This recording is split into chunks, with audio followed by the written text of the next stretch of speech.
You are listening to Wishcraft, book number 1 in the Touch of Magic series by Savannah Cade. Published by Griffin Inc. All rights reserved. Please subscribe to this channel so you'll know when new books come out. It also lets me know that people are listening, so I can keep getting you more great audiobooks. Remember to like and comment on the videos too. This helps the channel keep bringing you more great content. Chapter 1. The olive told Delilah no. It went counterclockwise, and that clearly meant no. Tonight, the olive had turned down every single man she had asked about. Maybe Jins was serving her past their expiration date olives in their martinis. Surely someone in this crowd was suitable, but the olive wasn't telling. Delilah ate the little green liar and signaled the bartender for another drink. Her third. At this rate, she was merely going to get drunk by herself and have to walk home all alone. Because the olives kept saying no.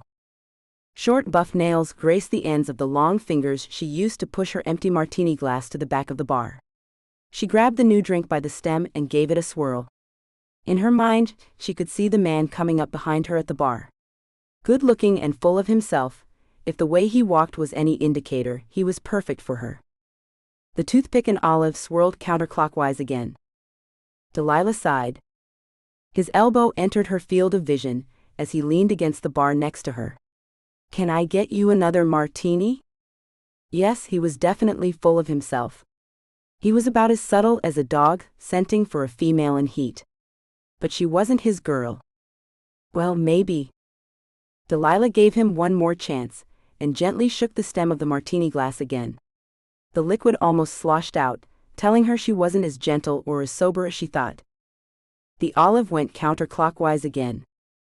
"No, thank you." She sighed even as she spoke it. "I don't need another martini. I need a man who can make my olive go the other direction." She let her chin find her palm and she sat propped up and discouraged, ignoring him until he took the hint. He didn't. "Maybe you need something else." He let the words and the innuendo trail off. "No. Thank you." Delilah may have wanted to go home with someone tonight, but she had learned a long time ago not to argue with the answers. People, even witches, could ask whatever they wanted, but you really had to take the answers you got. The universe was always right, even when the messenger was an ornery little pimento-stuffed pickled fruit. She sipped at the martini, but still Mr. I'm Your Dream didn't leave. "I know I can make you scream." She closed her eyes and fought the urge to show him right there in the bar that yes, he could make her scream. But not the way he wanted. Big bad trouble always happened when you went against the powers that be. Instead of screaming, she sighed again. He wasn't just full of himself, he was a total ass. Already the olive had been proven correct. He was a definite no. What had she been thinking? So she said it again. "No, thank you. I'm extra nice to blondes." He leaned even closer, his mouth quirking at the corner as though the two of them shared a secret. Delilah fought the urge to yank a hair from his head right there at the bar and show all the drunk patrons exactly what she could do. But casting spells in public was a bad idea. And casting while drinking was a really bad idea. Before she could form words to express her revulsion, he reached up for her hair, trailing his fingers through the curls she'd liked so much just a few hours ago. "Don't touch me." Her voice was low, and she was mad enough to work a little mojo into the glare she gave him. Delilah did not want him to have a piece of her. She had already given him her time and her voice, and they were far more than he deserved. She knew what could be accomplished with a single strand of hair, even if this idiot didn't.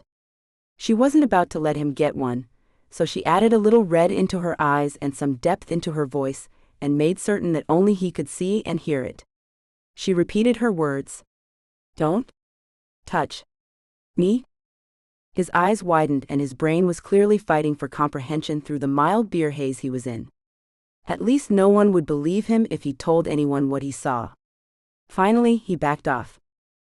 Delilah breathed out her relief. Seriously, the night had been a bust. No men. Not a single one had made it past the olive. Usually, her internal radar was in much better alignment with the universe. She could spot a liar across the room. Almost as though he had it tattooed across his forehead. She'd warned more than one friend away from a bad egg, and avoided becoming the topic of gossip or the paramour of an ass herself when men weren't as honest as her instinct. It was simply that she'd been sure tonight was a good night to go out. Something had told her to just come here. To walk the 4 blocks to the bar, even though she was by herself. Even though she had to be at work at 3 a.m. Her instinct told her to be here. It was supposed to be good. So why was she here with Mr. I'm so hot coming back again? He slipped in next to her bar stool and seemed to get comfortable. This was going to be bad. Are you a lesbian? Her mouth fell open. Delilah only managed a squeak instead of a comeback. Was he going to offer to let everyone know that she wasn't, if she would sleep with him? She hadn't heard that one since high school. She was about to tell him just that, when a masculine hand fell on his shoulder and a voice came from the other side of Mr. Slick. If you don't leave the lady alone, she might have to become a lesbian out of self-defense. She must have been tipsier than she thought, because she had to start laughing at that. The voice was soothing and determined at the same time. Richard, really, you must leave this kind woman alone. I would never have ordered that last round if I had known it would come to this. Now back to the table. With that, Mr. Hot and Bothersome was gone. And so was the man attached to the voice. Bummer. Well, she hadn't seen him anyway. Who knew what he was? She decided to sip at the martini, and maybe enjoy half of what she had paid for. Delilah took a few deep breaths between each taste, and rubbed her finger in a small circle on the bar as she did it. The sobering spell was an old one, and she'd practiced it enough this last year that she could perform it accurately even when drunk. She was taking her last sip when the voice came again to her right. 3 more drafts, please. She recognized the hand as well when he held up 3 fingers, to be sure the bartender had understood above the cacophony that was the usual music in gins. Her mouth got ahead of her brain, and she spoke before she even looked at him. It's bad enough that you're friends with him. You're giving him more beer? He's not a friend.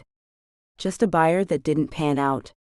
He turned to look at her, green eyes making contact with her own, and she read the sincerity there. She also read the straight nose, full mouth, and molasses hair that was cut just long enough to bear a full curl. His voice brought her wayward thoughts of him back around.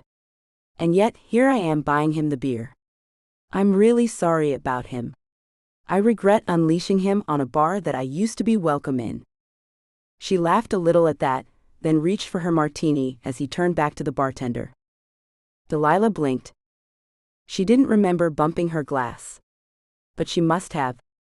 The olive was swishing in the half-drunk liquid. Clockwise.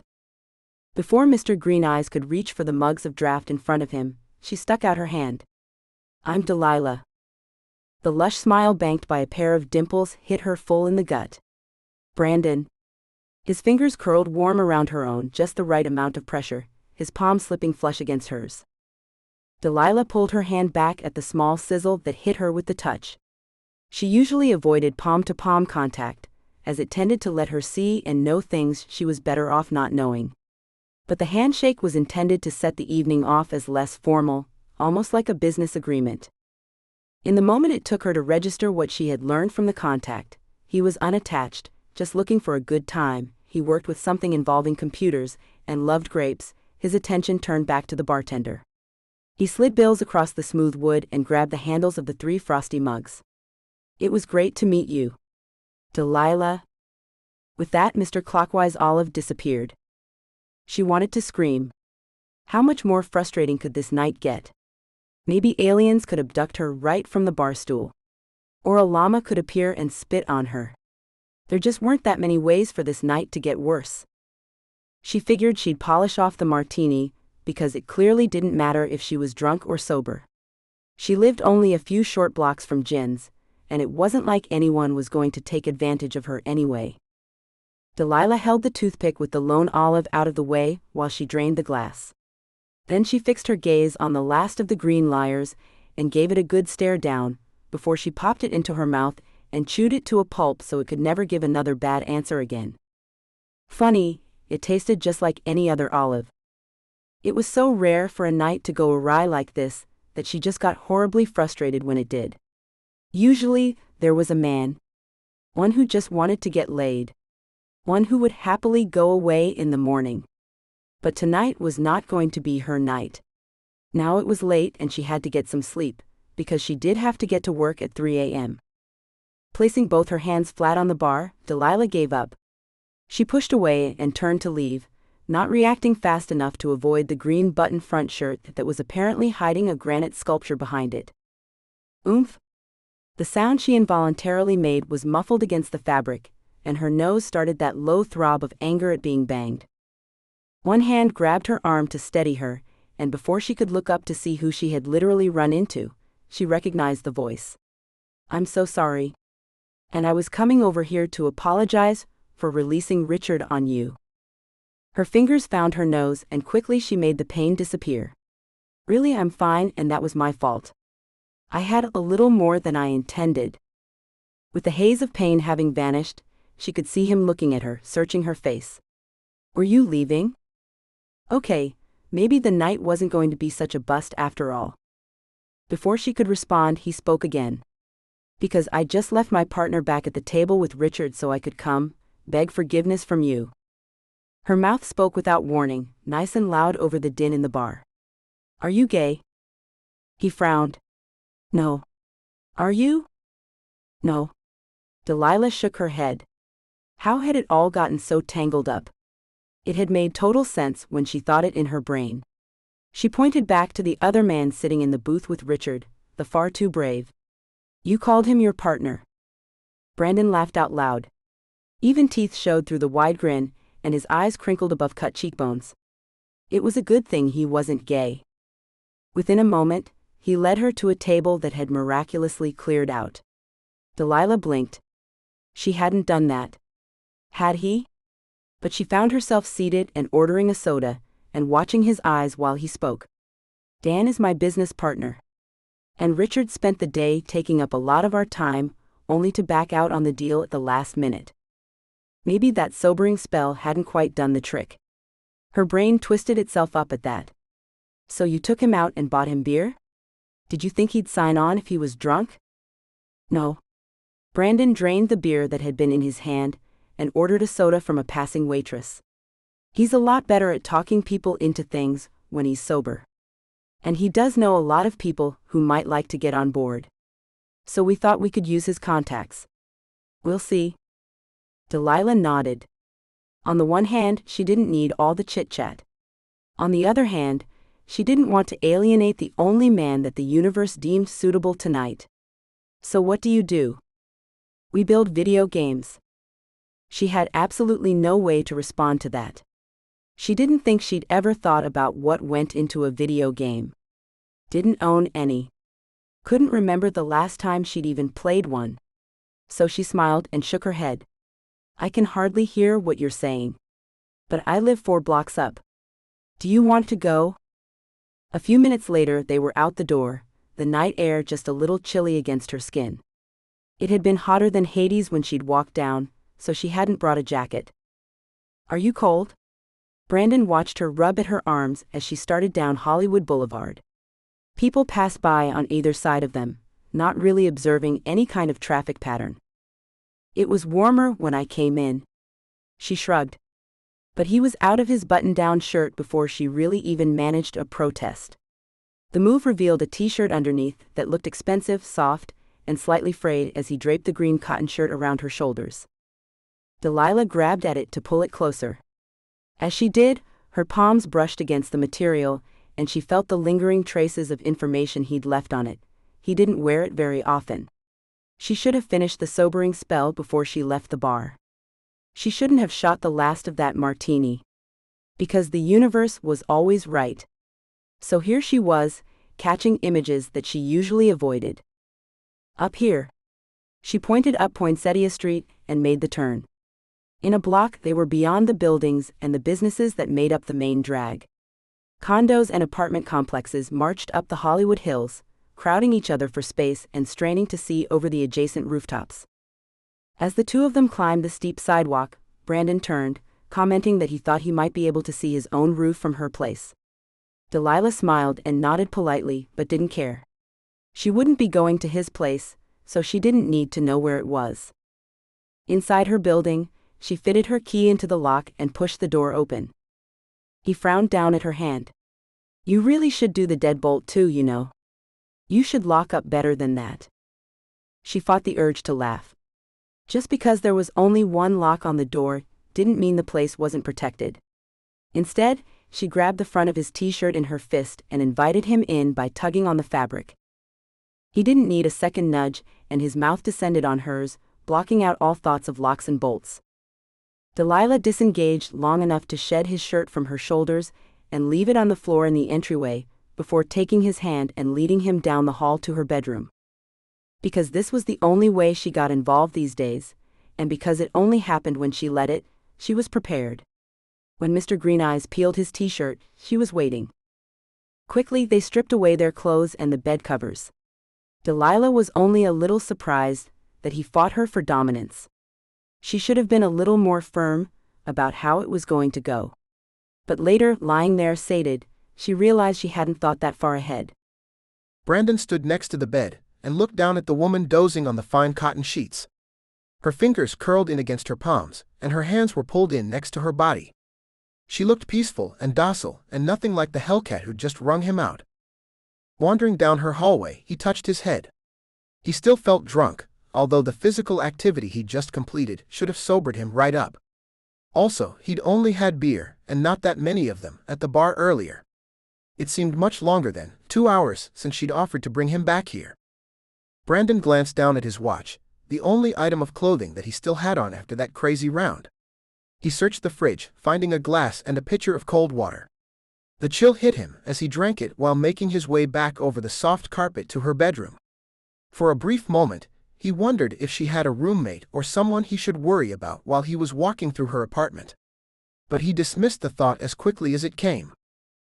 A strange light flickered in the doorway of her bedroom, and that combined with the cold water brought him fully alert. As he stepped into the opening, he was surprised to find her awake. She was sitting, facing away from him on the side of the bed.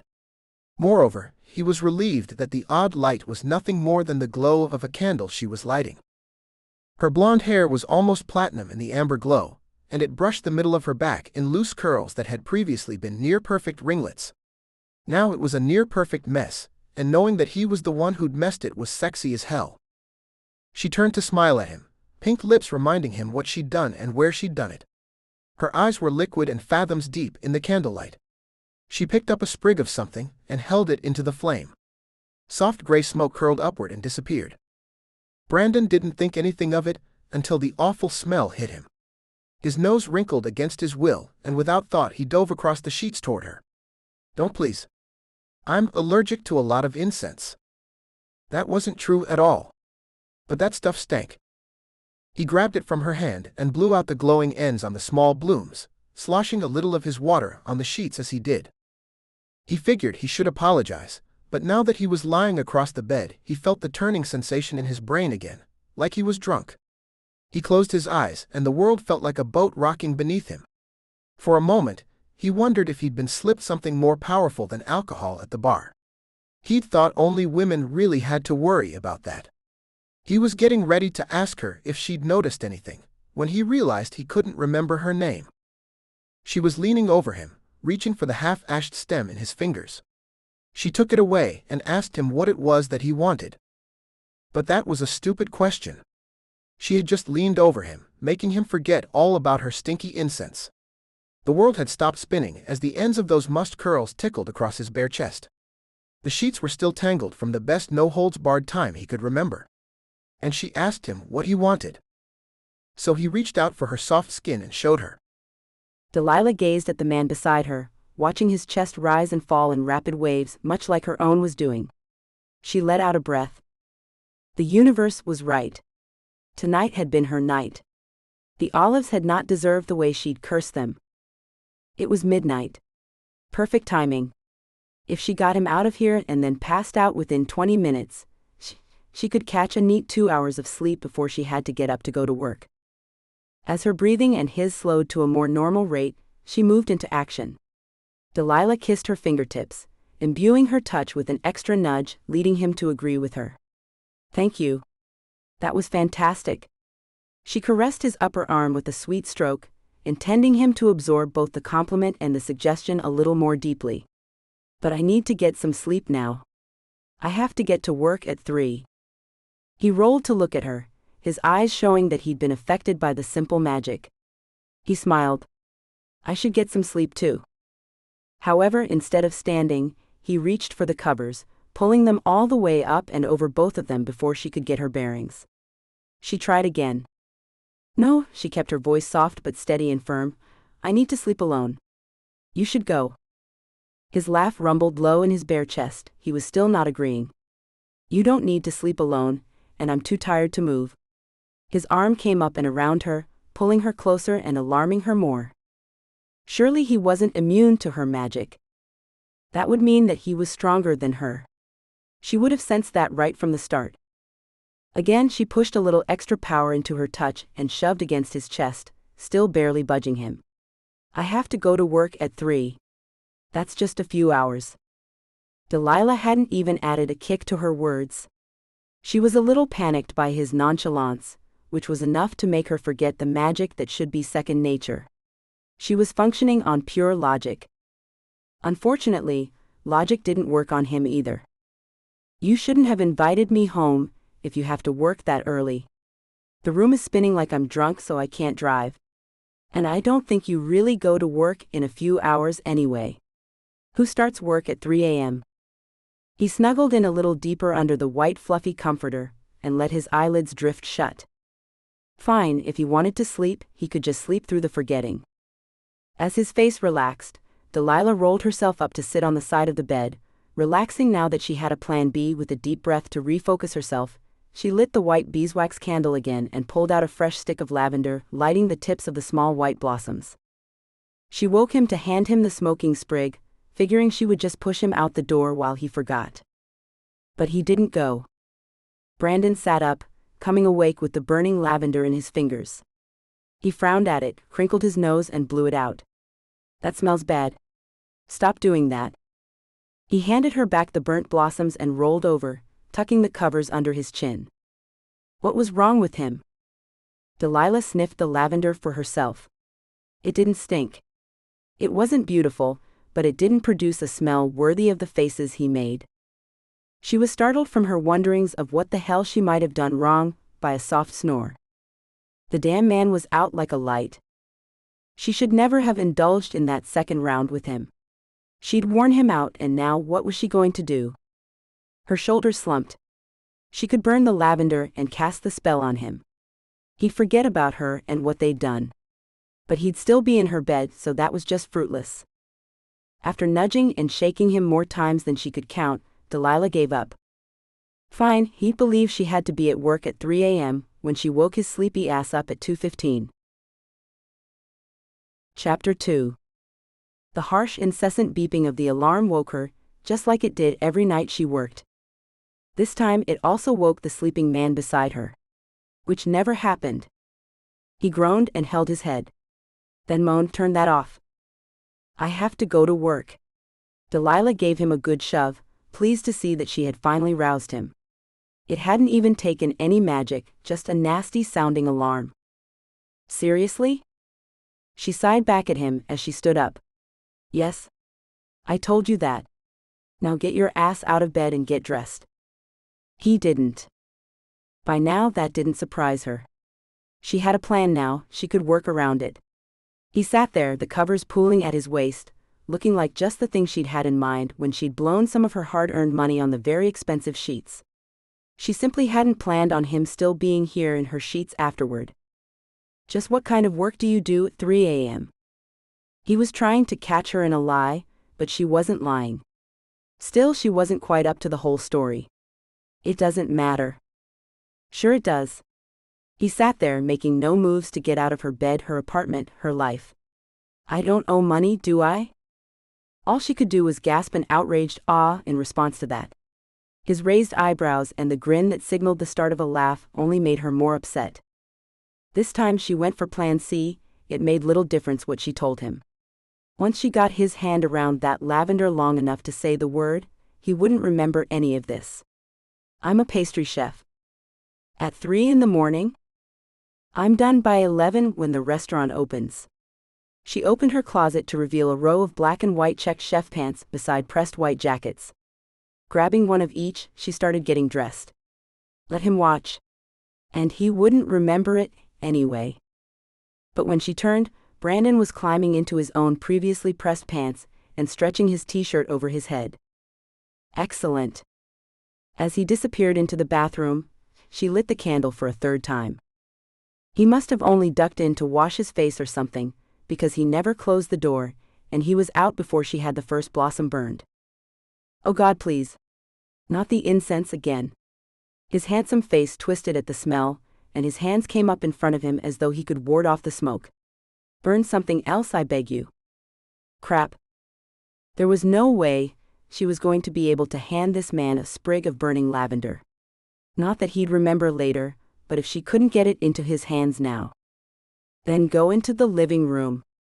I want to burn it. Fine. He made a face and shoved his hands in his pockets. Delilah sat for a few minutes of her precious morning time and watched the lavender turn to smoky ash. Would it matter if he just went out the door now? He wouldn't forget, but he might go. Or he might come back. He just couldn't come back. She couldn't afford to see anyone. Maybe later when she was steadier on her feet, but not now. Not when she'd bungled the last time so badly. Not when she'd been so off her alignment earlier that night. She caught the falling ashes on a tissue and carefully wrapped them before tucking them into the wide pocket of her pants. Best to be prepared. Draping the chef jacket over one arm, she went out into the living room to find Brandon sitting there on the couch waiting for her. With a smile, she led him out of the apartment into the dark of night. Twice in the hallway and again in the elevator, she tried to slip the lavender ashes into his pocket. Since they'd accidentally left the bottle green button-down shirt where it had been kicked the night before, she was stuck trying to get the tissue into his pants pocket. Not an easy feat for someone with absolutely no sleight-of-hand skills. He evaded each attempt without even realizing it. So when he tugged at the door handle on the passenger side of her car, Delilah didn't try to stop him. She'd slip the lavender to him somehow and let him off back at Jin's. He could drive himself home from there. Unfortunately, having her hands on the wheel made it remarkably hard to stuff a tissue into his pocket. Especially when he was sitting on the only pockets he had. So she pulled up at Jin's, having made no headway whatsoever. Here you go. She'd kiss him and stuff it into his back pocket under the pretense of feeling him up. Where are we? He looked puzzled. Oh dear goddess. We're at Jin's. Isn't your car here? Bad move. How was she going to sneak in a passionate, stuff ashes in your pocket kiss after that snotty remark? My car isn't here. I'll bet Dan drove it home. His hand went to his head and he grinned. I swear I'm still drunk. Did you slip me something? Not in his drink. Delilah sucked in a breath. Was he half-spelled? Had all the partially burned lavender she'd handed him had an effect? She laughed as though no, of course she hadn't done any such thing. Then topped it off by rolling her eyes at him for being so silly. He grinned back, dimples emerging again as the humor spread across his face and into his eyes. You know, you're gorgeous when you think I'm being ridiculous. She faked a laugh again. This was not good. Somewhere too deep down to remember, her heart gave a small tug. Even though she knew for a fact that he was snookered on lavender smoke, and he didn't mean a bit of it. To combat the melting around her heart, Delilah put an extra edge to her words. Can't you just call a cab? Sure. Still, he made no move to get out of her car. Delilah waited. For her efforts, she was rewarded with, I'll call from your work. Can you feed me? You have got to be kidding me. She blew. That was it. He wanted to be fed? All he had to do was hold the damn lavender while it burned. There wasn't even a flame. Every other guy had thought the lavender was cute or sweet or interesting or something, and they'd each gone out the door saying goodnight until she'd told them to forget. She'd made certain that it worked. Every time she watched out the window, seeing them wander out the front of the apartment onto the sidewalk and take a confused look around. After a moment, they seemed to get their bearings, and they'd walk off with no memory of her. Why couldn't he? Why couldn't he be serious? He could not come to work with her. Could not. As he broke into her mental rant, his voice was melodious and low, as though he were telling a lover a secret.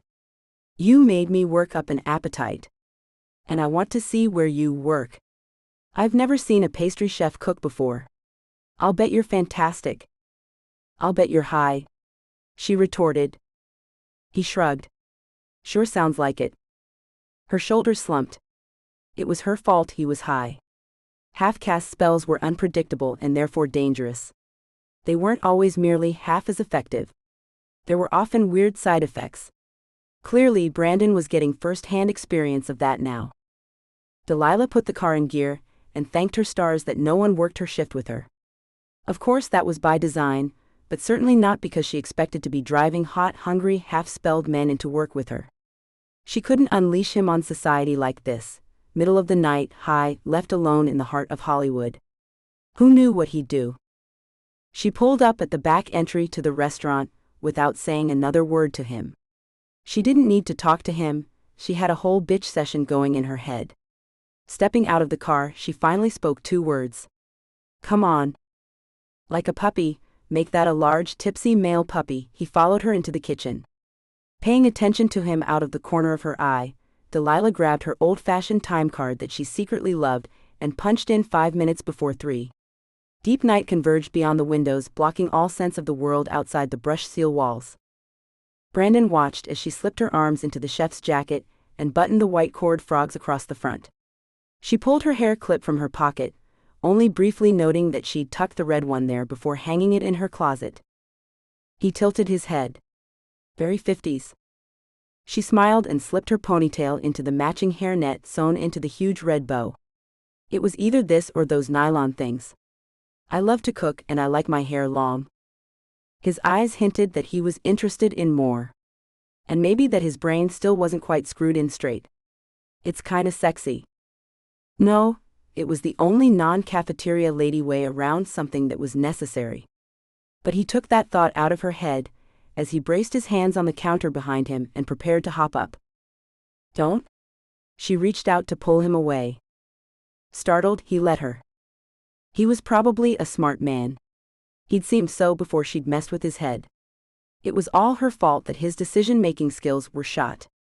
She explained. You can't put your butt on the counter, I cook people's food there. It was time to end this. She pulled the tissue with the ashes from her pocket, then frowned. He was a little loopy, not stupid. He wouldn't just take the ashes from her. He'd want to know what it was. While she was strong enough to nudge him, only the very best could make a creature act against its nature. Jules had been able to, but not Delilah. There was no way she could completely override his strong dislike of the stuff. When she looked up, he was gone.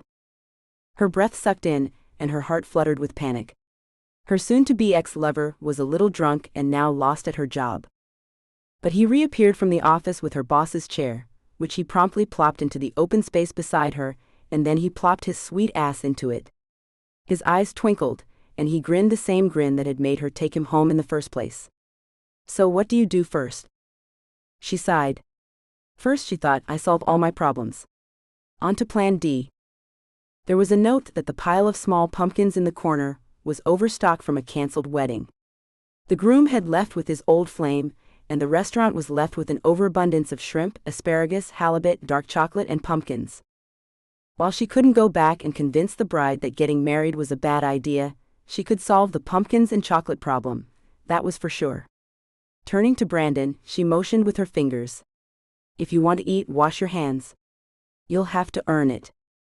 I thought I already did. He protested, but his body belied his words, already eagerly getting to his feet. Delilah thought better of handing him a large knife.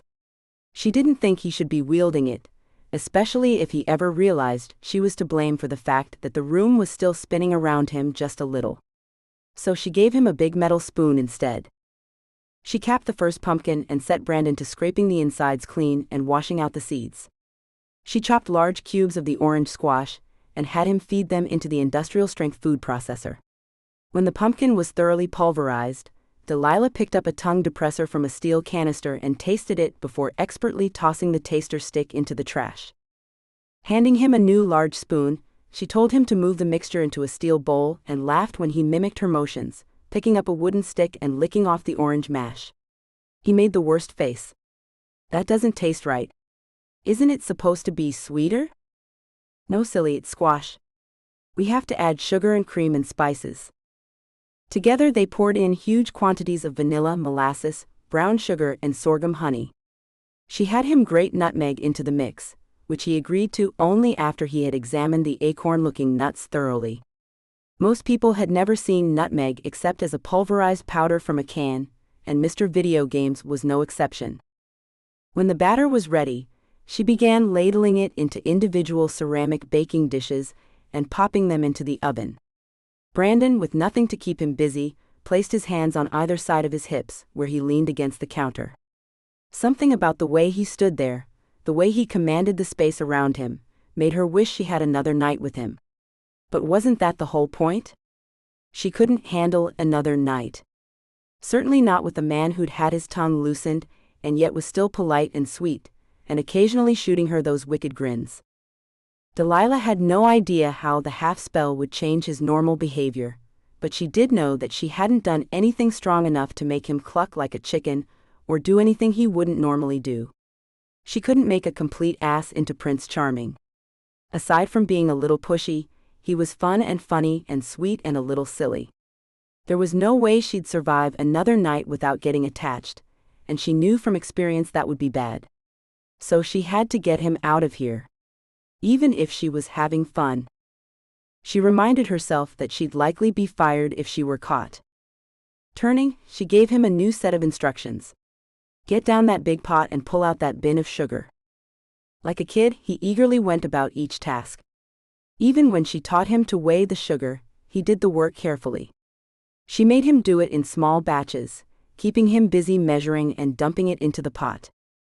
It didn't matter how much sugar was in the pot at all. Only that he didn't see, as she added a little extra honey and the lavender ashes to the last dish of pumpkin. She pushed it to the front corner of the oven before shutting the door. She then wet the sugar in the pot and had him stir it while it heated into goo. When it hit thread stage, she pulled the pot off the flame and attempted to teach him how to make doodads. "What?" He leaned a little too close for her sanity, and she tried to take a step back. "Doodads. Those crispy sugar art things that come on your dessert." She couldn't help it. She wound up grinning. Then laughing full out, when he was forced to eat the vast majority of the designs he had poured simply to hide the evidence. He shoved 3 of them in her mouth after she insulted their looks. She smelled the pumpkin cakes hitting their peak and pulled them from the oven, showing him how they had each risen to the point just before the surface cracked, then slapped at his hand as he made a motion to grab one. "We aren't done." She made him watch while she whisked eggs and cooked heavy cream into pastry custard. She added a shot of Kahlua and handed him a taster stick. When it hit his tongue he moaned, much as he had only 5 hours before. She tried to ignore his look of ecstasy, as his green eyes rolled back before he tossed the stick into the trash and reached for another. Delilah made him hold the pastry bag while she filled it. She fitted it with a needle-like tip, and amazed him as she injected the cream into the center of each cake, taking advantage of the holes that had formed while it baked. At last she handed him the needle to hold, and he made her laugh again as he mimicked injecting the cream directly into his veins. She formed her hands around his, showing him how to inject the cream. She let him do 2 of the cakes, one of which was his with the lavender baked in. She whipped fresh cream and piped it on top of one of the cakes, grating more nutmeg shavings across the top and sticking a doodad in to finish it off. Carefully she added 2 apple shavings and 3 raspberries to a plate, and set the whole concoction on a pedestal that she then covered with a glass dome. "No," Brandon wailed. "It's for display?" He drooled at the pretty little cake behind the glass, and Delilah couldn't help the chuckle that surfaced. "That one is so the staff knows how to present it. They add all the whipped cream and garnish when it's ordered."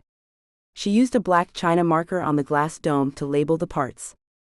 Still Brandon looked bereft. "Good." She smiled at him, even though it made her feel a little hollow inside. Maybe he didn't deserve this, but she was committed. Here goes nothing. You want one? You have to ask? So she made two, hers and the lavender cake. She dolled them up with toppings, and added the last survivors of his mutant doodad collection. Then she handed him a spoon. While she carefully ate her cake and licked whipped cream off the spoon, she watched as he savored each bite. If he tasted the lavender, then he didn't realize it wasn't supposed to be there. Baked in, with all that sugar like it was, he probably couldn't tell. Which was just as good. He ate each last bite, before he looked out the window to see the sun start to lighten the sky. Then he cocked his head at her, as though he wanted to ask a question but it had slipped his mind. Come on. She took his hand and led him out the back door. Pressing a quick kiss to his lips, she whispered, "Forget." Chapter 3. Light streamed in through the windows at an odd angle, startling him from a very deep sleep. His head was muzzy and his vision was strangely sideways. Odd noises, like digital bird sounds, flitted beyond the edge of his grasp. It took a few moments to gather the off-kilter sensations together into a full picture. Brandon realized he was lying on his couch, poorly. One leg hung off the side, and his head was resting on the arm, his neck at an odd and painful angle. He was still in yesterday's clothes. He didn't remember yesterday ending, only that he and Dan had taken the very smooth-talking Richard Kane out for beers. So it had to be the next day. Something about the light still bothered him, until he looked over his shoulder to the microwave display in his kitchen, one of the few clocks he had in his house.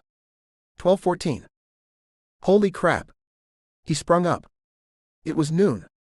That explained why the light was so bright. Why the angle seemed so odd. It was hours past when he should have been up. Past when he should have been at work. The chirping sound called his attention back to the sleek black and silver state-of-the-art phone. Caller ID showed it was his partner calling, probably wondering where the hell he was. Pushing the talk button, Brandon sank down on the sofa in a seated position, the way the makers had intended it to be used. "Hi, Dan," he croaked from beneath the hand he was rubbing across his face. He could hear the sounds of the office in the background. Dan just laughed.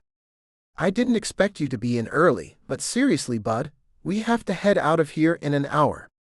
I called twice already and was about to come peel your sorry ass off the floor." Brandon groaned. "You waited until noon?" Another laugh came across the line. "Well, you left with that blonde last night. I figured you might need a while to recuperate." HMPH. Try resuscitate. His throat felt like he'd swallowed his t-shirt. Dirty. That good? No chuckle this time. Brandon groaned soul deep in his chest. "I wouldn't know. I don't remember any of it." "Really?" There was no more laughter from Dan. That alone told Brandon that the situation was possibly more serious than he'd thought. He took stock and started talking. "I don't feel hungover. Not like I did when I drank too much in college.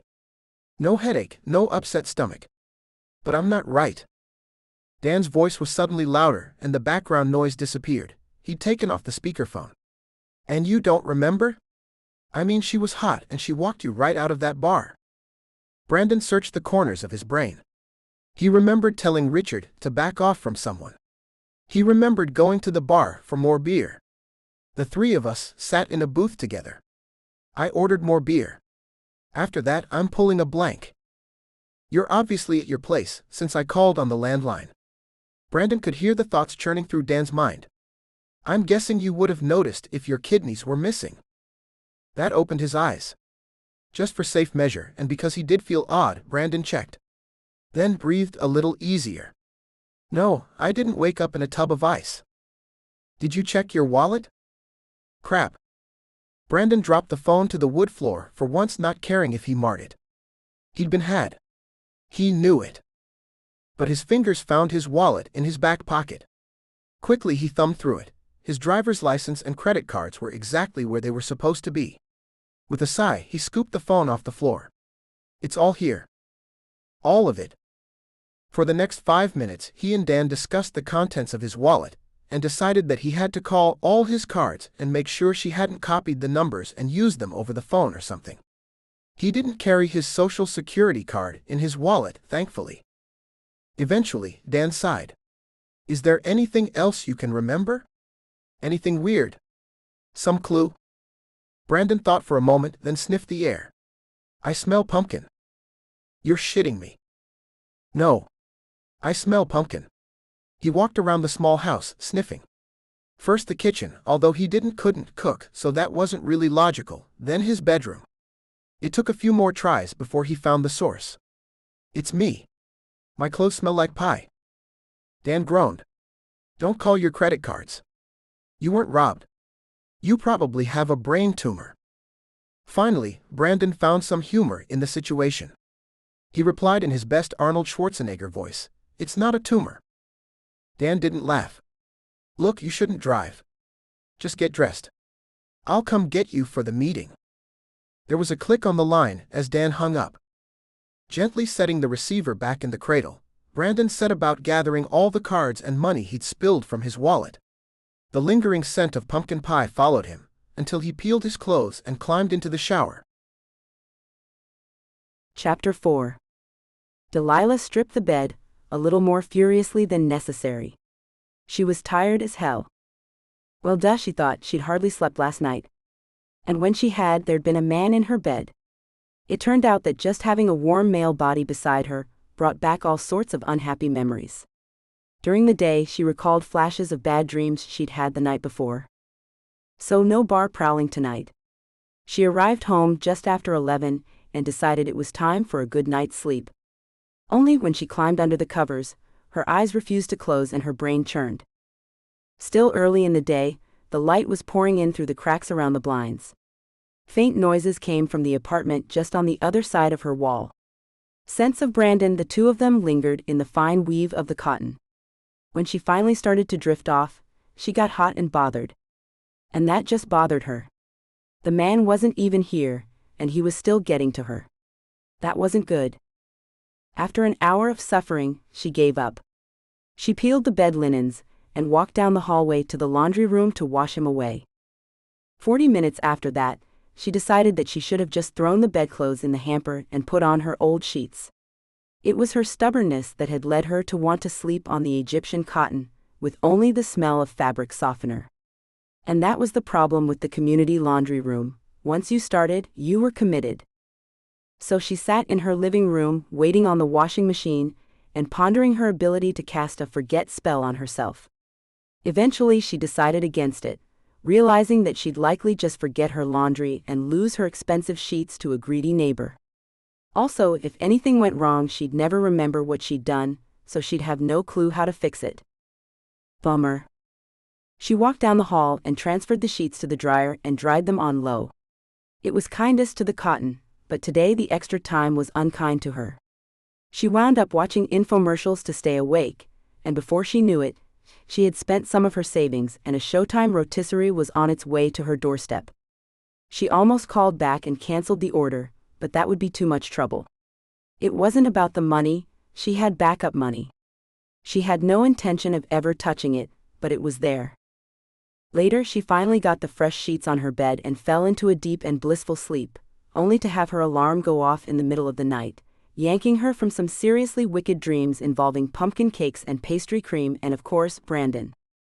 Delilah fought the urge to call in sick, which was really just cruel when she considered that the executive chef owner had likely only gone to bed about 2 hours earlier. When she hired on, they'd asked if she called in sick a lot. In 2.5 years she hadn't once. So she wasn't going to start now. Certainly not over a man she knew for a fact wouldn't recognize her on the street. Pulling on her checked pants, she thought about how he had blinked his eyes just outside the door to the restaurant. He looked confused for a moment, then pulled out a tiny fancy cell phone and called a cab. She'd heard the car pull up and peeked out the window to see Brandon glancing at the buildings all around him. From the alley in the dark, the place looked deserted. He had to have wondered what the hell he was doing there. But he wouldn't even remember that later. He wouldn't be able to trace a path back to her. Determined to wash him from her brain, Delilah pulled the hair tie from her pocket. The blue rose. She stuffed them there when the jackets came back from the dry cleaners. One time early on, she'd showed up to work without a hairnet. Once.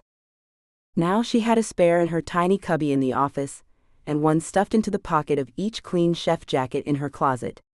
Concentrating on her reflection, she pulled up the blonde loops of her hair, brushing it back over and over until the ponytail was smooth. Her husband had always raved about her hair. And she'd loved that he loved it. He'd commented on it, stroked it, admired it, right up until the day he died. Delilah didn't think so much of it anymore. Her long hair was just something frivolous, and probably not as beautiful as he'd said. Now it was just something to tuck out of the way, into the pretty little net attached to the large turquoise fabric rose. With her jacket draped over her arm, she headed down the hall to the garage and pulled out into the still of night. Street lamps spilled light across the sidewalks, illuminating the pinkish stars set into the concrete. People walked down Hollywood Boulevard or lingered under the lights, even at this hour. Still, you could tell it was 2:30 in the morning, because there were less of them, and more of the people who were there were in pairs or were trying to be. In the dark, it was easier to see that the streets actually did sparkle. Leave it to Hollywood to sprinkle their asphalt with glitter. But she liked it. It was exactly what she needed. Exactly where she fit in. All show and magic, with little requirement for substance. Her work was only 8 blocks away, but she always drove. Things might look tame on the main streets, but you didn't want to walk down Law's back roads in the middle of the night. All of the city was like that. The neighborhood could change drastically from one block to the next. The section where she worked was only one street off a bad neighborhood, but here the front of the trendy restaurant matched the surroundings. Glass and chrome melded into art that cared only just slightly for function.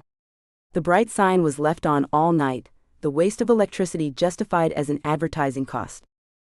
The alley was a different story, cinder block and brick that bore stains. The pavement did not glitter back here. Not that Delilah felt threatened in any way, but the alley was definitely the back lot.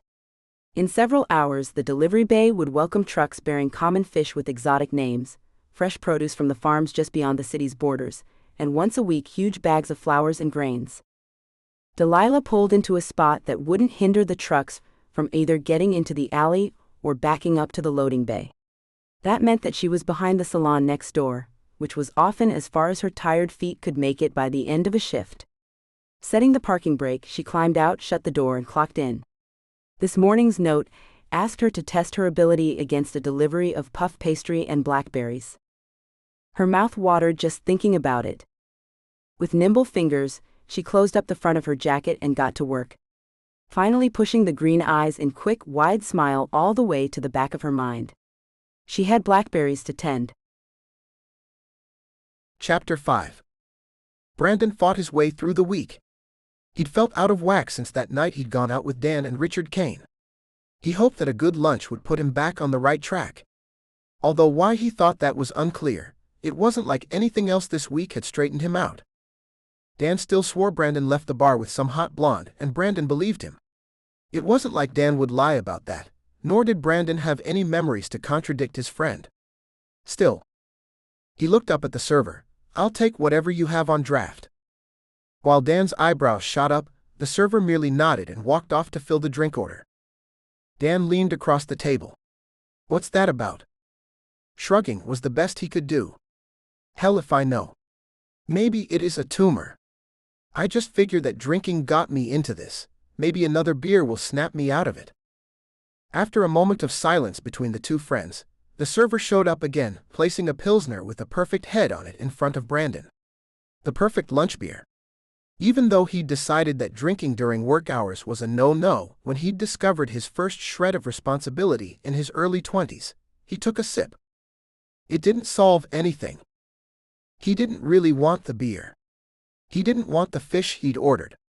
He shouldn't have been out drinking during the week last Thursday either, but slick old Richard had talked them into it, and he'd gone right along. He hadn't been sleeping well either. Not that he could make out what was bothering him. The dreams were all vague, and lingered only at the fuzzy edges of his consciousness when he woke. He figured they were about his missing night, but figuring that part out didn't seem to help him find any clarity, or get beyond the nagging sense that he was missing something important. "If I don't get over this by next week, I'm going to go see a doctor." Dan shook his head. "Not that it makes me any expert, but I tried to find your symptoms online and I got jack squat. Brandon picked at his fish. How in the hell had Dan quantified what was going through him? What did you search? Memory loss. Cravings for pumpkin pie and pastries. Not eating them. That was accurate if not complete. So, no miracle internet diagnosis, huh? Oh, the net diagnosed you all right. Brandon leaned forward, wondering what his friend was withholding. Dan rocked back in his seat and stared his partner right in the eye. You're pregnant. If it wouldn't have landed him face down in his fish, Brandon would have collapsed right there. He wasn't sure if he should laugh it off, or seriously consider a good momentary mental breakdown. Not that most of what he was suffering was that bad, it just wasn't him. He wanted sweets constantly. He rarely ate desserts, but he'd bought no less than 10 in the past 4 days and hadn't finished a single one. None of them was right. He stayed silent and sipped the beer while Dan scarfed down the burger he'd ordered. There was nothing with pumpkin on the dessert menu, so Brandon pushed the pretty laminated pictures away and forced himself to not order anything, even though the creme brulee looked really good. He never ate creme brulee. They walked back to the office, just like they had once or twice a week since they'd moved in a year ago. But Brandon still wanted something. They passed a coffee place he'd been in only once, but some odd fact about it pecked at his memory. What? Dan called out as Brandon disappeared from the sidewalk, ducking into the shop and scanning the rows of bagels and sandwiches until he found the cakes. It didn't take him long to find the desserts perched under their glass domes. He didn't question why that seemed right to him. There it was, a pumpkin cupcake with cream cheese filling and a cute little fluff of white on the top. He ordered it. Smiling and waiting until they hit the sidewalk, Brandon shook the pristine little cake at his friend before he took the first bite. This is it. Dan stayed stable. Far more stable than he felt. This is what? The right cake. Dan eyed him, but he didn't care. Brandon peeled back the wrapper and bit off half of it in one bite. He grinned. Then grimaced. Oomph. He couldn't chew. Each. He tossed the remaining half in a trash can as they passed. Then went back to spit out the other half as politely as he could at 2 in the afternoon on the Sunset Strip, with people pressing by all around him. Bletch. Dan waited patiently. Still not the right cake? Brandon gave him a dirty stare. The cake had been way too dry, but he didn't voice that. He shook his head. Dan spoke straight ahead as they continued down the street. The words were drier than the cake had been, and did nothing to erase the bad taste in his mouth.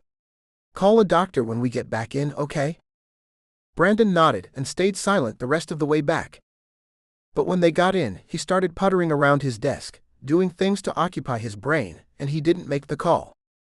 He let himself get busy with work, and Dan didn't nag him, so he just let it slip. He finished very late in the day, not going home until well after everyone else had left the building. He ate noodles for dinner over his sink, and decided he was doing better. Until he'd woken up in the dead dark of night, and hauled his sorry ass down the block to the 24-hour grocery store to buy an individual pumpkin pie from the bakery case.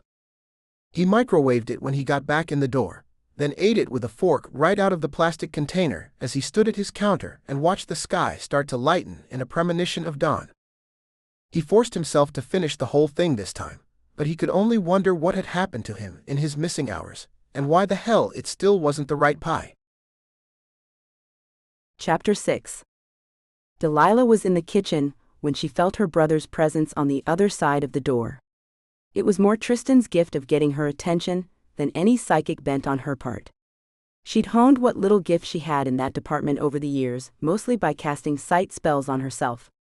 She made a mental note to work another of those when she cast her circle on Saturday night. Lately she had let the spellwork slide in that area, and her skills had dwindled to only the odd glimpse of trivia here and there. Except for Tristan, who came in loud and clear in her head. She not only knew he was there, but she could hear his thoughts from beyond the apartment wall. Are you serious, Delilah? Since she had no idea what he was asking about, she sighed and walked across the lush carpet to her door. He stood on the other side, a large white box held easily in his thick arms. Holding the door wide for him, she asked, "How the hell do I know what that is?" Ahem. He gave her a questioning look as he stepped by, and set the box carefully on her dining table before turning it to face her. The Ronco Showtime rotisserie stared back at her in all its glory. Truly, she had no response. So, whisk still in hand, she ignored the rotisserie and her older brother and went back to the eggs she was scrambling. With her back to him, she managed to add the half and half and a small glob of homemade mayonnaise before he spoke. His voice was deep and serious, fairly unusual for him. "Lee, have you been hitting the cooking sherry again?" Outraged, she spun to face him, the eggs running off the whisk and onto her hand. "That only happened twice. And both times were with good cause. No argument there. But this worries me." He sat back in one of her stiff wooden chairs, long arms and legs taking up space, and he fixed her with one of those big brother stares. She would have been mad, except he'd always been there for her. Even against Jules. So she rinsed the whisk, and went back to fluffing the eggs. "It's only a rotisserie. I couldn't sleep and the infomercial was on. No big deal." He didn't respond, not even just inside her head, and the silence was too loud for her. She had to finally speak the words. "I swear I wasn't drinking anything but water. But this is weird." He chuckled, then frowned at her mockingly. "Are you really my sister? When's the next new moon?" "Friday." "What's your star sign?" She rolled her eyes at him, before turning on the gas burner under the eggs. "Virgo, on the cusp of Libra. Seriously, it's just a roaster." Tristan came up behind her, towering over her like always. He sniffed at the egg mixture, taking in the diced tomatoes and spinach, sautéed mushrooms and shredded cheese. He closed his eyes, inhaled and smiled. But then he spoke. "How much did that whisk cost?" He was after something, and she didn't know what. But she was certain that she didn't want to give anything away. She hedged. "I don't know. It was part of a set." "How much was the set?" $130. She watched as the eggs fluffed, wondering why she cooked for him. 4? 3 whisks. "What is your point?" She turned to face him, more pissed to find that he looked like he was concerned rather than messing with her. "The point is, you are a kitchen snob. You wouldn't have cable if it wasn't for the cooking channel. That thingy," he pointed to the omelet pan, "costs more than your rent, and there's an infomercial rotisserie on your table. I'd be stupid not to worry." She turned the eggs, letting the raw yolks run under the cooked part. "I hear it makes perfect chicken." "What's going on, Lee?" She deftly ignored him. Grabbing a long serrated knife, that did in fact cost more than her rent, she pulled out the loaf of fresh French bread. Over the ready cutting board, she sliced it on the bias, popping the neat pieces into a waiting basket lined with a cloth napkin.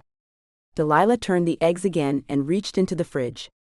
She pulled out a small ceramic pot filled with boursin that she had made up from some cream cheese and butter and spices the night before, and a bottle of frizzante champagne. She held the bottle up to him, her mild irritation plain across her face. "Would you like to open this? Or would you rather I not drink at all?" "Lee?" He took the bottle, and thankfully went after the cork. He popped it, then set it on the table before picking up the rotisserie box and asking her where she wanted it. "Over there." She pointed to the corner of the kitchen with her spatula. Of course, she didn't want the thing at all now that she'd been raked over the coals for it. She'd bought it on a whim, nothing more. It cost her some of her savings, and now the third degree. It better make some damn good chicken. He watched her while she added the mushrooms and tomatoes, cooking them into the fluff. But he just poured himself some of the champagne and didn't let up.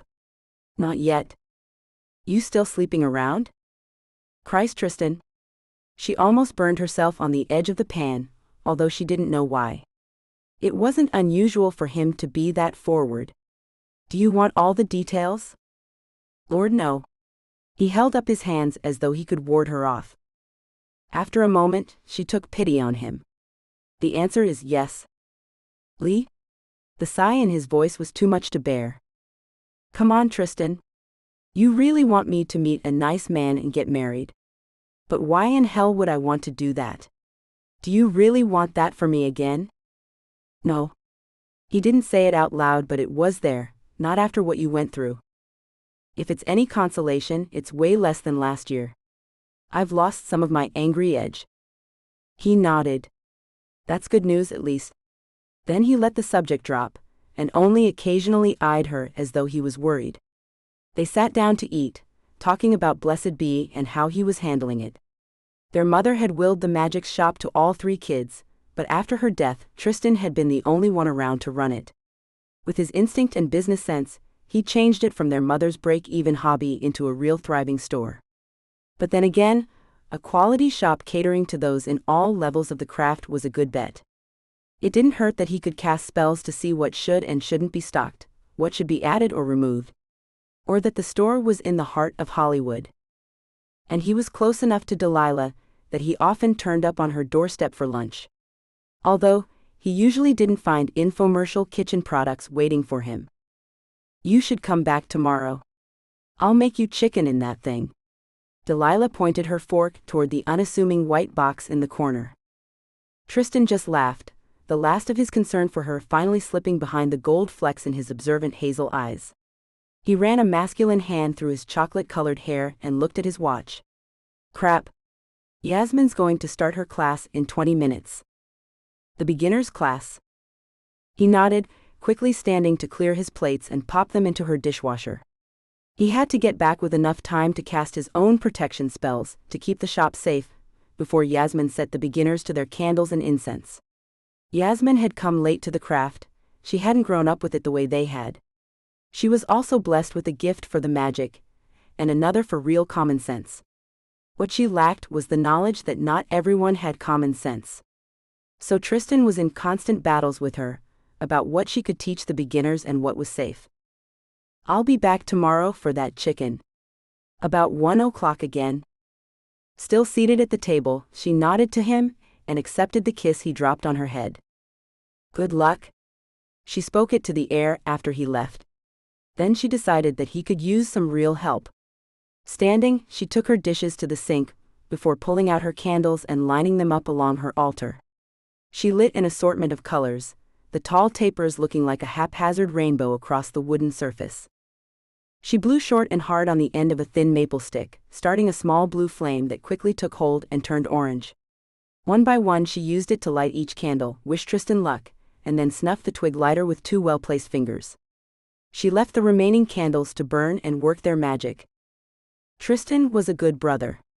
He had every right to be concerned, there had been some tough times. And the 2 of them were all that was left of a once thriving family. Later, as she snuffed the last candle, his voice popped into her head. Thank you. Chapter 7. Delilah hugged Tristan and kissed him goodbye. Sitting on the bar stool, she watched him weave his way out Jin's front door, leaving her alone in the crowd. Jin's was a good place. They had good margaritas and martinis. The bartenders were friendly, and most knew her face if not her name. Usually it wasn't too loud to hear yourself think, and tonight it was even relatively quiet. Still, Tristan had wanted to get up and check his books before the store opened in the morning. She looked up at the glass coming her way and frowned. The new bartender was hot, and most of the girls at the bar were throwing themselves at him. Just not Delilah. She looked around, but didn't spot anyone who would be the likely source of the drink. The bartender cleared it up. It's on the house. Thanks. Her voice must have conveyed that she was confused. Your boyfriend just got up and walked out.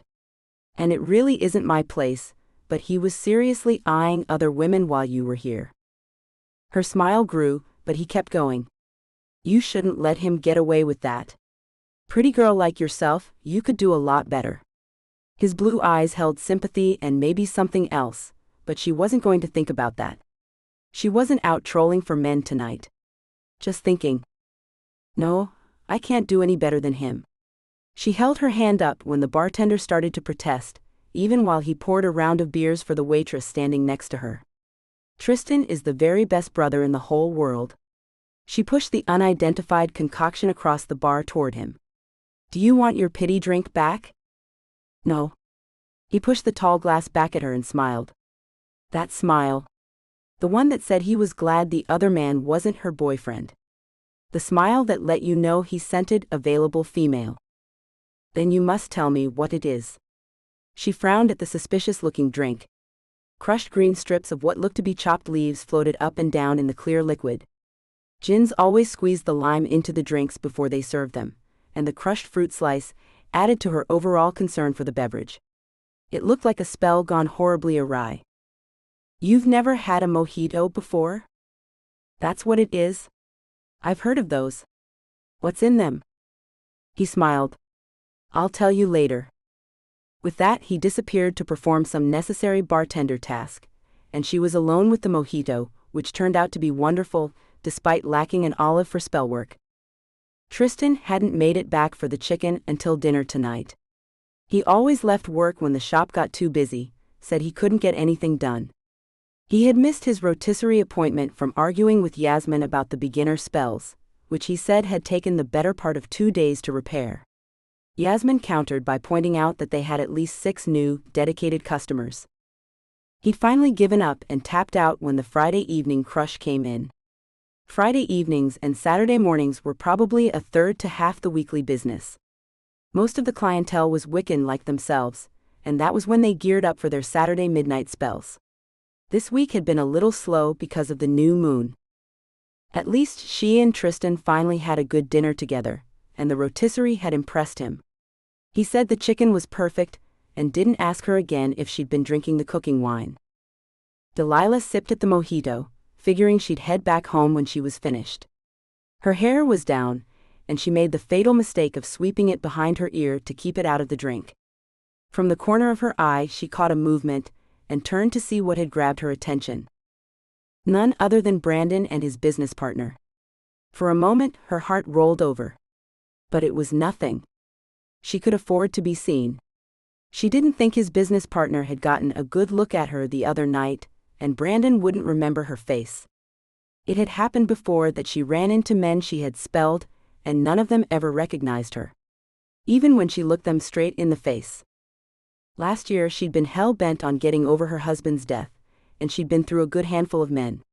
One of them had even been introduced to her by a mutual acquaintance a month later at a party, and he didn't have a clue. So Brandon caught her looking as she tried to reel her bouncing heart back in. That had been a crazy night. She almost hadn't pulled it off. Due to that near debacle, she hadn't been out again. Still, since he wouldn't recognize her, it was okay to look and maybe offer a polite half-smile. He smiled and then tipped his head to the side as though he had a question. Quickly she turned away, afraid that if she stared at him he might remember something. But a moment later when she peeked, he was wound up in conversation with his friend. Her breath let out.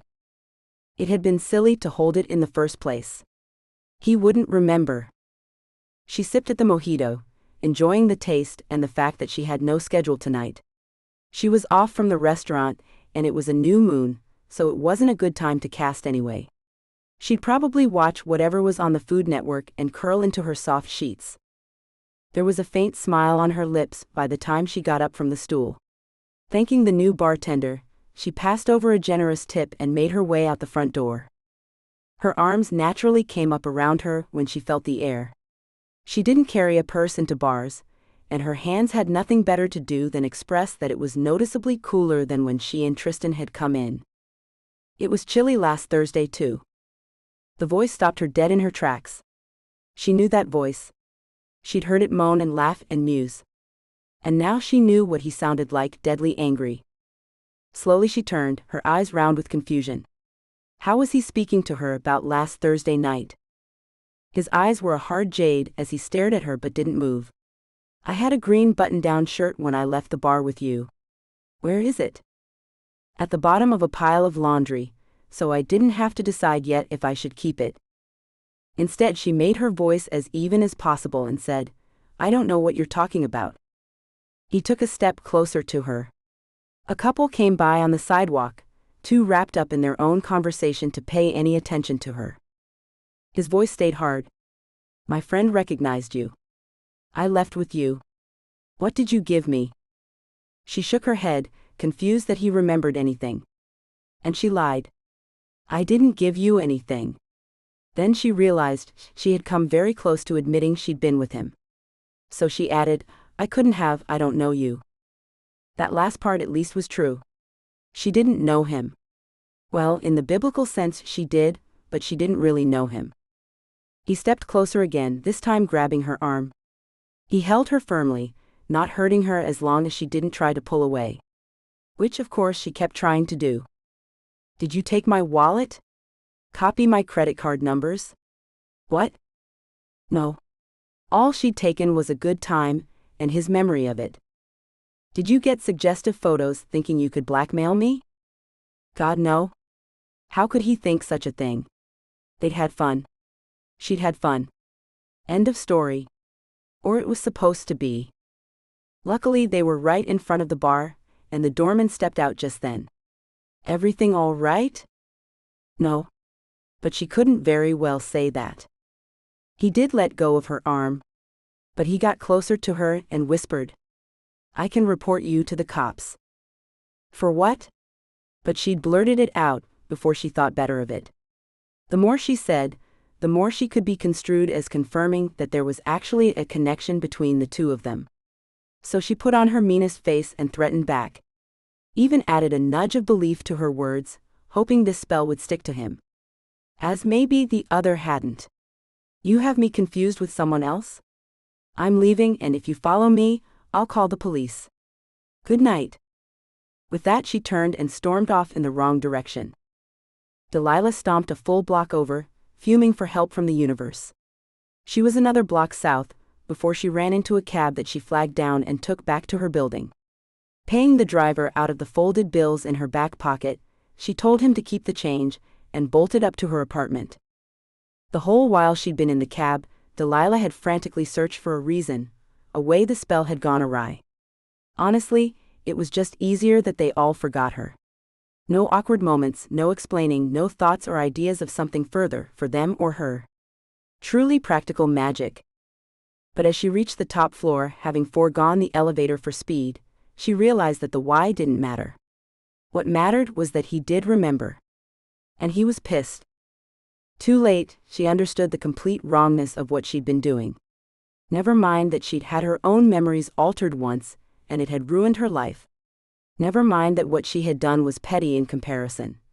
And what she had taken was something none of these men would likely ever miss. It still wasn't right. Brandon had a right to be mad, she'd messed with his thoughts. So now she had to fix it. She knew two wrongs didn't make a right. She believed that. Most of the time. However, right now the best thing for everyone was if Brandon forgot. Really forgot. Fumbling the key several times, she finally got it into the lock. She could cast a forget from a distance. It wouldn't be as strong. But it didn't have to be. He admitted that he still didn't remember everything. Or even much of anything. He only knew that he didn't remember. Had she been smart, she would have yanked a hair from his head as she left. It would have made the whole thing easier. She could have snapped a photo on her cell phone and printed it. She could have, but she hadn't. Right now, she needed something with a connection to Brandon to make the spell as strong as possible. The sheets would have worked had she not washed them.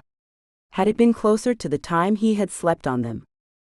Her thoughts whirled around her, frantic and unsettled. She could only be grateful that Tristan had left earlier, or he would have picked up her broadcasting thoughts loud and clear. Scattering her keys and remaining cash across the table as she passed by, Delilah went to get the one thing she had with the best connection to Brandon. His shirt. She turned over the pile of laundry and pulled the green cotton free, shamelessly sniffing it and pleased beyond words that it still held his scent. She ran back into the small living area and cleared her square coffee table of all the trivial pieces she displayed there, leaving only the wooden surface behind. From the bookshelf she pulled her 4 candles in red, green, yellow and blue, placing them in their proper north, south, east and west alignments. She grabbed the box of salt and the lighter, hastily poured a dish of water and folded the shirt. She peeled off her jewelry and her clothing with metal pieces, which left her in a t-shirt and undies, standing before her makeshift altar. Taking a deep breath, Delilah centered herself. She was more powerful than most, both gifted and practiced, but that didn't matter much if she couldn't find the focus for the spell. A few moments later she found the calm she had desired, and she began casting. Only it didn't work. She poured the salt, she lit the flames, she repeated the rituals. She could feel it not working. It was like something was blocking the flow of magic in the universe tonight. She glanced out the window and lost whatever cool she'd found. She was working against the new moon. Chapter 8. Brandon stood outside the club, feeling the tiny doors in his brain opening. From the moment Dan pointed her out, sitting there at the bar, small memories had started to trickle in. Her name, or so she'd said, was Delilah. He counted himself grateful to have woken up the next day with his hair intact, but he wondered what, besides his memory, she'd taken. Surely, Delilah wasn't even her real name. You wouldn't use anything that could be traced when running a scam. Her reactions out on the sidewalk had been telling. She'd looked at him like she recognized him, like she'd been caught. And several times she looked like she was lying. Why he thought he could distinguish that was beyond him. But truth be told, there was no knowing just what he knew. When she finally made real eye contact, he'd seen the first flashes of Thursday night, her face when she was sitting at the bar, when he apologized for Richard. The grin when he agreed to go home with her. All those remembered reactions seemed very genuine, which only made things more confusing. Then again, who knew how much he could trust his obviously faulty brain? He stood there alone on the sidewalk, willing more of his memory to return. It didn't. His trigger had left, stalking off into the night, taking with her his chances to reclaim what was his. Upset and determined to get more information, Brandon started after her. She'd stomped off heading east and he traced the angry path she'd tread. At the end of the block he stopped, somehow knowing that he wasn't headed the right way. None of the options before him looked right and none would lead him to her. Not that he knew how or why he knew that. He just did, a fact that made him even angrier. Giving up, he lowered his head and trudged back to the bar, his mood darkening as he went. Only when he reached the front entrance did he look up. Facing west on the street, he saw the path to Delilah. Another door opened in his memory, and he knew she had led him this way last Thursday night. It was better than nothing, and he decided to see where it would lead. His hand reached into his pocket, and he hit the speed dial for Dan, who was still sitting inside the bar. Brandon didn't want to go inside, even for a moment. He didn't dare lose sight of this piece of the puzzle. As usual, they didn't waste time on useless pleasantries. Dan merely asked, "What did she say?" "That she doesn't know me, but she's clearly lying." As he looked down Hollywood Boulevard, he knew he needed to turn north at the next block. "I remember a few things. I'm going to follow it as far as I can. I'll see you tomorrow." His thumb started to reach for the end button, but the voice of reason stopped him. She could be dangerous. Or be in with people who are. "You want me to come out?" From the sounds over the phone, Dan was already headed his way. The last thing Brandon wanted was a buddy. For some reason that he didn't question, he wanted to do this alone. "No. Stay put. I promise not to do anything stupid. Besides, it's likely going to lead me nowhere anyway." He said goodbye and hung up before his friend could protest. His feet started down the walkway, and he made the right-hand turn before Dan could get out Jin's front door and follow him. When he faced Poinsettia Street, he was again flooded with memories. Delilah smiling at him and tugging him along, her hand small and warm in his. He remembered passing through her apartment door with the black C-15 in the middle, and kissing her just inside the entryway. Heat flooded him at the memory. Anger followed quickly as he realized just how thoroughly he'd been played. He trudged up the street, stopping and looking again for his rooftop, knowing he had done the same last week. Last week there had been a large sliver of moon, but tonight all the light came from the city lamps. Again, when he looked up the street, the vision triggered a memory of which place was hers. Or which place she had taken him to. The building she'd said was hers. Upset and overheated by his own memories, he trudged up the hill. He'd slept with her. He remembered soft sheets and wide smiles. Feeling goofy and smitten. Now he just felt used. She'd gone a long way for a handful of credit card numbers. Not that anyone had used them. He'd put alerts on every account he had, and no one had tried anything. Maybe she just used him for sex. Dan would have asked why he was upset about that, but he was. He'd have given it willingly. But this felt vaguely creepy. Still mad, he climbed the front steps and yanked at the building door. Only to be thwarted by the security system. Crap. Of course the door was locked. In his memory he could see her hand, fishing a ring with 2 keys out of her back pocket. One fit her apartment door, and the other this security door to the building. It was the end of the road. This was where she had taken him. But now he couldn't get in. Even though the flimsy buzzer system could likely be snipped, cut, or short-circuited by the cheapest of thieves, Brandon had no such skills. For a moment he paced, not yet ready to give up. His brain started to fuzz as he stood there. As though he'd had too much to drink, as though someone were slipping him a drug right then. His thoughts were harder to grasp, and he fought the sudden urge to just call it a loss and walk away. Certain he was more than a little nuts and trying to act against the feeling that his head was starting to swim, he grabbed the door and tugged it again. Still it didn't budge. His eyes read the entire list of names on the directory, but he couldn't find hers. Either he hadn't ever known her last name or she wasn't listed. Fighting against the spinning sensation in his brain, Brandon pushed one of the buttons on the directory at random. After a few tinny rings, a female voice said, "Hello." It wasn't her voice. Brandon hit the button to hang up. He tried another. A man. Again he hung up. 2 more answered their intercoms, obviously not expecting anyone. 2 just rang and rang. The 7th button rang once, and the door began to buzz. A surge of triumph shot through him, and he lunged for the door, yanking it open. He took the elevator, as they had that night. She'd smiled up at him, chatting aimlessly about nothing at all. While the elevator made its slow crawl upward, he searched through the jittery new memories blooming in his head. He examined them for artifice on her part. And found none. There hadn't been anything that night to tip him off. To make him think he'd been drugged.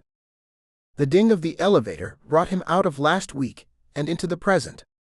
He'd promised Dan he wouldn't do anything stupid, yet here he was doing just that. Still, that knowledge wasn't enough to stop him from walking the hallway until he hit the door marked C15. For a moment he stood there fighting the waves of rolling sensation that hit him. They'd seemed to get stronger as he approached her unit. He tried to savor the color and the letters on her door. The exact size and shape of his memory, they vindicated his crazy flight from the bar. Another round of dizziness hit him, and anger surged at what she had done to him. Somehow it still had an effect on him here. Enough was enough. Without thought, his hand reached out and clenched the knob. For a split second he was surprised that it opened, and in that moment he remembered chiding her sweetly about not using a proper bolt. The door swung wide, right into the tiny living space of the apartment. Delilah stood before him, wearing only a white t-shirt and tiny flowered underwear. Big blue eyes stared at him in surprise, startled by him bursting in or shocked that he had found her. Brandon couldn't figure out which. His missing green shirt hung from her loose fingers, and a row of candles was lit on the coffee table, casting her lithe form in dancing gold. Her blonde curls caught shades of red from the flames, making it look as though fire cascaded around her shoulders. Her mouth opened in a tiny O, and her chest heaved as she stared. It occurred to him that he should laugh. She actually looked frightened of him. But he couldn't laugh. He couldn't think. Nothing penetrated beyond the image of her standing in front of him holding his shirt, and the sudden knowledge that all the spinning in his head had stopped. He was finally at the center of the storm, and she was the cause of it. His own mouth was open as he stared at her. All of it came gushing back in a great flood. Rolling in her white sheets with her.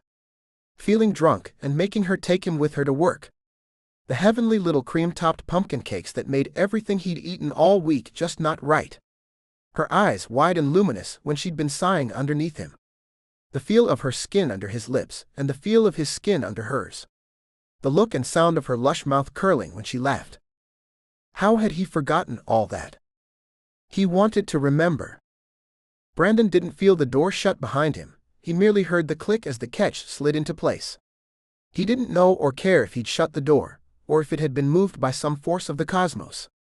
He took a single step forward, leaving the eye of the hurricane. He was assaulted anew, this time by a fire that caught deep in the base of him and swept upward. An unseen force pulled him to her, as she stood motionless awaiting him. His arm slipped around her, anchoring her in place as his mouth fused to hers. His shirt dropped soundlessly from her fingers, again forgotten on her living room carpet. Easily lifting her, he followed the pull in his belly to her bedroom, shedding his shoes as he went. This, he remembered. Only now, as her hands relearned the planes of his chest, her sweet mouth followed their trail. He couldn't touch her enough. Driven by some unseen force, he acted upon his every urge. For some unknown time after, he lay against her, her skin a swath of heat amidst the cool sheets. He breathed deeply and evenly, slowly resetting his internal axis. Her breath came, soft and warm, against his neck. A woman he didn't know.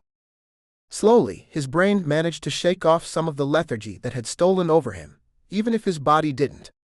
She hadn't taken his wallet, or anything else for that matter.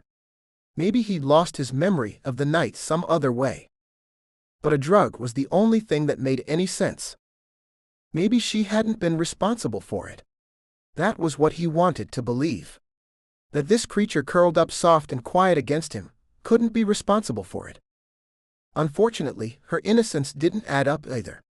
While she might not have hopped right up and thrown herself at him when she spotted him at the bar, she wouldn't have pretended she didn't know him either. Unless she knew he wasn't supposed to remember. She'd been involved in some way. That much was certain. Slowly he gathered the power to lift his head and ask her about it. Even as he did, he pondered the wisdom of asking such a question while he was still intimately joined to her. That brought another question, as important as the first. How was it that she made him lose all reason? He'd had plenty of sex, but he couldn't recall it being as mindless right from the first kiss as this had been. He took a little dose of honesty and admitted he had been lost pretty much from the first second he'd seen her standing there, in her underwear, holding his shirt. Had she been waiting for him? There were simply too many questions. And he wasn't about to ask them now. So he found what little remained of his strength, and pushed himself away the few inches required to separate them. As his mouth opened to ask her the most pressing of the questions, her voice came to him soft and firm. "I have to go to work." When he rolled to look at the clock, he was almost startled to see that it was after 2 a.m. He wondered where the hours had gone, if maybe they'd fallen into sleep or an alternate realm. All right. It was the only thing he could say. He didn't know what to ask first or how to ask it. And there clearly wasn't enough time anyway. She pushed herself upright. As she disappeared into the bathroom, the click of the door closing and the sound of running water signified an end to the interlude. Blinking several times to himself, Brandon wondered what the hell had just happened. Then he resigned himself to the fact that he might never find out. As he pulled on his pants and shirt, he wondered if he'd even remember this later. Or if this night too would just slip his memory, leaving another blank in his mind. When he was dressed, she came out of the bathroom with a robe on, tied tightly at the waist. No admittance. Brandon stood next to the bed, the 4 to 5 feet of space between them simply too large to breach. Her voice was solid, even if the image of her in his mind wasn't. "Good night, Brandon." It had the ring of goodbye in it. "Night, Delilah." She smiled softly, and he figured it was her real name. Without looking back, he let himself out of her apartment, this time remembering to scoop the button-down shirt off the living room floor as he passed. Chapter 9. Delilah heard the door click. The sound released the tight lock she had on her knees. Her legs buckled under her, and she sank soundlessly to the floor, too weak and too far away to get to the bed. With great gulping breaths, she curled herself into a small ball and cried. Tears poured down her face. Her chest heaved in deep sobs. It didn't seem there was anything she could do to stop it. All of it was too much. She was lucky that anger was his only retribution for what she'd done. She deserved far worse. Instead, he had kissed her fierce and swift, and reminded her why it had been so important that he forget last week. She couldn't handle him. That was certain. She'd get attached, and she simply couldn't survive another betrayal. The last had broken her. She was only just now getting on her feet. Only just now not waking up every day, feeling angry and guilty and resentful. Judging by the force of the simple wrong she'd done to Brandon, that was not a safe combination in a witch. It was clear now that she had to stop. At least Tristan would be happy about that. She hiccuped a small smile at that thought, but it brought on another wave of hurt. This one swamping her with its force, and she began crying in earnest again. She cried for all the past that had gotten her here. She cried for the jewels she had lost. A missing piece of her heart she only rarely let herself feel between months of hate. She cried in anger over the jewels who had wounded her so savagely, and seemed to think it was no big deal. Nothing that couldn't be cleaned up with a little magic. She wailed that she couldn't actually have Brandon. Not now, after how she had abused him. And not now, after she'd been so abused. He seemed like the kind of man who would one day decide he wanted a wife and family after all, and he would simply get them. The universe had smiled on Brandon, until she entered his life. Then again, the universe had smiled on her until she had learned the truth. Tears came again, even more savagely this time. Then a small voice broke into her thoughts. Lee? It was 3 a.m., and Tristan was awake. She was broadcasting her misery to any and every receptor in the area. I'm fine, Tristan. Just getting the last of it out. With that thought, she mentally closed the door on him. It was easy enough to keep Tristan out, but like so many things, she had to remember to do it. Tears came fresher this time. Not the old, wrung-out tears of misery that should have passed, but fresh, guilty tears. She hadn't really flat-out lied to Brandon. Not before tonight. When she told him last week that she worked at 3 a.m., he hadn't believed her.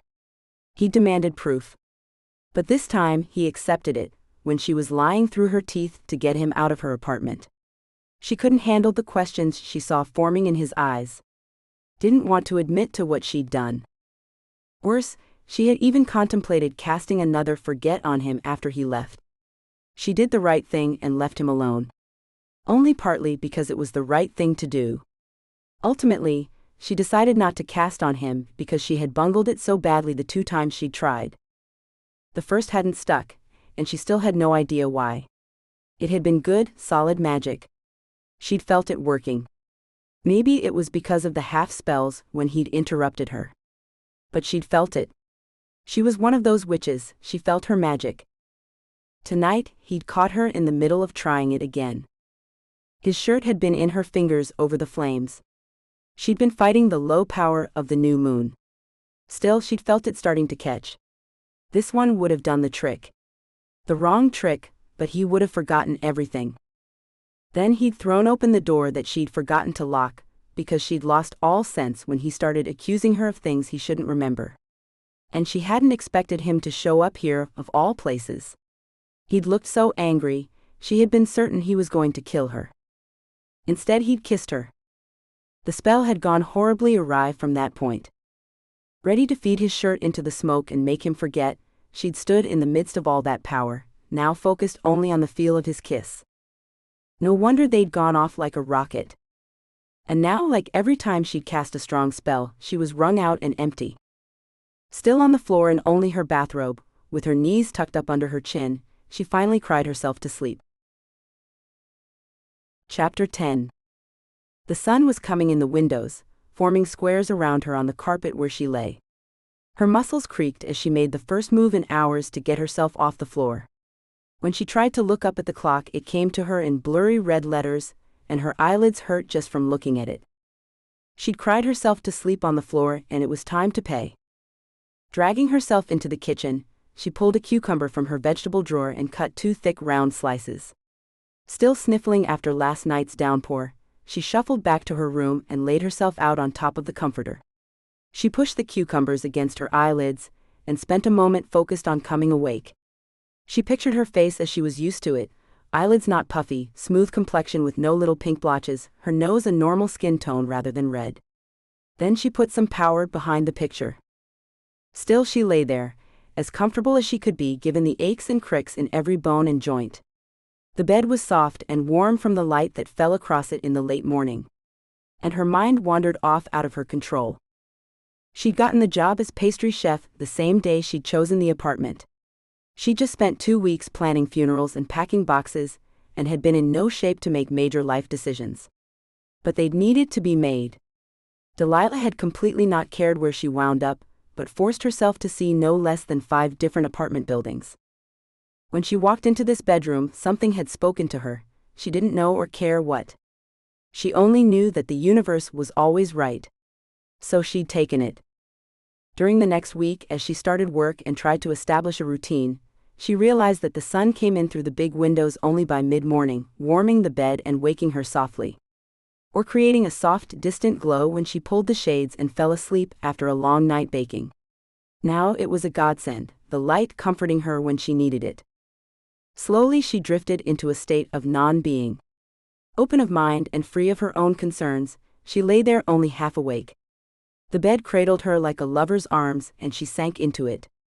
The heat of the sun warmed her soft robe-like breath against her skin.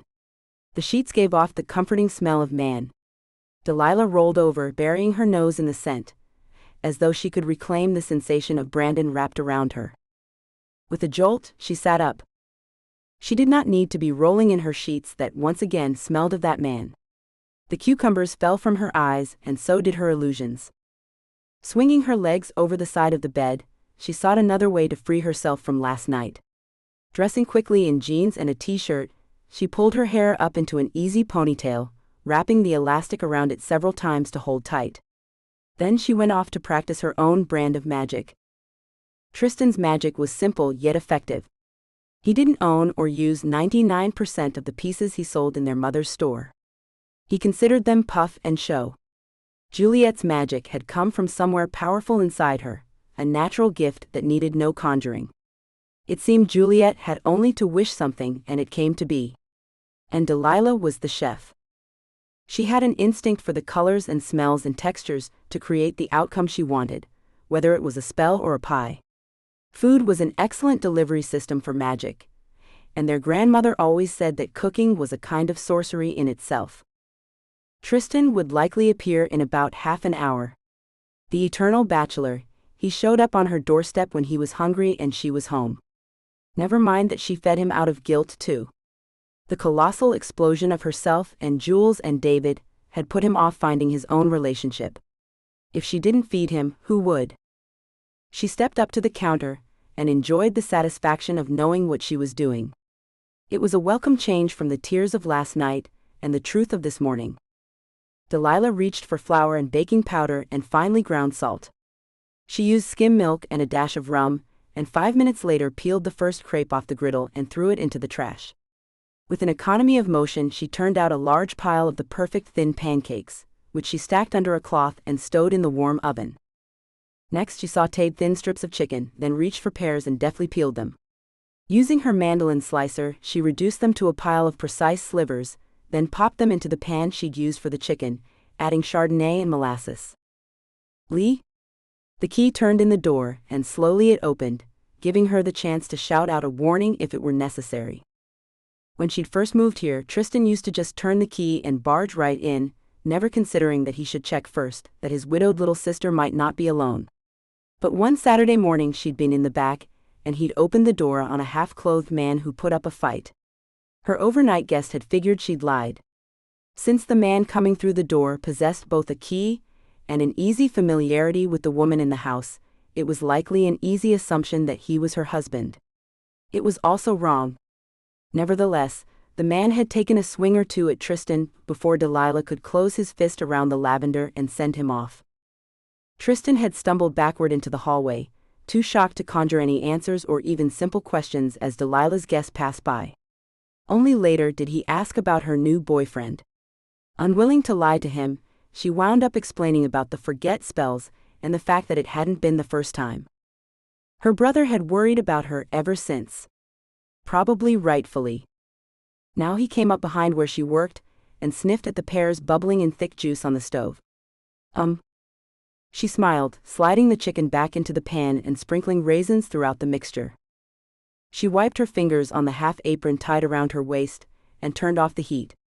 She pulled down plates and didn't need to speak. Tristan let himself into her fridge and got out a large bottle of sparkling water, pouring it into 2 glasses and setting the table. She loved this, having him here. He was an anchor for her, as she still tossed about in a torment that should have been long gone. He was the only one who seemed to really understand. Rolling the mixture into the crepes, she made 2 plates, his much larger than hers, and turned to carry them to the table. "Delilah?" The sound was accompanied by sharp concern. He was looking at her face. Her still a little puffy, still a little blotchy face, because she'd cried herself to sleep, and then couldn't lay on her bed long enough to fix it because the bed smelled like the man who'd burst through her door and made love to her then left. She sighed. There was nothing she could do now. And she just wanted her crepes. She offered up a sad smile and tried eating. Before the first forkful hit her mouth, Tristan had the question out. Only it wasn't the one she'd been expecting. Does this have anything to do with the rotisserie? Finding no point in lying, she said yes. Again, he didn't say what she expected. Didn't ask what kind of trouble she was having, didn't ask about the man. Instead, he went straight to the point. I thought you were doing better. Why is it all coming up now? She shrugged. Don't know. She had no clue why her spells were going awry. Why Brandon had been able to come back. Why she'd been so scared last night when she saw the questions forming behind his eyes. Finally, she got the fork into her mouth and ate the first bite of the crepe. Letting it melt on her tongue, she stayed quiet and enjoyed the simple piece of eating. Chapter 11. Brandon's week went much better than the previous one had. He still had no idea why he'd been drugged or what role Delilah had played in it. But at least now he remembered all of it. Seeing her walking up her street making love to her had all triggered memories. He got his missing night back. And he got a new night too. Although he wasn't sure what he should make of that. At times he wished she hadn't been involved in whatever had gone wrong. Otherwise he would have definitely liked to keep seeing her. Even if she'd only wanted it for the sex. But a man had to have his standards. He couldn't risk getting his memory ripped out again. And there was more than a decent possibility that she was more than a little nuts. What kind of woman drugged a guy for no real purpose? He would have counted her more sane if she had taken his money. That at least would have made sense. It also would have made it a little harder to want to see her again. Or easier to let her go. It all depended on how he looked at it. He still craved desserts and pumpkin pie, but now that he knew where the desire came from, he could manage it. Plus, most of the stuff he could buy, even in nice restaurants, wasn't as good as hers. So he wasn't stuffing his face anymore on the quest for the perfect cake. Dan had assaulted him the next morning, calling him at the house and asking how it had gone. Brandon had lied through his teeth, saying that he hadn't found her. He'd just gotten lost. Then he'd had to lie again when Dan said he'd called to check in several times the night before. Sure enough, the cell phone call log showed exactly that. Right during the time he'd been in Delilah's bed again. He told Dan that he must have bumped the phone off since it was in his pocket. He had no idea if Dan believed him or not, but his friend hadn't pushed the issue. At one point Brandon wandered out for groceries, walking the 2 blocks to the store and returning with 3 bags of frozen foods. His mouth watered for fresh cooked dinners, and he thought about a certain chef, but he quickly turned it off and stuffed it to the back of his brain. He wasn't the kind of guy to go after the wrong woman. Lust was certainly something that he could take control over. So he'd eat his tasteless frozen food, and be glad that he could remember every bite of it. By Thursday, he and Dan fielded calls from 4 people who said they had money to invest, and that Richard Kane referred them.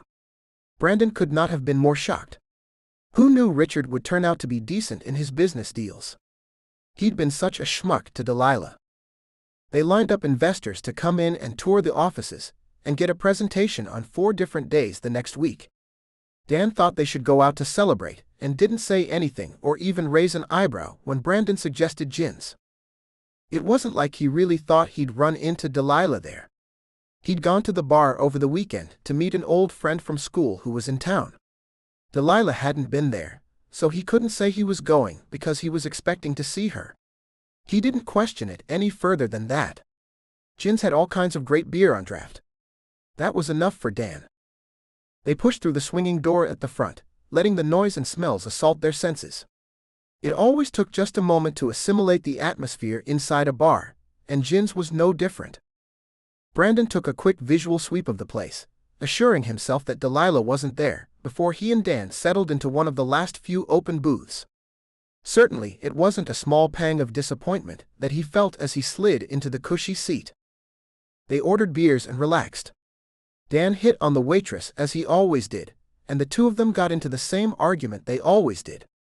Dan saying that flirting was a part of the job requirement in any establishment, where the waitresses were outfitted in tight jeans and belly-bearing tops. Brandon argued that the individual flirting with the customers was only a job requirement for strippers, though he did figure there was better money in it. Maybe it meant look but don't talk. They discussed strategies for the different investors next week. They talked about tweaking the presentation to suit the various demands. They ordered another round and tried to guess what those biases might be, what each investor might most be looking for. Then Dan suggested they write off the evening's whole beer tab since they were working. A half-hour later they had hashed out most of it, when Dan abandoned him to talk to some woman he knew at the bar. Brandon was about ready to call it quits, not wanting to sit there by himself, when Dan reappeared. Brandon raised his eyebrows. Bust. Dan shook his head and shrugged before taking a drink of his freshly ordered beer. His finger was up, signaling for Brandon to wait, before he finished swallowing. However, I believe I might have seen your little druggy girl in a booth on the other side. What? Brandon shook his head. Druggy girl. The one you lost the other night. The one you went home with 2 Thursdays ago, that we don't know yet what she took. That one. Are you sure? The words were out of his mouth before he could question the wisdom of them. He'd never caught Dan up to speed on the fact that he had found her, or that he stayed part of the night with her. Only that his memory was gradually coming back. But he'd already decided he was done with her. Enough was enough. I can't say for sure. I never did get a really good look at her face that first night. But I think so. Brandon squirmed, trying to make the right decision. Trying not to care. She's sitting over there with some guy. Looks like a date. Why that pissed him off, he didn't know. You could just go to the men's room and see if it's her. Brandon nodded, as though doing something so juvenile actually made sense. But it did. All he needed to do was just go see if it was her. It probably wasn't anyway. Then when he sauntered by oh so casually, it was her, and he felt like a real moron.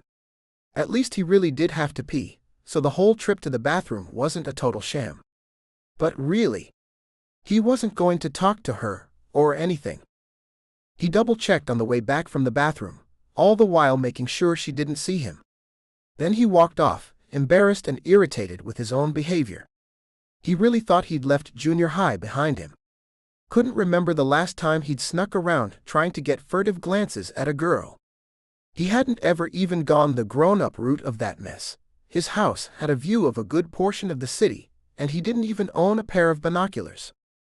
Slinking back to the table, he prepared to cry off the whole thing. But Dan beat him to the first word. It was her, wasn't it?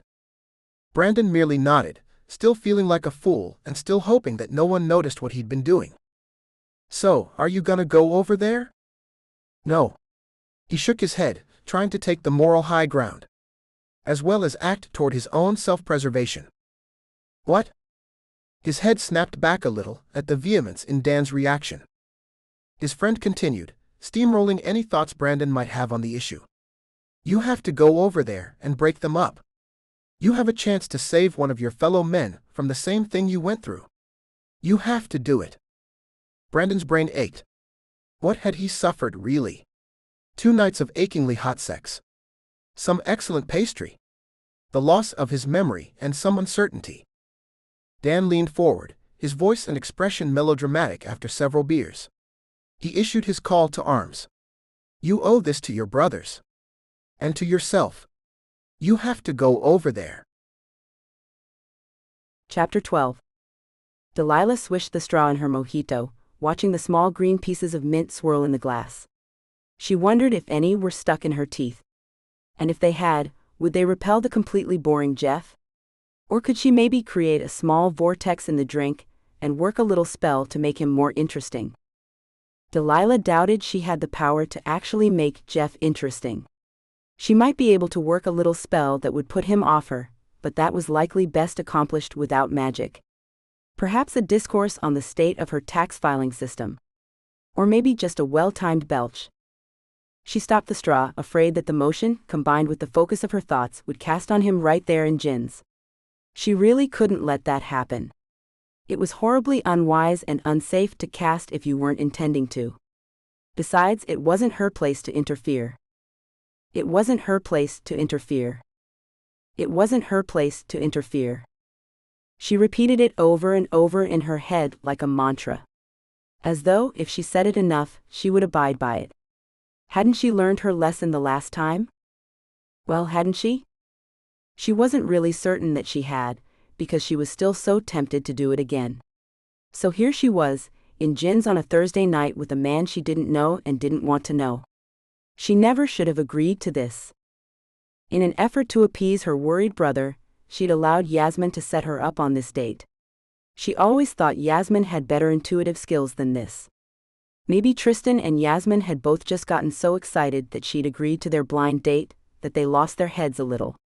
Well, after this oh-so-rousing success, they weren't going to get another chance. She looked up and smiled at Jeff, as he droned on about his work with the Jet Propulsion Laboratories.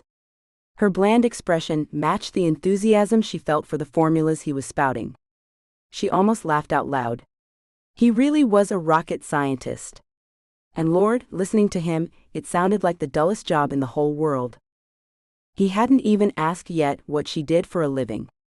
He'd only given her a look that bordered on appalled, that she didn't want to share the gin's special buffalo wings with him. Maybe she could cast a spell on herself, to make herself more interested in what he was saying. But God's forbid, if he actually thought she had a good time, he might just ask her out again. And if she'd made herself like him, she might just say yes. So she focused her thoughts on analyzing him, rather than actually listening to him. He was too uptight, which made him seem older than he probably was. Way too buttoned down to suit her. She needed someone without a perfect part in his hair, or starch in his collar. Jeff's manners were impeccable. Too impeccable, she sighed in frustration. They were in a bar. He was eating buffalo wings with a knife and fork. He leaned forward, clearly expecting some response from her.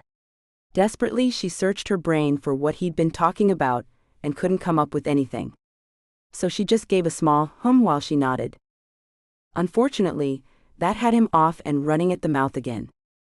She resigned herself to being stuck for a while longer, upset that she hadn't thought ahead and didn't have a friend lined up for a mercy call. Yasmin would have done it, but this had been her setup. It would have been wrong to ask her to provide a way out. Jeff droned. Delilah discreetly checked her watch, wondering how long she needed to stay in order to politely tap out and call it a night. At least another half hour. No, make that 20 minutes. She wouldn't survive another half hour. She was so focused on appearing focused on Jeff, that she felt the harsh shove at her hip before she saw anything. Jostled to the side, she looked up, startled, already having figured out that someone had slid into the booth next to her, mercilessly bumping her out of the way. She could not have been more surprised to see Brandon, or the sweet smile that spread across his face at the sight of her. Blinking a few times, she rapidly took in the scene, once again regretting that she hadn't finished that second forget spell on him. She also saw that Jeff was just mortified by the intrusion. At least it shut him up for a moment. Before she could think of anything to say, Brandon gave her a sad, pitying look, and odd words started tumbling from his lips. "Lila baby, come home." Huh? What the hell was he talking about? Jeff's spine got straighter, if that was possible. He huffed and crossed his arms. Brandon gazed deeply into her eyes and kept talking. "We miss you." "We?" "Delilah?" Jeff's tone demanded attention, and both she and Brandon turned to face the other man. "Do you know this, gentleman?" Clearly, gentleman was not what he thought Brandon was. Delilah thought maybe insane asylum inmate was a better option. What did Brandon mean, we? She took a sip of her drink to cover for her confusion. Brandon put his right hand out across the table as though to introduce himself. His left arm snaked possessively around Delilah's shoulders, but she was too confused to react. "I'm Brandon Stewart. Delilah's husband." Immediately she choked. "Husband?" Her wide eyes swung to his face, only to find that he looked perfectly serious. He gave her a sad smile as Jeff voiced her concerns. "Husband?" Brandon didn't take his eyes off hers. Even as she sat there choking on her drink. Not that he volunteered to hit her on the back or ask if she was going to survive. He just looked sad. "Baby, have you been dating again? You know the doctors think that's a bad idea." Then he turned his sympathetic face to Jeff. She isn't well. That was it. Her anger poured out in her voice, which she barely managed to keep from screeching above the noise level and broadcasting to the entire bar. Brandon? Jeff looked taken aback. You know him? Are you married? No. She shook her head violently. What was Brandon doing? He made his next play before she could form words. She's not only married, we have a family. He shifted his weight, pressing intimately along her from shoulder to thigh as he fished in his pants pocket for his wallet.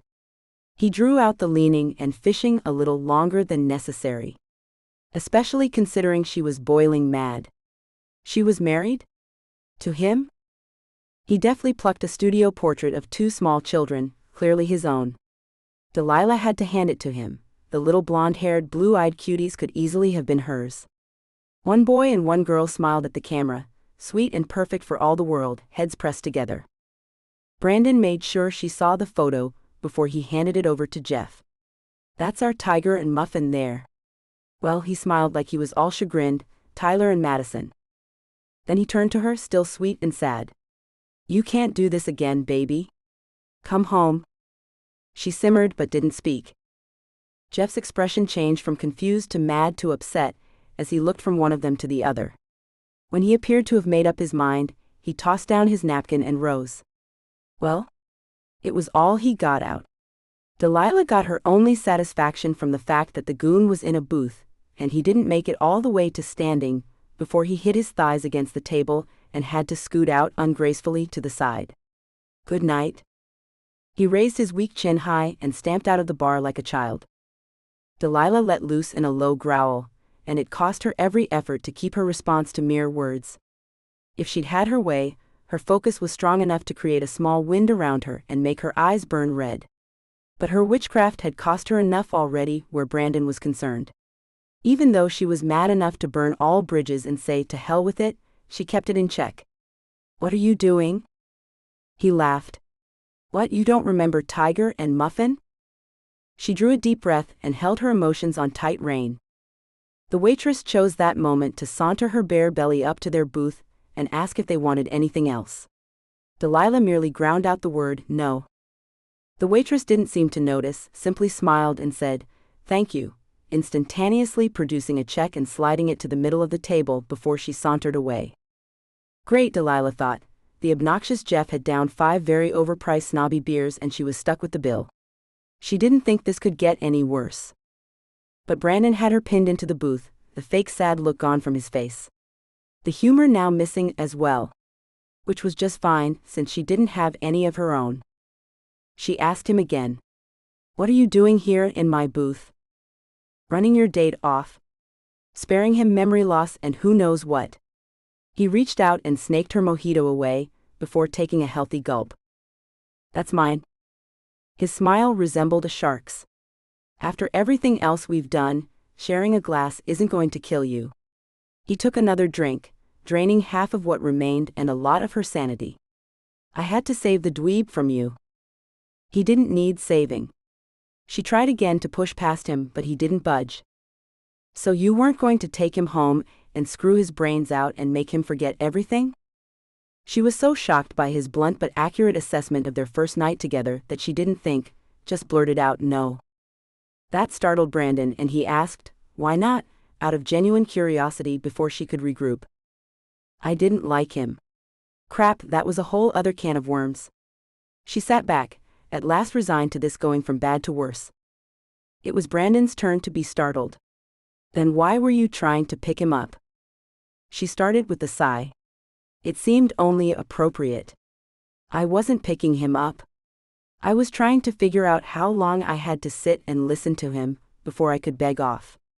I miscalculated, not having figured in the piss Brandon factor.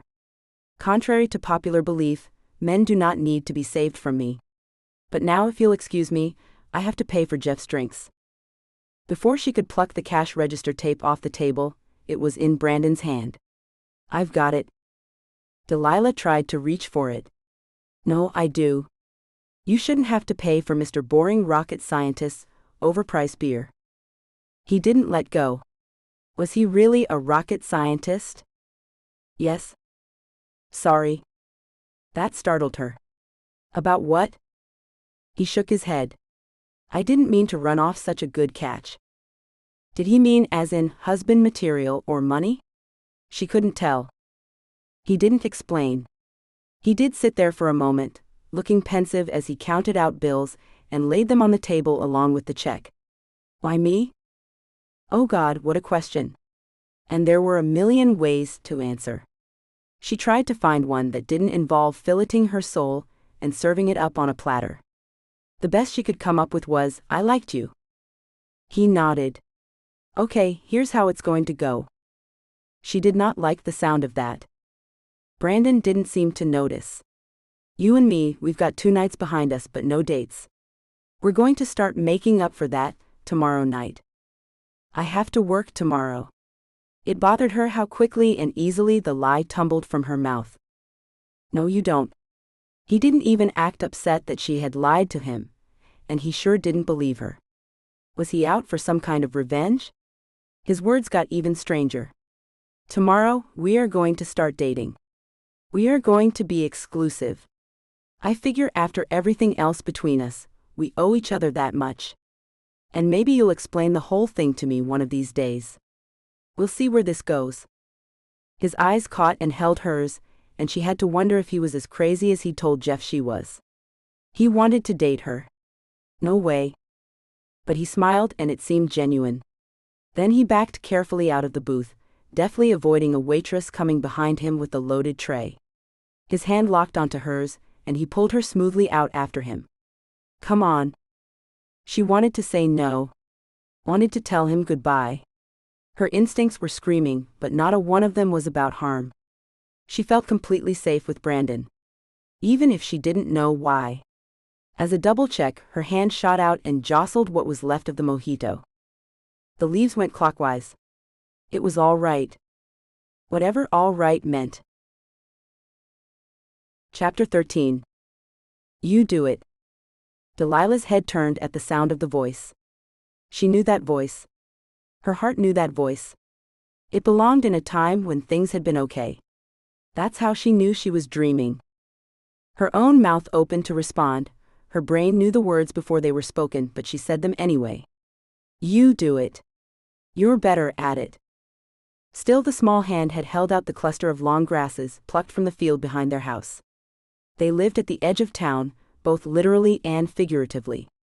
A Wiccan family on the fringe of society, trying to keep the balance between civilization and nature.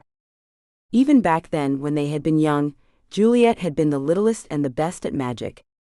As though their parents had gotten better and better at focusing their talents into their children each time they brought a new one into the world.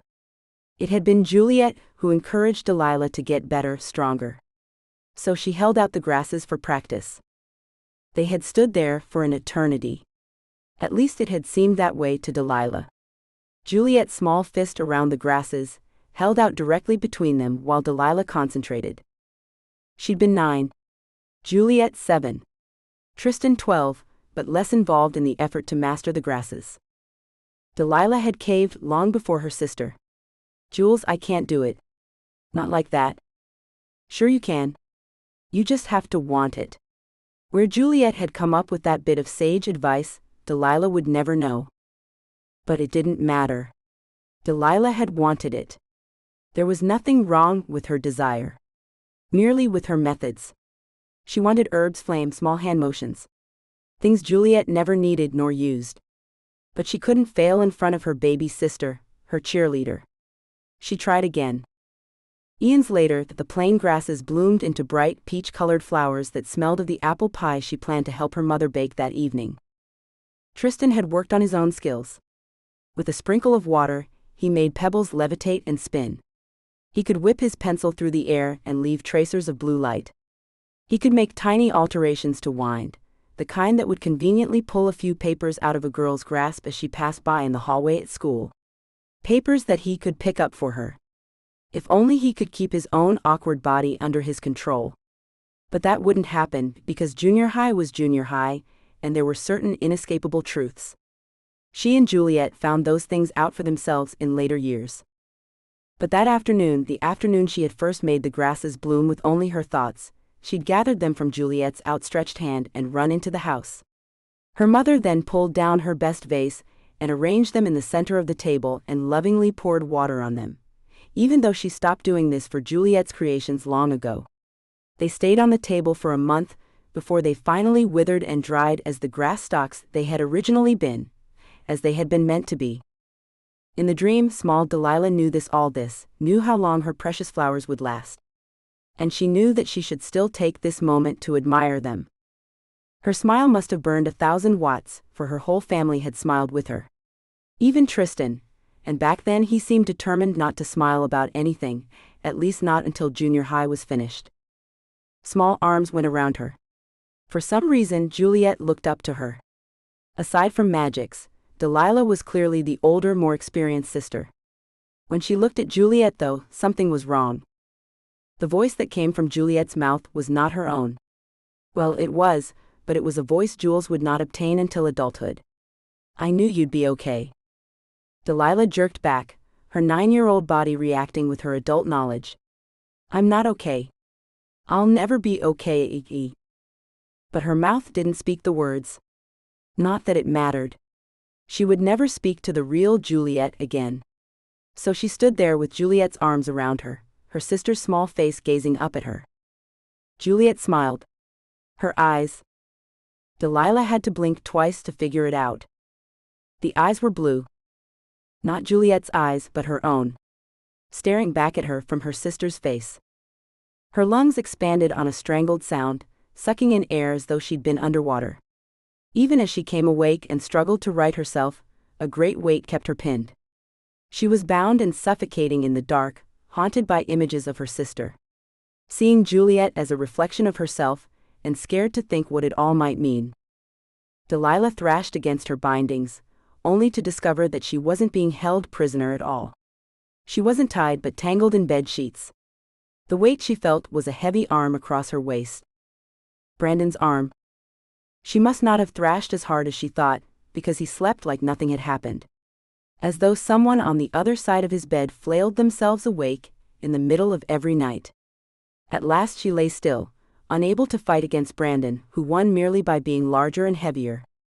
And unable to fight against the memories of her dream, which were burned into her brain, whether she understood their meaning or not. She talked herself back into a state of half-sleep where she became unaware of the passage of time, as well as the unmoving man beside her. For a while she drifted through half-dreams, before the contact showed her Brandon's dreamless sleep.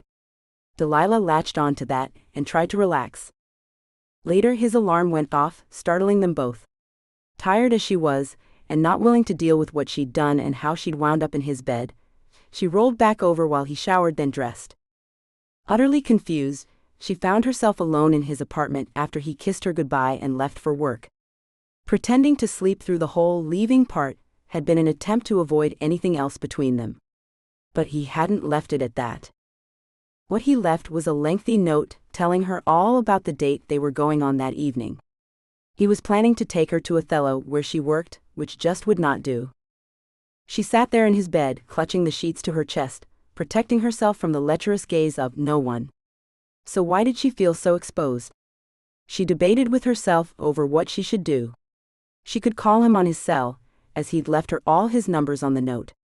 Or she could do what she'd planned all along, snitch a piece of hair, a well-worn garment and his toothbrush cup. Cautiously she climbed out of his bed and back into her clothes. She pulled her fingers through her hair and spelled it smooth and shiny. It was a little measure of control in a world that was suddenly spinning way too fast for her again. While she worked on her hair, she told herself that she wasn't going to do anything wrong. She was just going to look around. His living room was sparsely furnished and managed to feel empty even when Brandon was in the house, but her spell to search for personal items turned up the remote control. He would have had a lot of contact with it if he was anything like David and her brother. But if she took it, he'd definitely notice it was missing.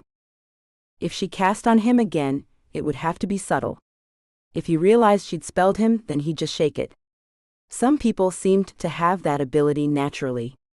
She herself apparently was not one of them. Brandon, however, had already proved himself capable of doing just that. So the remote was out of the question, but the toothbrush cup still seemed like a good idea.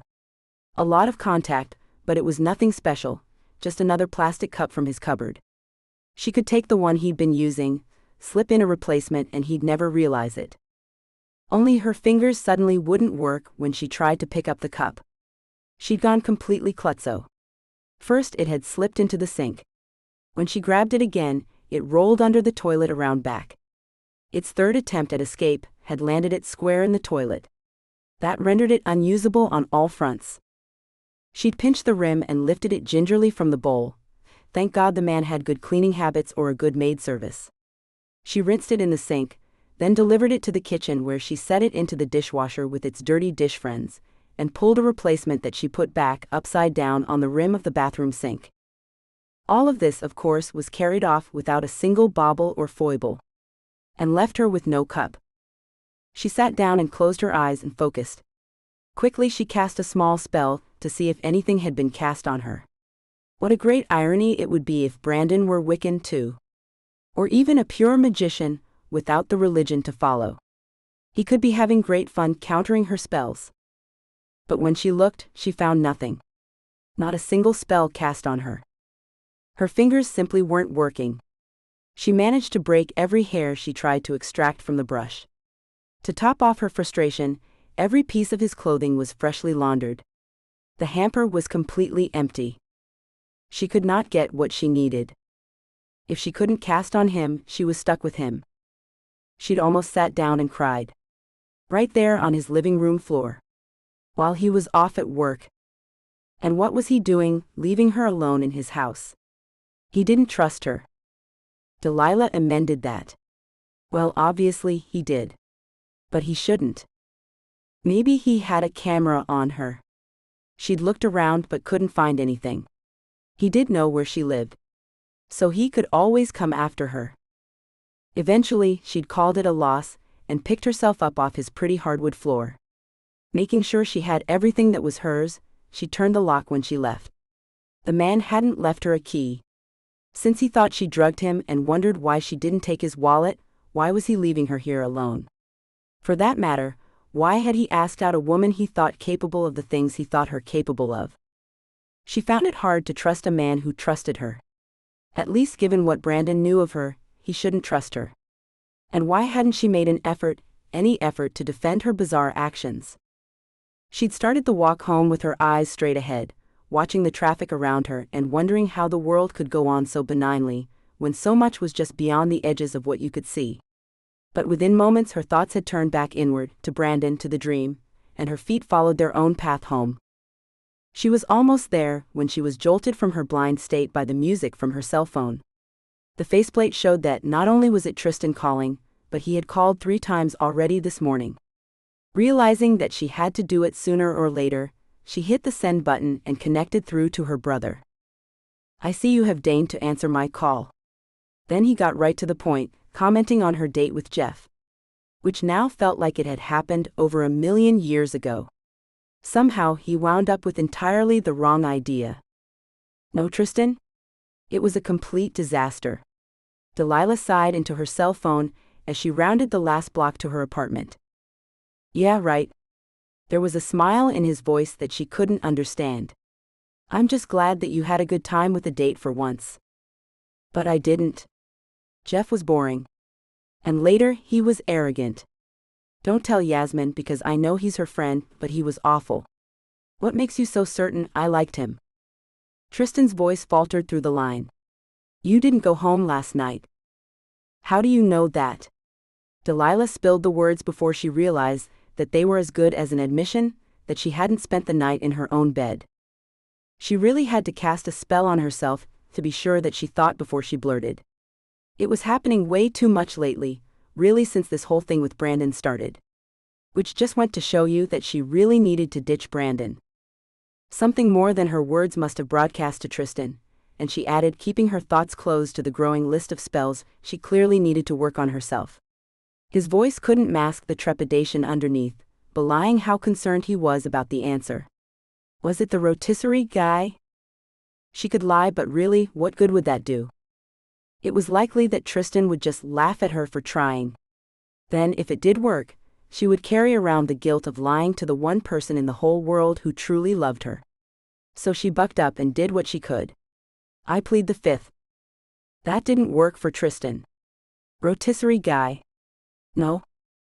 He said the no the same way you would if you'd found out your perfect soufflé had fallen. Delilah countered with a slight change of subject. How did you know I didn't go home? You weren't scrying on me, were you?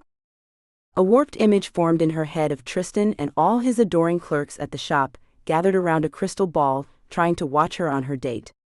Luckily, or maybe just intelligently, she'd cast a protection against being viewed remotely a long time ago. If they had checked in on her, Tristan would never have made the mistake of assuming it was Jeff she'd been with. Still, the whole idea gave her the willies. Thank God her brother had morals. Indeed, he offered up a far more common method. I called your house all night, you didn't answer. Maybe I was just sleeping heavy. You already admitted you were with the rotisserie guy. Yeah, that blurting thing had been a mistake. She sighed again, finding herself at a distinct disadvantage against her brother's concern for her. Can we stop calling him that? So tell me his name, or better yet, bring him by to meet me. Since you're actually seeing him. Never mind. Rotisserie guy will be just fine. She didn't even address Tristan's idea that she was really seeing Brandon. She so wished this conversation were over. Tristan must have sensed that, because he claimed there was a commotion in the store and that he'd have to leave soon as it got busier with the Friday afternoon rush that would turn into the evening crush. They said their goodbyes, even though Delilah knew the discussion of rotisserie guy was far from finished, and he hung up to go train the new girl about the midnight closing before he left her in Yasmin's capable hands. Delilah mentally amended that Yasmin was not a capable matchmaker, but she kept that to herself and just wished him well with his trainee. She hit the end button on her phone as she looked up and down her own apartment hallway. She hadn't paid much attention to getting here. She'd walked the 10 blocks from Brandon's house in a daze. Turning the key in her own apartment door, Delilah stepped over the threshold into familiarity. With a deep breath, her whirl of thoughts and feelings at last came to a stop and settled. Trying her best not to think at all, Delilah padded into the bathroom and turned the hot water to full blast. She stripped her clothes away and wished she could strip her memories just as easily. Not only Brandon, but all of them. She stepped into the spray of the shower and simply enjoyed the heat for a few minutes. It wasn't long before her thoughts demanded attention. She tried, like she had so many times before, to figure out what had gone wrong in her life. But she couldn't find it. Couldn't pinpoint a moment of mistake, the obvious signs she had missed or ignored. She and David had married in a whirlwind of romance, happy and in love. She'd had the white dress and the flowers in her hair. Her mother and father beamed, her brother and sister were in attendance, all of them smiling and happy for her. They'd all loved David. David loved them. He'd known her family was Wiccan and accepted her religion. He'd embraced her love of it, if not her faith as his own. He had no issues with what she or her family was. Yet none of them had foreseen what was to come. Delilah pushed the water off her face and thought back to her wedding day, to the days before and after it. David gave no warning that she could see. She'd gotten no cold feet, no inkling that something was wrong. Even in hindsight, she could see nothing. Maybe nothing had been wrong. Maybe it was her own fault as much as anything. She squeezed her eyes tight to combat the twisting in her heart. That was enough for one day. Even if she could figure out what had gone so wrong with David, it wouldn't solve a thing about Brandon. And the Brandon issue needed to be solved. Apparently without witchcraft. That meant that she had a date tonight. She'd have to call him and tell him she couldn't go to Othello. But he would find somewhere else. He was persistent that way. That meant she needed something to wear. Something suitable for a date. Something suitable for telling him she couldn't see him anymore. Something that said it was over. She didn't think she owned any date clothes that said it's over. Damn. Chapter 14. Brandon let out a relieved sigh. 5:30 is excellent. Thank you. He smiled as he parked the desk phone in its cradle, and leaned back in his chair for a moment before he called Delilah to tell her. He was going to have to come into the office this weekend to be ready for the round of investor presentations that started on Monday. They were too important to neglect. Still, he'd gotten virtually nothing done today. Like usual, he'd come into work before Dan did, but this time he was whistling. Why, he wasn't quite sure. Delilah was a handful herself, and she brought a handful of problems he didn't want to deal with. But his mouth kept saying things that kept her around. Dan caught him grinning and joined in. After a few comments, it was clear that Dan was pleased that Brandon had given the girl the what for. That took a bit of effort to untangle. The smile disappeared from Dan's face as Brandon explained that no, he hadn't taken Delilah out of the bar and told her off or worked her over. He had in fact asked her out. Brandon didn't say he actually told her they were dating. Dan was not impressed. Then Delilah called, saying the reservations he'd wrangled at Othello wouldn't do as she worked there. At least he now had a place to match to the kitchen, in his memory. But there was the problem of getting other reservations for a Friday night in Hollywood. He called every nice restaurant in town. And no surprise, they were all booked. He was tempted to have Angela at the front desk call and make reservations for him under some famous B-list star's name. Finally, he'd done the unthinkable and groveled to Dan. Who'd yelled, "Take her to Pink's for God's sakes." Brandon had felt his jaw clench. "She's a chef. I can't take her to a hot dog stand." "Please, she screwed with your head." Then he conceded, Brandon could tell by the sigh. Dan tried one last time before he really gave up. "They really are the best hot dogs in town." Brandon didn't speak. Dan picked up the phone and called his cousin who worked in the kitchen at Spago.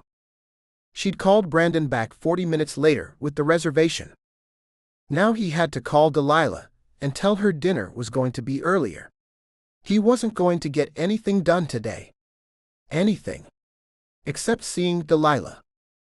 Grinning like the fool he knew he was, and wondering why the date pleased him so much, he dialed her cell number. "Hey Lila." "Hi Brandon." That was it, no inflection, no nothing good or bad. He'd never met a woman he could read less. "I got us reservations at Spago. Is that all right?" Who could argue with Spago? Still, he crossed his fingers. "That's fine." He cut her off before she could say anything else. "They're at 5:30. It's a Friday, everything else is booked." 5:30. No, he thought to himself, do not back out on me now. Taking a deep breath, he steeled himself. If the time didn't work for her, then she could eat steaks off the grill on his back patio. He'd have to buy a table and chairs, but it was still only noon. He could do it. He waited. Finally, her voice came through. "All right. I'll see you there." She sounded ready to hang up. "I'll be by to get you at 4:45. "Okay. See you then." He hung up, wondering again what he was doing with a woman who was so much work. At least he didn't have to rush out and buy a patio set. He scrounged through the office refrigerator for lunch, determined to stay in and do something, anything work-related. There was also the problem that Dan wanted to harass him over his choice in dates, and Brandon didn't want to deal with it. At 3:30 he called it a day and snuck out without telling Dan. Even as he did it, he wondered what his problem was. He and Dan always checked in with each other. It was the only way to keep things running. But he was gone before he could figure out why. At his house, he wandered through the rooms, looking at it new, as though there would be some sign indicating that Delilah had been there. The woman sure had gotten under his skin. He just hadn't figured out yet what to do about it. With fresh eyes, he saw where he lived. Of course, it was totally after the fact. He hadn't intended to run into her and wind up here. But it wasn't too bad. Right? He cringed. Right from the front door, the place began screaming "bachelor pad," and it didn't quit screaming it. Ever. The living room was a shrine to a TV so big it threatened to eat the viewer.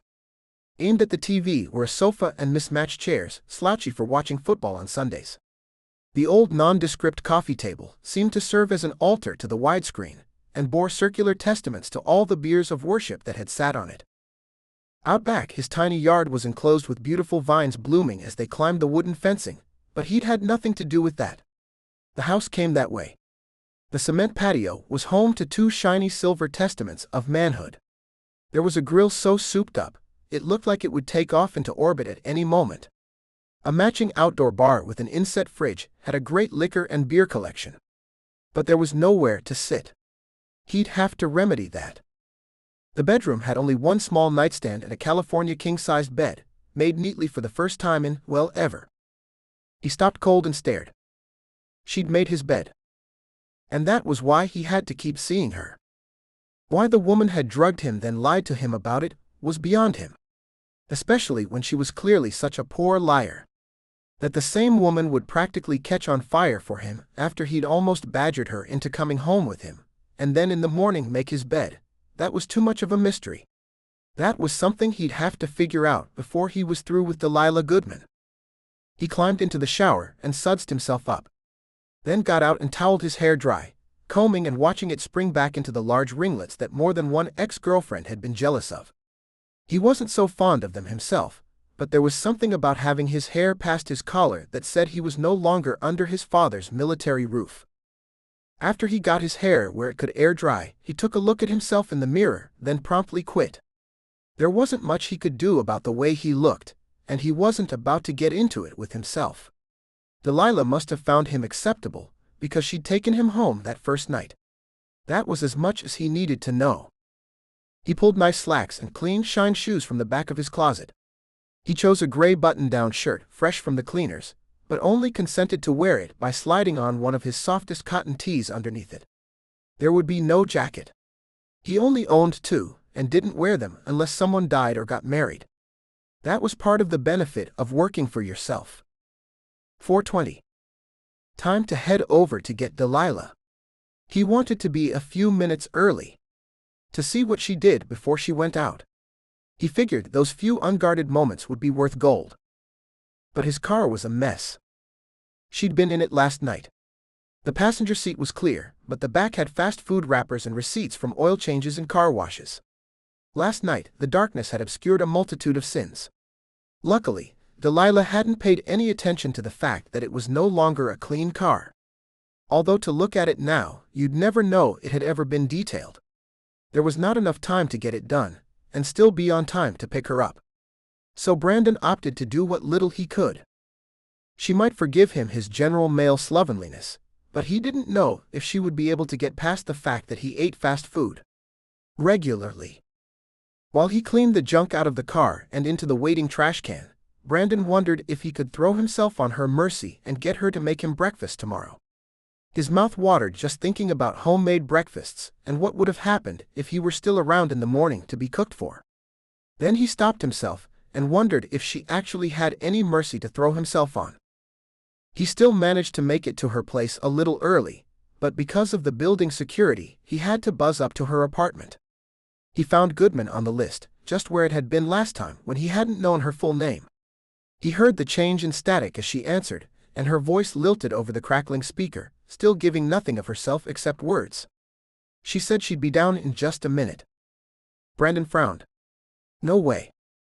His sister swore that, contrary to popular belief, there were some women who were ready on time or even early. Brandon had never met one of them. After concluding that Delilah merely told him she was ready and was actually going to make him wait in front of the building, he began to pace. Right there on the sidewalk on Franklin Avenue for all the world to see.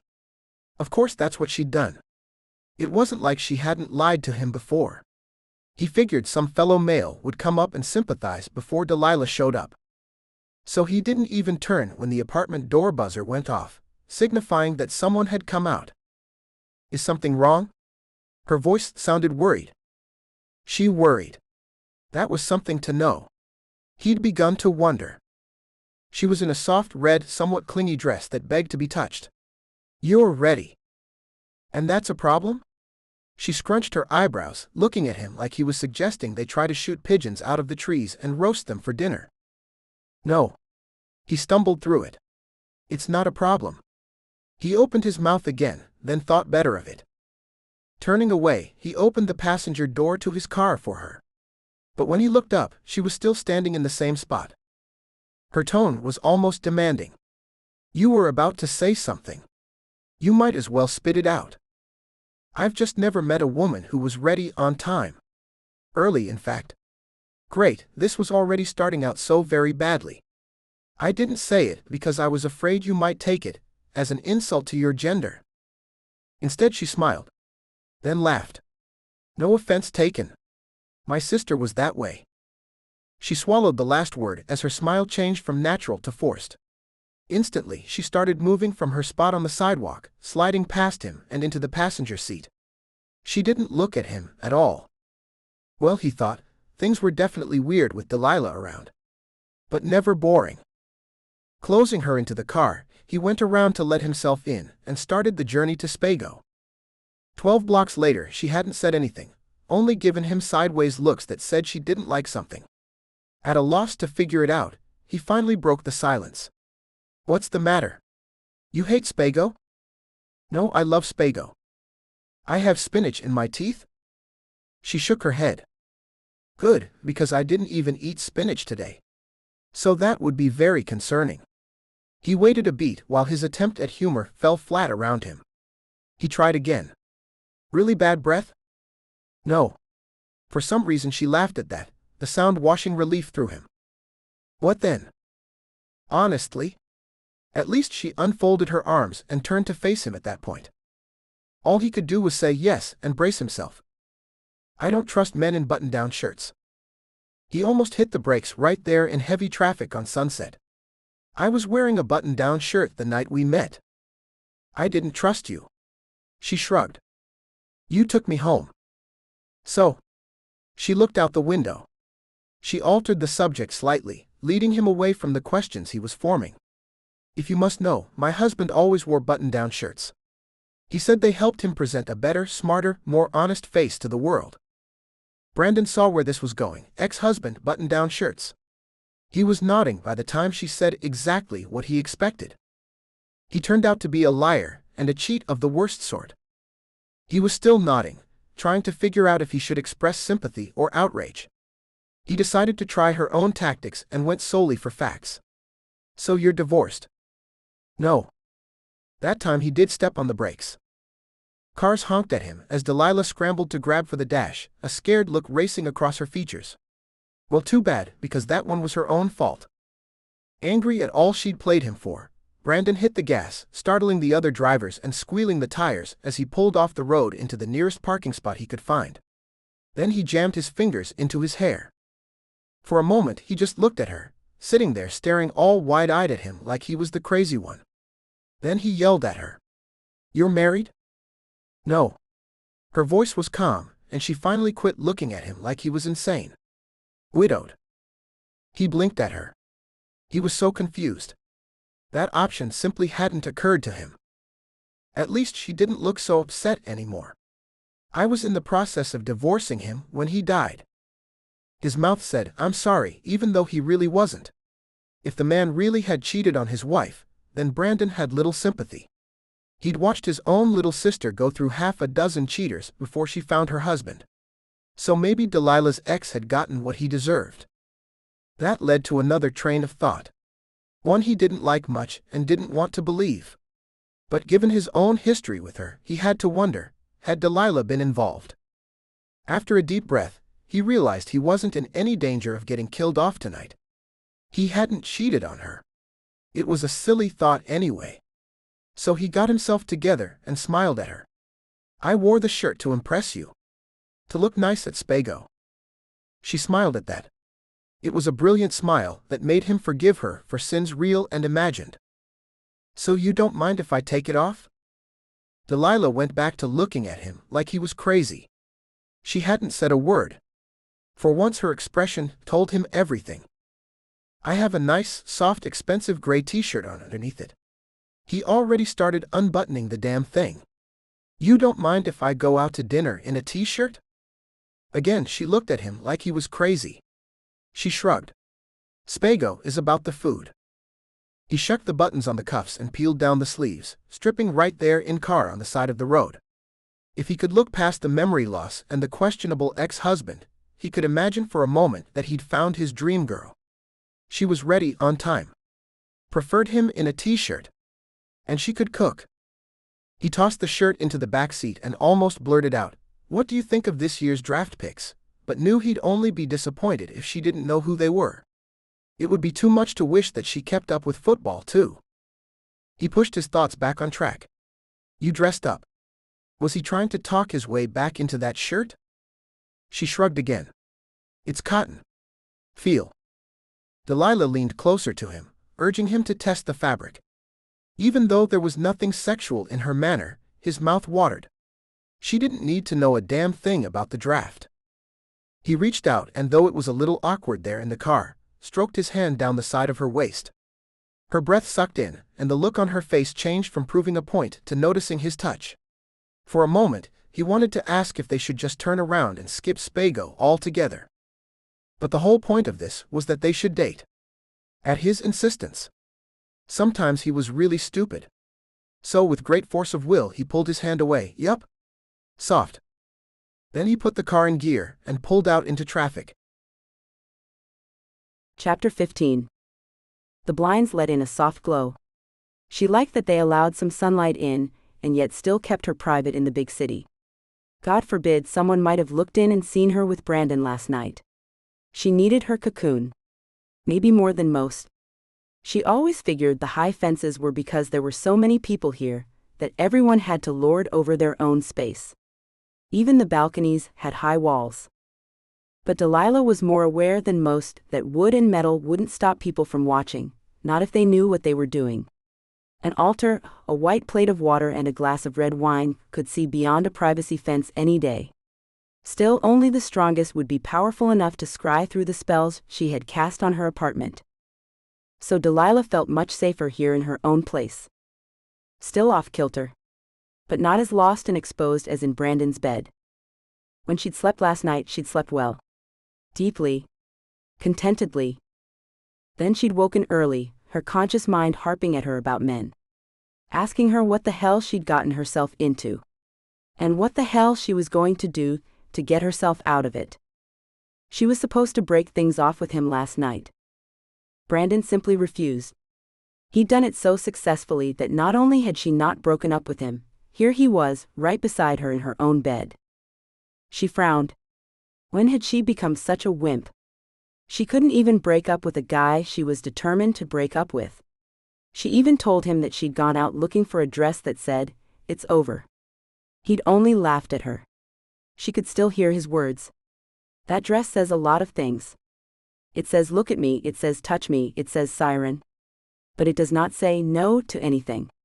Certainly not to me." He'd climbed into the round booth at Spago opposite her. But very shortly, the respectable distance between them disappeared completely. His hip pressed along hers, his thigh and shoulder rubbing against her bare skin every time he moved. She tried to slide away, claiming it was awkward. But he tugged her back, pointing out that he was a lefty so they just fit. Unfortunately for her breaking up scheme, he was right. Brandon fed her scallops off his fork and watched her green eyes ablaze as the food melted in her mouth. Eventually she stopped waiting for just the right moment and blurted out, "Brandon, we can't date anymore." He didn't even react. "Yes, we can." She tried again. "No.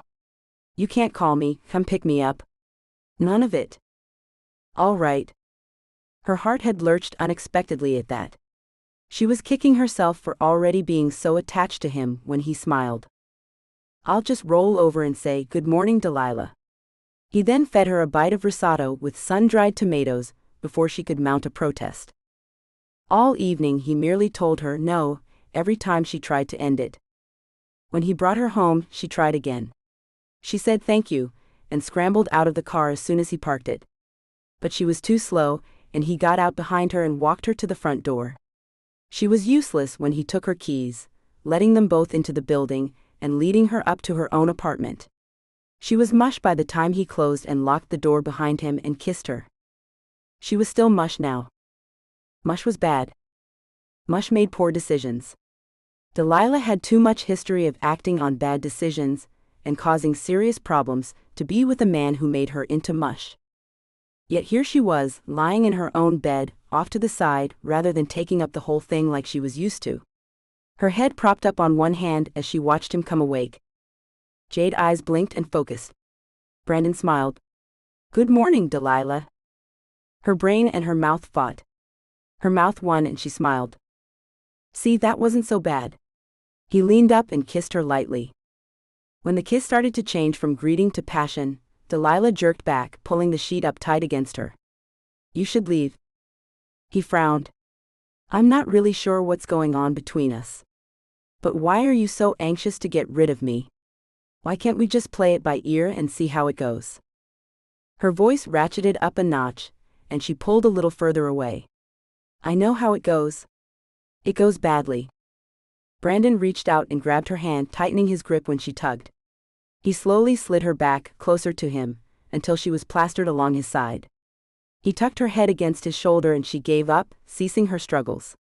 "I'm not one for making promises early in a relationship, but I can promise you this: I don't cheat." She didn't say anything, so Brandon filled in the space. "My little sister is one of my favorite people in the whole world, so don't get me wrong. She has abysmally bad taste in men. I've been in a handful of near fistfights with guys who cheated on her. Truly, she shouldn't have picked them in the first place. I threatened the life of the man who is now her husband if he hurt her. I wouldn't consider myself much of a man if I went out and did the same thing." He took a deep breath, and again continued when she didn't add anything. "So I don't know what is going to happen, but I know what isn't. You won't find me in someone else's bed or arms, and you won't hear nasty little rumors, and you don't have to wonder." Still, Delilah could find nothing to say. Did she feel better? Yes. Did she want to feel better? No. After a moment, he kissed the top of her head. Before her insides could unclench, he asked, "Will you make me breakfast?"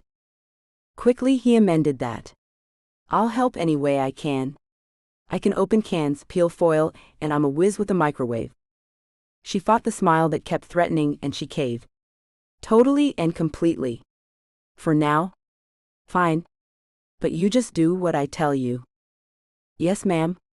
He rolled away, far more comfortable with his nudity than she was. But still she watched his bare ass as he strolled into her bathroom. When he was out of sight, she crawled out from beneath the covers and got herself dressed in jeans and a t-shirt.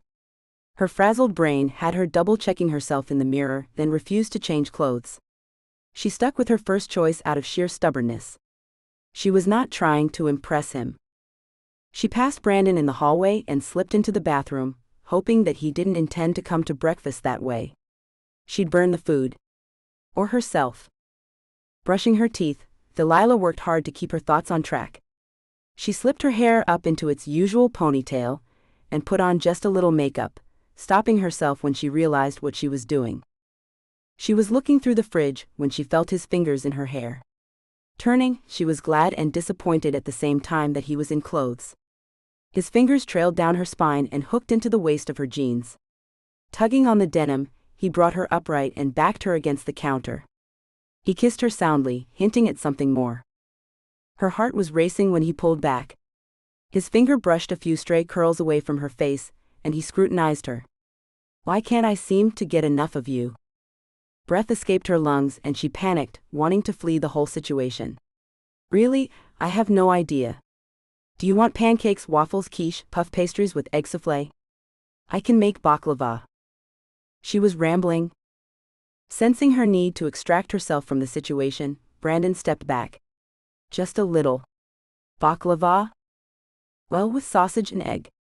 I'll put tomatoes on top. Maybe some spinach." She peered into the fridge again to be sure she had what she needed. "Do you usually cook like this? I can eat cereal." She turned to face him, hands on her hips. "I don't think I own any cereal. And yes, I cook like this all the time. My brother comes over 4, maybe 5 times a week and I feed him." "Brother?" Her ears and heart pricked up, checking for Tristan outside the door. He wouldn't. Yes, he would. She thought about calling him and warning him away. But knowing Tristan and his overprotective streak, that would likely just bring him running. She could not have Tristan here, not now. Delilah started to panic again. The only real solution she could come up with was telling Brandon she was sorry. Lie about a nail appointment she forgot, or something equally lame. then shove him out the door. With a deep breath for fortitude, Delilah turned to do just that. But she couldn't do it. He was wandering the edges of her living room, looking at the tiny pieces of her life. Really, everything but the bedroom was all one big space. A small breakfast bar jutted out of the wall, creating the illusion of a separate kitchen. But the other side bled into the dining area, thanks to a wheeled island chopping block and a baker's rack that she had stuffed to overflowing. A spare cabinet was situated at the end of the bar, creating a little extra serving space and more storage for bakeware and gizmos. The flooring changed to carpet just beyond the small table, and Brandon padded around barefoot, looking at her bookshelves and trying to glean information about her. She saw him head toward the one photo she had of her and Tristan and Juliet, taken long before. They had all been happy and young. Arms slung around each other, grins on their faces. Delilah couldn't answer any questions about it. Not without creating a whole bunch of new ones. So she interrupted his thoughts before he could get a good look at it. "Did you decide what you wanted?" He turned and grinned. "You choose." "Baklava." She purposefully picked the most involved dish. "Get your butt back over here and help. Is there anything you won't eat?" He thought for a moment. "Tofu. Quail eggs. Caviar." "You don't eat caviar." His head tilted to one side. "Does that ruin your breakfast plans?" "No." She laughed. "But it's so good. It's fish eggs." He made a face, and she decided to drop the topic. "Can you brown sausage?" "Isn't it already brown?" He frowned at her. "Dear Lord." "All right. Lesson number 1, sauté pan." She held it up, along with a few other pans explaining the basic differences, pleased that he was actually paying attention. "Sausage does not start off brown." She held up the package of meat. "It's really kind of pinkish. If you've only seen it brown, then you've only seen it already cooked." She went through a few more steps, getting him set up with the right size flame on the burner and handing him the correct utensil. "Now let it sizzle and keep stirring. Get those brown crispies on it and scream if you see smoke." He nodded at her like a soldier with a mission. Delilah began assembling everything else. She melted a pat of butter and whipped a cup of half and half, then poured 6 eggs into it. She crushed garlic into the mix, as well as a pinch of salt and some fresh ground pink pepper. Turning on the oven, she checked on Brandon, who was watching the sausage like a hawk. While she prepped the baking dish, she started talking. "So who cooked for you as a kid?" "My dad. Mostly he made stuff from mixes, and he didn't want us kids in the kitchen. After he got home in the evening, he would supervise homework and boil water for whatever was for dinner. He microwaved a lot." "Your mother didn't cook?" "I have no idea. She gave birth to Bethy and disappeared from the hospital." Delilah couldn't comprehend that. She could barely keep her jaw hinged. She just left her newborn baby? Brandon shrugged. Dad said she'd been getting restless for a while. I was too young to remember. Apparently, Bethy was an accident. Mom signed the birth certificate and took off. She stood there like an idiot for far too long. Hey, don't look at me that way. He went back to watching the sausage.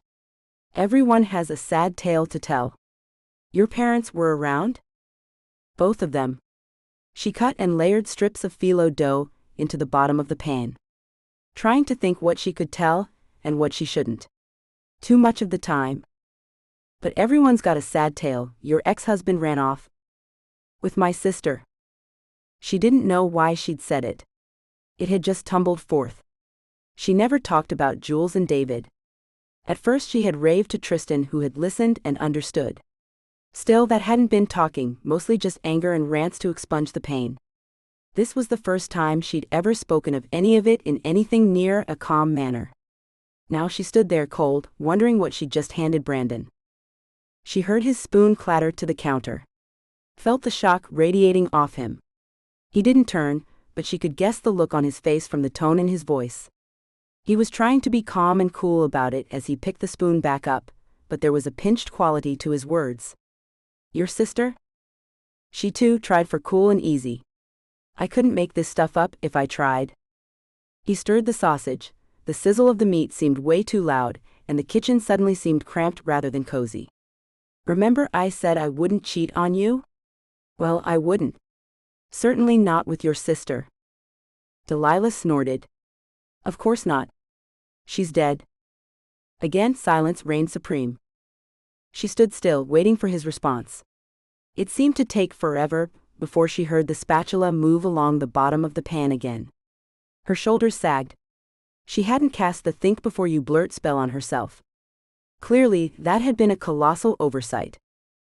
Then again, maybe it wasn't. Maybe now Brandon would realize that she was a walking heap of trouble where relationships were concerned. So she waited. Waited for him to put the pieces together, and realized that it could never work. She saw him working up to something. She wondered how he'd bow out, what he'd say. What he said was, "I think the sausage is done." Yeah, well, I bet a lot of things are done. But she didn't say it. Slowly she turned around, for once fairly certain of what she'd find. But she didn't get what she expected. Instead, he turned off the heat, and was holding out the sauté pan for her inspection. He looked as immovable as he'd always been. Her voice wavered. Yeah, it's done. His didn't. So now what? There were 1,000 answers to that question. As usual, Delilah chose the easiest one. Use the spoon to hold back the sausage. You're going to drain a little of it into the eggs while I whisk. There, in the middle of her kitchen, they worked in concert, neither of them really acknowledging the bomb she had just dropped. That's enough. What do I do with the rest of it? Here, pour the grease in this can. I give it to the little Yorkie next door. Delilah gave him a real smile, although she wasn't sure why it came, or how it came so easily. I'm the only one she doesn't bite. That was because of a spell, and not any sausage drippings though. She didn't mention that to Brandon. He surely wouldn't be around long enough to find out what she was. She pulled out fresh washed spinach leaves and rolled them before cutting them, making neat strips, then chopped mushrooms into paper-thin slices. She had Brandon help her layer in the sausage and veggies. They added shredded cheese before pouring the egg mixture over it, then adding the next layer. Brandon growled the whole time. This smells so good. Wait till it bakes. She carefully slid the dish into the waiting oven, then turned the timer for about half an hour. 30 minutes? About that. You didn't measure anything. She shook her head. I never do. So, he maneuvered closer to her, stalking her like prey. What are we going to do for about 30 minutes? Talk? She deftly stepped away. He crossed his arms and perched himself there at the counter. He managed to look like he wasn't disappointed that she wouldn't just climb right back into bed with him. Do you have any kids? No. Well, that single-syllable answer wasn't helping the old talk idea along very well. But apparently we do. He caught her reference to 2 nights before and laughed at her. Her heart hammered like she cared when she asked him, when do you get to see them? Clearly they don't live with you. Holidays. He fished the wallet out and held the picture up for her to see again. Their names really are Tyler and Madison. And we really do call them Tiger and Muffin. I could never have come up with anything that good on the fly. She interrupted, wanting the more pertinent information first. Tell me about their mom. Green eyes flashed sideways at her, as though he was holding something back. She's sweet. And sometimes a little flighty. She was a pain in my ass most of my life, but I love her with all my heart. Delilah's own heart hitched, and she began to hate him for having that power over her. Maybe she should have just slept with him. Lord knows it would have been easier. He leaned down to catch her eyes as he waved the picture in front of her face, maybe just to rub it in that he still loved his ex. She had decided she didn't care when his words came through. And they don't live with me because they aren't mine. She looked up. They're my sisters. That's why they look so much like you. And maybe why they look so much like you. He plucked out another picture, this one of the whole happy family at the same portrait studio. Sure enough, while his sister didn't really look anything like she did, none of the features were even similar. Both the mysterious Bethy and her husband had Delilah's same light blonde hair and blue eyes. She laughed. Maybe just as a relief. He put the pictures back. I have no exes. No one I married anyway. Just the one missing mother, a sister with bad taste in men, and a father who can't cook. He inhaled. Although I don't think anyone can cook like you do. She followed suit and inhaled too, enjoying the smells as the egg baklava baked. In her best Southern Belle voice she added, "It's a gift," and curtsied. Chapter 16. Tristan eyed the baking dish that sat in the middle of the table. Delilah eyed him, eyeing it, and wondered what he saw. Grabbing a plate and fork, her brother made himself comfortable in a chair that had likely just cooled from where Brandon's hot little ass had warmed it only minutes before. Tristan, as usual, helped himself. What is it? Egg baklava. He ate a bite and smiled, then looked at her. What? No smart-ass remark? Sorry, I baked them all in with the eggs. He took another bite and chewed, delaying his comment just long enough to make her start believing she was safe. Or maybe you used them all up on rotisserie guy. She moaned, then thought before she spoke. She tried really hard to sound like she had no idea what he was talking about. Rotisserie guy? Yeah, when did he leave? Ooh. She hated when he pushed. So she pushed back. What do you mean? Please. He gestured at the dish with his fork, hazel eyes flashing with humor. You made this for yourself? Then ate all that? Without waiting for me? I'll bet you $50 there are 2 plates in the sink. He smiled. Or I can get a pendulum and start asking questions. Every answer on rotisserie guy is going to go clockwise. Delilah groaned. She thought she was so lucky when Brandon had declared that he had to go into the office and removed himself from her apartment before Tristan showed up. Instead, Tristan seemed to know everything, as usual. And he often figured it out without magic.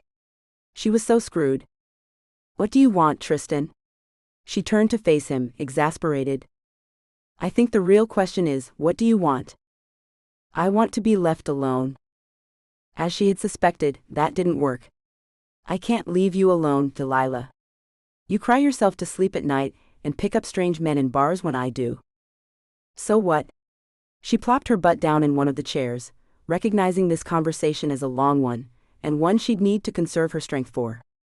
So that's not safe. It's not good. And it scares me. She'd managed to hold on to her anger until that last part. It shouldn't scare you. I'm okay. I really have to disagree. He ate continuously through the conversation. You've been upset and angry and who knows what, ever since you came out of your little emotional coma after David and Juliet died. Emotional coma? You shut down, Lee. Completely. This time he set his fork flat on the table to talk straight to her. The fact that Tristan stopped eating was as bothersome as his words were. That's not true. I did not shut down. I couldn't. I did all kinds of things, buried my husband and my sister. I got a job and a new apartment. I cleaned out our house and sold it. Yeah, and you did it all crazy, exciting, scary new stuff on your own. And with the emotional range of a spoon. Frank eyes mirrored her own. I was really afraid you were going to kill yourself. He'd never mentioned any of that before. But her brain began to click to all the times he had just showed up when she was at her lowest. He'd let himself in and found her asleep on her couch and carried her to her bed on more than one occasion. She didn't question why he came so often for food. Maybe he had needed the reassurance that she hadn't done anything crazy. And she had certainly needed to feel useful. You were. Her voice was small, her chest caving in as she absorbed what he said. Tristan nodded. He picked up his fork and ate a few more bites to give her time to say something. Anything. But she didn't have anything to say. I'm surprised anybody hired you or let you into the building. You just seemed to me like you weren't even in there. Thanks. She studied the pattern on the floor, upset that he thought so little of her. Then you got angry. And you were angry at the whole world. You pretty much have been all this time. She shrugged, not wanting to hear any of what he said. Mostly because she figured it was true. Tristan didn't stop though. Look, you had every right to be as mad as you were. No one deserves what David and Jules did to you. Delilah felt even smaller, if that was possible. They didn't deserve what I did to them either. Tristan actually smirked. He still must not have figured out what she'd done. That did get pretty ugly there for a while. Not wanting to continue where this was leading, she altered the subject just a little. Why are you telling me this now? Because you actually accomplished something, crying your eyes out the other night. You're a little better each day. I think you're finally starting to come out of it. You actually gloated over that silly rotisserie chicken. His expression turned serious. It was good to see you closer to happy again. Maybe you should spend all the money on infomercial crap. She laughed. Tristan joined her. That's a good sound, Lee. So big brother, what do I do now? He sighed and got up to clean his plate, worrying her that his answer required contemplation. She would have thought he'd have that part all mapped out before he'd even started this conversation. Tristan was a planner, if nothing else. When his plate was clean and he'd loaded it and the two he'd predicted he'd find in the sink into the dishwasher, he turned and faced her, arms folded across his chest. You get rid of rotisserie guy. Her breath came in sharply. Apparently that motion told Tristan everything he needed to know. But she didn't protest. Much? I tried. You tried? What does that mean? I tried several times. Tristan had a "what the hell are you talking about?" look on his face. So she launched her best explanation. I cast a forget on him. Then he broke it. So I told him to leave. Then he found me at the bar with Mr. Rocket Scientist, who was, by the way, the worst date ever, and he ran Jeff off. Then I told him I was breaking up with him and he said no. She was practically wailing by the time she got to the end of it. Tristan laughed. He just said no? Yes. More than once. She watched her brother try to hide the humor he was finding. What's so funny? I'm just having a hard time imagining this guy who counters your spells and tells you no. He laughed again, then sobered up. You quit casting on him, right? You know it's unfair. You know it. She nodded like the chastised child she was. Jules had cast forgets on her. She knew what it was to feel manipulated that way. It was only the one time. Delilah didn't add that she'd tried several other times and couldn't get the spell completed. Tristan didn't need to know that. She still deserved a few secrets. So you're keeping him? More like he's determined to keep me. Although I can't for the life of me figure out why. It was the standard big brother grin he gave her. Maybe he sees the Delilah you were before you got worked over. She's been starting to come back out lately. Or maybe he's just an arrogant ass. He believes his memory loss was because I drugged him to steal his wallet. Tristan laughed again. That's as good a guess as any, if you don't know what really happened. Then he spoke straightforward again. If he's really an arrogant ass, you should get rid of him. She so desperately wanted to say yes, that Brandon was just a jerk. But he didn't really seem that way. All she could do was shake her head, no. Tristan tried another tack. If you're keeping him, then I get to meet him. Delilah groaned. It was like he'd taken over some of Mom and Dad's worst characteristics after they died. Like, now that there were no parents to insist on meeting and badgering the boyfriend, it was his duty. And once he knew Brandon's full name, he'd spare nothing to check him out. Tristan would scry to see what Brandon did normally, cast on him to check all the angles. He'd likely even have the police run a criminal check, and then do his own full Google search. And he didn't pull his last punch either. If you're keeping him, you have to come clean. Delilah filled the dishwasher, and hand-washed everything that required it after Tristan finally left. The motions were rhythmic, and she used the time to think. Tristan talked of coming clean, but she wasn't planning on having Brandon around long enough to make it worthwhile. Although she figured it would be a good way to run him off if all else failed. As she dried the pans, she realized that she didn't want to be that crazy bitch he dated that thought she was a witch. She didn't want to have to prove anything. What was the point of telling him, if he was just going to leave because of it anyway? It would have been a real catch-22 had she wanted him to stay. She would have felt the need to be honest, and that in and of itself would have driven him away. Delilah reminded herself it was a good thing she didn't plan on keeping him around. She stretched to hang the last pot on the rack mounted on the wall, realizing as she did it that her shoulders ached, and so did her legs. She'd been going for so long on such poor sleep, that last night's deep slumber didn't seem to refresh her so much as it made her crave more. With no pressing plans for the day, and knowing that if she stayed awake she would have to contemplate Tristan's idea of telling Brandon the truth, or at least consider introducing the two men, she figured sleep was the best option. Her weariness pulled her into the bedroom and under the covers, but it seemed it was Juliet who pulled her under sleep. Her sister was waiting there in the shaft of sunlight through the window the moment she closed her eyes. "Come on, Lila. Let's go for a ride." Juliet tossed the keys and caught them again, the grin on her face and the light in her eyes infectious. Somehow Delilah pulled herself up and followed. This was the Jules she had known for so long. The one who had never betrayed her. So for a little while Delilah was able to follow her younger sister, without a trace of the bitterness that had settled in her heart. They left the apartment, Juliet's old apartment, and made their way down to the garage. A sleek black coupe awaited them, and as usual Delilah asked to drive. Juliet shook her head, and Delilah found a measure of comfort that some things were immutable. Juliet had scrimped and saved for that car. It was far more than she could afford. She'd eaten nothing but ramen noodles for months on end to save the down payment, then she continued to be frugal to make the remaining monthly payments. As Juliet guided the car up into the Hollywood canyons, Delilah stared out the open window, admiring the glorious weather of the day. Red blooms lined the drive and houses crowded close to the street, like they might climb into the car and come with you. They reached the crest of Mulholland and the valley opened before them, squares of streets as far as she could see. The car made the sharp turn easily, and they followed the peaks of the hills, one of their favorite drives since they had been children. Delilah ran her fingers along the leather door trim, admiring the workings of the coupe and thinking again that she'd like to drive it.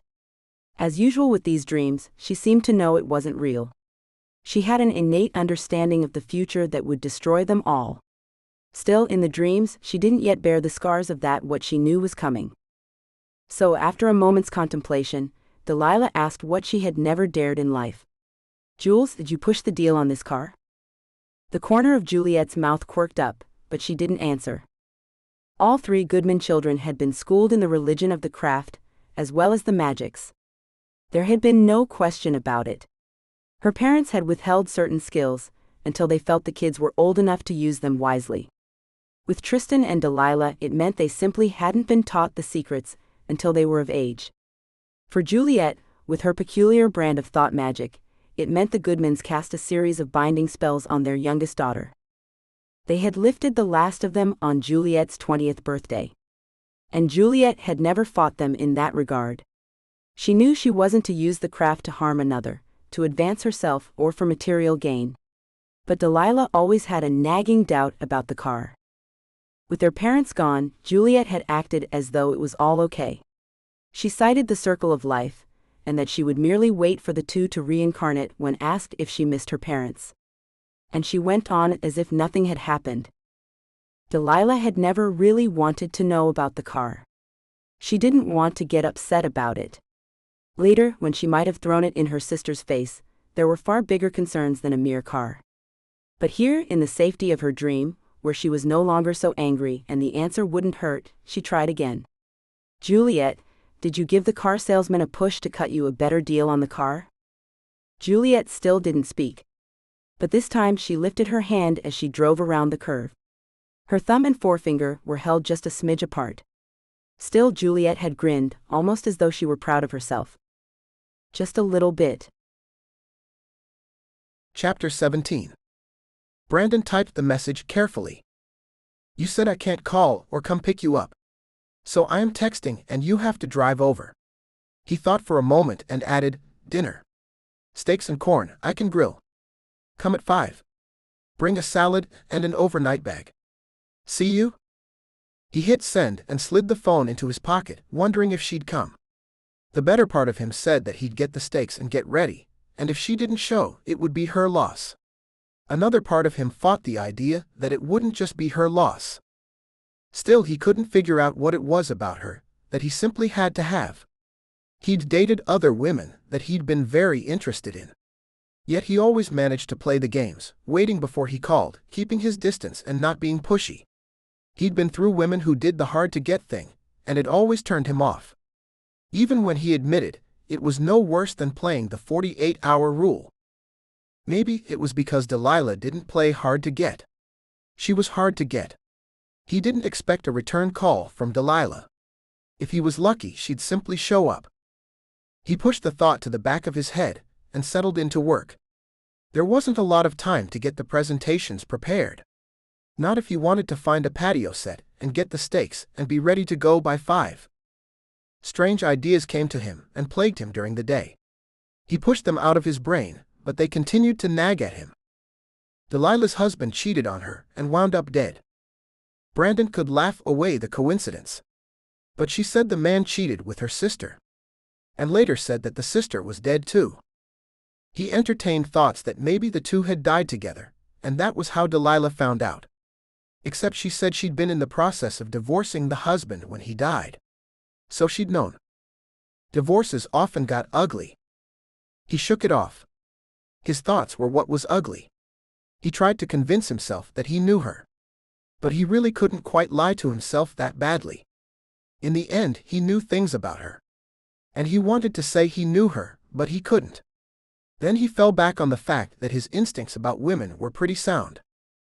Except for that one crazy stalker ex he spent 6 months trying to shake. And the one who tried to bang as many of his friends as possible, and rub his face in the fact that he was losing out. Luckily, he hadn't really cared. So maybe he didn't really have such good instincts after all. Finally, he decided that he was in it up to his neck, and it was better to just deal with things and try to get some work done. Maybe tonight he'd ask her flat out if she'd killed her husband and her sister. 4 hours later, he called it a day. He had everything as ready as possible for Monday morning, even though he would have to come in early. And he'd managed to keep only every other thought to Delilah and the evening ahead. He locked the office behind him and hit the road. 3 stores later, he was standing in front of a table and chairs that he really liked but was uncertain about. It just didn't seem like solid furniture. And his imagination was fighting him. The image of Delilah in temporary furniture made it seem like that's what he intended. He knew that wasn't what he wanted, even if he wasn't certain about what he did want. Then again, maybe she was completely temporary. He wasn't even sure she'd show. It looks as though the fate of the world rests on that table and chairs. The voice startled him, but he turned to see a man in a green vest who worked for the store. Brandon thought of Delilah resting on one of those chairs. I think maybe the fate of my world rests on the table and chairs I choose. He was about to admit that he'd gotten way too melodramatic for the moment, when the man nodded and stuck out his right hand. I'm Mark, and I may have just what you need. Following the clerk, Brandon made his way through the huge store. They ended up outside under the awning that housed the garden department, standing in front of a wrought iron set that was both beautiful and permanent. Mark pointed out pillows for the seats, and Brandon stared at them before deciding that Delilah might like the blue and yellow floral print, but he had to survive his friends sitting on it too. Red was definitely better. He thanked Mark and had the whole thing rung up. When the big SUV was loaded with a heavy box containing the square, glass-top table and another with 4 matching chairs, he hauled it to the grocery store and had the butcher cut him 2 fillets. He picked out fresh corn and refused to buy anything for a salad, telling himself Delilah would bring it. Brandon repeated the thought like a chant a few times, upset that he was so uncertain whether or not she was coming. Halfway home, he passed a liquor store and doubled back. He picked out a good beer, a red wine and fixings for gin and tonics. Then grabbed a set of plastic outdoor beer pilsners at the checkout. He groaned the entire way to the car. Why? Why was he so obsessed with the woman who only wanted him when he was right in front of her face? Even then, half the time, she was determined to shove him away. Yet he kept coming back for more punishment. When had he become such a masochist? Looking in the stuffed full trunk of his car, he thought he could pinpoint the day. He'd started the night Delilah had taken him home. Well, there was nothing he could do about it now. except go home and assemble his new furniture.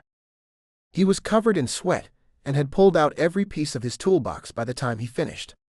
The table base required a Phillips head screwdriver, the top a flathead. The chairs took a different size screw and then needed tightening with a hex bolt. And everything really needed 2 people to make the job go smoothly. But Brandon was determined that he was smarter and better than the furniture, and he was going to win. There was a certain satisfaction to be found in standing over the completed set. It looked good there in the middle of the patio. It invited you to sit, to stay a while. The bright red cushions, shiny and new. Brandon, on the other hand, was anything but shiny and new. He needed another shower. He slowly gathered his tools and dragged himself inside. A little knot of worry grew in him as 5 o'clock approached. Cleaned up, he kept himself busy preparing the steaks with a meat rub and a dash of pepper. He shucked the corn and wrapped it in tinfoil. He started the grill, closing the lid, letting it get rocket hot.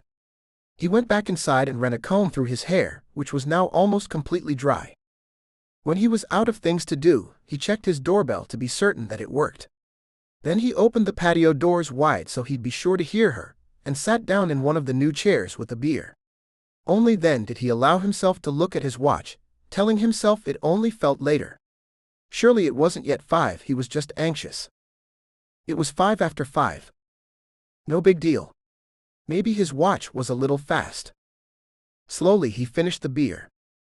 5:25. No Delilah. No word. Son of a bitch. He stood up and called himself any of a handful of names he knew. Well, that was that. That was the end of Brandon and Delilah. That deserved another beer. He thought about eating the steaks, but wasn't hungry. He tried to call her names too, but he only had some for himself. She'd been honest. She flat out told him she didn't want to date him. He was the one who pushed. And he knew better. Brandon tipped his head back and stared at the ceiling. It was that moment when things were finished, and right then he realized just how deep he'd gotten by how much it hurt. How pissed he was. And how much it didn't surprise him. He sipped the beer. When the doorbell rang, he stood up, wondering if the college student selling magazine subscriptions who was likely at his door would like a fillet. He looked at the grill, disgusted with himself. He'd left it on, hoping he was wrong. With a flick of his wrist, he cut the gas as he walked by. He was looking down when he opened the door, so what he saw first was a pretty little set of feet encased in red slip-on sneakers with ribbon bows. It bothered him that he wasn't sure if they were Delilah's feet or not. Am I still welcome? At the sound of her voice, his head snapped up to her pretty face, passing the huge bowl of salad she carried. Her face wore a weary look. I'm sorry I'm late. I didn't mean to be. She said the last part as though she knew he needed to hear that. He was grateful, but for some reason his words didn't come out that way. You could have called. I've been sitting here, waiting. Brandon held his face steady, even though he hadn't intended to give that much away. He didn't want her to know how tight the strings that held him were. She didn't seem to notice, instead she shook her head. Traffic was piled up on the surface streets from some accident on the freeway, and my cell phone died. Tristan called and wouldn't get off the line, and my phone just gave out on him. Relief shuddered through him. She'd been trying to get to him. Her phone had died. Then he registered something else. Tristan. My brother. He wanted to meet you. But I guess not. She handed over the bowl. Here's your salad. Enjoy your steak. She turned to walk away.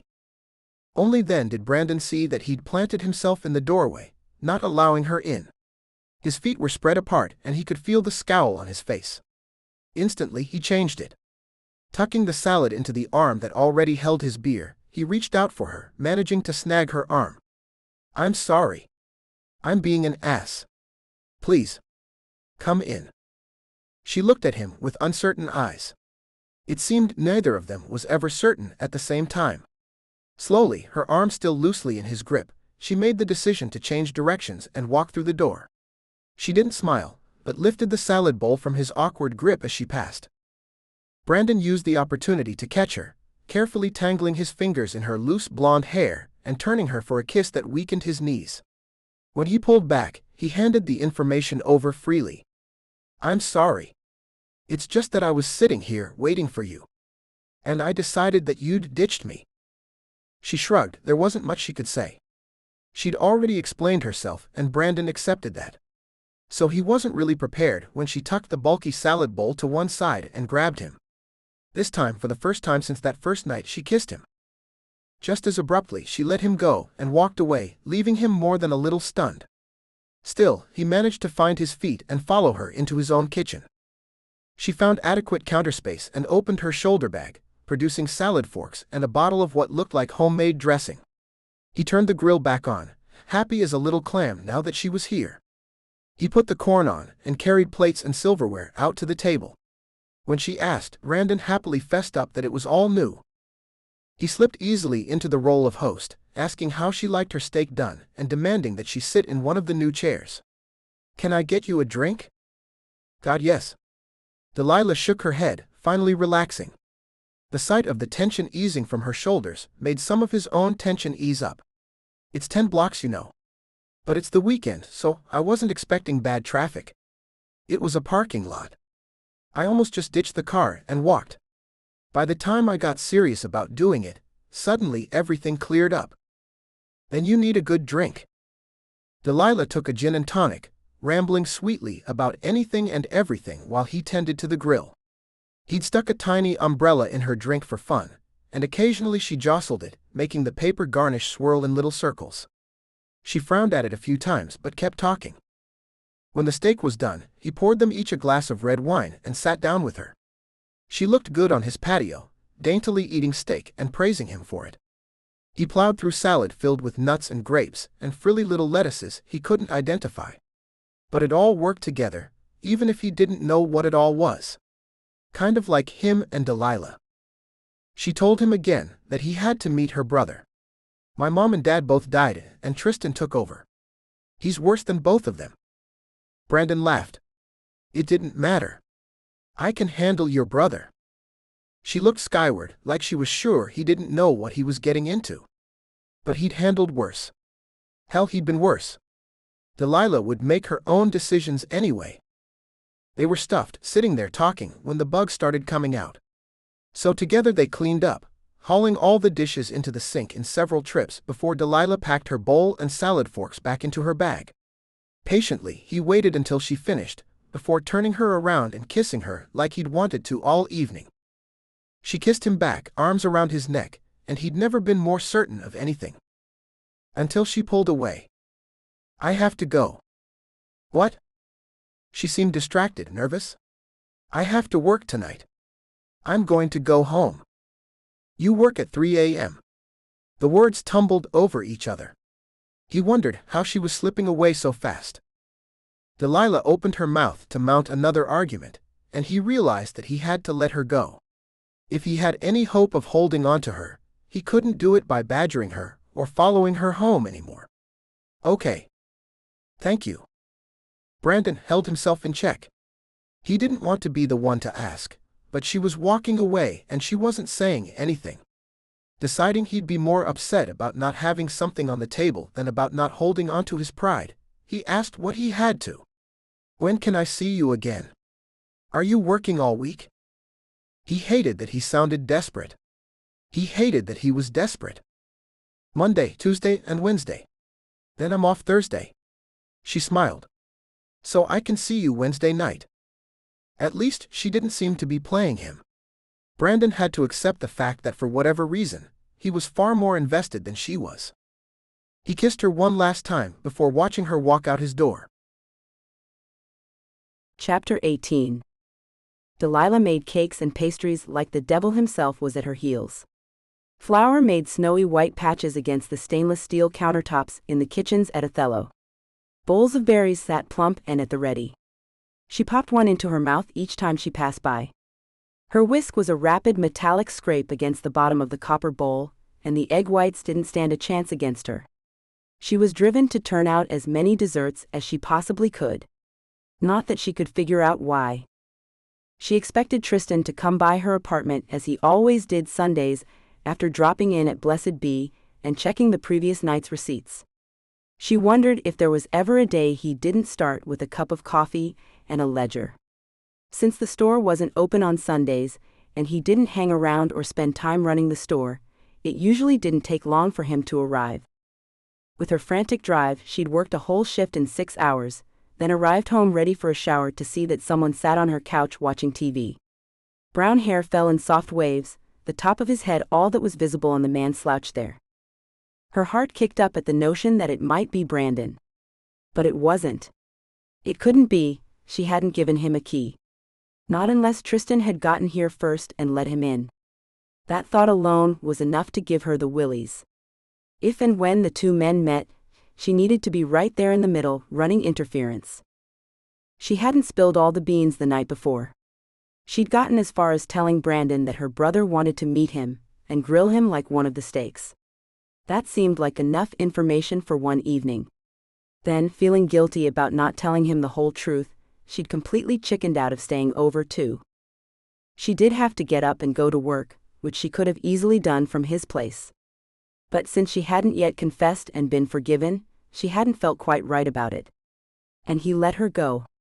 Delilah had no idea how much his easy acceptance of her not staying over would scare her until he said, "Okay."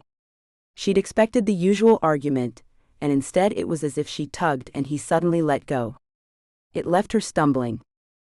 So she was grateful now that it was Tristan on her couch, and not Brandon. His voice carried up to her even though he didn't turn. "I figured you'd be early." "Because?" She prodded. "Don't know. Just figured. Somehow I worked really fast. Nothing on today's menu needed a long bake time." She walked by, slinging the white jacket into the hamper just inside her bedroom door. Delilah didn't say anything else as she made her way to the bathroom and slipped into a hot shower. Tristan hardly qualified as a proper guest. In fact, he'd already come in with his own key and made himself at home. She didn't worry about making him wait. Refreshed and clean, she emerged 20 minutes later, ready to do what she'd been doing all morning, set up shop and start cooking. It didn't matter that she'd been baking for hours. Besides, this was different. This was her own kitchen. This wasn't just food. This was a meal for her family, and she would sit down and eat it with her brother. Making him turn off the TV, Delilah demanded that he help. But that was normal, so Tristan didn't complain. Unlike Brandon, Tristan knew his way around a kitchen fairly well. He couldn't cook anything for himself, didn't know how to put it together, but he could identify all the utensils and chop and dice with the best of them. They didn't speak when she popped the remaining egg baklava into the oven to reheat. She cleaned and seeded red bell peppers and made Tristan cut them and asparagus into skinny, even strips. She mixed the veggies and sprayed them with olive oil before sautéing them in white wine. She turned the task over to Tristan and set about scooping perfect balls of melon from a honeydew and a cantaloupe. They were quiet, working side by side with only Delilah's instructions and the occasional question from Tristan, until they sat down to eat. Then Tristan broke the silence before popping the first bite into his mouth. "So, did you tell him?" Delilah sighed. In true big brother form, there was no getting away from him. She couldn't even pretend she didn't know what he was talking about. She savored the melon on her tongue, then responded. "I told him you wanted to meet him." "And?" He said okay. It wasn't what Tristan had been after, but she hoped he'd take it. Of course he didn't. "So you didn't tell him about the forget spell?" "No." "So you didn't tell him that you're a witch?" It wasn't a question this time. "No, because then he would have figured out the forget spell." She put down her fork. He was ruining her meal big time. "Lay off. I will tell him before you meet him. Because I know if I don't, you'll find a way to let the cat out of the bag." Tristan had the nerve to look offended. Delilah leveled a look at him that told him what she thought of that. There was no way Tristan would meet Brandon, grill him about dating the little sister, and somehow not mention that they were witches. Not when he was convinced that Brandon needed to either be told everything or be sent packing. Tristan didn't have room for any middle ground in Delilah's life. Once again, she wanted to be offended by his need to take things over for her. To dictate how she should be living her life. But the fact was, he'd taken care of her when no one else had been there. He was doing it because he cared. Then there was the issue that he was probably right. Still, he insisted on protesting his innocence. As though he would let Brandon go without telling him. "I would never." She cut him off. "Stuff it." Thankfully, he managed to bottle it for the rest of the meal, and they only spoke of the mundane things that kept them a family. Her job, his store, Yasmin, and the beginner's class that always went awry somehow, and left Tristan constantly grumbling and wondering why on earth he let her have that class anyway. They cleaned up side by side, working easily in concert from years of experience. The only adjustments they made had been taking the number of working pairs of hands from 3 to 2. When they finished, he hugged her and left, knowing she'd been up for 12 hours, cooking the whole time and running on very little sleep. Delilah closed the door behind him, sagging against it, before dragging her weary feet to her bedroom. Stripping down to her underwear, she slid between the cool sheets, unhappy that they didn't smell like Brandon this time. Her mushy brain turned to thoughts of him and how she could get him back here. Then it turned cold. He'd let her go very easily last night. Was he getting close to being done with her? He'd asked when he could see her again, but there was no phone call or text message this morning. He should have been awake for a while by now. It would serve her right if he just let her go, and she knew it. To have pushed him away for so long, to have fought and bucked at the attraction she'd felt, only to have him give up on her when she was finally giving in. Her brain worked with that thought for a few minutes. If she was giving in, then she wanted to be with Brandon. She had to admit that much. So she took a moment to savor the thought. But quickly her brain threw in another issue. If she wanted to stay with Brandon, she could no longer delude herself that she could put off telling him. Couldn't tell herself it wasn't necessary, because she might be getting rid of him anyway. And that brought up the very real possibility that he might be getting rid of her once she told him what she was and what she'd done. She tossed and turned for hours, peeling her eyes open when her alarm went off at 2 a.m. Delilah figured she must have slept because she'd woken up. She didn't remember sleeping, and worse, she did remember tossing and turning for hours. Still, she had a job to get to. So she hauled herself awake, threw on her clothes and grabbed breakfast, still blinking her eyes to try to come around. She checked her phone for messages, and tried not to be disappointed that there weren't any. She managed to get herself safely to work, then, like the night before, threw herself into it. She was greeted by a refrigerator full of raspberries, and a question. "Can you do anything with these?" Chuckling to herself, she imagined she was a contestant on the dessert version of some cooking contest. Only she got 8 hours instead of 1, and she didn't have to face a panel of Japanese judges who said all kinds of things about the food that always seemed to translate to, "It is good." I liked it. Still, tonight's work was time-consuming, and she worked the full 8 hours. Delilah was glad it took all her time. She desperately needed the distraction. Even so, things needed bake time, and things needed to be whisked and stood over and stirred, which meant her body had to be there but not her brain. Surprisingly, it wasn't Brandon that occupied her thoughts, but Juliet. The dream about them driving on Mulholland the other day stuck with her. It brought back with it a host of memories of the days before she found out about Juliet and David.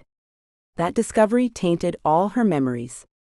It seemed that what Jules had done in the end colored over, and gave a new, darker cast to everything that went before. But now Delilah wasn't so certain. The two sisters had always been very close. Before, Juliet had been her best friend. Or so she'd thought. Then again, in many ways she truly had been a good friend for a long time. They always enjoyed driving around the city on sunny days. Especially in the winter, when the Santa Ana winds came and the days were warm. The smog was blown away, and you could top a hill and see Pasadena in the distance without seeing the layer of grayish yellow that lay across it, or even simply enjoy that it no longer looked like the world faded away just beyond the freeway. Days like that, the sun would come out and it could even be 90 in January. The sisters would take Juliet's coupe out and put the windows down and drive and talk about anything and everything. They would stick their hands out the windows and feel the air change to 10 degrees warmer as they crossed from Hollywood to the valley. When drivers flicked spent cigarettes out their windows, Juliet and Delilah would try to outdo each other getting back at the littering smokers. Juliet could pick the cigarette up off the road, and send it swirling on a gust of air right through the driver's open window. That was fun to watch. Invariably, the person had no clue why their trash had come back at them. Delilah didn't have that kind of skill, so she had smoked half a cigarette herself one day and collected the ashes for just such a purpose. She'd put them into Juliet's ashtray, waiting. For her turn, she would put her fingers into the gray soot and rub them together. The driver up front would suddenly suffer from ashes raining down on his head. Inside the car, usually there was arm waving, and sometimes the sisters could hear cursing if the cars were going slow enough or were close enough together. Delilah always hoped that the people would quit flicking their cigarette butts into the streets, but it was good fun too. She smiled at the memory of laughing with Juliet, the way they always did when they went driving. They had grown up further away, north of LA and out of the big city feel. They'd moved into town when Delilah started high school, and Juliet was in junior high. Things had gone well for Delilah. Delilah was pleased to find that for once, her memories of Juliet were pleasant and clear. She stirred the berries and sugar as they reduced to a thick glaze, and let her mind wander off again. The high school in LA had been recently remodeled and nicer than what she'd been looking at locally, before they decided to move. There were magnet schools here that allowed her to study what she wanted, and find other students with similar interests. There were even other students who declared themselves Wiccan, and gone goth in the process. Delilah didn't put much faith in them. She didn't find anyone who'd been raised in the craft the way she and her siblings were, so she'd kept her mouth shut. Aside from working a few binding spells on students who were trying to do something stupid or dangerous with their tiny magics, she stayed out of it. Even when they'd come back and said they'd bought their materials from her mom's new shop, Delilah always just shrugged it off. High school had been her chance. She'd been ready to reinvent herself, and she'd been able to do it. She was no longer the quiet little girl with the strange parents. In LA, her mom and dad were mysterious and therefore fairly cool. She'd gotten a new, better haircut, something other than her mother trimming the ends of her long, heavy hair that just hung there. Her mother always left it that way, very hippie-ish and very untended. But Delilah found her own style then. She'd found friends, traded her button-down shirts and long skirts like her mother's for jeans and sandals, cute t-shirts and flirting. LA had been good for her. But not for Juliet. Juliet hadn't been ready to change, to break out of the comfortable mold their 60s-era mother had made for them. She'd been ridiculed. Junior high had been hell for her. When she had decided to put Delilah in charge of her image, it was already too late. She couldn't shake the labels she'd been tagged with. She was behind the crowd, always playing catch-up or trying to. And it wasn't what Juliet wanted, how she wanted to look, and Delilah didn't know enough not to try to clone herself in her younger sister, much as their mother had done to them. Juliet had been uncomfortable in her own skin. Her anger and hurt at her fellow students' rejection had caused her parents to put a number of binding spells on their youngest. She'd even gone to Delilah for help. Delilah did what she could, cast a few things here or there to keep people off her little sister's case. But she didn't do much more despite Juliet's pleading. She was afraid of her sister winding up in some scenario that might have looked like it was straight out of Stephen King's Carrie. So she didn't cast anything resembling a revenge and kept most of her work on her sister's behalf to a minimum. A sharp smell hit her senses, pulling her back into the present, and Delilah looked down to see that the berries had turned into a thick, bright magenta sludge. Exactly where she needed them. Running the goo through a fine mesh sieve took her mental as well as physical presence, and she managed to keep her brain in the kitchen for the remainder of the night. The only thoughts she had that weren't about food were moments of satisfaction that those memories of Juliet had been seen through fresh eyes. Her thoughts stayed positive for the rest of the night, even including a few self-bolstering thoughts that she would tell Brandon what she'd done. And he would forgive her for it. Later, as she was just taking off her chef jacket in the office, Margaret, the executive chef owner, came in. "Lila." She offered a huge smile, just the kind Delilah needed to see right then. "Hey, Mags." The two women hugged and stood against the wall, exchanging the usual pleasantries, until Maggie asked about the circles under Delilah's eyes. Delilah could only snort in return. "Man troubles." "Well, since this is the first I've heard of you having man troubles, you must dish." For some reason, maybe because she'd been holding back, Delilah spilled the whole thing to her boss. Starting with David and Juliet. Maggie hired her knowing that something bad had happened. But she hadn't pressed, and Delilah appreciated that considerably. The two had gone out for drinks several times, always clicking and always understanding each other. Still, Maggie never asked about Delilah's past. Their job schedules being what they were, prevented the two from spending more time together, something Delilah had always regretted. She'd always felt Maggie could be the only true friend she'd made since the explosion that had changed everything. Maggie sat with her chin propped in her hand, eyes wide as she listened to the whole thing, with the witchcraft part edited out. But Delilah told everything, right up to Brandon and how she hadn't heard from him. How she was starting to get nervous that he wasn't going to call. Delilah figured Maggie would give her the old, just wait him out and don't worry answers. But she didn't. Look, this world is full of couples playing games and waiting on each other and never finding out what's going on. Personally, I think it's better to know.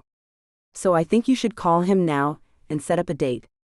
If he wriggles out of it, then you'll know. That's got to be better than sitting around for days just waiting. It sounded so easy when Maggie put it that way, that suddenly she had the phone in her hand and was scrolling through her contact list with Maggie looking over her shoulder. Just then, the phone rang. Delilah jerked, almost dropping it. Maggie grinned. Is it him? Nervous now, Delilah blurted, I can't tell. I'm stuck in my contact list. So she took a breath and answered it. Tentatively. Hello? Lila? Are you all right? She grinned, recognizing his voice easily. Taking a bit of Maggie's advice, she told him. You just startled me. I had the phone in my hand and was pushing the button to call you to ask you out. Were you really? There was wonder in his voice, and Delilah realized she'd truly achieved the air of indifference she'd been going for. Brandon really had no idea how she felt about him. That was going to have to change. Yes, I was. Excellent. Does that mean you're available for lunch? Yes, I am. Chapter 19. Brandon sent Delilah off to bed with a kiss. He needed to get back to work, but enjoyed her willingness to kiss him right there on the street. It was nothing but a small touching of their lips, even though he'd wanted it to be more. Still, it sparked him more than such a simple touch should have. He smiled, thinking of her, tucked into her bed, sleeping the afternoon away while he worked. Later, when he and Dan finished their presentation a bit early, the investors immediately said they'd seen enough. Brandon read the same defeat in Dan's eyes that he felt in himself. Before they could thank the father and son team for coming out, the two merely said they had another appointment and pulled out pens, asking where they needed to sign. For a moment, neither Dan nor Brandon were able to speak.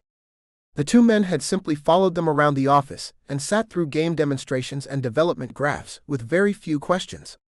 Mostly, they nodded their heads as though they understood but weren't very interested. That they were ready to sign and wanted to hurry the process along came as a shock. But he and Dan shook out of it quick enough and produced all the necessary paperwork. Dan wanted to go out to celebrate. But Brandon couldn't quite commit to an evening out with beer. He wanted to call Delilah. That in itself was new to him. To want to share his work success with someone other than Dan. Then again, there was something magnetic about Delilah. He settled back into his office chair, thinking that it was nice to have someone to tell everything to. Then he stopped himself. He hadn't told her everything. At lunch, he mentioned that he'd gone with his sister and her husband to the kids' school fair the night before. Both Taylor and Madison performed along with their entire second grade and kindergarten classes. Then the five of them wandered around the cheap fundraiser fairgrounds. They'd stuffed their faces with popcorn, bratwurst and kebabs. Gone fishing for candy. Bowled down plastic bunny pins for more cheap prizes. Brandon and Madison even managed to stay in the boogie-off until the semifinal round. All in all, it had been a great night, and he kept wishing Delilah was with him. Until he'd gone into the psychic booth. Bethy had shoved him in, wanting to get the scoop from the psychic since Brandon wasn't telling her. He was a bit surprised that they even had a psychic at a Catholic school fair, but maybe it was okay because she was billed as a fortune teller.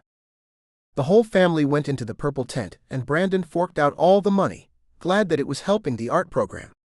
The psychic was sweet and cute to the kids, telling them that their lives were open and they could be whatever they wanted. By the time she got through stroking Bethy's palm, Madame Jennifer had firmly established herself as a hack. So he was surprised when she took his hand but looked straight at his face. "You have a new woman in your life." He nodded.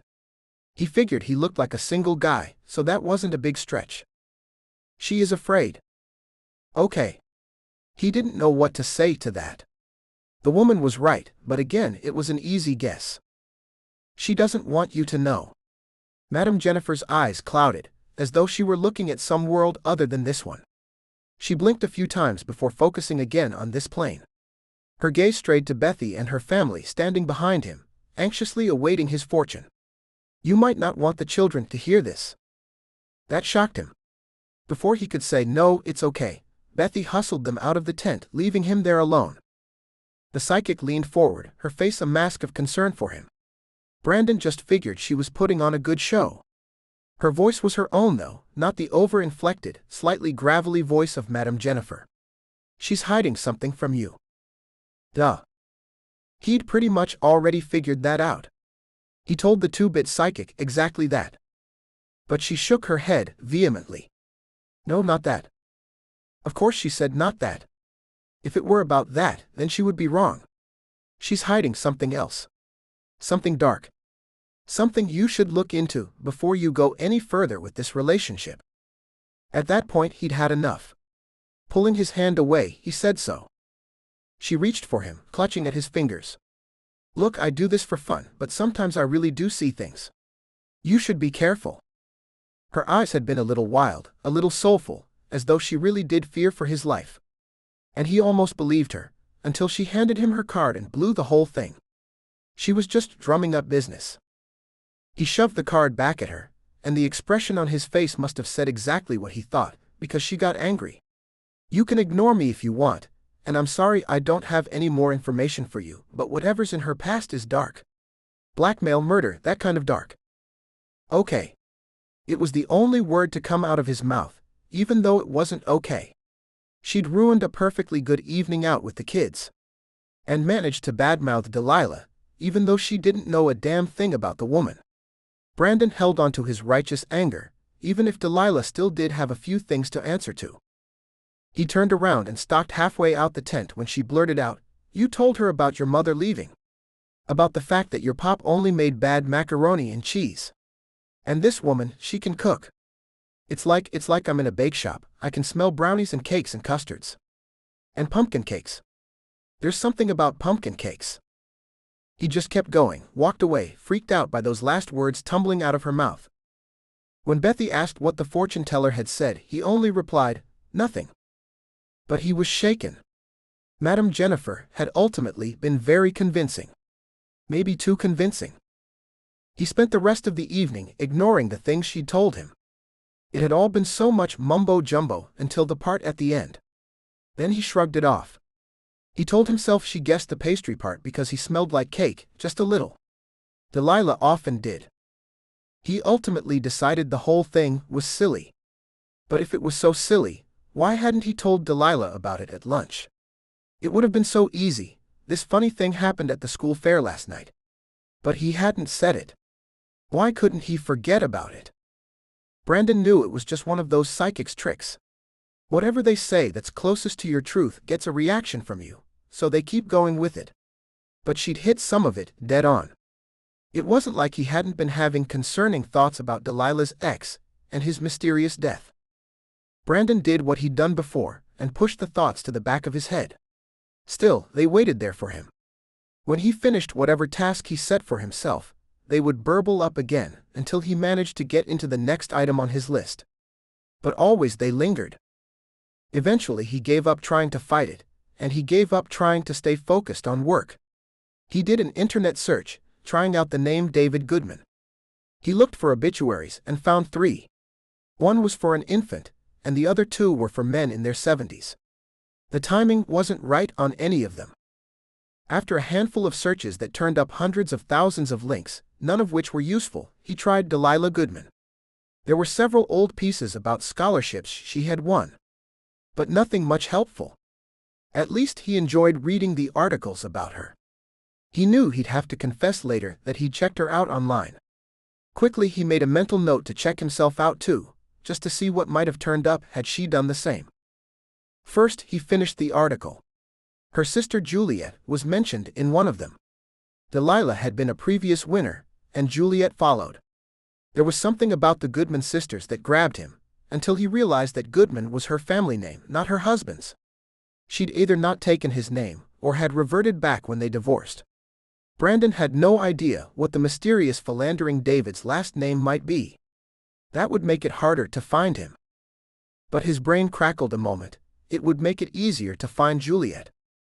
Sure enough, when he typed in Juliet Goodman, a series of articles came up, and a good handful were about the correct Juliet Goodman. Those generally had death or car accident in the title. Mostly they were short and uninformative.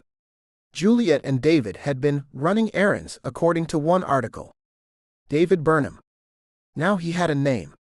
All the information seemed to agree that the car had taken a curve too sharply, and slid off the side of the road down into one of the many canyons in Malibu.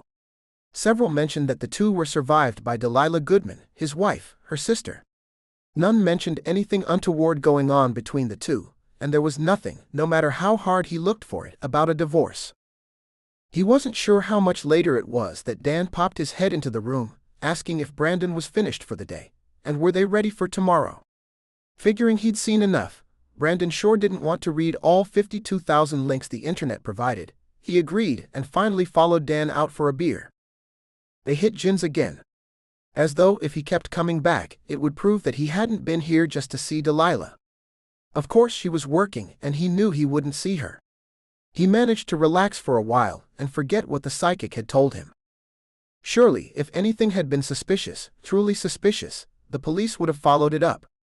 The two men drank themselves just silly enough to stay on their A-game. They had another presentation tomorrow. Brandon held his glass up. Here's to Richard. He was an ass, but look what he got us. Dan clinked their pilsners together with a heartfelt amen to that.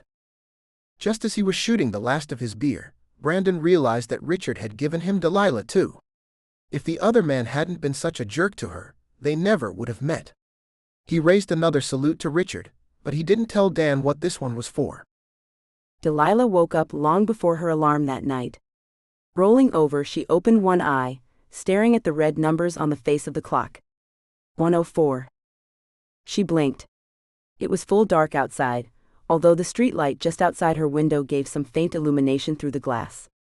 With a deep breath, she closed her eyes again, telling herself she could get another hour's worth of sleep. By the time the clock read 1:14, she quit lying to herself. There was no way she was going to get back to sleep tonight. Throwing the covers back, she slid from the warm bed, waking up the last little bit as her feet hit the carpet. Without thinking, she went into the bathroom to brush her teeth and wash her face. When she finished, she was left standing there in front of her mirror thinking, now what do I do? It wasn't like she could just turn on the TV and watch for an hour. The only things on were infomercials. If she ordered any more as seen on TV products, Tristan would have her head. She debated dressing for work, but there was really no point. She wasn't hungry enough to make it worthwhile to cook something. She sat on the edge of her bed in her jammies and tried to think. It only took a moment for the idea to come. She owed herself a spell. Or 10. Inspired, she began bustling about. She gathered her implements from the living room side cabinet where she kept them. Never ashamed of what she was or where she came from, Delilah nevertheless understood that flaunting her witchcraft was a bad idea. So her sea salts and incense coals and her herb bundles and sacred dishes all stayed behind the closed doors of the sideboard until she needed them. The piece of beautiful handcrafted teak had been handed down from her grandmother. As the oldest female, she had been in line to inherit it, as had her own mother. Once, she believed her family should buck tradition and give the chest to Juliet, the more powerful of the Goodman daughters. But her grandmother insisted the chest was hers. The tradition was in place for a reason. It would always be the oldest daughter who had need of it, and Delilah wasn't to fight that. Later she realized Juliet had no need of a place to store herbs and wands she didn't use. And of course, eventually there had been no one but herself to keep it. One day she would pass it on to Tristan's oldest daughter. Not that he was headed that direction anytime soon. The colossal explosion between herself and Juliet had affected him too. In ways that Delilah was still seeing. The hardest part had been David. They had all loved him. All believed him. And he'd managed to fool them all. Delilah knew her family, with maybe the exception of Jules, would have protected her if they could. But David had gotten inside and taken advantage. And none of them saw it until it was too late. Only as she set out the handcrafted glass bowls, the wand worn smooth from years in her grandmother's hands, and the small orbs of crystal, did she think again that the cabinet just might be handed to her own daughter one of these days. She refused to think of a child with green eyes and chocolate-brown curls. In fact, that was the very reason she needed to cast this spell. It was horribly clear that her thinking was anything but clear where Brandon was concerned. Here she was daydreaming about children with a man who didn't even know her religion. In moments, she was set up at her coffee table altar. The magazines were set aside, and the ceremonial knife removed from the wall. She stripped down to her all-cotton white t-shirt and undies. Then she took a moment to center herself, to take a deep breath and let go of any of her stress, or at least as much as she could. She began. She walked to each of the candles she placed around the room. One at a time, she cupped her hand around the wick and blew the candle to life. She repeated the incantation for each of the 4 corners, then knelt before the implements on her altar. Through a series of spells, she asked for sight and clarity. Once, she'd been much better at reading people as she touched them. But that had been because she regularly kept up with her spell work. Constantly casting on herself to make her stronger had the desired effect. Delilah hoped to reclaim some of it tonight. Eventually, she finished the work. Her head felt clearer already, her vision brighter as though she had put in contacts. From where she sat, she blew out all 4 candles with a single breath, just a little magic. As she stood up, her legs stretched, and she realized she'd been there a bit longer than she'd thought. A quick glance at the clock told her there was just enough time to get ready. She showered as fast as she could. Then blew her hair dry only enough to sling it up into a ponytail. This time she pulled the hair tie out of her jacket pocket and put the net in at home. As her fingers worked the elastic band around her hair, a vision of herself came through. She was lying sprawled across her own bed, looking totally wanton and quite satisfied. She blinked. Where had that come from?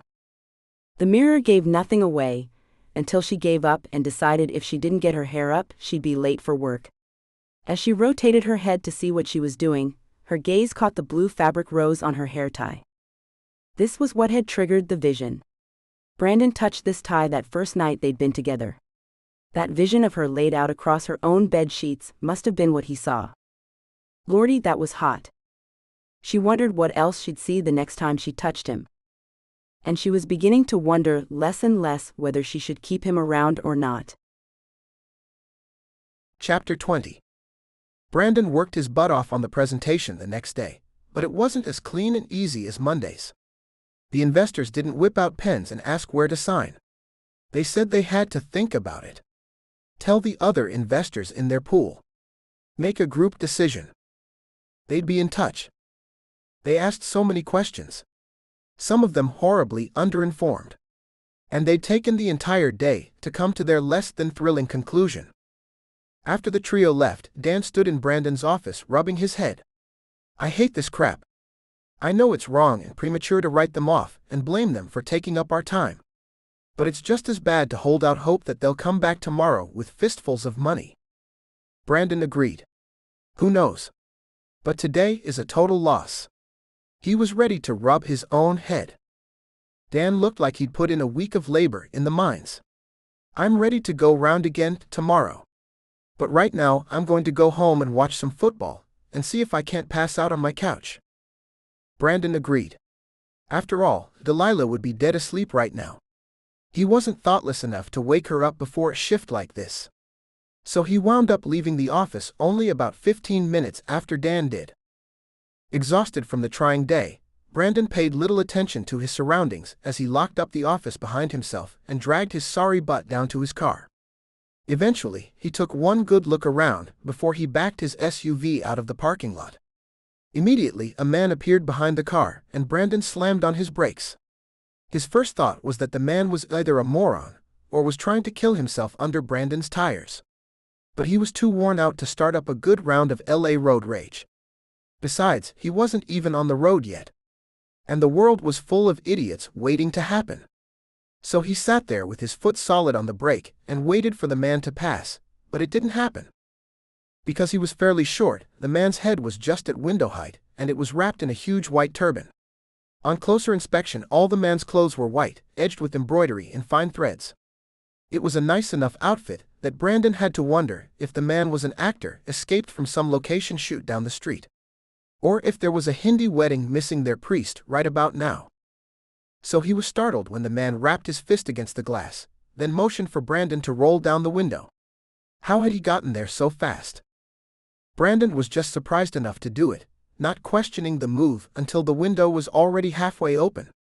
The voice was reedy and crackled with a thick Indian accent. Just the thing Brandon would have expected from a character like this. "You are very lucky, sir." "No, you're lucky that I didn't hit you walking around a parking lot like that." But he didn't say it. Just smiled and nodded and started to roll up the window. The man spoke again. "You have a long life with a true love ahead of you." "Oh God, not this again." "For $5, I will tell you all that I see." "Oh." This time he actually groaned out loud. Then he got himself together and smiled again at the man. A nice placating smile as he resumed putting the window up. "No thank you." "Wait."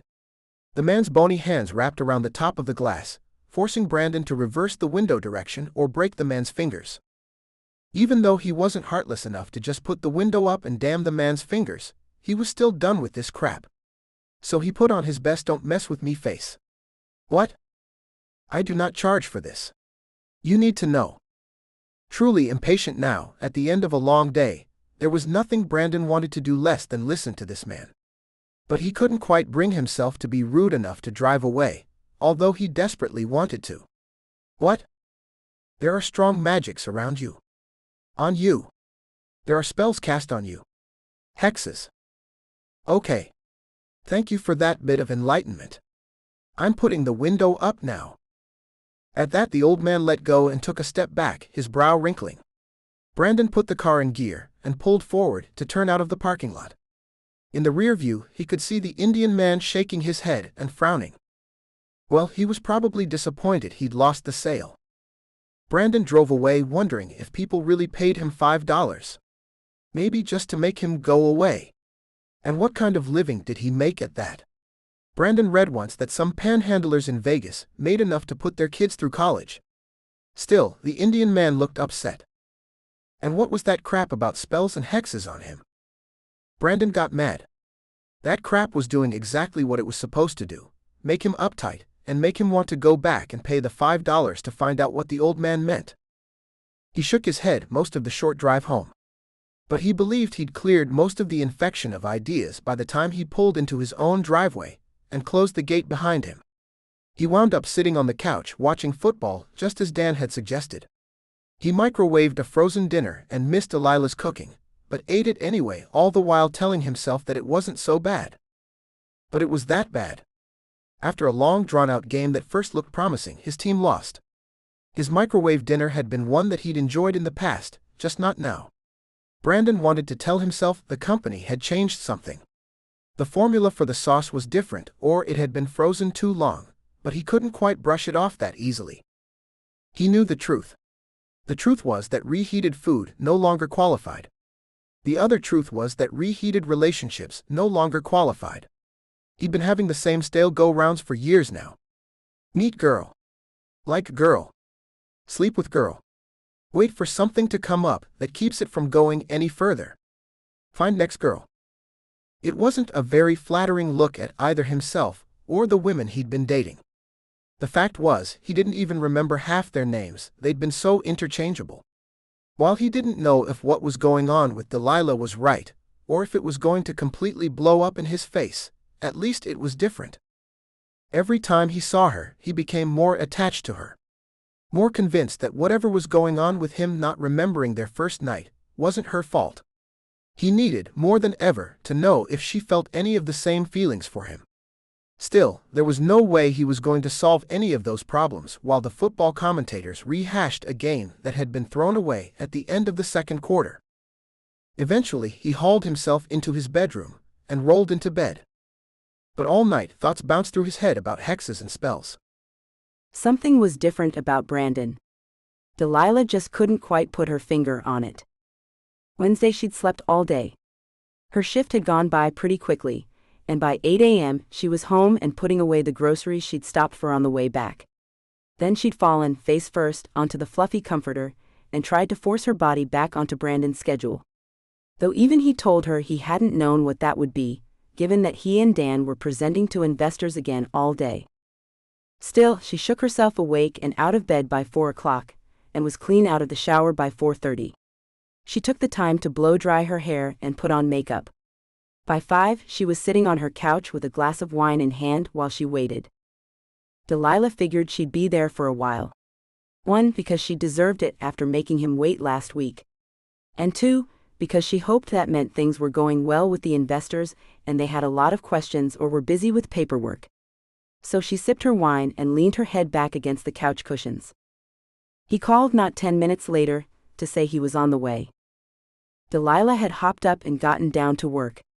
She was quite proud that the oven was heating, and the rice was already boiling in the steamer when he came in through the front door she'd left unlocked. She decided right then she would just give him a key. She had a few spares in the pen drawer, but he was so hyped up about something that she only got to hello before he was talking a mile a minute. Wait. I'm sorry. Delilah wasn't sure what he was sorry for, but she didn't have to wait more than a fraction of a second. Brandon hugged her close, lifting her to the tips of her toes where he looked right into her eyes. Hello.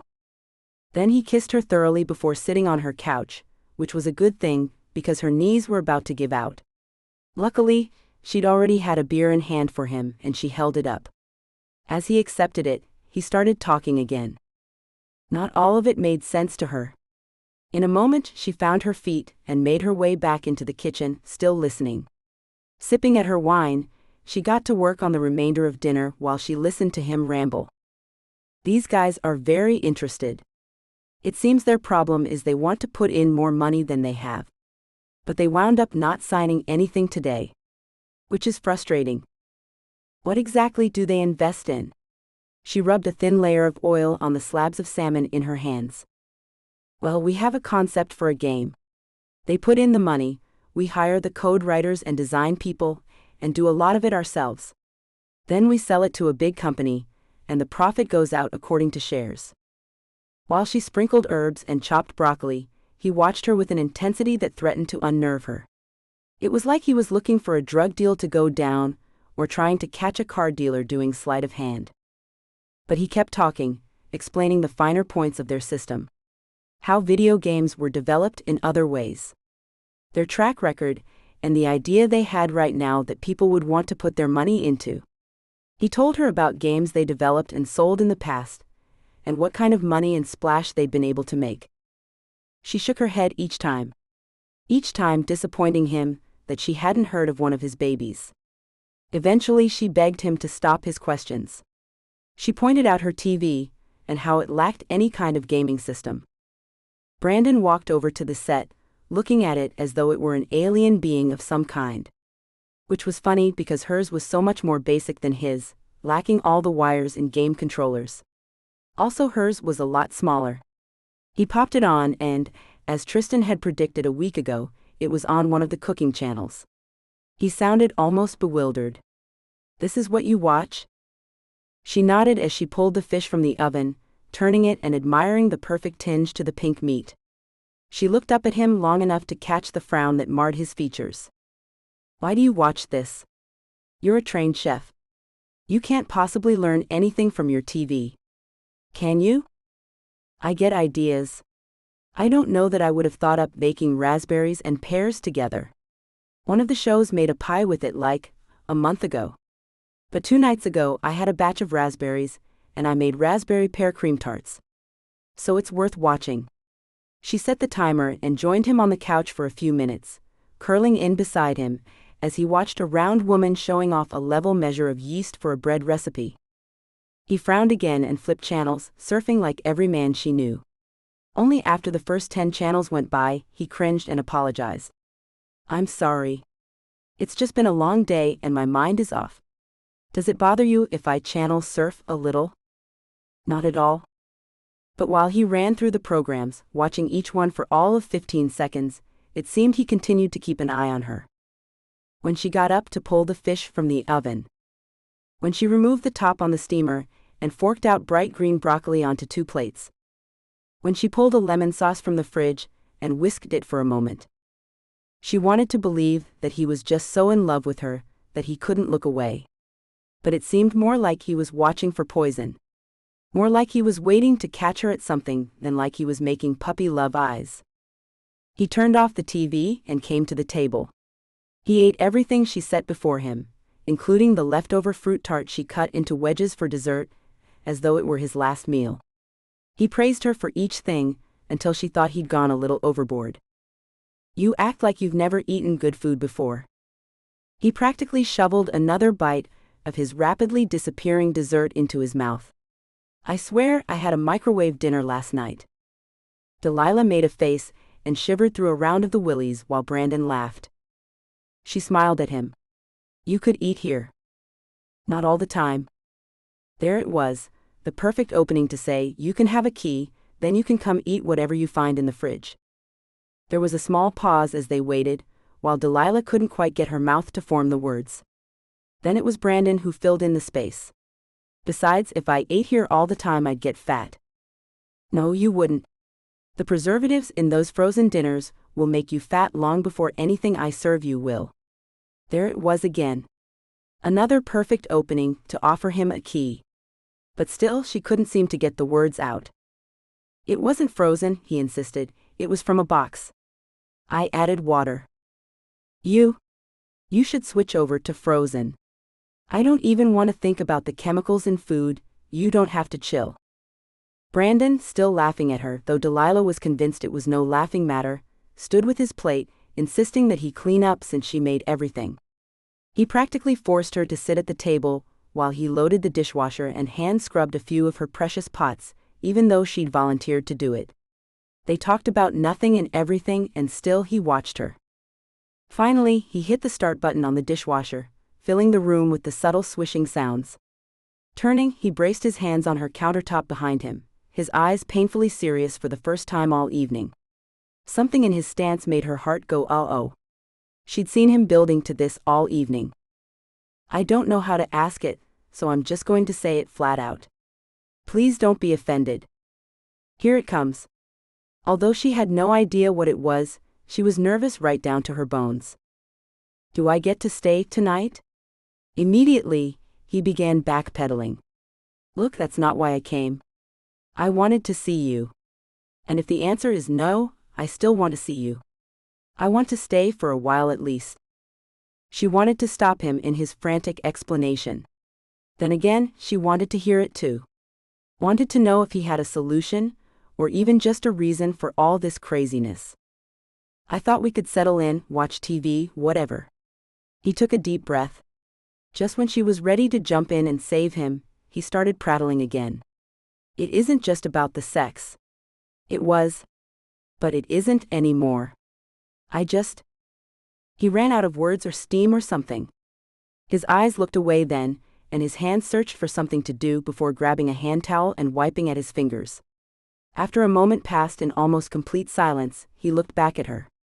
"Say something. Anything." Delilah was just ecstatic that he wanted to stay. She wondered for a while if maybe she'd placated him with food too much, and now all he wanted from her was the occasional good meal. It also made her heart lift to finally find out what made him watch her so closely all evening. When she opened her mouth to push the words out, it felt like she stumbled over her own tongue. But she managed. "Yes. You should stay." His head popped up, his green eyes bright. "I should?" She nodded. "Please." As charged as the moment was, They did what he'd suggested and sat down side by side on the couch. He automatically picked up the remote control and began looking for some kind of programming. What he was looking for, Delilah had no clue. Apparently, neither did he, because he changed the channel every few minutes. It wasn't quite fast enough to be called surfing, but he couldn't seem to settle on any one thing. Delilah couldn't bring herself to complain, though. She was exactly where she wanted to be, curled into his side with his arm around her, holding her against him. She couldn't have cared less what they were watching. After half an hour, he turned to her.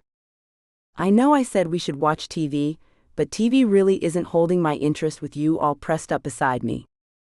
Delilah smiled. "Me either." His return grin was all but lost as his mouth found hers. Heat from him flooded into her as his lips moved across her mouth. His tongue tasted her and tested the borders until she opened for him. Delilah's arms twined around his torso, using him as an anchor to tug herself up flush against him. Every breath in her lungs and his rocked them just a little closer together. His hands roamed over her, as though they were restless and didn't know where to settle. Eventually they wound their way into her hair, tugging at the elastic and tossing it aside.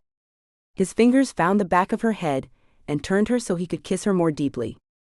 Later it took forever for the world to stop spinning around them, for her breathing to even out, or her brain to be able to grab a single thought and hang on to it for more than a passing second. Brandon was a heavy weight, sweetly pinning her to the couch. She could feel every deep breath in his chest pressed against hers. Her hands traced his spine while they lay there and recouped. Eons later, he lifted his head. A small, sated smile wound its way across his mouth. Still, it took him a moment to find his voice. "You look satisfied." Her own smile claimed her lips, and for a moment she managed a small stretch, even pinned as she was underneath him. "I needed that." Brandon's green eyes blinked, his expression becoming more serious, even though she couldn't say how it had changed. He closed his eyes, pressing his forehead to hers. "I needed you." Chapter 21. Brandon heard the door click close behind Dan, hoping the lie didn't show on his face. After all, he wasn't really lying about having more work to do. It was just different work. He was just hiding things.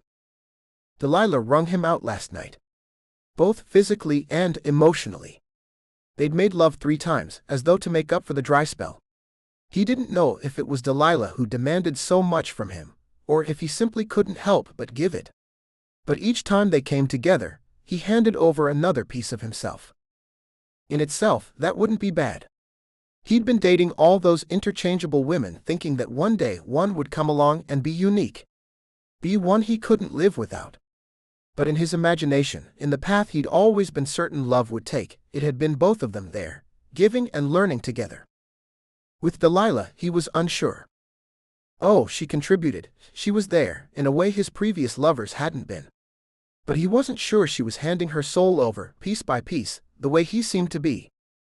And only later, right after she'd fallen asleep, had his brain actually begun to work and a few things had clicked into place. There had been moments all evening where he'd been ready to ask for something, say something, and she'd nodded or tilted her head and done it. Without him asking. He'd not gotten the words out. But she'd answered. The second time, after he'd carried her into the bedroom, she'd peeled herself off the covers and wandered into the kitchen. She'd come in carrying 2 slices of watermelon that he'd seen in the fridge earlier, and a glass of ice water. And, though she shared the water with him, she'd said she wasn't hungry for the watermelon. There had been no comment, like, "I just thought you might be hungry," or "I saw these there and really wanted one." She'd seemed quite solid in her knowledge that this was what he'd wanted. At one point she'd rolled over to set the alarm for him, exposing a luscious view of her backside. She couldn't have seen him, it couldn't have been the look on his face. But he touched her shoulder and she'd popped back up, her mouth open and a wide-eyed look on her face. She asked him, really? Did he really want to do that? Again he'd been so caught up in the moment, that he hadn't realized he hadn't voiced his thoughts. Now he was feeling stupid. He was beginning to have serious reservations, that he was being led around by his dick. It bothered him that he was only capable of having these thoughts when he was nowhere near her. He considered the possibility that she was psychic. But it didn't seem likely. The skill seemed to come and go. Not that he was any expert, but that seemed odd. Now there were two random strangers who told him to beware. That strange little Indian man said there were spells and hexes on him. And Brandon was unable to shake off the vague unease caused by the fact that he still didn't have any answers to the memory loss of the first night they'd shared. Sure, he had most of it back now, but it had been completely gone for a while. He'd hoped she'd volunteer the information sooner or later. But it looked at this point like even later wasn't going to happen. Though it made him sick in his heart to do it, and he desperately hoped that he wouldn't find anything, he had to look. As Dan's car pulled out of the parking lot, Brandon smiled and waved through the glass window as though not a thing in the world was wrong. Then he immediately turned back to his keyboard. He'd specifically waited until the office was empty before he did the search. He had no idea how long he'd be here or what he'd find, and he had no desire whatsoever to explain what he was looking up. He pulled up a search engine and typed in "spells candles." In seconds, a slew of links appeared on his screen. He sighed. Of course, it wasn't going to be that easy. Wading through the flotsam that a search like this always produced, he thought about what he'd seen at Lila's the night before. Candles everywhere. All women, or at least most that he knew, loved candles, but he'd never before seen a collection like Delilah owned. She had a set of tall thin ones in primary colors: blue, yellow, green, and red. There was a tall fat white one. A tall fat black one. The black candle seemed odd to him. It wasn't a homey, I sure love the light of a flame kind of candle. And there were a handful of others. All in wooden candle holders, most of which looked like they'd been carved from knots of wood. They were pretty. But combined with the rest of it, they were suspicious too. There were little glass bowls, one had white stuff in it. Maybe sugar, he hadn't been able to get close enough to see. There was a wall rack with ceremonial knives. He wondered why he hadn't noticed it before. The thing was, before he'd been too caught up in looking at Delilah. And truth be told, they looked like decoration. They were pretty and artfully arranged. Just the kind of thing Delilah would have a collection of. She sure didn't have teacups or those little crying figurines. But the knives were now suspect. He'd been thumbing through the list, pulling up a website and closing it down again when it didn't provide any help. Then a picture popped up on one of the links and grabbed his attention. His heart stopped cold. The photo was captioned "Witch's Altar." Witches had altars? But it was the things in the photo that made him sit back, that slowed his breathing. There were two dishes. A sun and a moon carving. A wicked sharp ceremonial knife. A wine glass of blood. A big black candle. Oh shit. Knowing he wasn't going to like what he found, Brandon forced himself to read the accompanying article. It explained something called casting a circle, which was generally done with a circle of salt and 4 candles, in red, yellow, and blue, with the fourth being green or brown, depending on the various branch of Wicca being practiced. The piece went on to describe the items in the photo, and that the altar could be changed or rearranged depending on the witch or the spell. It said practitioners often preferred to choose a sun god and moon goddess that represented themselves rather than the standard in the picture. The sugar in the bowl was actually salt. And to his great relief, the blood was merely red wine. While the information made him feel marginally better, the very fact that all the items for a witch's workshop were on Delilah's bookshelf or wall only made him feel worse. For an hour he ran other searches, looking up casting spells and modern-day witches. He thumbed through one article after another, a lot of them having to do with ritual sacrifice, the need to kill with the athame, the ceremonial knife, as a way to empower it for magic. There was an entire section devoted to creating spell energy from living sources, either by bloodletting or killing. It said witches could spill their own blood for a spell, but in many cases the blood of another was required. His stomach turned. Eventually, he learned far more than he needed. The stupid school fair psychic and the creepy man on the street had been right about one thing: he was in trouble. Big trouble. He knew the greatest danger was, even seeing all this, he still wanted her. He didn't want to want her. But God, he did. Oh crap. His head dropped into his hands. That first night, she'd burned something and tried to hand it to him. With renewed energy and renewed dread, he typed in "forgetting spells." Again a whole list popped up, but he didn't even need to click through to any of the links. Just in the short bit of information that accompanied each title, he could glean lavender sticks, burning, and candle. As he scrolled down, one said, "Works best if victim holds burning sprig." Rage swam through him. She'd clearly cast one of these forgetting spells on him. Maybe she hadn't actually lied when she said she hadn't drugged him. But she sure as hell hadn't told the truth either. He still didn't have that whole night back. And he, who always had to get to the bottom of everything, somehow just let it slide. Who knew what she'd done to him in the time he'd forgotten? Obviously, she'd cast some kind of spell on him to make him acquiescent. And a love spell too. A love spell sure explained how he felt about her. That craving that he didn't know where it came from. The sex that was beyond excellent. The need to see her all the time. That she was constantly on his mind. Again, knowing didn't change the fact that he still wanted her. Part of him wanted to find a way for everything to be okay. The other part of him was just insanely angry. Quickly he searched for love spells, almost blinking when the computer couldn't spit them out fast enough. Most looked like recipes, lists of herbs and items with an accompanying explanation of how to walk the right pattern or when in the spell to say or do what. A few contained warnings. Some had guarantees. Furious now at how he'd been duped, Brandon closed all the windows and turned off the monitor so he didn't have to look at it anymore. In a rage, he stomped out of his office and locked it up behind him. Climbing into his car, Brandon slung his bag in the back and cranked the engine. He desperately wanted to just march over there and wake her ass up. His fists gripped the wheel, taking tight turns while his foot stomped the gas and brake pedals like a case of road rage waiting to explode. He was almost there when he turned the car around and headed back. No matter how bad he hurt, how angry he was, he couldn't face her just yet. The wound was too fresh, too new. He wasn't ready to be logical in a fight. Not against a woman who was clearly not logical, and who clearly held the upper hand. Who knew what would happen if he tried to fight her, when he had no clue how to? His place was the best option.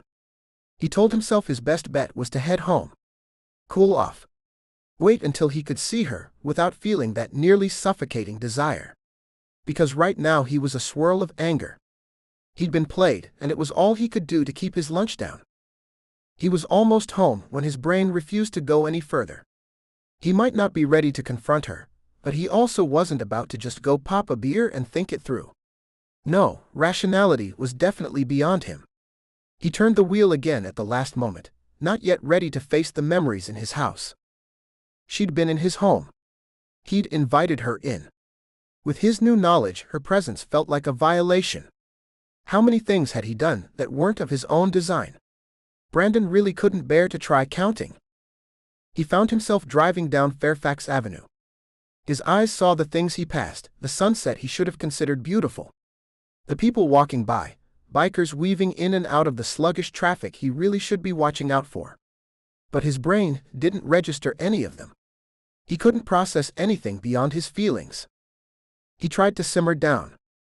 When that didn't work, he turned the wheel again and again. He found himself back in Hollywood, heading north. Which was a serious mistake. Now he was angry, betrayed, heartsick, and stuck in nearly standstill traffic. He banged his fist on the steering wheel. His eyes hurt. He hurt. It was more than just a little shock to find out not only was Delilah herself a lie, but his own feelings for her were too. He inched along, bumper to bumper with the other cars, until finally he'd had enough. As a truck vacated one of the precious metered parking spaces at the side of the road, Brandon slammed the car in gear and squealed into the open slot. Taking 2 deep breaths wasn't enough. He got out of the car, and angrily fed enough quarters into the meter to last until 9 at night when it was no longer monitored. His feet carried him north on the sidewalk, and it was disturbing to realize he was moving faster than traffic. He tried to keep his head up, look around and pay attention so he didn't get mugged on top of everything else. That's why he saw it. Across the street. It looked like it had been there forever, and he'd driven up this street tons of times before, but he'd never noticed it. Blessed be for the witch and the hobbyist. Brandon crossed against the light, but the cars weren't moving anyway. His eyes were wide as he entered, taking in the smells and the feeling that he was suddenly pumped. He knew what to do now. And he was so focused on it, that he didn't see the pretty brunette right beside him until she spoke. Are you here for the beginner's class? This was even better than he'd thought. Yes, I am. Chapter 22. Delilah saw Brandon in the distance through the fog. She had to squint to make out his features, but she knew instinctively and automatically that it was him. He was standing next to another person, icy fingers of white wrapping around the two of them, though they acted as if nothing were wrong. Delilah wondered why they didn't feel the cold when she certainly did. It was a woman he was with. He seemed comfortable with her, but not overly familiar. He didn't have his arm around her or anything like that. But they spoke, a light-hearted conversation that didn't include her. They seemed to be finding a lot to agree on. Delilah frowned and walked closer. She wanted to talk to Brandon. She wanted to know who he was with. There was so much of his life she didn't know about. She knew what he did for a living. Knew that he had a business partner, Dan. While she'd seen Dan at Gin's a few times, she wasn't sure she could pick the man out of a crowd.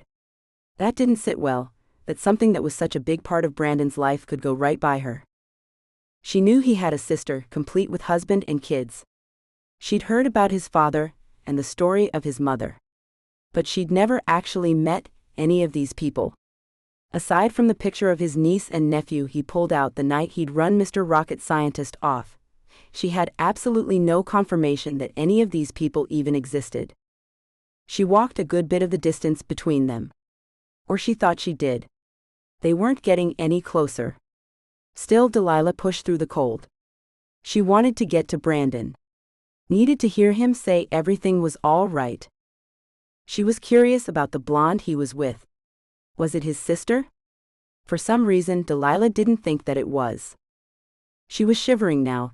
The fog was licking at her, stealing little bits of heat as she pushed her way through. She got the distinct feeling that Brandon and whomever he was talking to didn't want to include her in their conversation. No matter how paranoid she told herself she was being, she couldn't shake the idea that they were talking about her. For hours she trudged through the cold. The wind picked up. She could see the blonde woman's hair whipping around, yet the woman didn't seem affected by it. She would just push the flyaway strands back behind her ear and continue talking. Delilah was frozen through. Brandon either didn't notice or didn't care. Still, she put her head down and fought through the wind. At last, when she looked up, she caught the blonde's eye. Delilah stumbled back in shock. No longer interested in her conversation with Brandon, Juliet looked right at her. Turning to Brandon for support, Delilah found none.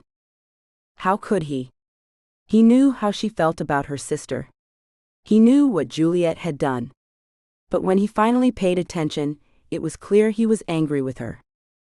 Delilah was frowning, bewildered and confused. But it was Juliet's voice that struck her to the bone. Her sister didn't move her mouth. The words came into Delilah's head, in much the same way they had often communicated when Juliet had been alive. Although Brandon couldn't hear it, the accusation was plain as day. You had everything. When Delilah jerked herself from the last in a disturbing series of dreams, it was already 2 a.m. on Friday. Though she'd sunk deeper into things with him emotionally as they'd made love the other night, she still didn't tell him the truth. She meant to, but then he looked at her that way. Wanted her that way. There was always something more pressing than handing him the bomb that would blow everything up.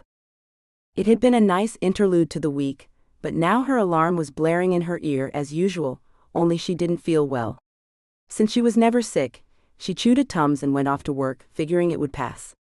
It seemed that she was right. Once she got busy, everything was fine. Until about 7 that morning, when she started feeling nauseated again. The pastries just didn't look right, not like anything she'd want to eat anyway.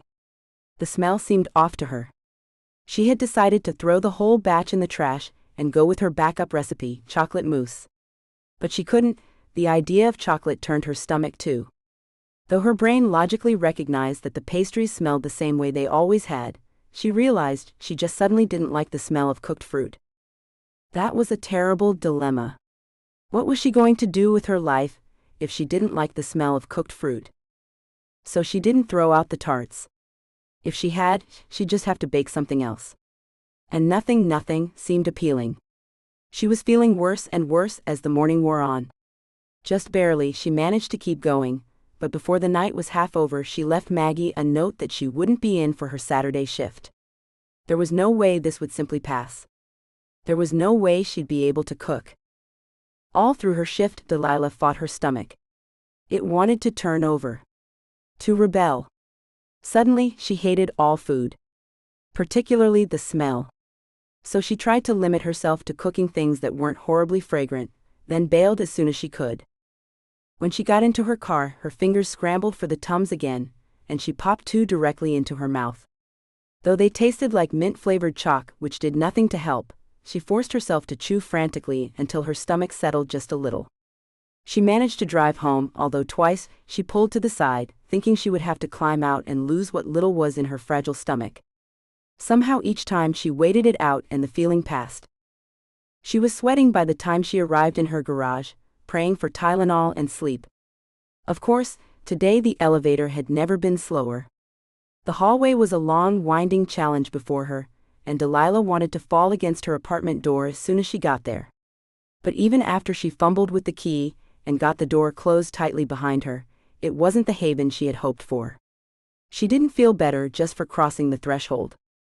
Immediately she stripped down and hopped into the shower, since she could still smell the food on her clothes and in her hair. With frantic strokes, she scrubbed it all away, hoping that had been the trigger, and now that it was gone she would begin to feel better. Even as she washed, she wondered.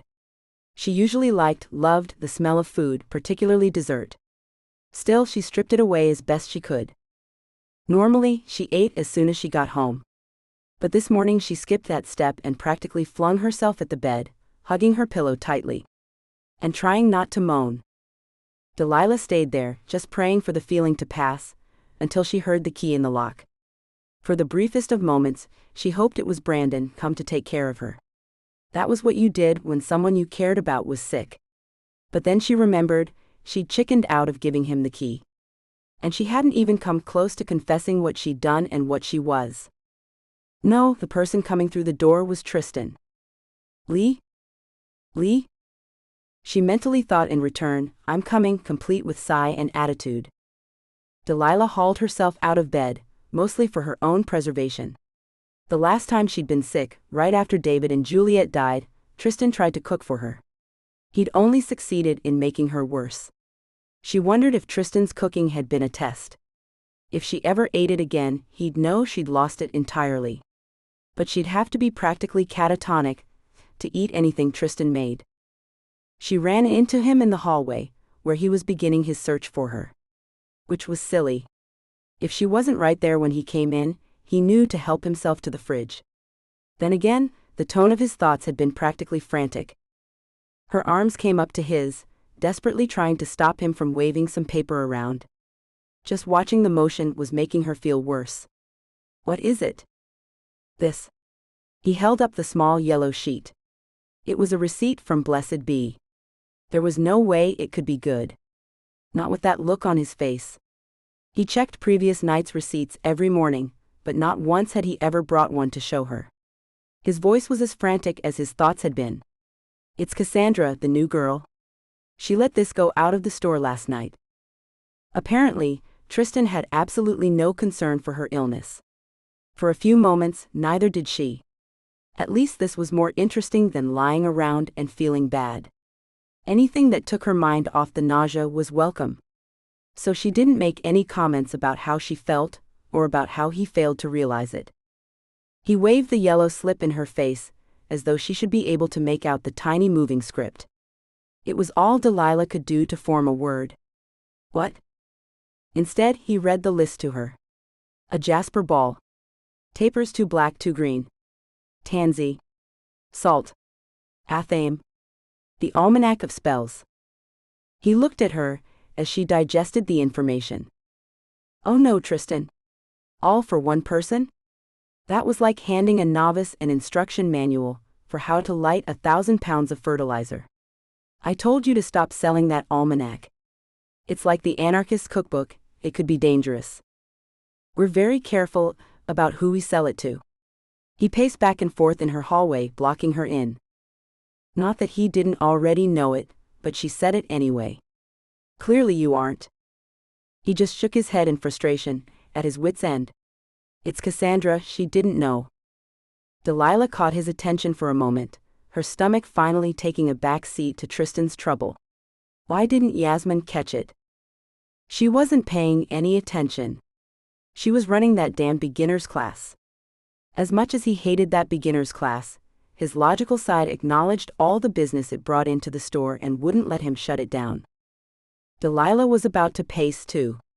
They had to find out who bought that list of ingredients before somebody got the whammy. But her mouth didn't take the same direction.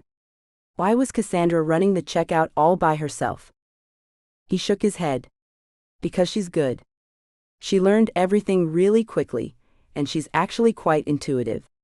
So I figured if anyone was up to no good, she'd sense it and alert one of us. So if you haven't already, call her.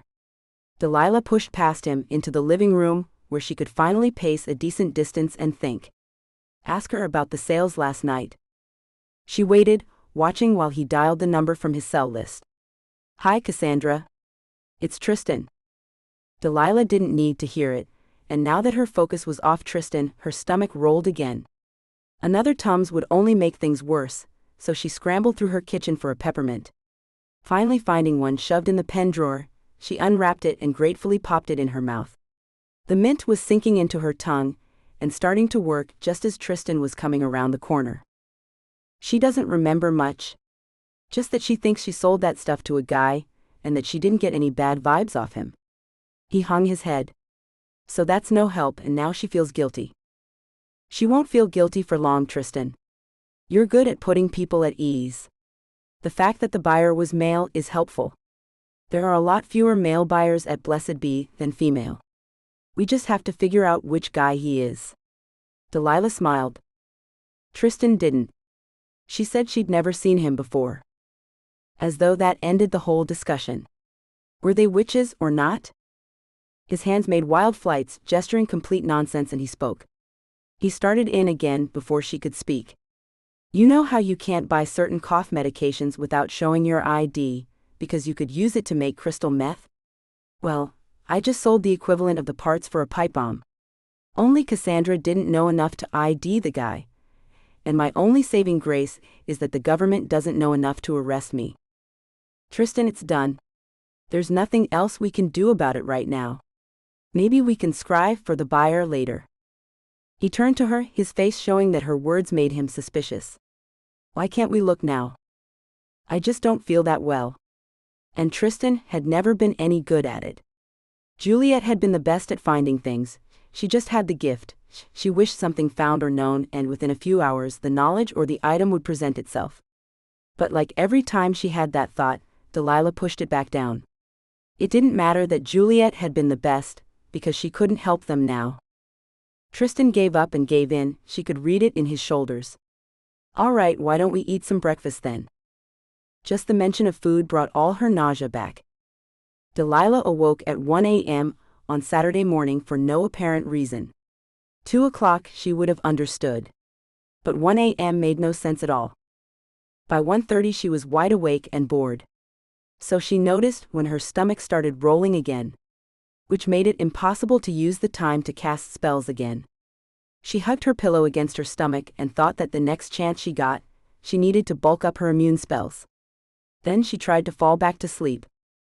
By 3 o'clock she'd sat in front of her TV for an hour, and had eaten 2 Tums and drank a glass of water. In very small sips.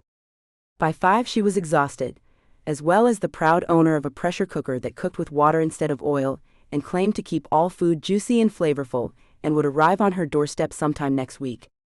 Not that she would be eating that food. For some reason, food next week sounded like a good idea. Good enough to spend her money on it. She'd bought that from her savings too, and began wondering if maybe Tristan wasn't right.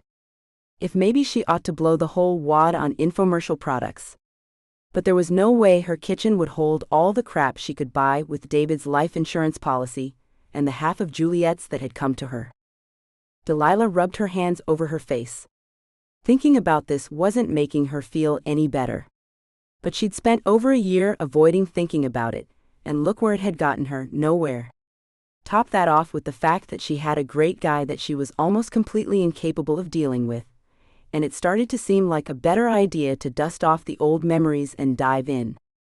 Tristan had no issues spending his half of Juliet's policy. But then again, Tristan had no blood on his hands. Delilah's money simply sat in the bank all this time, collecting a pitiable interest for no apparent reason. Until the rotisserie, which even Tristan was keen enough to realize was Brandon's fault. Her stomach rolled again. She fought her nausea by ordering a set of marvelous kitchen shears off another infomercial. They promised to cut whole chickens in tin cans with equal ease. Besides, she'd grown tired of tightening the screw on her current pair. By 7, she called Tristan. At 8, he showed up with her requests. She wasn't sure if she was happier to see him or the plastic grocery store bag as he let himself in through her front door. Delilah dove for the striped round peppermints, practically ripping the bag to shreds, then fighting to free one of the little suckers. She sighed in relief when the first one hit her tongue. Tristan watched with great amusement before he started talking. Delilah knew the price for sending Tristan on an errand was suffering the 3rd degree. So she readily agreed to it, even if she knew it wouldn't be pleasant. For the peppermints, saltines, and Sprite, it was worth it. When he started in, she answered to the best of her ability. No, she hadn't eaten anything since the day before. Yes, she should be hungry. That didn't mean that she actually was hungry. At last he gave up and sent her back to bed, where finally she slept. She woke up at 2 in the afternoon and checked her phone. She was totally bummed there were no messages from Brandon. But she was happy her stomach ailment seemed to have passed. Now she was hungry. It had been almost 2 days since she'd really eaten.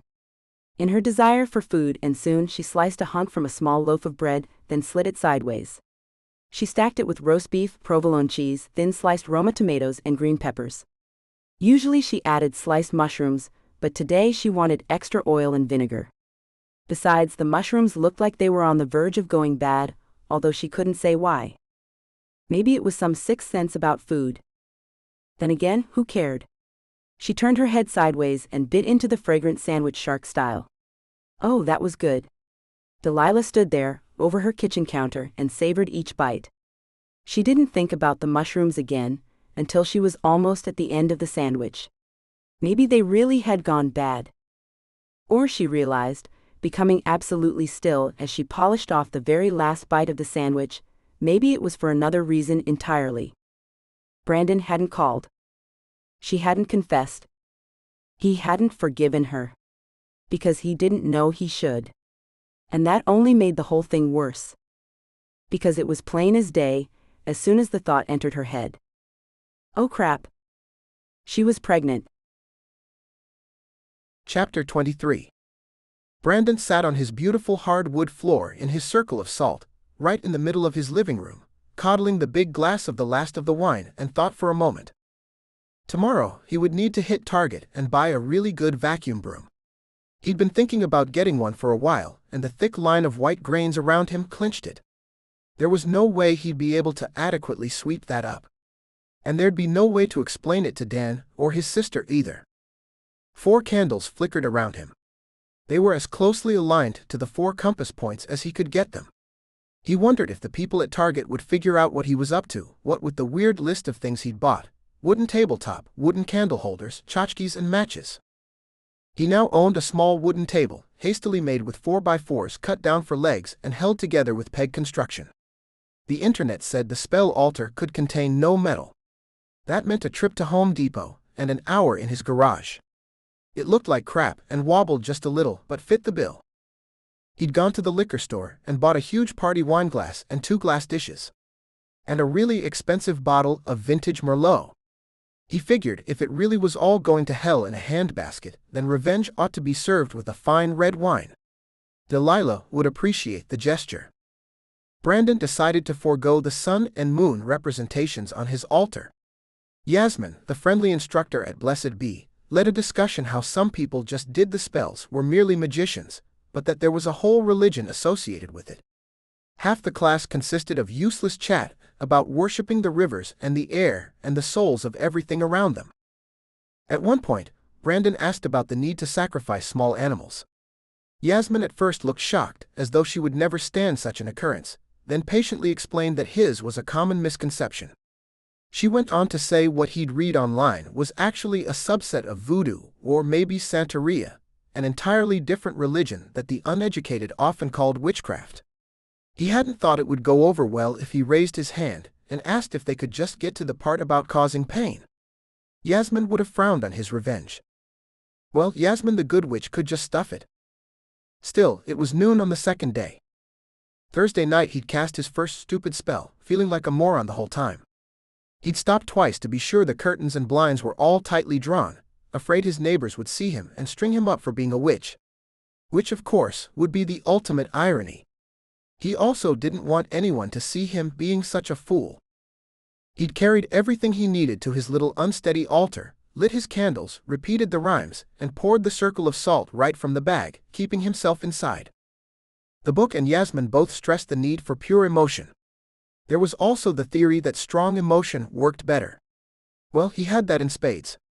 Even if he looked like an absolute idiot in his white cotton t-shirt and a pair of plain white drawstring pants he'd bought for the occasion. Thursday night he'd packed it in early, needing to show up at work and put on a good front. He hoped to hear from Delilah. Something to let him know it had worked. But she hadn't called. All day Thursday he'd been pleased with himself. He'd cast a love spell on her. That would be the best revenge. He could leave her begging at his door while he shut her out. The taste of her own medicine seemed perfect. But she hadn't called. She must not feel it bad enough. He wanted her begging. On her knees. Crying when he slammed the door on her. Mad didn't begin to cover it. He steadied himself with deep breaths. Begged off work early. Ate a microwave dinner and told himself that, while he couldn't pronounce half of what was in there, at least deceit wasn't on the list of ingredients. He napped. Midnight was the right time. He'd listened to Yasmin at the beginner class. He hadn't liked all she'd had to say, but he'd paid attention. Again he cast his circle, this time with the added anger that it hadn't worked the night before. He burned more tansy, drank more wine, threw down more salt. And he hoped. Until the sun came up and here he was, still sitting in his salt ring. He was glad he'd brought the entire magnum of wine inside the circle with him. Blessed be at least sold quality candles. The black and green tapers were burned only halfway, even though they'd stayed lit all night. Then again, he'd been lit all night too. But he was burnt to the nub. The wine was gone. The whole thing. And he hadn't had that much the first night he'd tried to cast. Now all he could do was sit right here on the hard wood and think. Or else he'd have to break his circle, and that would end the energy of the spell. If he'd done it right, it would work for a while, maybe a week, before it wore off. He sighed. He hadn't figured on getting himself drunk while he did it. So he hadn't brought any Tylenol into the circle. With a smirk, he realized next time he should. There wasn't any metal on a Tylenol bottle. It wouldn't harm the spell. Not that he knew what in God's name metal had to do with anything. Or if it made any difference if he sat here being angry for a while longer. But he was angry. So he might as well sit here. The pounding in his brain was almost a comfort. There was water, and he contemplated drinking it right out of the dish, until he remembered that he had thrown a generous amount of salt into it several times as he said the stupid little rhymes. As the room brightened with the new day, he looked at the altar. It was as crude as it could possibly be. The store offered some beautiful handcrafted pieces, but he'd only needed to get the job done. It turned out witchcraft was expensive. Whole, well-preserved herbs didn't come cheap. That was, unless you wanted to grow your own and bundle them and dry them, for which he did not have the time. Or he could scour the countryside and pick them fresh. Although, given his level of education on the subject, he'd likely either get arrested for picking something protected by national law or kill himself with something that looked exactly like a kitchen herb but was deadly poisonous to the touch. Wouldn't Delilah just love that? If her little plaything killed himself, trying to work a counterspell? Of course Delilah had a kitchen full of all the herbs she needed. Then again, Delilah had been at it a while. The athame he'd bought, which he'd been assured was essential to spell work, was $20. It was the cheapest, simplest one they had. It looked it too. Beautiful ones, like what Delilah owned, ran upwards of $200 each. Yasmin assured him you couldn't buy spell quality with a better knife. The only way to get a knife that worked better from the get-go was to inherit it from a powerful witch. So he gladly handed over his $20 for this cheap, tacky little silver blade. His ass hurt from sitting on the hard floor for too long. His chin prickled with beard growth. His head pounded every time he moved or thought anything. But his heart beat a steady rhythm that was its own for the first time in days. And that made him smile. There was also a great irony to the whole thing. He'd been raised Catholic. In a move he never figured out, his father had walked his two kids down the street to the Catholic church at the end of the block every Sunday morning. They didn't do the Wednesday night dinners, and he and his sister only went to Sunday school when it didn't require they show up early or stay late.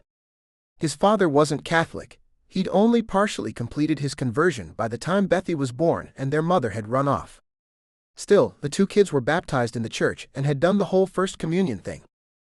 The three of them stopped going when Bethy hit 8th grade. It just faded out of their lives.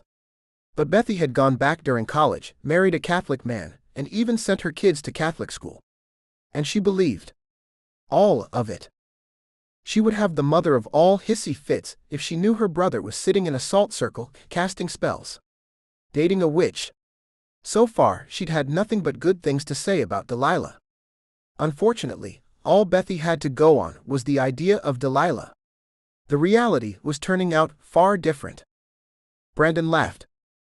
He was a Catholic by blessing if not in his heart, and they were one of the few remaining religions that still believed in that thou shalt not suffer a witch to live stuff. He wondered if he should tie Delilah to a dunking stick and hold her under water until she confessed. No one still had a dunking stick, did they? Were they maybe on sale at Blessed Be? Unlikely. He shook his head, then regretted it, as the pounding swirled through his brain from the simple motion. His thoughts were running away from him, and he didn't like it. As much as he hated what Delilah had done to him, he wasn't a violent person. He'd always broken off relationships with a good attitude. Revenge hadn't been in him since he was 15, and he toilet papered his arch-rival's house for trying to frame him for cheating to get him kicked off the basketball team. But that had merely been a petty act of treason against him, and he'd retaliated with a petty act of retribution. It had been fair in a stupid high school kind of way. Regardless, it was a lifetime ago. And he thought he had gotten far beyond the boy he'd been. Now he wondered if the hate was some kind of residue of the spells she'd put on him. Screw it. He couldn't wonder anymore. It wasn't getting him anywhere. And besides, his head hurt, his butt hurt, and he was out of tansy. He was going to have to go sleep off his drunk. Brandon stood, stopping for a moment to steady himself on the arm of the couch as the room swayed dizzily around him. Then he shuffled his way out of the salt circle, destroying the neat line and supposedly the energy along with it. As he turned to look back at it, he saw it was a mess. The empty wine bottle was on its side with the cork propped in the corner across the room. The big wine glass had a smear of red in the bottom, all that was left of his vintage Merlot. He'd spilled more salt than he'd thought, leaving white crystals trailed across the wood in various places. But the hammering in his brain offered an easy explanation for those misses, as well as the misperception that they hadn't existed. Even so, he saw remnants of his feelings for Delilah scattered there among the refuse. The first feelings. The fake ones. They still clung to him, were still trying to worm their way inside. He was desperate to excise them. He just didn't seem to be able to. A very strong part of him still wanted to see her and hold her. Sensed that she needed him. Reminding himself it was all false, he shuffled his way into the bedroom and threw himself at his bed. He moaned at the tidal wave that one action set off in his brain, and he waited it out while the room stopped its violent rocking. As soon as the sloshing quieted to a gentle sway, he closed his eyes and passed out. Chapter 24. Delilah sat on the edge of her bed, repeating in her head every swear word she knew, and ignoring the fact that the repetition was likely creating powerful magic. She didn't care if she created a storm around her, when there was already one raging inside her. Tristan would say it was her own fault. That fate had a way of getting back at you when you hadn't done what you were supposed to. Fate probably thought it was hysterically funny that she'd been agonizing over telling Brandon what she'd done and what she was. So when she hadn't done it in time to satisfy, she got this thrown at her. Tristan would tell her she'd brought it on herself. Tristan would be right. Still, she felt terrible. Her stomach rolled. Her brain rolled too. And she searched for every reason she could cling to that she just couldn't be pregnant. She was irregular. She'd thought she was pregnant a few times before. But it was just her weird cycle. Delilah smiled until her stomach turned over on her again.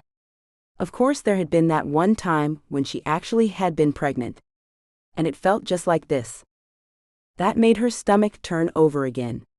Even more violently than before. Leaping from the bed, she ran to get a mint from the bag Tristan had brought. Even as the taste permeated her mouth and sinuses, bringing sweet relief, her hopes sank. In the name of honesty, she had to admit that only the actual pregnancy had brought on this kind of nausea. Only the actual pregnancy left her downing bags of red and white swirled peppermints, as though they were an oxygen source. Her mind searched for anything else that might mean it was all okay. This stomach thing came on pretty quick. With pregnancy, it ought to sneak up on you, right? She read all about it last time. Morning sickness, which was horribly misnamed because it struck at any time, was a result of baby hormones, which grew as the baby grew. So a sudden attack didn't make any sense. But she couldn't remember how it all started the last time. Of course, she'd known she was pregnant first that time. Rather than figuring it all out like this. Delilah crawled back under the covers and huddled there with her pillow and her unhappy thoughts while her stomach staged its coup. She tried to imagine all the ways she might tell Brandon what she'd been up to. She could see him in her mind's eye, all happy and thrilled. She'd say, "I'm having a baby," and he'd respond, "Just what I wanted, a baby." She'd tell him I'm a witch, and he'd just smile. "That's okay." "No, better yet," he'd say, "I figured all that out a while ago." Delilah didn't have the imaginary chops to create an image of him saying that he was a witch too. That was why the initial forget spell had been so hard to enforce. In fact, the whole thing was pretty ludicrous. There was no way this was going to go over well. At least now he wouldn't kill her because she was carrying his child. Right? Delilah shook her head to herself. He would likely either be angry she'd cast a spell on him, or just laugh at her and think she was crazy. People tended to think what they themselves didn't understand or couldn't do just wasn't possible. Delilah could fix that really fast. Blowing a candle to life was remarkably easy, but nice and showy. The problem was that it was too easy. It made people afraid of what else you could do. Afraid you might try to control them. Even lying there in her bed by herself, Delilah had to wince. Because that was exactly what she'd tried to do to Brandon. Would he think it was okay because it hadn't worked? No, likely he'd be just as angry as he had every right to be. The whole thing was so tangled, she couldn't even find a spot of happiness in herself that she was pregnant. She sure hadn't been trying to get herself knocked up, but she'd always wanted children of her own. She'd just become convinced it wasn't going to happen after David and Juliet died. She'd become certain she wasn't fit to be a mother. But there was a certain inevitability to this she couldn't argue with. Delilah hugged her pillow a little tighter and tried to blank her mind.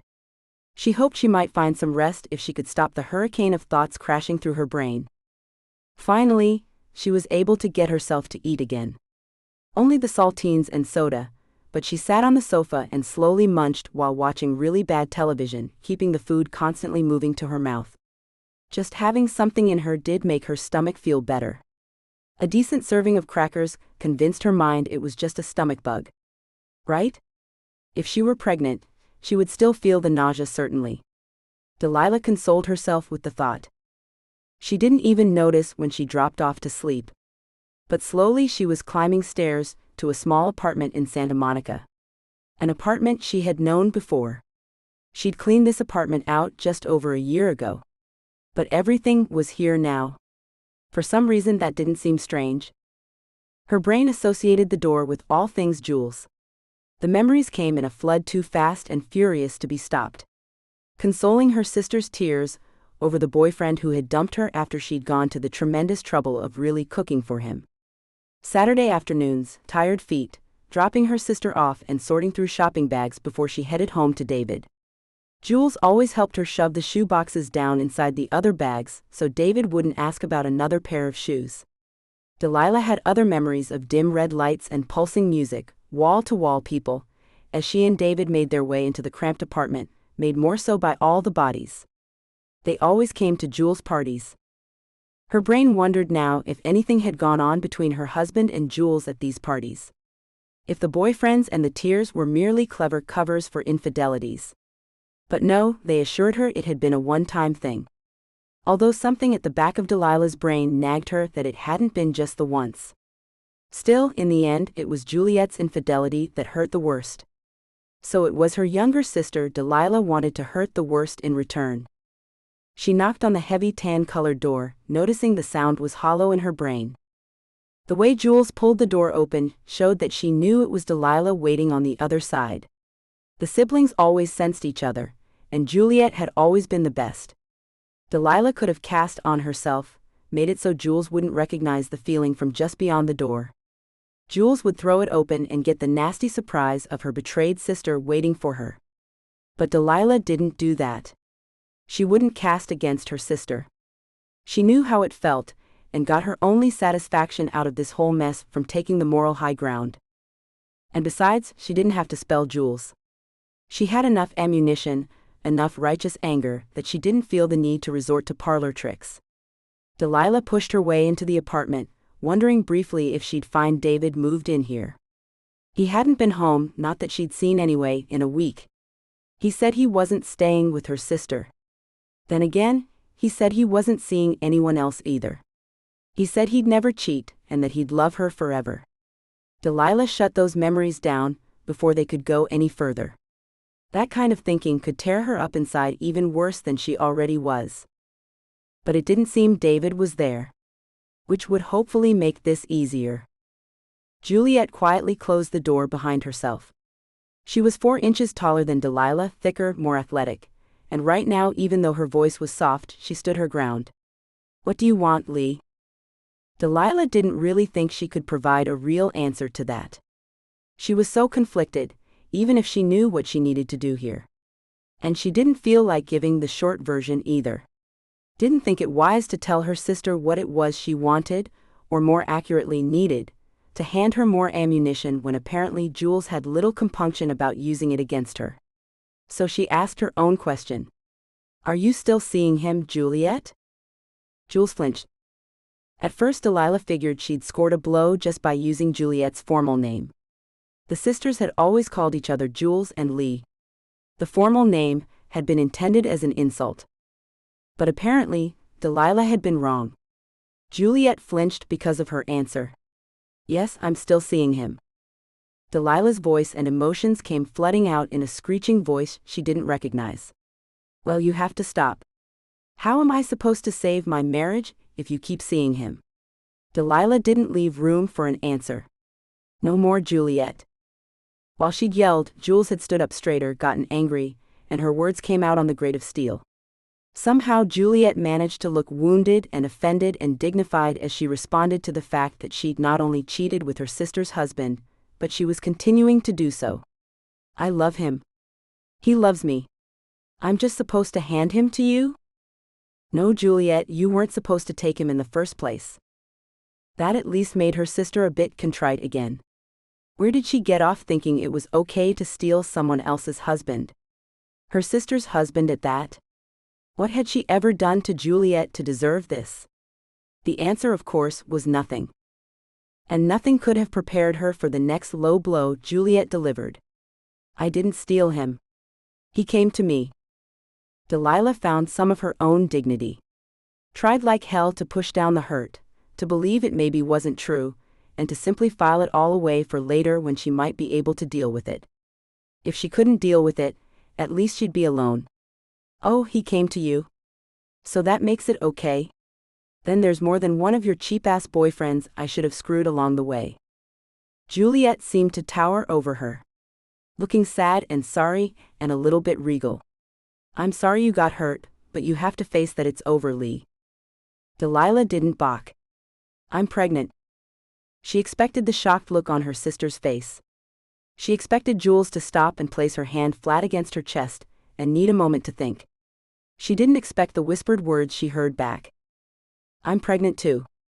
Juliet lifted the hem on her shirt, revealing a maternity panel on the front of her jeans. Delilah stumbled back. Juliet had gotten that shirt a month ago. She'd worn it to the house one night, and Delilah complimented her sister on her top and asked if it was new. Her little sister had happily replied, yes. She could see the shirt now for what it was. There were gathers and pleats to expand with a growing belly. It looked cute. But Juliet had been wearing it since a month ago. Delilah wasn't even in maternity clothes yet. She looked her little sister up and down. Juliet was tall. She was hardly showing, but she had to be about 4 months along or more in order to need maternity clothes. Standing there, bewildered and frowning, Delilah tried to sort through it all. The math didn't add up. Jules was too far along. Her affair with David only started a month ago, a fling that continued, if at all, because Delilah had thrown him out of the house. Her lungs let go as it all fell neatly into place, and finally she breathed. What are you going to do? Juliet didn't blink. David's going to marry me. What? He's still married to me. You're divorcing him. As though that made everything okay. Delilah didn't recognize this person she was talking to. This person that she thought she knew better than anyone else in the whole world. She'd been wrong on so many fronts. Delilah shook her head, trying to stick to the conversation in front of her, because the rest of it was just too overwhelming. I don't think I am divorcing him now. We're having a baby, apparently. So we're going to have to act like adults and straighten this out. You'll just have to stay out of it, Jules. Juliet shook her head too. This is David's baby, Lee. But it was only, you said it was just the once. Delilah fled. She stumbled down the hallway. Flew down the stairs. They'd lied to her. Of course they'd lied to her. They were in bed together, and they had both scrambled around, throwing on clothes and lies as though they might fix what they'd done. Like everything was all right if they said it was a one-time thing, and they were sorry. The hallway seemed interminable, and her brain clicked over the facts as she ran. Juliet was in maternity clothes a month ago at her house. Long before Delilah knew what a cheap excuse for a man she'd married, and what a backstabbing sister she had. Then Juliet had known she was pregnant by David before Delilah caught them. And if her sister was sleeping with him and showed up in her maternity clothes, then David had to have known too. They'd lied. They'd flat-out bald-faced lied straight to her. Delilah climbed into her car and squealed out of the spot. Juliet was racing down the stairs and out the building barefoot, calling after her. Lee? Lee? Barefoot and pregnant. Delilah laughed, the sound sick even to her own ears. Then the urge slammed into her like a baseball bat. She'd felt it in her gut and her chest. It invaded her brain, the overwhelming need to turn around, to go back and forgive her sister.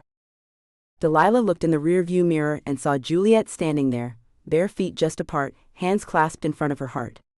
It was a stance in which Juliet found great power. It looked almost like she was praying. Indeed, it had a lot in common with prayer, except what Juliet was doing had no divine origins. Delilah could feel her sister calling her back, instilling her with forgiveness she didn't want to give. The feelings flooded through her as she turned the car around and circled the block. She loved her sister, the little sister she'd once played with. There was nothing she wouldn't do for Juliet. They had to work this out. When she pulled up, she rolled down the passenger window so Juliet could lean over, the picture of contrition. Lee, it was a sigh of sorrow and need. Delilah looked in her sister's eyes. She'd been there for her sister, every time she'd been needed. All through the boyfriends that didn't work out. The lost games. High school. College. She'd forged the path, in a way her mother had never been able to, a fully modern-day witch in a world that still didn't understand. And she'd given it all freely to her sister, who now stood at the passenger window, very pregnant with Delilah's husband's baby. Juliet had cast on her own sister. David probably had gone to her. Juliet had probably cast on him too. Delilah looked into those blue eyes so like her own. Juliet. Go to hell. She'd flipped a bird and stomped on the gas, practically ripping off her sister's fingers where they clung to the windshield. She could feel all the things Juliet wanted her to feel. But mostly she felt tainted. Used and lied to. For a moment she wished she weren't pregnant. The baby was a surprise, but one she and David had been considering for a while.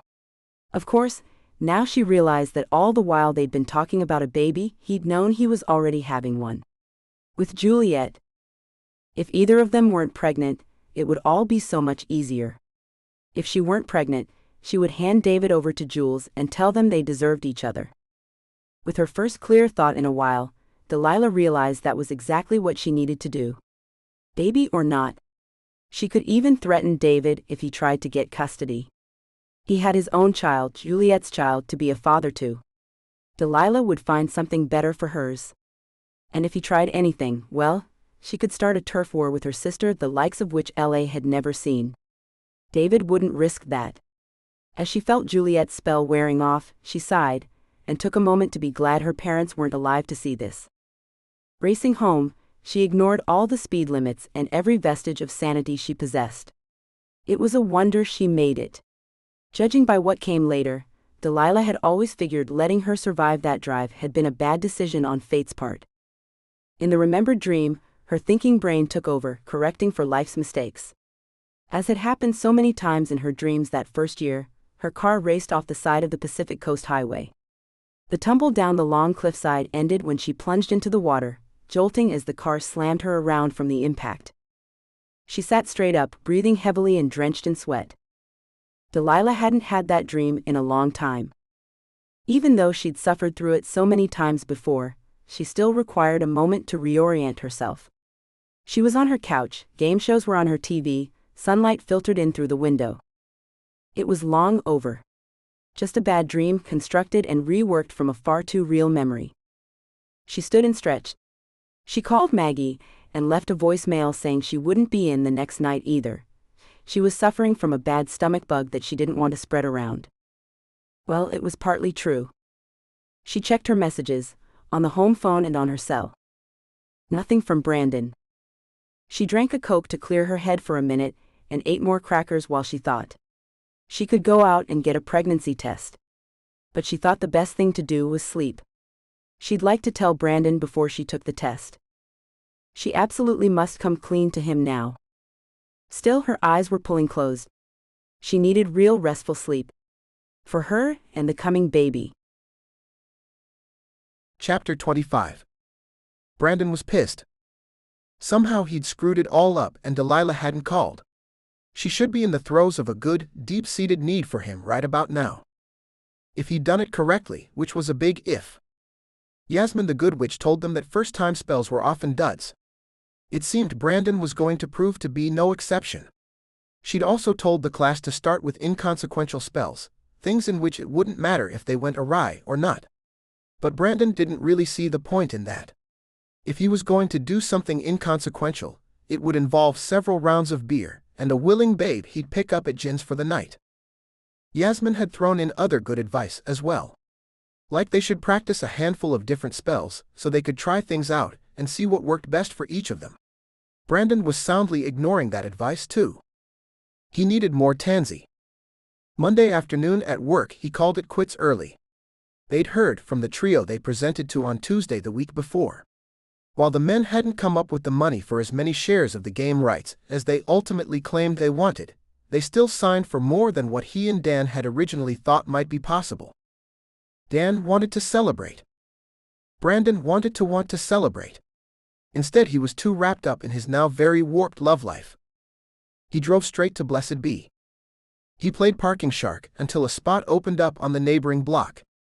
At which point he beat out a little old lady in a big Oldsmobile for the rights. Too bad. He wasn't usually such an ass, so he figured karma would let him get away with a little bit. He locked the car down behind him and considered trying one of the instant protection spells they learned the first night. But with the way his spells were going, he figured he was far more likely to tag the car with a neon "Steal Me" sign and find nothing but a bumper when he returned. So he merely hit the button on the key and waited for the usual double beep that signaled Acura was taking care of his car, even if he couldn't. He enjoyed the walk over to the store. Traffic was heavy but moving, and he was forced to wait for the light.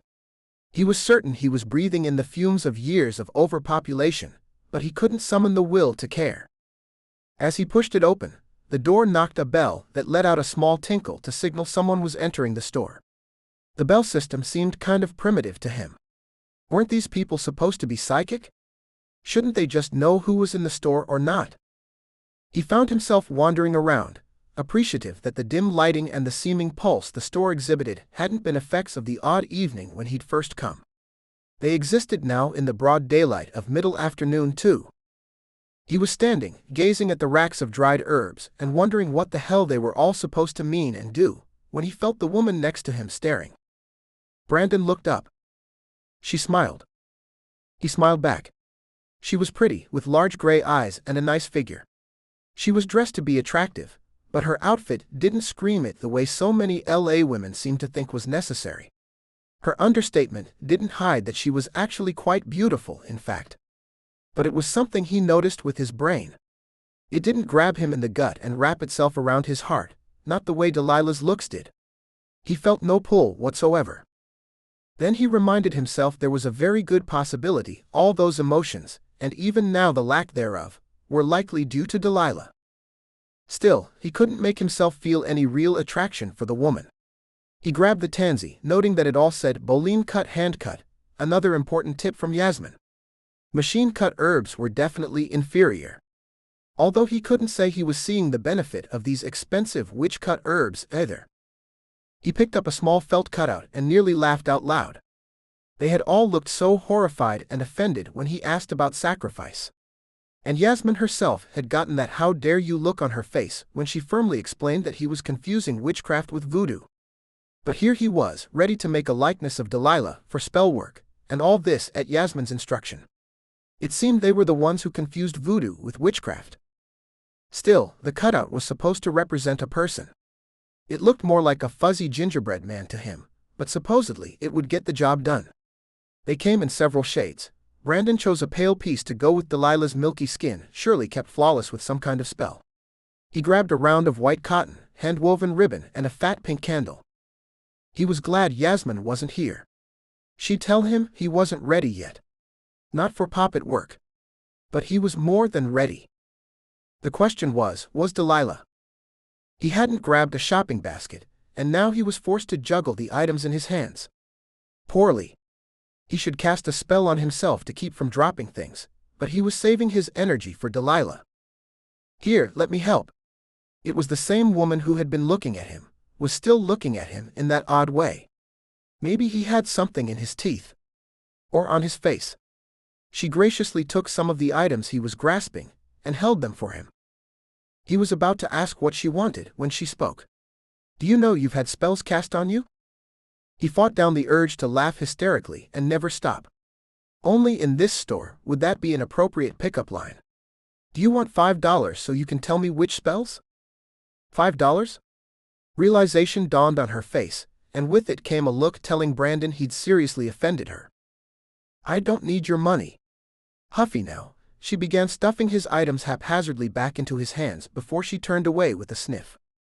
I was just trying to be helpful. I'm sorry. He couldn't follow her, he'd drop his stuff. He called out instead, for some reason trying to mend fences. He felt bad, and he'd been an ass all day. It was time to quit. How can you tell? She came back around the corner, frowning. I don't know. I can just feel it. I'm really sorry I bothered you. She started to walk away again, and Brandon fought for a semblance of normalcy in a life that was spinning way out of his control and definitely out of his realm. You didn't bother me. I just had 2 other people this week tell me the same thing, and they both wanted money in exchange for my fortune. She shook her head. I don't want money. And I'm Becky, by the way. He smiled. Brandon. They didn't even try to shake hands, his were stuffed full. For a moment, awkward silence ruled what should have been an easy conversation for him. He never had a problem talking to women before. But now, he didn't seem to have anything worthwhile to say. And the one thing he did want to talk about, revenge against an evil witch, didn't seem like a good opening gambit with someone he'd just met. It was Becky who broke the stalemate. "Here, put your things down." She pointed to an empty bin belonging to a sold-out item. While he carefully piled the things, she carefully selected a stick from one of the bundles along the wall. He didn't see what it was, so he asked. "Black birch bark. The smoke reveals things." Brandon almost made a face, revealing what he really thought of all this voodoo. Then again, he'd gotten candles and cotton ribbon and would pay $3 for a felt cutout for his own voodoo. He stood very still as Becky fumbled in her purse for a lighter, then put flame to the bark. She then held the burning stick near him, reaching up to accommodate his height. It smoked like a bad grill, making his eyes water. His body fought for the right to cough, but he didn't dare. He watched as the smoke climbed in swirls around him. Becky must have seen something he didn't, because she frowned and nodded. A binding spell. Several, actually. Well, he already knew that. Still, he tried to be polite, and he wanted to learn anything he could about what had been done to him. How do you read the smoke? Of course, what he really wanted to ask was if it was just a trick. Obviously, the smoke swirled like that. It was smoke. See the swirls? The way they cling to you? Black birch does that in the presence of spells. Becky waved it at him, shaking more of the acrid gray clouds where they would cling to him. How in hell would he ever explain any of this to Dan? He was just grateful he didn't have to. Still, he felt the need to be honest. "I don't see it." Becky didn't seem offended by that, just smiled and took charge. "Hold on." She hollered over her shoulder. "Tristan." The voice came from the back of the shop. "What? You cleaned this place out yesterday, right?" "Yup. Always." Becky smiled at him. "Look at." Brandon interrupted her. "You work here?" "No," she shook her head like he was being silly. "I'm just in here all the time. I know the owner. Now see over here." She waved the still smoking stick around the aisle. The smoke dispersed immediately. Then she waved it back at him. It clung. "See? Spell." She waved it along the aisle again. "No spell." Brandon nodded, finally understanding what she was looking at. That was creepy. Then, to make an additional point, she waved the bark at herself. It cleared almost faster than it rolled off the end of the stick. "No spells." Becky took a deep breath. "I have to say, the way it's clinging," she pointed with her finger to the haze gathered around him. "Someone has really built it up, or else it's older but was done by a very powerful witch." "How can you tell the difference?" "Spells by strong practiced witches make smooth smoke." As though that just explained everything. Becky went on to say the easiest thing to do was burn black birch bark in conjunction with sage, in the presence of the person Brandon thought was responsible. He'd see the connection in the smoke, if he had the right person. The strength of the connection would tell if it was recent or not. Tristan, the owner, came around the corner just then, and Brandon got a glimpse of his hazel eyes and brown hair. He exhibited that held-back aura that some men just seemed to have, like he was reserving judgment about everything.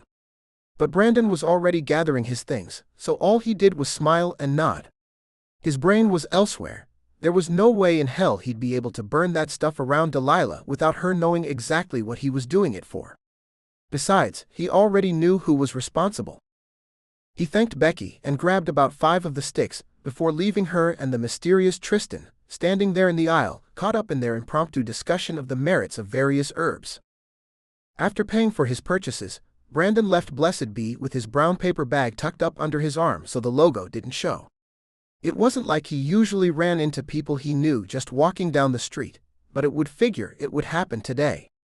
And if anyone, like say Dan, or God forbid an investor, caught him like this, well, it would be easier to explain walking down Sunset Boulevard in women's underwear and heels.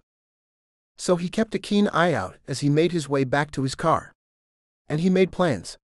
His house was going to stink to high hell tonight. But at least he'd be able to see what Delilah had been up to. Chapter 26.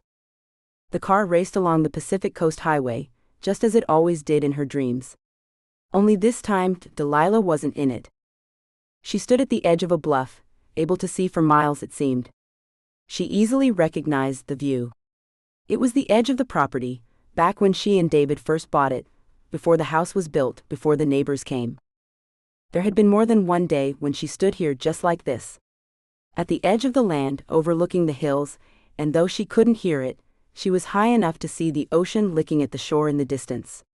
Square and modern, luxury homes cut the horizon into created and organic shapes while sailboats peppered the far background. At that distance they appeared only a shade darker than the surrounding water and sky, their curved triangles reaching up and out as they passed in the distance. She felt all-powerful here, and so she'd come. When she needed to get away, when she was sad, when she needed to think. Delilah would drive up to the property they were waiting to develop and enjoy the fact that they didn't live here yet. That there still existed a spot in the Los Angeles area that wasn't yet built to the heavens and crumbling down. In the dream, she stood at the edge of a sheer cliff that was never this steep in life. Like most of Malibu, it was bedrock, shifted high into the air. Barring an earthquake that hit 9 or higher on the Richter scale, it wasn't going anywhere. But now in the back of her mind the land crumbled under her feet, inch by inch giving away, the soil she once believed so stable. The cliffside offered a drop into a deep ravine, unlike any that existed in reality. And Delilah stood there at the very edge, not only unafraid but certain of her invincibility. Clouds scudded across the sky, darkening the day and interfering with her view. Delilah disliked them. They weren't what she wanted to see today. So she grasped a fistful of the reeds growing wild at her feet and yanked. With closed eyes, she opened her hand and blew them away. As fast as the deed was finished, the winds came, kicking up the clouds and taking them to somewhere else. Delilah smiled. The car kept coming up the turns, racing around corners, skidding on 2 wheels when it should have slowed down. But Juliet wouldn't slow down. Delilah knew this. She also knew that it would take her sister forever to get here, no matter how fast she drove. Delilah altered the landscape while she waited. Using her finger in the loamy soil that formed the top layers of the ground, she cut a winding path at her feet. Then smiled when a tiny stream burbled up at the other side of the property and ran clear and pristine through the center. Rubbing her hands increased the temperature, until she could lean back and open herself to the sun, enjoying the heat and the breeze that cut it. David came walking up over the ridge, his suit and tie impeccable. Every hair in place. But he was unable to maintain his footing as she worked on the land. "What are you doing, Delilah?" He looked truly puzzled, but she could clear it all up. "I'm making it perfect." She continued her spells. The car raced up the hill in the background, and David stood in front of her looking as perfect as ever. She didn't need to work on him. He merely was, but he was beautiful and he was always perfect. He wore the right things, knew the right people, said the right things, and constantly told her she was beautiful. Delilah smiled at him, and David smiled back. Only, he was becoming a little see-through. Although the image didn't waver, she could distinguish the trees that were directly behind him. David was wearing thin. But Delilah could fix that.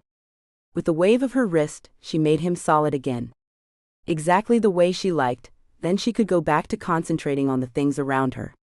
On making it perfect again. Juliet was getting close. The car was rounding the last turn, and Delilah could see her sister's bulging belly nearly brushing against the steering wheel. Turning to her husband, she asked, "David, why is Juliet pregnant?" "Because we're having a baby." His was fading out of solid again. He was starting to wink in and out of existence. But even his lack of presence wasn't enough for Delilah. "We can't have that." She held her hand's palm out toward him. Though she never made contact, the push sent him stumbling backwards. When he held out, clinging to his footing, Delilah gouged the earth beneath her with her heel, happily watching the land give way beneath him. He tumbled over the edge into the precipice, screaming the whole time. She forgot him before the sound even ended. Then she turned back to the problem of her sister. A smooth round pebble appeared at her feet. Delilah tossed it in the direction of the car. It didn't get anywhere near squealing tires. But that was okay. A large boulder had loosened at the side of the earth and tumbled down toward the car. There was no need to watch, it would make contact. Delilah turned back to the sun while tires screeched and metal screamed below her. In a moment the noise ended and the breeze picked up again, whipping her hair and her clothes around her, the day once again perfect. Only she looked down at herself and saw that the clothing she wore was in tatters. Her hair was a tangled mess. Her feet were dirty. How had she not noticed? Moaning, she tossed her head from side to side, fighting her way out of the dream. When she came fully awake, she was in her own room and all was dark. Her chest heaved several times in relief as she blinked and became fully aware. In the dream, she killed David and Juliet with a simple wish. But there was nothing mysterious about that, it was beyond obvious where those thoughts came from. But the tattered clothes were new. And true. David had been so perfect, she never looked past the surface of him. She'd believed herself in love with him and him with her, but she hadn't really known it. And she'd been so busy making sure that she had the perfect life, that she'd never examined herself. Her parents died, one right after the other, and she had given the perfunctory required grief its due, but then went back to making her world perfect, never once looking at herself. Never once seeing that everything around her appeared perfect, but she had been in tatters. She was afraid she still was. Now there was another baby on the way. There was Brandon, who was already here. And she could no longer afford to turn a blind eye. Brandon was frustrated. He'd burned the black birch bark all through his house, and all he learned was that burning birch bark set off his smoke detectors. Luckily, he didn't pay for an alarm system, and didn't have to explain this to any kindly operator calling to check in on him. The smoke did tell him that there were no spells in or around his house, except the ones on him. He'd have thought the bark didn't work, that it was all a trick worked on him in the store, but the smoke clung to him so badly it trailed him around the house.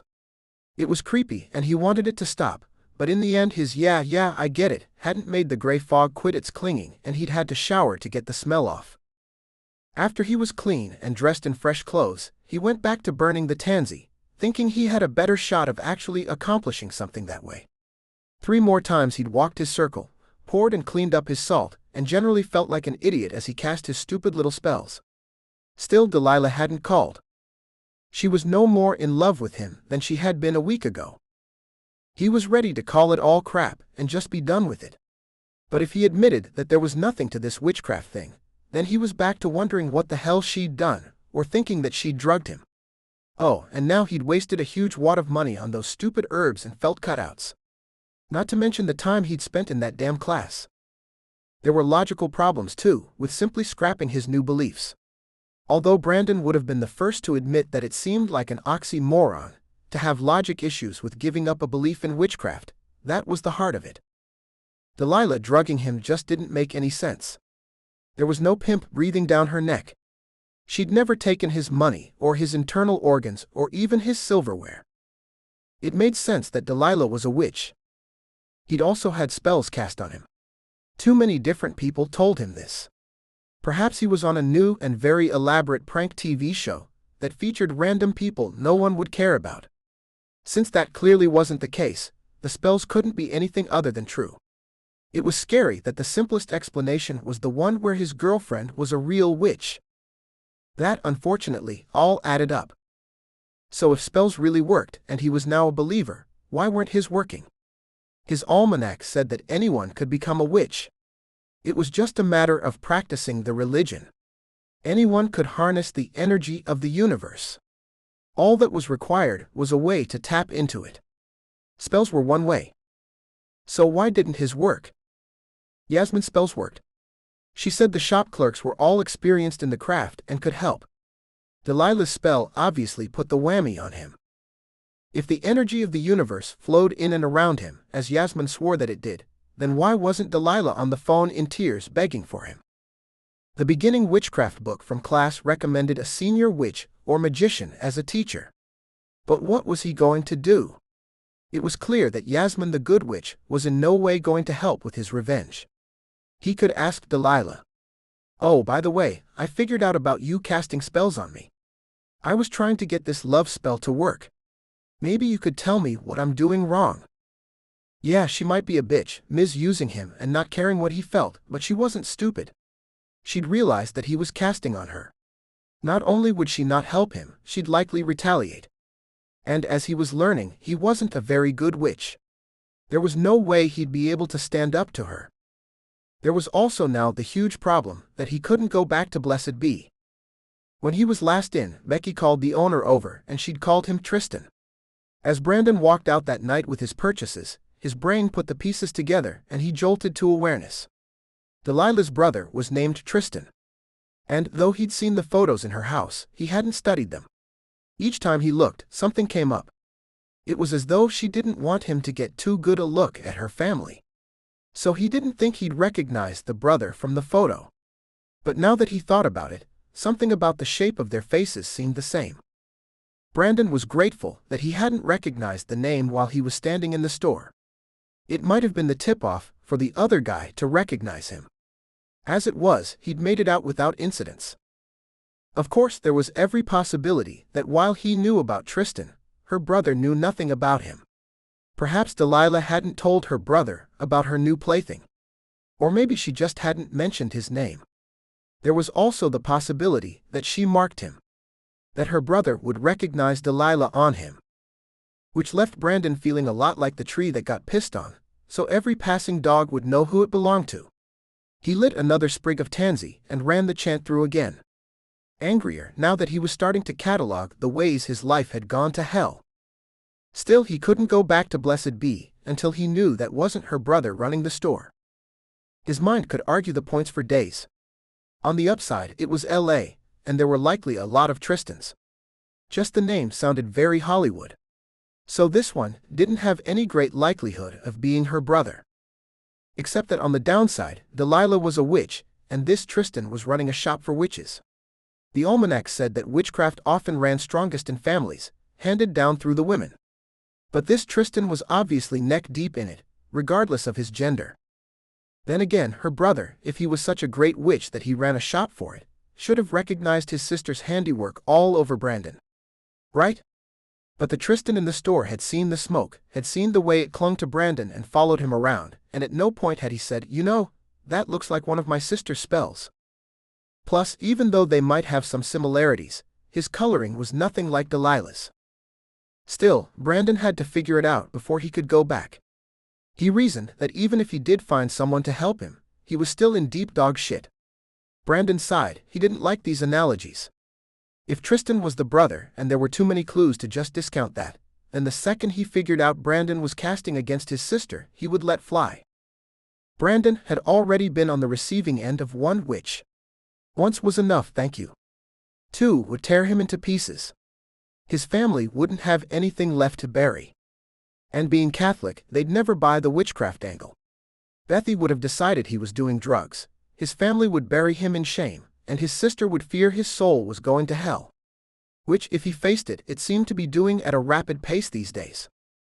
A sharp pain pierced his thoughts, and he looked down at his hand to see the sprig he'd been waving around had burned to a nub while he hadn't been paying attention. His fingers flew apart, and the small piece of fuming stick dropped to the floor. Angry at his own clumsiness, he stomped on it to put out the last of the red glow, then used a paper towel to pop the whole mess into the trash. All out of tansy again, Brandon decided to try another tack.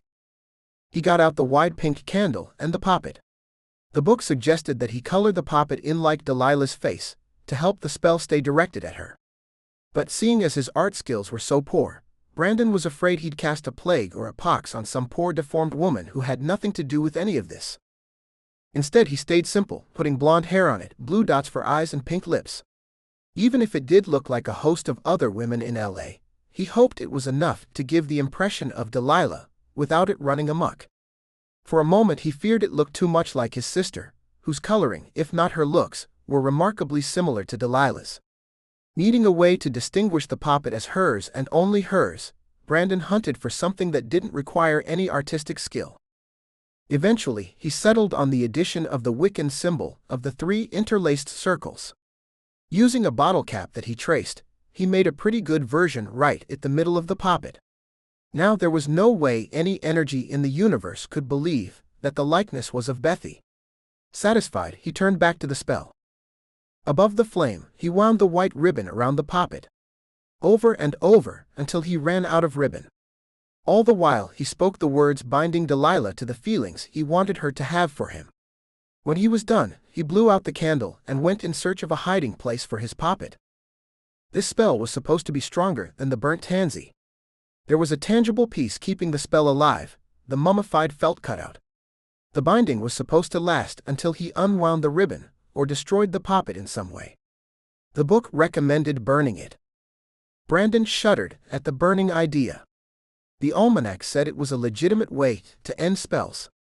But if anything happened to Delilah after he basically burned her in effigy, he wouldn't forgive himself. It was one thing to mess with her mind, which so far he hadn't really managed to do. It would be entirely another thing to cause her lasting damage. And even as mad as he was not capable of that. He wondered for a moment if Delilah was, then he cast the thought aside.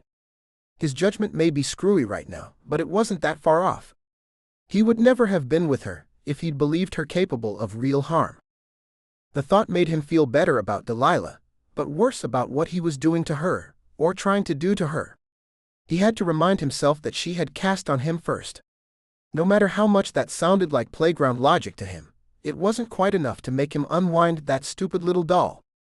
He needed to put it in a place where she would never find it, but he would either remember it or find it and thus unwind it later. He wandered into the bedroom, the palm-sized Delilah in his fist. He wanted to put it under the pillow. If it were there, then he would see it every time he changed the sheets, and he could decide to put it back until the next sheet changing or untie her. But if Delilah showed up, as she should any minute now considering the sheer number of spells he'd cast on her at this point, she might throw herself at him. What would happen when she found the poppet? Or if the two of them jostled it to the floor? Surely Delilah would recognize what it was. Then he'd be right back at the retaliation problem, by a witch who was clearly much better at this than he was. He sighed. He looked around again, knowing he couldn't put the thing in the kitchen. A lovesick Delilah was likely to show up and cook for him at any moment. The living room simply didn't have enough stuff to offer any real hiding places. If he was going to put the poppet there, then he might as well just toss the thing into the corner like a dust bunny. At last he figured he could tuck the cutout under the edge of the mattress. He might forget about it for a while, but whatever. Too bad, so sad. Delilah deserved what was coming. It was her own fault if he didn't unwind it fast enough. Just then his phone rang. He lifted the mattress and shoved the felt and cotton under the corner before diving across for the phone. Sure enough, the caller ID showed Goodman, Delilah. Finally. He felt the tension drain from him as he hit the connect button. He smiled for the first time in several days. Hey Lila. Chapter 27. Delilah tried not to burst into tears, tried not to be so upset, tried to tell herself it was just the hormones because she was pregnant. Still she sat there, holding the stick and rereading the instructions. Not that there was much she could do about it. It was really hard to misuse or misinterpret a home pregnancy test these days. She was pregnant. The early predictor stick tested some revolutionary new hormone to be able to tell her days earlier than any other test. Oh yeah, Delilah thought wryly as she tried again to hold back the threatening tears. She sat on the edge of the bed and sniffled. She felt sorry for herself, even though she'd decided she should be happy about this baby. It still didn't make her happy about what she had to tell Brandon. Her phone buzzed, startling her so she jumped about 5 miles high. That couldn't be good for the baby. There was only one person she knew who'd be buzzing up right now. She'd called Brandon and asked him to come over, right before she did the test. She hoped that way she wouldn't give anything away on the phone, because she wouldn't know anything to give away. She hadn't even said a word about thinking she was pregnant. Nor that there was something she needed to tell him. A handful of somethings, in fact. Just that she'd really needed to see him. Soon. He said he'd be right over, although he must have rushed or hit the perfect opening in traffic to be here this fast. But ready or not, she had to begin. Nervous now, she picked up the receiver. Hello? Delilah? Let me up. Brandon sounded so sure of himself. He didn't ask, didn't hesitate. So she merely said, "Okay," and hit the send button on the phone to activate the buzzer. No sooner than she'd set the phone back in the cradle, her brain crackled to life. She was in her bathrobe. She'd been crying. She looked like crap. Her hair was uncombed and her nose was likely red. What on earth had she been thinking? Oh yeah, she hadn't been thinking. All that her brain was able to register was that she had to take the test she'd bought last night, and if she didn't call him first, she'd likely never tell him. If it were negative, she might have never said anything. But that wasn't a concern, clearly. She checked the bathroom mirror as she flew by. Yup, her face was definitely red. Faster than she'd ever done before, and wondering just how quick Brandon might be today, she pulled out underwear and jeans and stepped into them so rapidly she almost tripped herself. Praying the elevator was as slow as it had been the other night, she yanked on a bra and whipped a red t-shirt over her head. Running into the bathroom, she pulled a brush through her wet hair, the best she'd be able to do under the circumstances. At lightning speed, Delilah slicked on lipstick, rubbed in concealer and applied powder, hoping it covered the worst of the sins. She had time for only one more thing, if that. As a blonde, that had to be mascara. That would get her as close to presentable as she could be. She whisked the mascara brush at her face, begging the gods to let her only get it on her eyelashes and not catch her hair or smudge it on her cheeks. This time, the gods took pity on her. They certainly hadn't before.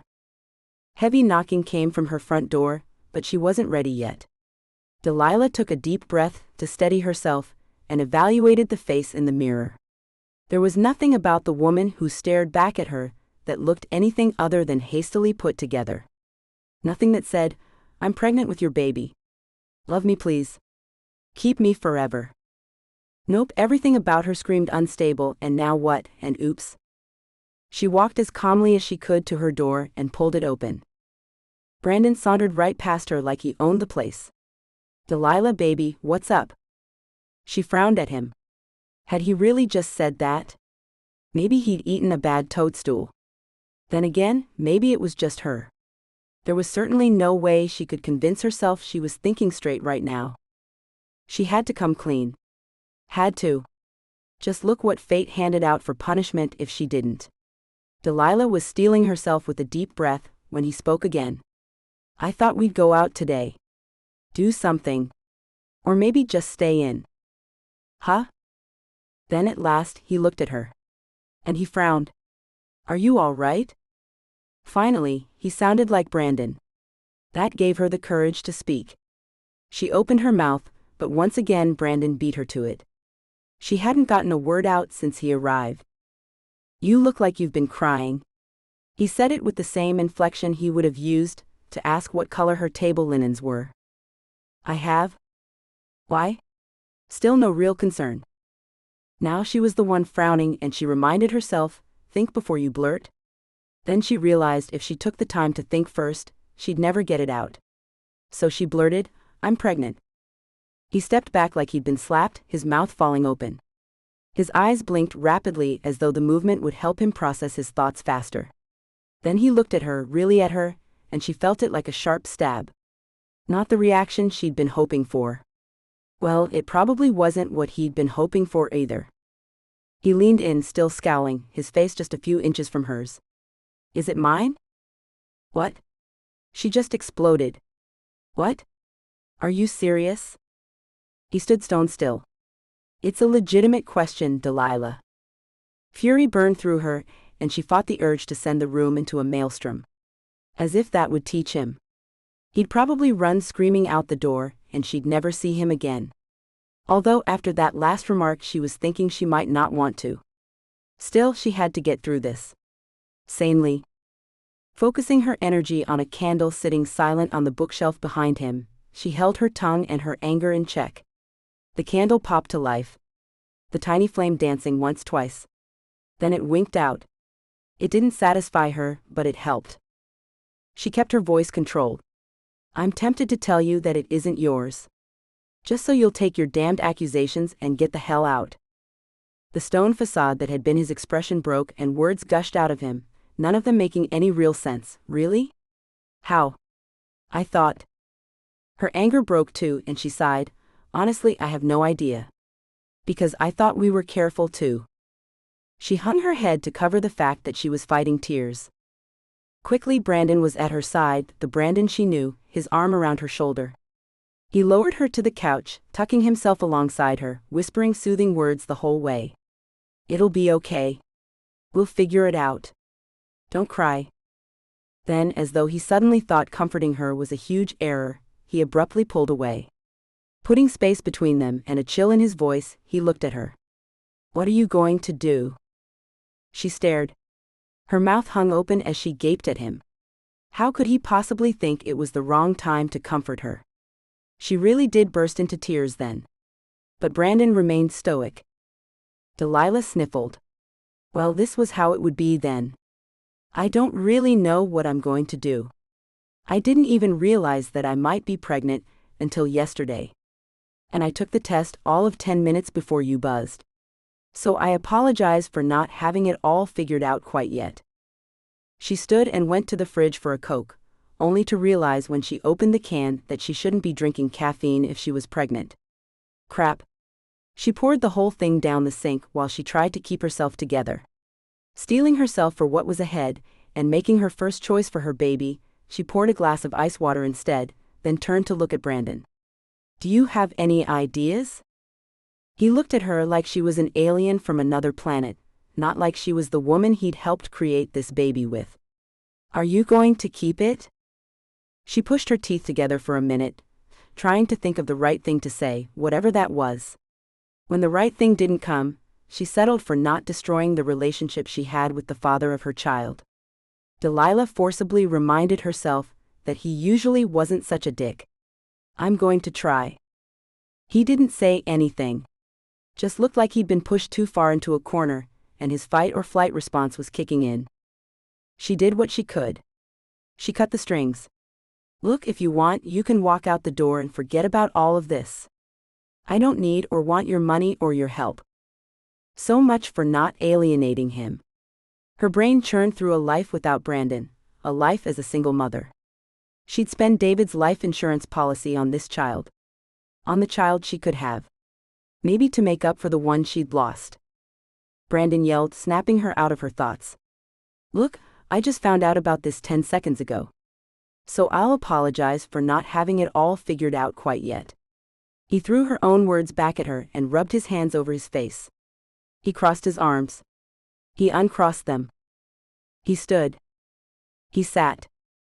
Delilah remained still, watching him. In her mind, she was making plans. She'd buy a house. Away from La. If she moved, then she wouldn't have to see Brandon. She wouldn't see Tristan much either. Scratch that. She'd buy herself a condo nearby. But she wouldn't tell Brandon. If the price was right, she could have enough left over so she wouldn't have to work for a while after the baby was born. And if she could keep her commute short, she'd be able to continue working up until much closer to her delivery date. If she made it that far. Contradictory thoughts tumbled one over the other. Maybe she shouldn't move until closer to her due date. Whatever that was. She knew she'd be heartbroken all over again if she lived in the new place she'd bought for the baby, and then there was no baby. But if she waited too long, it might be too stressful to move. Brandon paced. Then turned back and faced her. "What do we do?" "I need a doctor's appointment. To be sure that I really am pregnant. At least before I go buying a condo," she thought. He came closer and grabbed the test stick from her hand. She'd picked it back up, clung to it maybe as proof in case he doubted her. In case she herself thought she was crazy. He looked at the blue lines in the little plastic windows. She watched as his eyes darted back and forth, comparing her lines to the ones printed right there on the stick. "This clearly says you're pregnant. Are they sometimes wrong?" Delilah shook her head and was getting ready to answer him when he asked, "Then why do you need to see a doctor to be sure?" She stepped away, for the first time needing some space from Brandon. She took a deep breath to steel herself, finding the explanation to be harder than she expected. "I am pregnant. But sometimes the baby isn't growing, or the hormone levels aren't high enough. Things like that." He frowned. "Like you might miscarry?" She nodded and turned away, tears forming in her eyes. She didn't want to miscarry this time. Sure, she had a good excuse for the last one, but that didn't change the fact that there was no real way to rectify it. Suddenly, she desperately wanted this baby.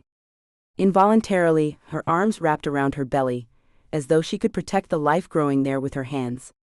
There was no way Brandon would agree to get her pregnant again if this didn't take. This was her one shot. Delilah sniffled, and again Brandon put his arms around her, crooning to her that they would figure it all out. Just as she gave in and leaned into him, he suddenly let go, backing away like she burned him. It left her stumbling, but he didn't seem to notice, or if he did, he didn't care.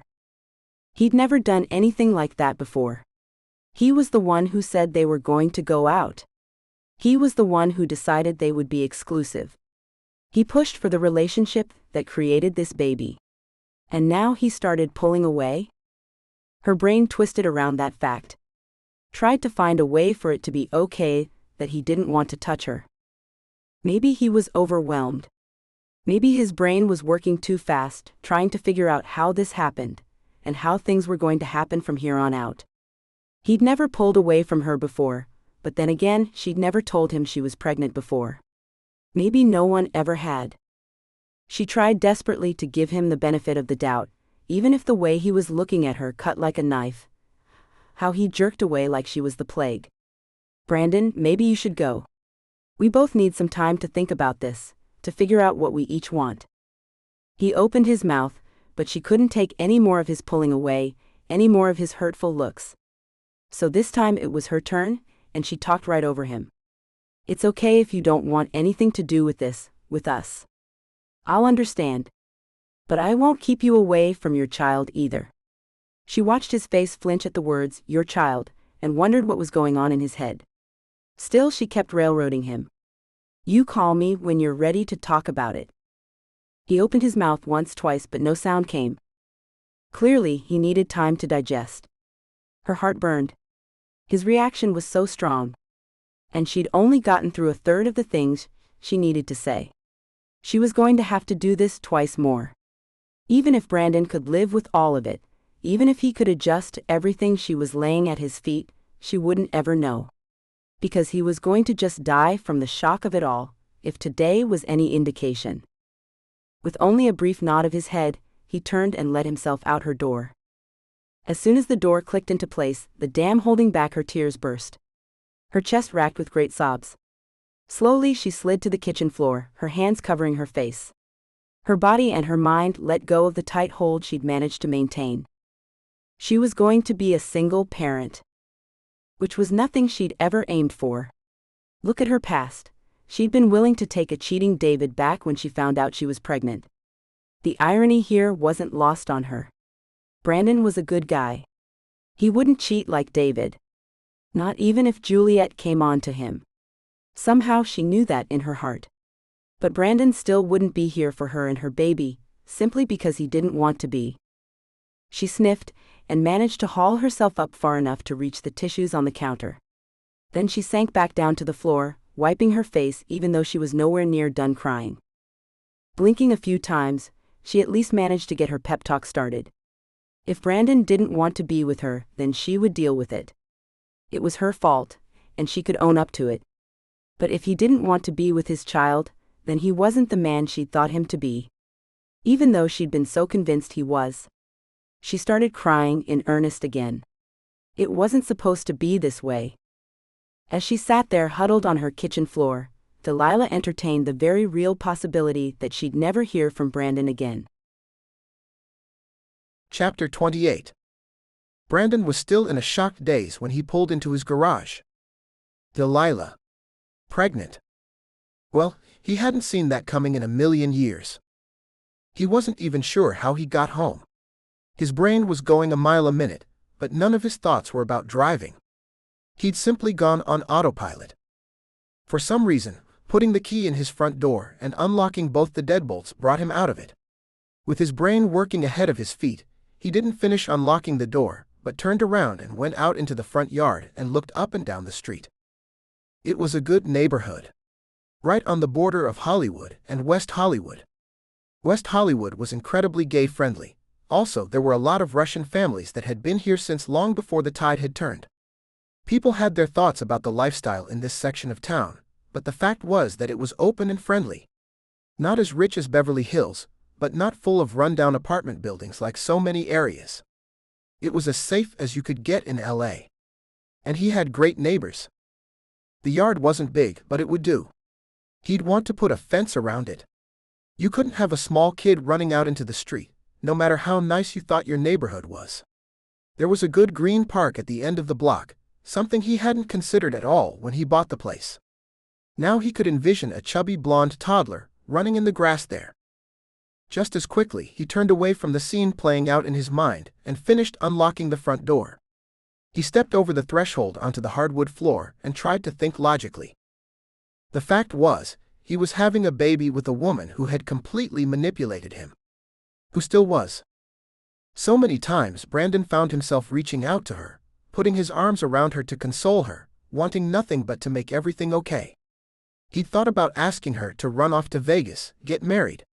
Then she'd know how he felt, because he never really said it.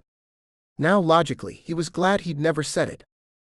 Of course, there was every possibility he'd never really said it, because he didn't really feel it. Well, he did. But since it was all conjured at Delilah's will, it wasn't real. Every time he remembered that, he stepped away from her and tried to put his hands back at his sides. But that wasn't what he wanted to do. What he wanted was to tear his own hair out. To top the whole thing off, this pregnancy came right when he was starting to fight back against everything she'd done to him. Poorly, mind you, but fight back nonetheless. He looked around the house, taking stock. His bachelor pad days were over. It didn't matter if Delilah had offered him an easy way out, that he could just leave her be and never think about her or the child again. He wasn't that kind of man. His father hadn't been, and he hadn't been raised that way. He'd also been the child who had a parent just disappear. It didn't matter if it was your mother or your father, it wasn't easy. And he would not be the cause of that pain in some other child's life, his child. Besides, he always figured he'd have his own kids someday. Brandon smiled wryly at the empty room. It had been like this forever, it seemed. He never decorated or tried to make his space anything other than a place to sleep or to watch TV. Until he'd put a patio table and chairs out on the deck for Delilah, that was. Still, it was time to make a clean sweep of all of it. Welcome to someday. It was his child. The heat settled somewhere deep inside him, warming him in a way he'd never felt before. At least he could be satisfied those feelings were his own. Now about the mother of his child. He needed to tell her what he knew. Had to convince her to lay off the spells. So maybe they stood a chance at forming something real. Or at least that he wouldn't be so manipulated. He felt the need to give it a shot with her. Not to doom his child to a lifetime of getting shuttled back and forth between parents who really didn't speak. Who held radically different beliefs. From his own childhood, he remembered his own father's unflinching honesty. And how it had soothed him in what little way it could, over the loss of his own mother. His father had made sure he knew it wasn't his or Bethy's fault. His father tried to keep the marriage together. Brandon knew the question would come up someday, why aren't you and Mommy together? And he didn't want to respond with, I just didn't pursue it. It didn't seem fair, because it wasn't. So for his own conscience, he had to do his best to patch things up with Delilah. So that at the very worst he could say he'd failed, but he'd done his best. First though, he had to ditch his own witchcraft stuff. It wouldn't do to tell Delilah to lay off the spells when lately he'd been just as bad. He grabbed the burnt halves of the birch bark sticks, the candles, and the dishes, and hastily threw them all into the trash. He dismantled the wooden altar and hauled the pieces out to the garage, putting them in separate places as though they might be tempted to reform when he wasn't watching. Grabbing the hefty almanac, he figured he should throw it out too, but hesitated as he held the large volume poised over the trash can. For some reason, his fingers wouldn't seem to let go of it. The thought passed through his head that he should keep it. It wasn't like the book would cast spells on its own. As long as he didn't do any work out of it, it should be fine. Besides, he was having a baby with a witch, and the book said that mothers passed the religion on to their kids. He put it on the bottom shelf of his bedside table. He'd been skipping the chapters on the religion of Wicca, only wanting to get to the magic. Now, he committed to reading the whole thing front to back. He'd learn the daily ins and outs of the practitioners. He'd research online too, and ask Yasmin what was right and what was mixed up from the uneducated. He wouldn't be one of them any longer. It was the only way he'd ever begin to be able to keep up with a blonde-haired, blue-eyed witch, who likely didn't need spells to keep him enchanted. With the house cleared of his forays into the craft, Brandon picked up the phone to call Delilah. She told him to call when he made up his mind. But he'd barely been home long enough to throw out his herbs and to renounce his revenge. She was likely still in shock herself. Carefully setting the phone back in the cradle, he changed his mind. He wanted her here. Away from her apartment, away from her supplies. He wanted her with him. For a moment, he was able to look around his place and see it populated with Delilah's furniture, see her pots and pans lining the walls of his kitchen. That was taking it a bit far. His brain knew that, but even the logical assessment did nothing to ease the comfort the vision brought him. Brandon admitted what he was feeling must be generated by Lila's spells. But that was too bad for her. She was just going to have to play out the card she'd snuck him off the bottom of the deck. If she wanted to cheat, she'd have to live with the consequences. He wanted her here.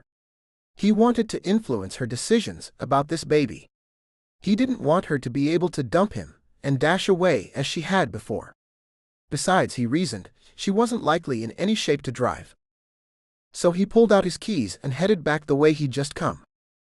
He used the same trick he had the first night he'd snuck into her building, randomly dialing numbers until someone buzzed him in. Only this time, as he climbed the stairs, he frowned, upset at just how easy it was to sneak his way into Delilah's building. He didn't want his kid growing up in a place that wasn't more secure. It was as good an excuse as any for the rest of what was rolling around inside his head. For 3 flights, he harbored his small fantasies of Delilah living in his house, playing with their child in his yard. When the first child in his imagination was grown to several years older, and there was a second blonde toddler in the imaginary yard, he shook his head, trying to clear it. It was like the spells got stronger and stronger the closer he got to her place. If only they wore off when he was at his house. But they didn't. He stared at the door to her unit for a few seconds. He almost knocked, but he didn't know if she would answer. He'd stormed out in such a huff, with her words telling him in essence she would understand if she never heard from him again. There was every possibility she would check the peephole and never open the door. How long would he be able to camp outside her door and wait her out? Probably not as long as she could stay in there. So he reached out to first try the knob, just on the off chance it opened. Surprised, he pushed his way into the apartment, only to find Delilah was more surprised by his move than he was.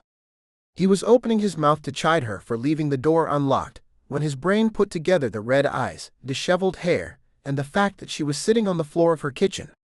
Her arms were wrapped around her knees. And though she was startled by his presence, she seemed too tangled, or maybe too shocked, to get herself up off the floor. Brandon didn't know what to say, so he offered up, "Give me a minute." Mutely she nodded, biting on her lower lip and stopping her desperate attempt to get herself up and put together. Brandon walked off into her bedroom. He opened her closet to find that she had a horrible case of organization. He thought maybe she was just that anal retentive in the kitchen because she cooked. Now he wondered if she had her medicine cabinet alphabetized. Still, that made it easy to find the duffel bag on the top shelf. He pulled a soft t-shirt off a hanger and a pair of jeans from one of the racks. He opened several drawers looking for underwear, stumbling across socks and bras first. Which was probably a good thing, since he hadn't thought of either. He stuffed one of each thing into the duffel bag, then tried not to get distracted by the drawer of frothy underwear. He decided to pull something out randomly, but came up with a red lace thong. They needed to talk about her pregnancy, make decisions about their future. He didn't want to give her the wrong idea. Not that the red lace thong was a bad idea. He forced himself to put it back and try again. This time he came up with a sedate shade of purple, in cotton. Still a little skimpy on the cut, but he wasn't in a place to be choosy. He smiled a little, then headed into the bathroom, only to find it was just as organized as everything else. She could work wonders on his place. He grabbed her toothbrush and toothpaste before scrounging around for her hairbrush and whatever else she might need. After a few moments, he realized he was out of his league in here and gave up. Slinging the duffel over his shoulder, he headed back out into the main area where he found Delilah still curled in a tight ball on the kitchen floor. Her voice was as wet as her face. "I thought you were going to call. You're in no shape to drive." He didn't know why he'd said that. It didn't really answer her question. But he knelt down next to her, and he could tell he startled her when he scooped her up. Then again, what did she expect? She'd cast love spells on him. And certainly, other spells too. Something to placate him, so he wouldn't be angry when he found out. Like now.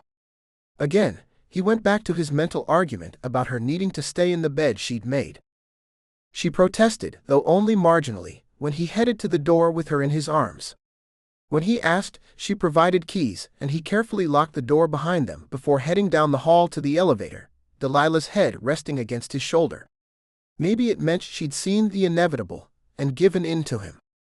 He could only hope. Chapter 29. Delilah stared out the window on the short ride to Brandon's, but she refused when he offered to carry her inside. She needed to walk on her own. That seemed to be what this was all about. All the things she'd neglected for the last year. Like taking a good hard look at herself.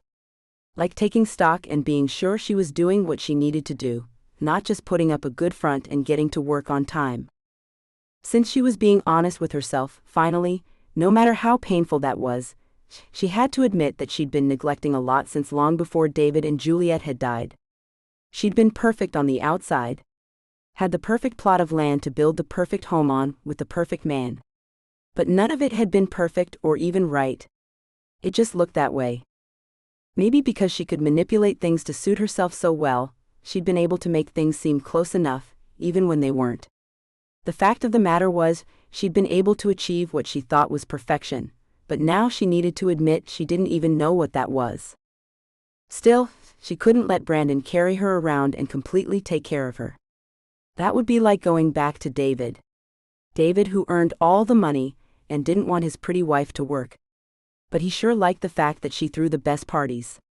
She'd taken good care of him. They'd had great vacations. It had been fun being David's wife. If not very fulfilling. Delilah figured today on the floor of her kitchen was the first time she ever admitted to that. She'd been crying when Brandon had showed up, just getting all of it out. Apparently, there was a lot to get over when you killed your husband and mistakenly took your sister out with him. So while Brandon may be enjoying playing White Knight and spiriting her away, she needed to get onto her own 2 feet, literally and figuratively. She followed him into the house, only then realizing he had her duffel bag over his shoulder. He must have packed it himself, must have intended for her to stay the night. Taking a deep breath for fortification, Delilah prepared to walk home. Once she told him the truth, he wouldn't drive her. If he was very generous, he'd call her a cab and allow her to pay for it. Still, she mutely followed him inside, vowing to herself to come completely clean. It was way past time. Still, it was much harder to do it than to think it. She found herself saying yes, she would like a Sprite if he had it, when he asked if he could get her a drink. Then Delilah was on his couch, glass in hand, before she could even think about saying some really illuminating words. Then she chickened out, again, thinking that she shouldn't tell everything with the drink in her hand while she sat on his couch. What if it spilled? She managed to berate herself mentally, but not to say anything. Delilah was grateful, if a little ashamed, that it was Brandon who managed to speak first. You said I should call when I'd decided something, so I called. I meant the phone. She'd never expected him to show up, or she would have stopped crying and washed her face. Even now, she had to wonder what she looked like. Well, I wanted to talk face to face and I wanted to get you out of your place. So I showed up. You didn't specify which kind of call. He looked at her like he was waiting for her to crack a smile. She just couldn't, so she nodded and sipped at her drink. Okay, let's talk. Here it was, he wanted to talk. There was going to be a big to-do about whose baby it was, and she just really didn't want to do this now. Brandon apparently did. Are you going to get an abortion? No. She pulled back like she'd been slapped, nearly spilling the drink. She didn't even need to confess to mess up his couch. She was about to get up and call the cab herself. Screw him. She wanted to laugh. Somehow he managed to take the pressure off her to confess. There was no way she was telling this ass what she was. Then her feelings turned on a dime. Somehow that idea only made her feel worse. You won't change your mind? He looked straight at her. For a moment she didn't consider spilling the drink, she considered throwing it in his face. He didn't have to be involved. She'd made that abundantly clear, but the mere suggestion that he wanted her to. His hand hooked her arm as she tried to stand and march out. His hold was soft, but she clearly wasn't going anywhere until he released her. I take it that's another no. Damn straight. Still, he didn't let her up. Good. His breath came out of him like he'd been holding it. Delilah blinked. She felt more confused than she was when she watched the lines appear on that pregnancy test. Come to think of it, she hadn't been anything but confused from the moment she met him. She looked back at Brandon and wondered how he had the power to scramble her so. His expression didn't change. Delilah still didn't understand. I'm sorry? I said good. I don't want you to have one, but it isn't my place to decide for you. At last he let go of her arm, and she managed to pull back. That was weird. He asked another point-blank question. Are you going to keep the baby? She answered him in the same dry tone he interrogated her with. Yes. He nodded, seeming relieved. He looked away, as though he was getting his bearings. Then he looked back at her, right in the eyes, like he could see more than she intended him to. If you decide not to keep the baby, then I want it. Boy or girl, healthy or not, I want it. He still showed no expression, but the words got to her, chipping at walls that shielded her heart. As great a gesture as that was, it wasn't going to happen. She needed to be clear about that. I'm not giving this baby away. Good, but count me in. She nodded. She did admire his determination. Go figure, the man she picked up in a bar one night was better father material than the one she married and lived with for 5 years. There was no way Delilah could deny this man his child. Though it would cause uncountable complications, she was glad her child's father wanted to be a part of the baby's life. He wouldn't want to be part of hers after he found out about her, but at least her baby would know him. She sat back and waited for the next question. It wasn't what she expected. Delilah began to wonder why she ever thought she could guess what Brandon would say at all. He was truly unpredictable. Tell me why you were still crying when I came in. Was it all just too much? He'd handed her an easy way out, but Delilah still wasn't ready to take it. She was starting to hate herself for being a chicken. I was pregnant before. He nodded again, that slow, I'm thinking motion that he did. You said you were going to try to keep this one. Did you give the other baby away? No, I miscarried. I was 6 weeks along when my husband and my sister died. Together. I watched them die. She could see he was rolling that one around in his head for a minute. But he didn't judge, or at least if he did, he kept it to himself. The stress was too much? I won't ever know. She shrugged and pushed herself to tell him, to reveal the next piece of information. She could tell him these facts, it was just a piece of her life, not the whole thing, which she herself was only just now realizing. It didn't have to define her. Perhaps if she started telling him things, even the painful ones, maybe she would be able to just keep talking. We lived in Malibu, in this tiny house that we built on this property we found. It was up on a hill across the Pacific Coast Highway. It had a great view. I was up there watching from the window when I saw his car coming up the canyon road to the house. I didn't know Juliet was with him. He was almost in the driveway, and I was so mad about him and Jules. He didn't live there anymore, he'd moved in with her or whatever, he wasn't with me. He just left me to handle all of it. He showed up at the divorce hearings, and that was it. So I sold the house all by myself and I was really mad. I came out to yell at him, to tell him what I thought. Standing now, she jumped to another part of the story, trying to explain how it all went down. Not that there was any way to make her part in it appear better. She had done it, she lived with it. She just wanted him to understand. The roads are curvy, and someone came around the corner too fast. It was a sharp curve, blind, and the other driver was long gone before David and Jules went through the retainer wall. It was really short and the rocks were loose. They went right over the side. I went down after them.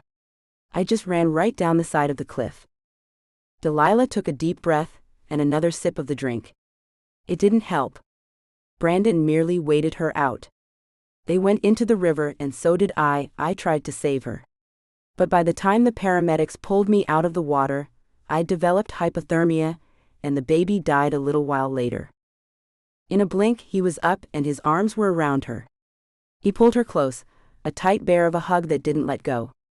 One that said she meant the world to him. And she couldn't stand it, because he didn't know what she'd done. She couldn't accept his sympathy, unless he gave it with all the facts in place. Delilah pushed her hands against his chest and moved away. Her voice broke. I hated them both, but I tried to save her. She was my sister.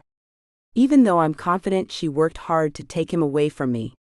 I guess she succeeded. Somehow I hated him more than I hated her. Maybe just for being so weak.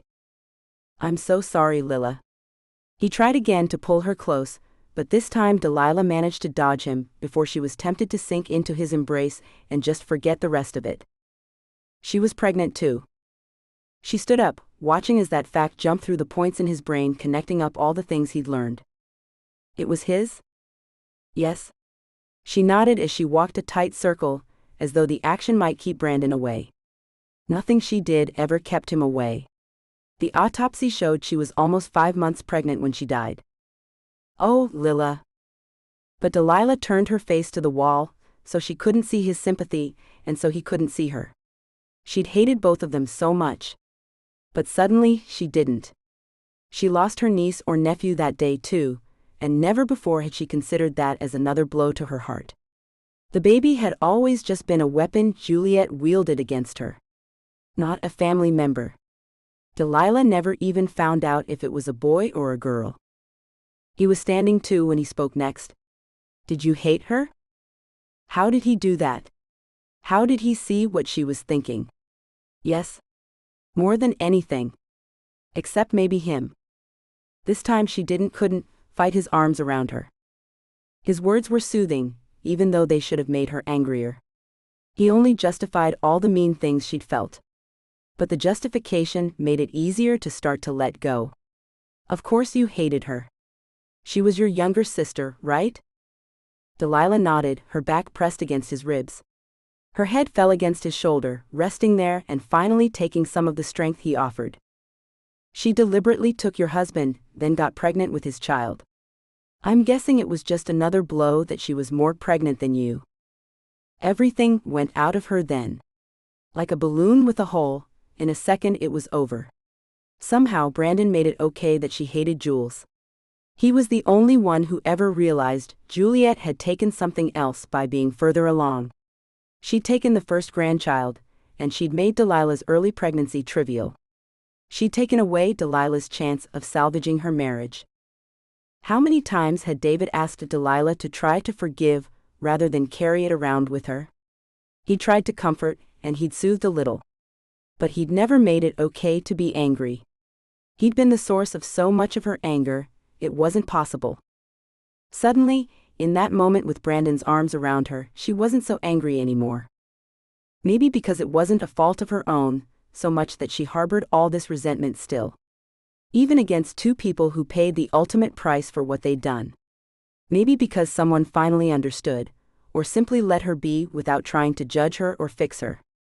Or maybe it was because there was another baby on the way. Because her second chance had arrived. She turned in Brandon's arms until she was facing him. She was going to say thank you, but his arms came tighter around her, telling her without words just how important she was to him. In that moment, she couldn't destroy the little piece of serenity she'd found. She didn't tell him the rest. She didn't have the energy.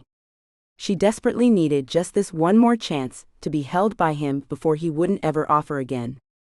So she allowed herself to sink against him, and let him lead her to the bedroom. Gently he pulled off her shoes and tucked her under the covers. Chapter 30. Brandon was thoroughly dismayed with the time schedule the world had set for him. He left Delilah in his bed the morning after their illuminating talk. She mumbled something sweet and rolled over.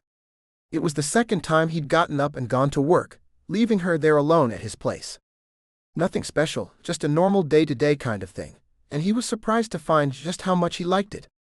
He liked the idea of Delilah waking in his room and making herself breakfast in his kitchen, or watching her cooking channel on his TV. She could see pastry cream in larger-than-life high definition at his house. It gave a little more credence to his visions of her moving in with him. Regardless of the fact that his desires were originally fabricated by her spells, they were certainly taking hold. But apparently she hadn't stayed. She called him from her little apartment not 3 hours later to say that she managed to get an appointment with her doctor, and would he like to come with her? Brandon wholeheartedly agreed, mapping out the time in his calendar. The only real issue was trying to figure out how he was going to explain this to Dan, who still didn't even realize how involved he was with Delilah. Then again, obstetrician, 1 p.m. UCLA Med Plaza, pretty much said it all. Brandon was caught in his musings, wondering why he hadn't told Dan what was happening. Was it because he knew the response he was going to get ahead of time, and he just didn't want to deal with it? Was it because he didn't know how much to say? Dan, Delilah's a witch, and she? Or was it because he was avoiding the legitimacy of everything he knew Dan was going to say? But Brandon didn't get the chance to follow that train of thought. He noticed the date on the appointment. What? That's over a week away. He heard Delilah's resigned sigh across the phone line, and he could tell she wasn't any happier with it than he was. I know. It was the earliest they had available. And I'm not a high priority. How are you not a high priority? That made no sense to him whatsoever. He was pretty certain the harsh pitch of his voice conveyed just that. He was sorry as soon as he'd practically yelled it. But thankfully, Delilah didn't seem to take offense. I'm barely pregnant, so if something is wrong, there's not much they can do. There's not much they can see or test at this point, and I'm not an in vitro patient. The baby's just going to grow anyway. Still, he was frustrated. Don't they want to be sure that you're taking good care of yourself? Eating right? Oh Lord, as he said it, all these thoughts came into his head. Things he hadn't worried about before. Delilah's health, whether she was on medications, what she was eating and drinking on a regular basis. Could her witchcraft hurt the baby? There was often a lot of burning of various herbs. It probably wasn't as bad as cigarette smoking, but he really didn't know. Her voice pulled him back to the present. They handed me off to a nurse who asked a bunch of questions, told me not to drink or take drugs. Duh. He interrupted, then let her continue. She laughed. They're busy. I'm not a priority. I'm not in danger, and there's nothing they can actually do for me now. There was a shrug in her voice. He wanted to know now. Is there another doctor you could see faster? Probably, but there may be a reason if an OBGYN is available. Well, that's a catch-22. It was probably a good thing she couldn't see his hands scrubbing through his hair. He already didn't like the doctor, just on the principle alone. Even though he knew he was being unreasonable. And this is my doctor. I know her and I like her.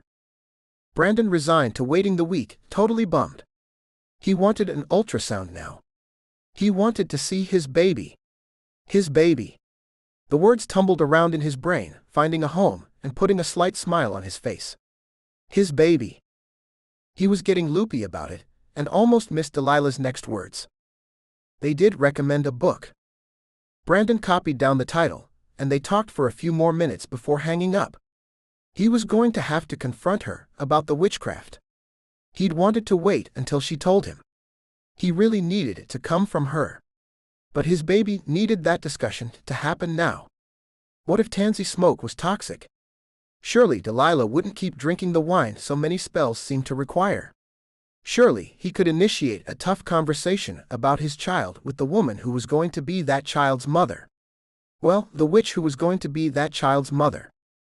Telling himself she wasn't going to give the baby some rare herbal smoke cancer before he could talk to her, he took a deep breath and forced his brain back to work. At lunchtime, Dan stuck his head in the door, and Brandon agreed to go along if they could stop at a bookstore. Dan caught on when Brandon perused the pregnancy section, comparing titles to the one he had jotted down. What? Who? Then a layer of relief settled over Dan, as though he figured it out. You're just picking it up for your sister, or something?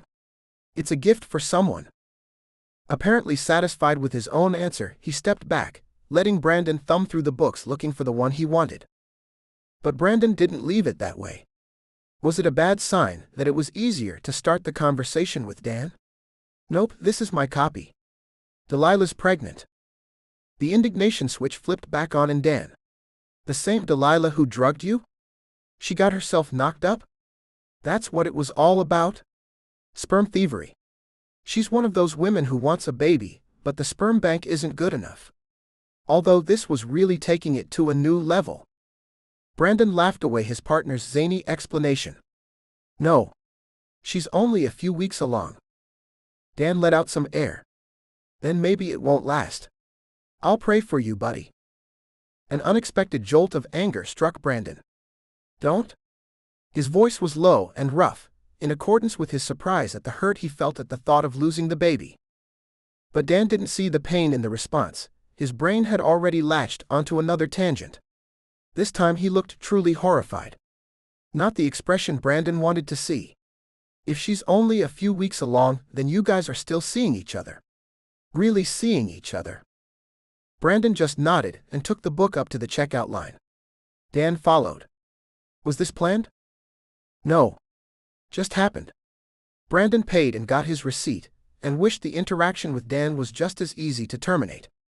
For once, Brandon wanted someone to tell him he was doing the right thing. But that wasn't to be, and he knew it. Delilah was hiding things. Dan thought he'd gone off the deep end.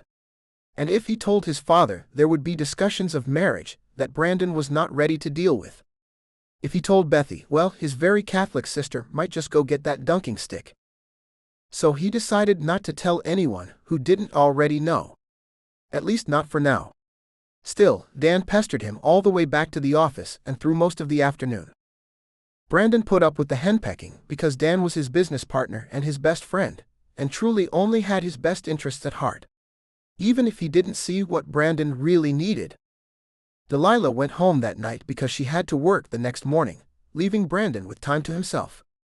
Normally he would have found a game on TV, but instead he decided to read. Then he had to choose if he was going to read the pregnancy book, or pick up the witchcraft guide. Both seemed truly important to his future with Delilah. A future that he still wasn't sure existed. A future that still hung by a thread. He sat on his couch, staring at the ceiling for a while, wondering if there was any way he could push this process along a little. At one point he seriously considered going down to the loading dock at Othello, and just hashing it out. But then all those people wouldn't get their desserts. He had to afford her the same courtesy he'd want. He'd be pissed if she walked into his office one day and slapped all this at him. So he resigned himself to waiting until there was a better time. It seemed he was doing that a lot lately. Making a decision, he picked the pregnancy book because it was on the couch still in the bag, rather than under his nightstand in the bedroom. Not the most astute method of choice, but he started reading. Quickly he was pulled in by the information he was absorbing like a sponge. There were drawings of what happened as a baby grew, recommendations for what the mother should and shouldn't eat. How much she should eat. How much weight she should gain. What she might feel. What she should record.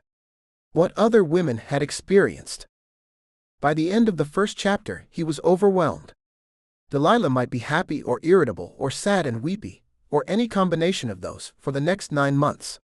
She might eat him out of house and home or not at all. She might run around like a chicken with its head cut off while she nested, or she might get put on bed rest. The way Brandon figured it, the book should really just say, "We have no clue what is going to happen to you. Good luck." Even though he'd been up all night by that point, he wasn't ready to stop. Wanting more information and hoping that he could either support or refute what he'd just read, Brandon turned to the internet then, knowing full well he couldn't trust everything he read. If the bulk of the information agreed, then he'd go with it. He was really hoping he could get a little more definition to what was going to happen. Then he might be able to make a few plans. Or something.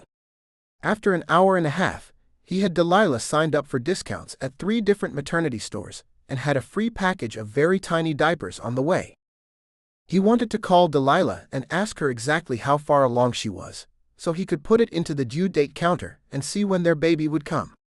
He would also be given a daily email with a new picture of the baby's development, but not until he produced that date. Knowing he couldn't call her, he'd never interrupted her at work before, he tried to guess when it might have happened. For the life of him, he couldn't figure it out. He needed Delilah to tell him what she knew. But she was at work until maybe as late as 11, and then she would head straight home and crawl into bed.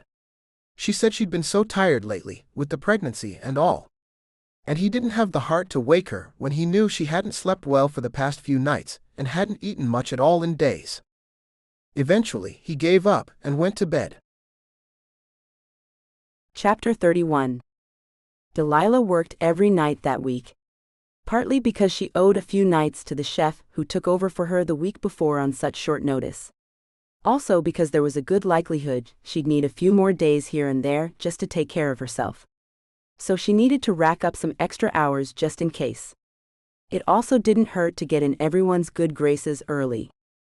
She ignored the fact that her work kept her away from Brandon, and the knowledge that she still hadn't told him anything. She saw him at lunch twice early in the week. Being out like they were, she couldn't really spill her whole story. Lejeune was a great place for light lunch, not a good place to confess. Not in the middle of his work day. It was just an excuse, but she clung to it like a lifeline. Logically, she knew that she had a better chance with him if she came clean sooner rather than later. But she would have had a much better chance if she'd done it before she realized she was pregnant. With a sense of fatalism about the whole thing, she ignored her obligation for a while, only talking to him on the phone. Using their opposing work schedule to keep it so they weren't ever truly alone. If Brandon suspected anything, he didn't say it. She dreamed every time she went to sleep. That hadn't happened to her in a long time. When it happened before, she tended to have the same dream over and over. First, right after David and Juliet had died, she relived watching the car go over the edge of the canyon every time she closed her eyes. That had been when she'd taken to the cooking sherry. She hadn't really drunk it, she just cooked with it and didn't cook off all the alcohol. It had been the only way to sleep without seeing it all again. The only way to rest. Tristan gave her hell about it, and she gave up the cooking sherry. Delilah had been surprised to find that the dreams didn't return. She'd slept well for a while. Then her brain altered things. In the next round of dreams, it was she who plunged into the water and died. Again and again. For a month, she hadn't slept. But finally, mysteriously, the dream disappeared as fast as it came. And the dreams hadn't come back. Lately, however, she'd been dreaming all kinds of things. Maybe because she was pregnant. She'd read that in one of those books. But her dreams weren't repetitive. They kept morphing. Still, none of them were pleasant. Twice this week, she dreamed she managed to pull Juliet out of the river. Her sister gasped and coughed up water while David was washed further and further away. Delilah wondered what kind of sick construct her mind had made up. Over and over she watched the man she'd married drift away on a current she knew was going to kill him while she sat on the shore. But in that dream, Juliet's baby lived. A sweet, healthy baby boy that her sister named David. A baby that made Delilah's own arms ache when she held him, because her own baby hadn't been strong enough to survive the dive into the water to save Juliet. In the dream, Juliet showed little compassion. That one woke her up cold. Delilah was running on little fuel and less sleep. A condition that only seemed to make itself worse as the days went on. She didn't toss her lunch like she had before, but maybe that was because she was eating so little. And the lack of sleep only made her more restless. The dreams didn't stop. The worst had come the night before. It hadn't been as bad as the others. At least not on the surface. She hadn't woken up in a panic, in fear, or in tears. Instead, she felt so cold and so full of dread that she hadn't dared go back to sleep even though it was only 11:30 when she woke up. She would just stay up until work rather than face that dream again. It was too late to call Brandon. he'd probably already be in bed to get himself up and get to work at a decent hour the next morning. In fact, she'd been so exhausted that she'd been sleeping, or rather trying to, pretty much most of the time she hadn't been at work, which left her precious little time to talk to Brandon about all the things she needed to. The dream replayed in her mind while she waited for the hours to pass. She'd watched Oprah in Ray Run and a few infomercials, but her brain couldn't shake the vision that kept creeping in. She and David had been throwing a party at the house on the hill. There were numerous open white tents set up around the yard with streamers floating on a breeze she couldn't feel. A tiny blonde toddler ran past on the overgreen grass. Dressed all in white, he dodged in and out of the manicured guests, all of whom commented on how precious he was. Delilah beamed. Tons of people were at her party. She didn't know any of them, but she felt she ought to. David talked to all of them. They all stopped her to compliment the champagne, the crustades, the canapes. It was truly the perfect party. Then the whispering began. Hadn't the child been wearing white? There he was again, but dressed all in blue. Delilah blinked. She chased her son. He usually came when she called him, but this time he played coy and darted away. It was Juliet wearing a bright and shiny smile that scooped him up. He hugged her and called her Mama, even though she called him David, just like Delilah's own little boy. Delilah was angry, ready to point out that Juliet was not his mama when the child in white appeared again. People were whispering about how much the two children looked alike. How much they both looked like Delilah's husband David, and that they were both named after him. Nearly identical, the two children cooed at each other, while Juliet pasted on a serene smile and explained to everyone that she had no idea who the father of her baby was. David, her husband, stepped up at the time and embraced Juliet and her little boy. He was so glad they could come to the party. He kissed her hello with tongue. Delilah smiled at them, glad that her family got along so well. But the voice in the back of her brain was clamoring to wake her up, screaming at her to not be so blind. Her eyes opened to the ceiling in her apartment and to pain. She stared at it for a while. The dream had been so clear, even though in the dream she had been a complete idiot, oblivious to what was going on right under her nose. She'd stayed in bed for a while before she gave up and watched TV, but she hadn't been able to shake the disturbing, nagging feeling that she had been just as blind when David and Juliet had been alive. And though she might have wished they'd lived, she had no idea how she would have lived with it. She'd eventually turned off the TV and gotten dressed, driving into Othello and pushing herself through another early morning at work. Another day of eating very little, and of still being haunted by her dreams when she was fully awake.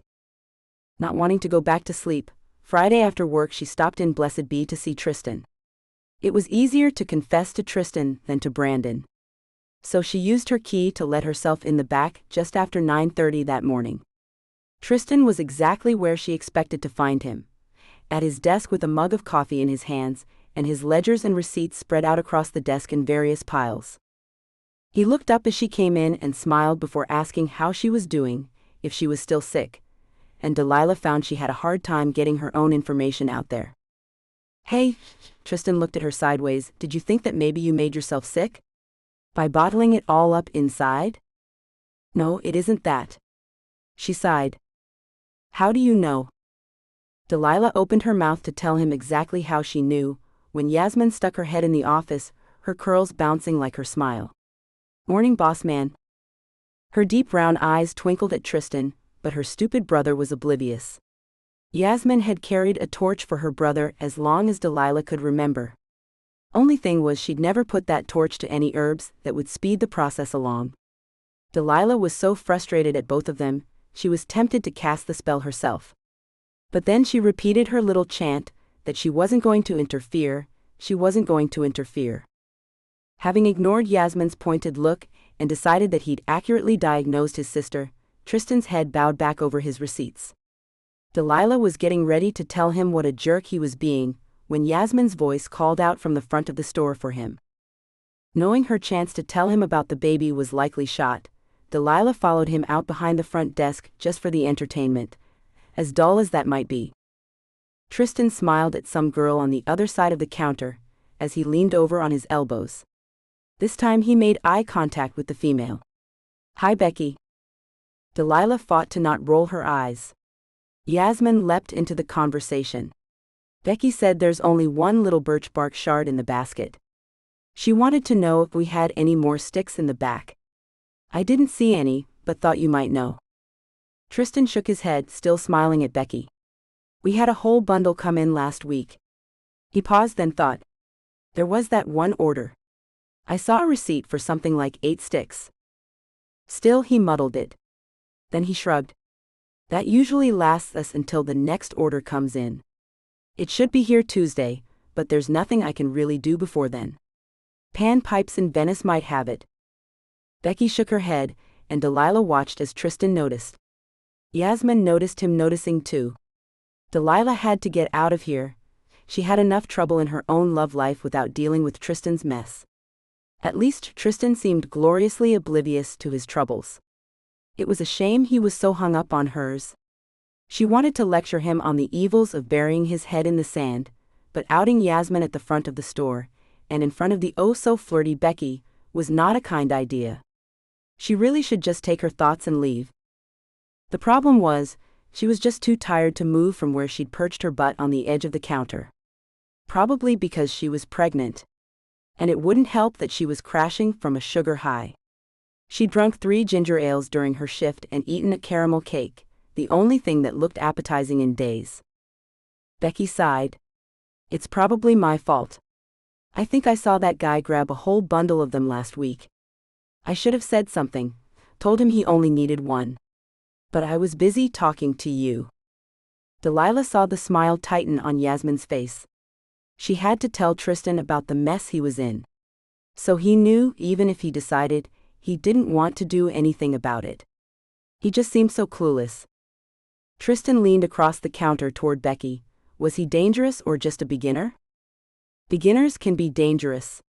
Yasmin snorted and walked away, probably trying to get out of the charged air. Clearly, the woman was headed for a heartbreak. Delilah felt for her. Tristan was too blind to feel, and he volleyed to her, retreating back. "Glad to see you can acknowledge that." Yasmin didn't turn. Her hands went into the air in a plea to the gods as she disappeared into the stockroom. "But they all heard her, that's why you teach them." Becky stifled a giggle at the obviously long-standing argument. "I don't think he was dangerous. Just ignorant. And he did have some spells cast on him." "Really?" Tristan leaned further forward, and Delilah started to wonder if the two would wind up bumping mouths in a minute. If maybe she should leave them alone. Tristan's voice sounded very curious, as though beginners didn't come in here with spells basically spilled on themselves every day. Just what was it that he did to himself? "That's just it." Delilah hauled her tush off the counter edge. She'd seen enough. Time to go home. Becky's voice followed her though. Someone else did it. It seemed like he. The voices faded as Delilah grabbed her purse and headed out the back door. At the last moment she turned around, knowing she would have to get in her brother's face to tell him goodbye. Since she hadn't told him she was pregnant, she needed to stay in his good graces too. All this niceness was starting to eat at her. As she got near the front, she cleared her throat just a little, so Tristan and Becky wouldn't think they were alone and lock lips or something right there over the counter. Also, Yasmin might not be so nice if she saw. Tristan turned only partially. Maybe he was one of Delilah's conquests. Becky raised her eyebrows at that. Delilah couldn't believe he'd said that, and to a virtual stranger. She jumped to defend herself, before she could think better of it. "I haven't done that since." Tristan cut her off, but his attention was on Becky. Delilah casts on guys in bars who bother her. Delilah let out a breath. At least that was only part of the truth. And not horribly embarrassing. She should have had more faith in her brother. She should have had more sleep. Becky shook her head and spoke to Delilah. "I don't think this guy would have been a bother. About this tall." Becky raised her hand over her own head, indicating about 6 feet. Delilah shook her head. She hadn't done anything like that since Brandon. Just look at all the trouble that one caused her. She was done. Finito. Quits. But Becky kept talking. Brown hair, a little bit of curl to it. Definitely sexy. Delilah blinked. Tristan finally paid attention, his focus sharpening on his sister as she focused on Becky. Becky just kept talking. Good looking. Straight nose. Green eyes. Delilah's mouth fell open. The description fit. Perhaps a bit too well. Her brain was turning that over and coming up with "no way" when Tristan's voice broke into her thoughts. He practically yelled. Rotisserie guy. I met rotisserie guy, and I didn't know it? Becky jumped back, obviously startled by Tristan's reaction and by the fact that she had been clearly cut from the conversation she started. Delilah shrugged and tried to brush it off, even though it sounded incredibly like him. Probably not. She prayed that were true. How bad would her life get if Brandon and Tristan wound up in cahoots? Tristan pestered Delilah to give a more thorough description of Brandon to Becky, to see if she could make a positive ID. But Delilah had nothing more to give. What could she possibly say? His identifying marks are a mole on his left upper thigh and a bite mark on his right pectoral. If Becky had seen those, Delilah didn't want to know. And Becky sure didn't sound like she knew the guy. Tristan pestered her for more information. You have to figure it out. I want to know if that was rotisserie guy, in case I see him again. She was definitely in shock that Brandon might have been in here. And she wasn't thinking straight, because she tried to come up with something to add to Becky's description that would tell them if it was or wasn't Brandon they had seen. After a few moments, Delilah was at her wit's end. She couldn't come up with anything that worked, anything that really did him justice. Unfortunately, he holds me like I matter, or did he seem really trustworthy? Wasn't going to cut it either. Come on, Delilah. What's rotisserie guy's name? Tristan nudged her. She was angry by that point. She didn't want it to be him. Brandon. Becky blinked and perked right up, which just made Delilah more upset. This guy was named Brandon. Tristan practically chortled. It was rotisserie guy. Delilah cracked. Her voice rose probably a whole octave, and she was too loud, though knowing that fact didn't seem to help her control it. No, it wasn't rotisserie guy. What would my Brandon be doing in here? It's LA. There have to be 1,000 brown-haired Brandons out on the street right now. He gestured to Becky, but spoke to his sister. Then give her something she can work with. Fine. She turned to Becky, hoping the woman realized that Delilah wasn't mad at her. She was just put out. She hadn't eaten enough, hadn't slept enough, and apparently her brother believed she hadn't been pestered enough. Did he look like he was the father of this baby? Delilah cocked her head to one side and gestured to her abdomen. And waited. Becky looked shocked. Tristan looked supremely irritated. How the hell is she supposed to know, th? Then he stopped dead still. So did Delilah. Oops. She hadn't meant to spill it like that. Probably the pregnancy made her cranky. Oh crap. Tristan blinked once, twice, then he found his voice. Lee? All she could do was nod. If she opened her mouth, she'd crack and start crying. Before she could finish, he took the step covering the ground that separated them, and engulfed her in a huge bear hug that didn't seem like it would ever end. Delilah hugged him back, already feeling better than she had just a few moments ago. She could hear and feel his smile for her. This was why she let him pester her. Why she put up with him when he was a bear. Because he was instantly happy for her. She didn't have to explain. He knew. He understood. Eventually, when he stepped back, Becky was gone. Likely she'd excused herself from the suddenly personal scene. Tristan held her at arm's length and looked her up and down, the smile still on his face.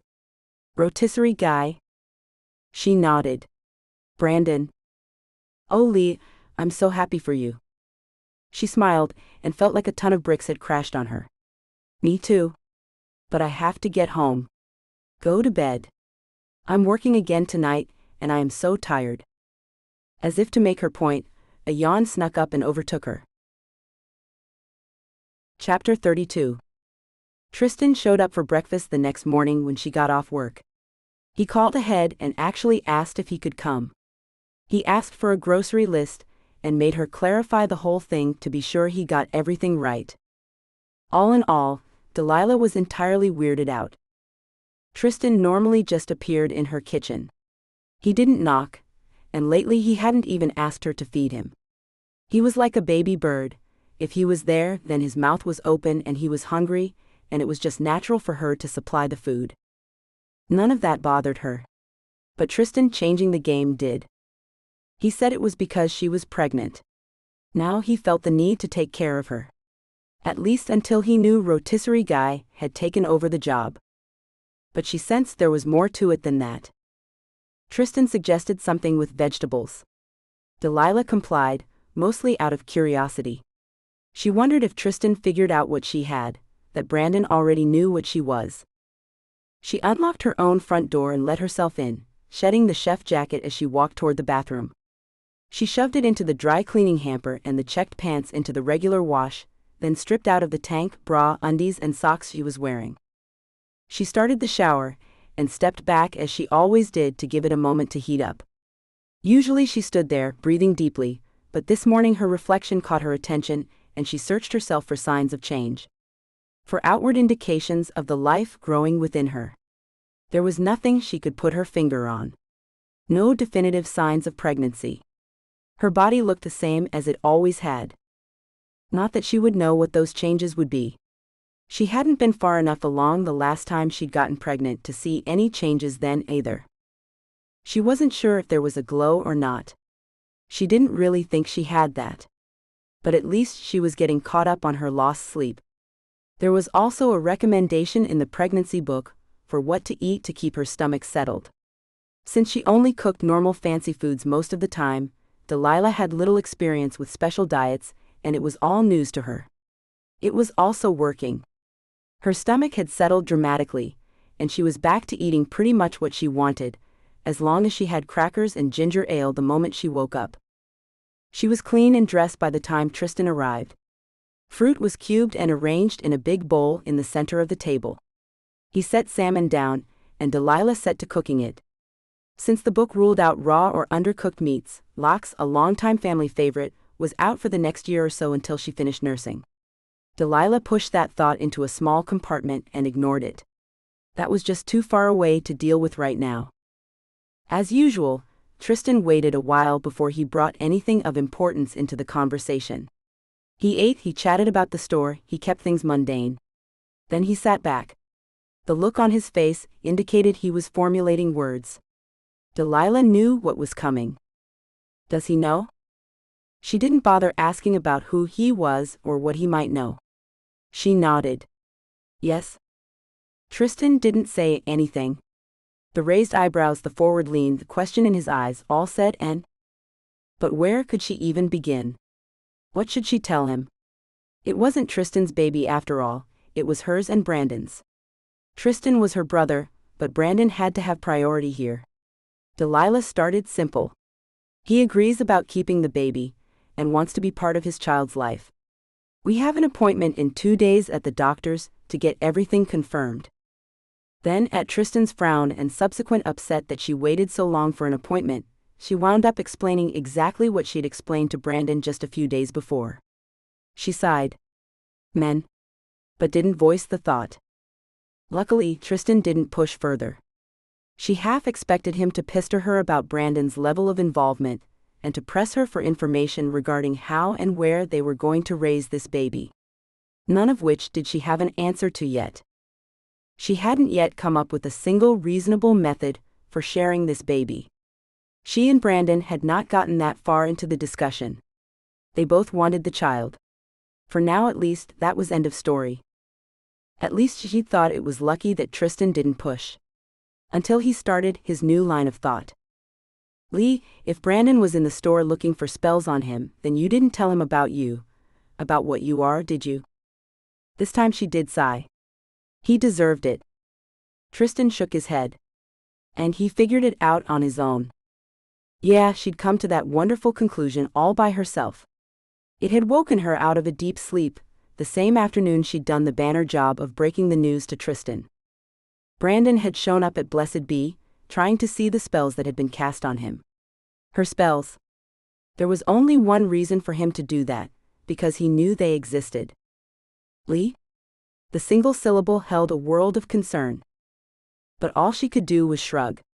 I won't see him until the appointment. Our schedules completely conflict until then. But I will tell him then. We have to make a lot more plans after we figure out when the baby is due and everything. The appointment's in 2 days. But Lee, what are you going to tell him? I mean how, because apparently he already knows. I'm just going to confess and hope for the best. Though Tristan seemed willing to leave it at that, Delilah couldn't. Her brain scrambled round and round, working itself into ridiculous knots. But she couldn't seem to stop herself. Brandon knew about her. Now she knew that Brandon knew. But did he know that she knew? She shook her head at the stupidity. Then went back. If he didn't know that she knew, then he just might buy her confession. It might seem more spontaneous. That very idea produced waves of guilt that combined with hormones to threaten the food she'd just eaten. It was dishonest to not disclose all that she knew, even though she had been planning on telling him all along. Unfortunately, planning was all that she'd done. If she had bucked up and just told him when she first had the chance, she might have avoided this whole mess. Then again, she might have had to go crawling to a man who hated her, rightly so, and explain that she was pregnant with his child. That would not have gone over well. Basically, the whole mess was her fault from start to finish, and there was no good way to detangle it now. Not that any of it mattered now, because she couldn't go back and change it. If she could, she would never have cast that stupid forget spell in the first place. Damn thing hadn't worked anyway. But if it had, she wouldn't have Brandon. And she wouldn't have this baby. This baby that in a few short days had become the very center of her universe. She was going to have to simply accept and deal with the consequences of her actions. And that sucked. The appointment loomed ahead of her like the countdown on a time bomb. Chapter 33. Brandon managed to talk Delilah into having lunch with him the day before the appointment. Her extra shifts at the restaurant allowed them no more time than that. Not unless she wanted to sleep at his place. Even though he wanted that, he was still far too suspicious of his own feelings. So he didn't voice the idea to her, and she didn't suggest it or offer her place for him. That arrangement left them apart far more than they were together. The communication between them dwindled to the necessary trickle of information keeping them linked together, but not much more. He kept hoping she would volunteer some insight about her witchcraft. But she didn't. He wondered if he should confront her, but felt the situation was already too volatile. The last thing he wanted was to alienate her and have her run off with his baby. He considered pulling the altarpieces out of the garage and casting on her to make her tell him what he wanted. But aside from the wood, he didn't have his supplies anymore. Of course he knew where he could buy them, but purchasing what he needed from Delilah's brother just didn't seem wise. He was ashamed to say that it was the possibility of running into Tristan, and not the wrongness of the act, that really kept him from doing it. He went through a brief phase when he wondered if maybe she wasn't really a witch. If maybe it was all merely coincidental. But he'd been alternating reading the pregnancy book and the witchcraft book at nights. It wasn't like Delilah was here to take up his time. He spent hours poring over them, and the more he read, the more the witchcraft explanation made sense. He laughed out loud at the idea that the simplest explanation is usually the right one. There was really nothing simple about this. There was nothing simple in her religion either. The idea at the very heart of the craft was that all beings were connected. Brandon had a hard time arguing that. In fact, he was hard-pressed to find a religion that didn't state that. But Wicca included the earth. Wounding or wronging the earth was as bad as wronging another. There was a whole chapter on pagan religions in general. While Brandon always thought pagan meant sacrifices, naked moon dances, and multiple gods, he found out he'd been woefully undereducated in his Bible classes. Pagan also included earth religions that had been around before Judaism, and were earth-centered. A surprising quantity of the rituals sounded like his own Catholic holidays.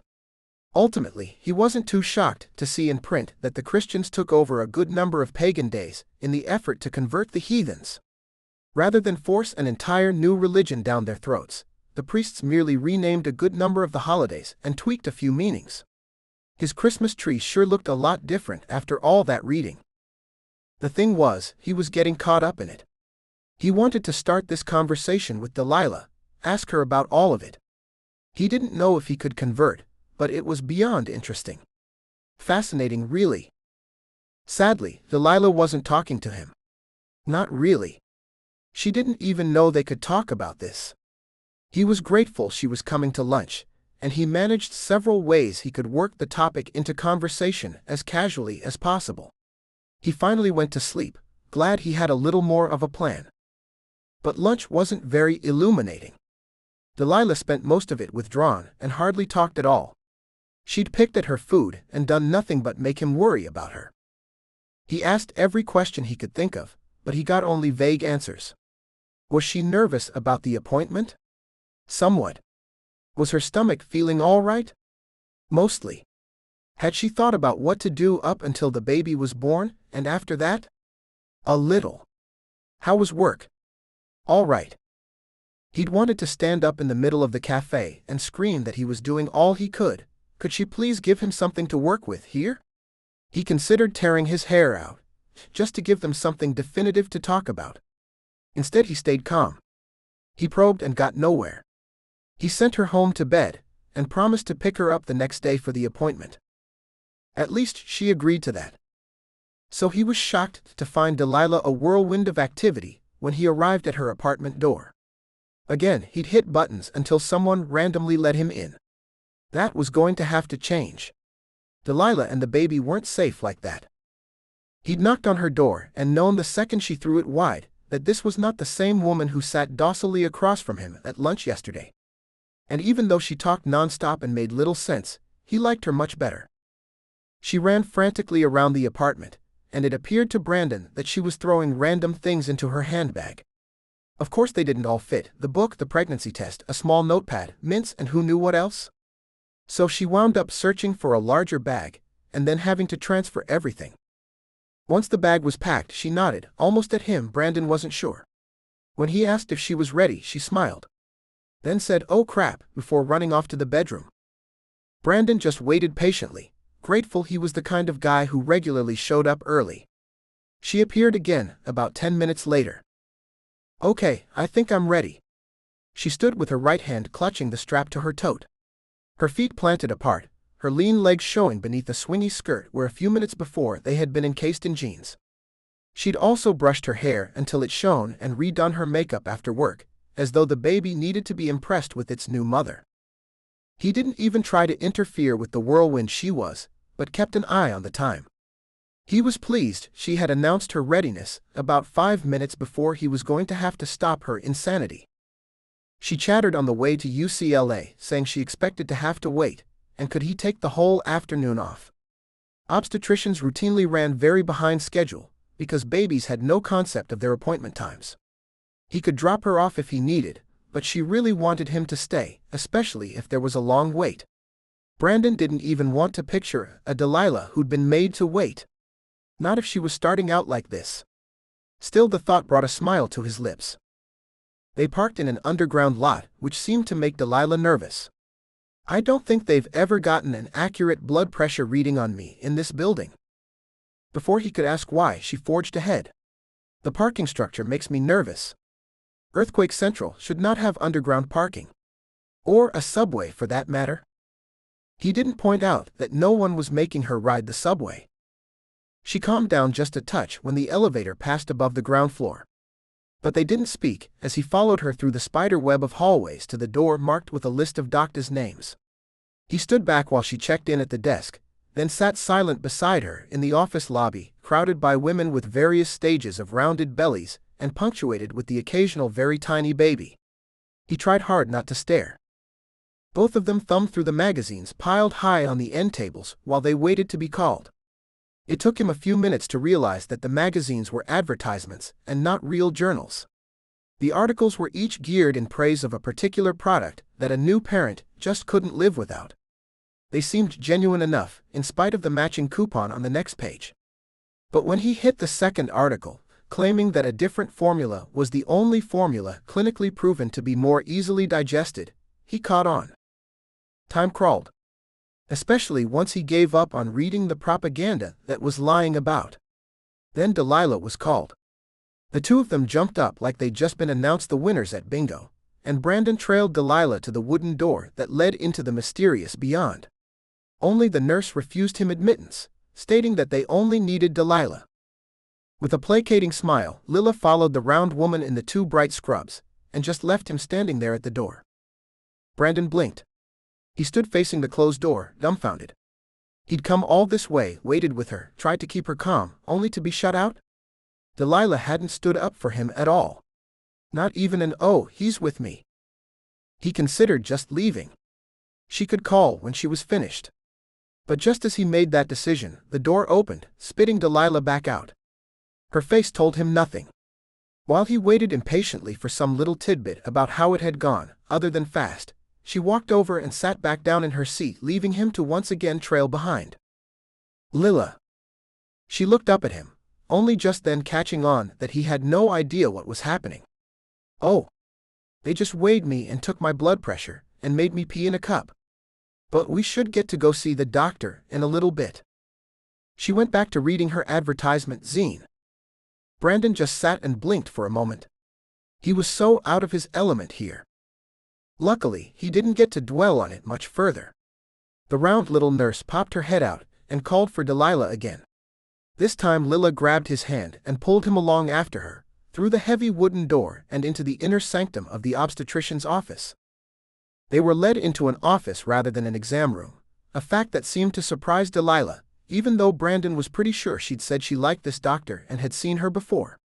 When the door closed behind them, leaving them alone on the guest side of the desk to wait again, he asked her about it. Well, I haven't been in here since my very first visit a few years ago.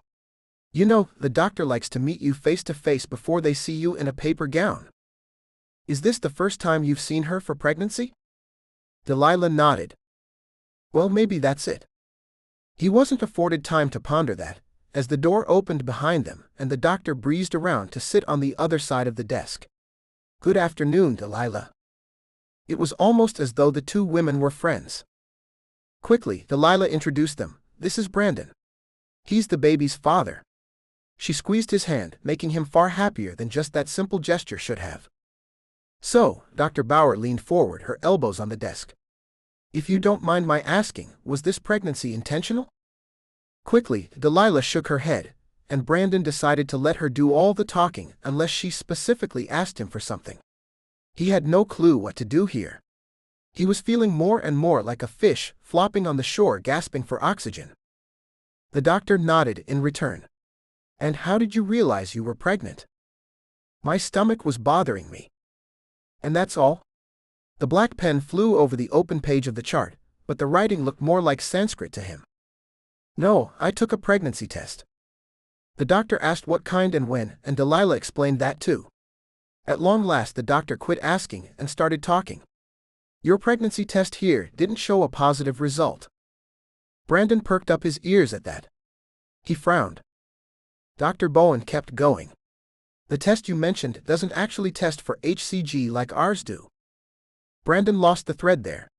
She could have rattled off any 3 letters, and he would have had to smile and nod. Eventually, it came back around to the possibility that Delilah had caught the pregnancy very early. If that were true, then an ultrasound would determine how far along Delilah was.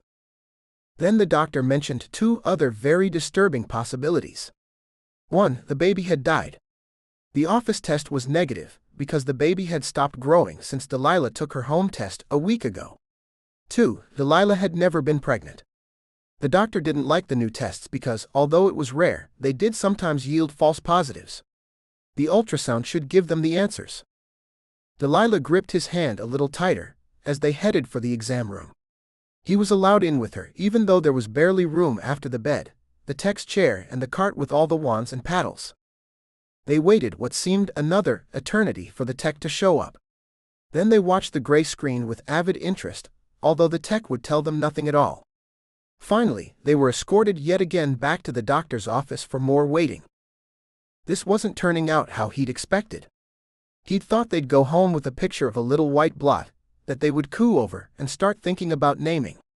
He'd wondered if he might get the chance to see the pulse of a tiny heartbeat on screen that online postings described as mesmerizing. Delilah looked like she was in shock. He wanted to comfort her, but he was in a bit of shock too. He told himself the doctor would come in and tell them that it was all good. She'd give them a due date and they could start planning. But he hadn't seen a little white blot on the ultrasound. He'd seen lots of movies where the tech pointed and said, "There's your baby," and the couple just stared, hopelessly in love with their child. But this tech hadn't said anything. She about refused to say anything, her manner very clear that she did not want to be bothered by their petty questions. He and Delilah shrugged at each other more than once. It didn't seem she had any better skill than he did at reading the patchy black and white screen. But still he searched for his little blot and came up empty. He didn't question his commitment to this child. It was. And that was all he had needed. Until now. Now that confidence had been undermined, and he needed confirmation. The doctor breezed in again, planting herself behind the big mahogany desk. She looked at each of them and folded her hands. Brandon could see it coming, and was grateful that she got right to the point. "I'm sorry." She shook her head. "There's no pregnancy." Still, he was dumbfounded. Delilah wasn't pregnant? His world was shifting on its axis, again. He listened numbly to suggestions that Delilah start her birth control pills again. That they not try to get pregnant again, until they'd thought about it for a few months. Then, if they decided to try in earnest, they should make an appointment.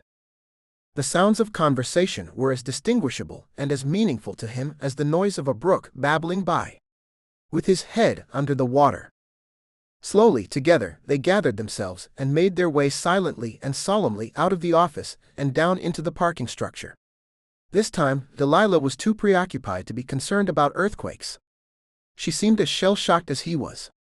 For 30 minutes they fought traffic to his place, neither of them saying a word.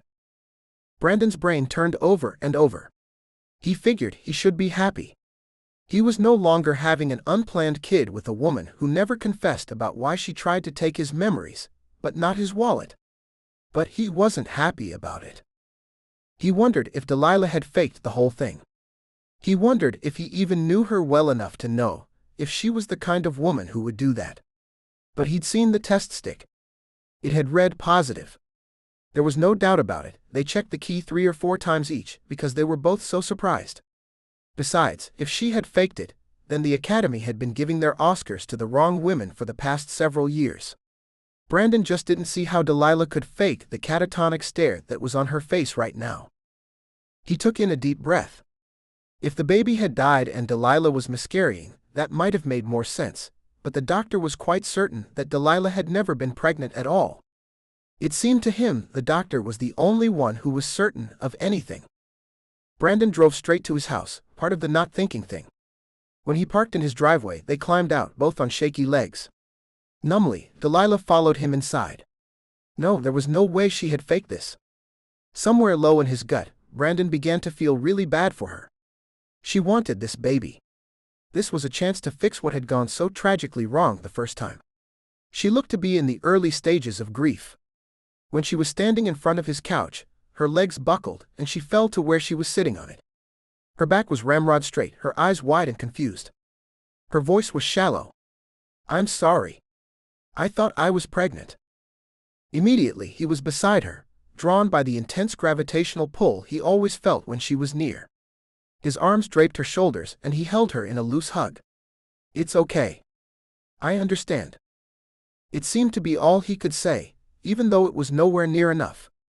Nowhere near what she needed, and he knew it. Still, Delilah shook her head. "I had morning sickness. That test was positive." Again he whispered something to soothe her and himself. She spoke disjointedly several more times. Things he didn't quite understand. Things meant to tell him she wasn't trying to trick him. Words that said she was sorry, when he didn't think she needed to be. Only he didn't know how to tell her that she didn't have to prove it to him. He believed her, even as he believed she lied to him repeatedly about other things. Much later, with their arms still around each other, still in the same places on the couch, did he feel some of the rigid tension in her begin to ease. It seemed as her muscles let go of their need to hold everything in, so did her mouth. She expressed how much she wanted this baby, in a river of painful and sometimes garbled phrases. The crazy thing was, he understood every word. Me too. He knew it was true. It's okay if you're relieved. I won't hold it against you. Her neck finally lost the last of its strength, and her head rolled against his shoulder, and at last some of the cold they shared began to recede. I'm not really relieved. I was surprised about it, but I was excited. I was looking forward to this baby. He could see in her eyes that she believed him. Her smile lasted a moment before it broke, to accompany the tears that had started a slow trek down her face. I just wanted a second chance. After I lost my last baby, I was so happy. Her words again started coming out in fragments and phrases, thoughts and feelings that were sometimes discordant but needing to be released. He waited through all of it, cataloging the new information and replaying the old as she told him more of the story about David and Juliet. How her sister held her own pregnancy over Delilah's head. How Delilah lost that same baby trying to save her sister. Her words all ran into and over each other. Brandon understood them all. Delilah made sense to him in a way he hadn't known before. He rocked her back and forth as he would have soothed their baby, and talked to her until the words didn't come anymore. At last he carried her back to his bedroom, thinking that there was great irony in the fact that they couldn't make love. She'd been off her birth control pills for over a week because they'd thought she was pregnant. So once again he laid her on his bed with no thought of sex. Turning her to face him and to maybe face some of what had happened, he wrapped his arms around her. At last his brain stopped churning and he fell into a thankfully dreamless sleep. Chapter 34. Delilah stood over her kitchen counter, bite by bite drowning her sorrows in bakery items. The baking, as well as the eating, was cathartic. There may be no baby, but there was plenty of flour smattered around and drips of chocolate smeared here and there. For a moment she thought this was what her kitchen should look like she'd been baking with a small child. She forced herself to take another bite. Delilah? Tristan burst through her door, putting her about a millisecond away from needing a Heimlich maneuver. He scared her out of her wits and her depression. If only for a moment. What? She turned to face him, her beer in one hand and a gooey brownie in the other.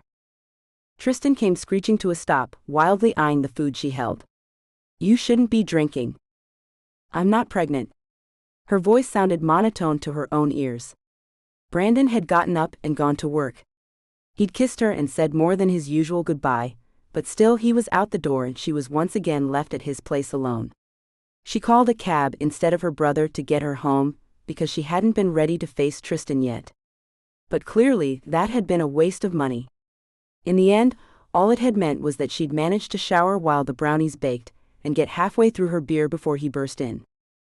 You're sure? He blinked and frowned over her combination of foods, but Delilah stared back at him. Waiting. Yes, I'm sure. The doctor said? Like she'd be standing here drinking a beer if she wasn't 100% certain. Oh. She saw now that he held slips of paper in his fist, yellow like the store receipts, but why he was once again bringing her receipts from Blessed Be was beyond her. She really didn't have the brain power for more than her brownies and beer. So to keep him from thinking she'd miscarried again, she told him just the basics. Actually, it was just a stomach flu. And a bad test. I was never pregnant at all. Oh, Lee. His shoulders sagged, losing all the urgent energy he'd possessed when he entered. I'm so sorry. Yeah, me too. She tipped her beer at him in a small salute, then took a big drink. She didn't even have to work tonight. She would have welcomed a shift to help take her mind off things. It seemed there would be no such luck. Is that your first beer? His shoulders took back some of the tension they'd lost at her announcement. His eyes revealed concern, and she could practically see his brain working backwards and thinking about the cooking sherry. Yes, big brother, it is. She took another big swig. Lila, this is important. He sat down at her table, practically pulling her into the hard wooden seat next to him. She wanted to say ouch, but he was talking before she had the chance. This is the receipt for the birch bark sticks, that big order that we thought was Brandon. He pushed the paper towards her, but she refused to look at it. Maybe it was the beer, but her mind was on another issue. You know, Yasmin has a thing for you. Glory be, it worked. He was totally sidetracked. What are you talking about? Yasmin, your attractive assistant. She totally has the hots for you. Delilah smiled and took another drink of the beer. Tristan grabbed the bottle out of her hand and set it out of reach. Clearly you're drunk. No. Of course, at that moment she hiccuped just a little. But Tristan saw. Oh well, the bottle had been nearly empty, so she'd pretty much already drunk the whole thing. She hadn't lied, it was her first. But she was such a cheap date. Look, that has nothing to do with now. Drunk or sober, I can see that Yasmin's got it going on for you. That morning that Becky what's-her-face was in? Becky Scarborough. Yeah, exactly. Delilah about laughed. That look on your face, the fact that you know her last name, had Yasmin practically growling. Tristan frowned, clearly totally clueless. But she could see he was piecing some memories into a bigger picture. Good. Delilah got serious. I'm just telling you because you work together, and it seemed you were completely oblivious. Point noted. I'll just have to figure out how to deal with that later. He nodded, then shoved the yellow receipt copy at her again. But this is really important right now. This is the slip for the birch bark. Look what else is there. Delilah saw the short list. It included a poppet, white ribbon, a few other things. Her eyes widened. Yeah. Tristan's lips pressed together like he was trying to hold in his anger. He wasn't just looking to see if there were spells on him. He's been messing around too. Yasmin was pretty sure he was in her beginner class the other week. There's no telling what he's tried to do, or how he's messed it up. She opened her mouth, but Tristan beat her to it. Where does he live? No. Tristan? No. She grabbed at his arm as he was already rising out of his seat, as though he was going to hunt down Brandon and throw the first punch. You can't. Delilah, we don't know what he did to you. And he doesn't know what I did to him. She hung her head. How had it all gotten so messed up? Still, she couldn't let Tristan get tangled in it too. You don't do anything to him. I'm not going to tell you where he lives or works, and I will hold it against you forever if you try to find him. She was the last of his family. They were clearly all each other had. Since Brandon was aware and buying spell supplies, he wasn't what she had hoped he might be. Or might eventually become. So the threat to Tristan was a serious one. And one he would know she didn't make lightly. Why are you defending him, Lee? Because I love him. She sucked in air. Her spine pressed against the round rails that made up the back of the seat. Her eyes fought to contain the water threatening to overflow them. She couldn't look at Tristan. Are you serious? Delilah? Tristan sank to the seat next to her, looking defeated. But he didn't touch her. All she could do was nod. Anything else was too much in the face of the wave that was crashing over her. Oh shit. She was in love with him. The admission surprised her as much as it surprised Tristan. But how could she not be? Brandon had been excited about the baby. He'd been gentle and kind, and held her while she cried when there was no baby. She really wanted another beer, but she just couldn't get one out in front of Tristan. Which meant she shouldn't get one out at all. She was not going to become a shell of a person, the way she did the last time she'd been turned over and found lacking. After a few minutes of dead silence except for the living room clock ticking, Tristan stood. She thought he was going to excuse himself, but he didn't. Lila, at least let me check you. He pulled a birch bark stick from his pocket. Apparently he'd planned ahead, and figured they would need to see what Brandon might have done. Maybe he hasn't been doing any of it to you. Maybe he's as good as you think he is, and he's just been checking his house. That was complete bull, but she nodded anyway. Delilah knew the things Brandon purchased weren't entirely used for checking his house.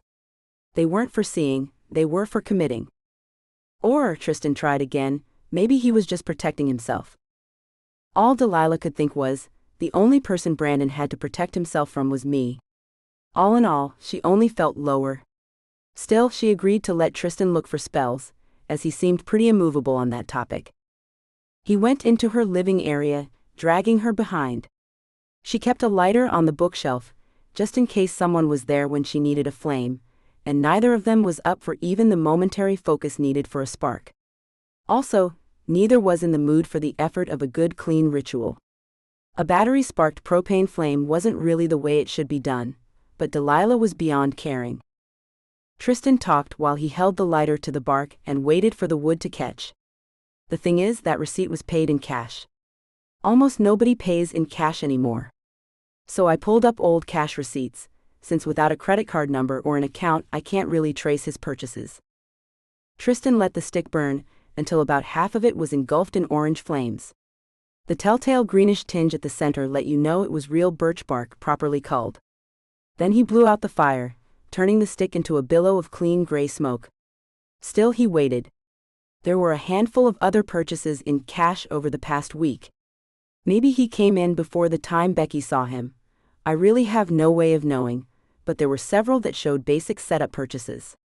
That would mean he's been in more than once. She nodded. It all made sense. Really bad sense. I brought the receipts. I need them back, but I thought you might want to look at them. Maybe you'll see something I didn't.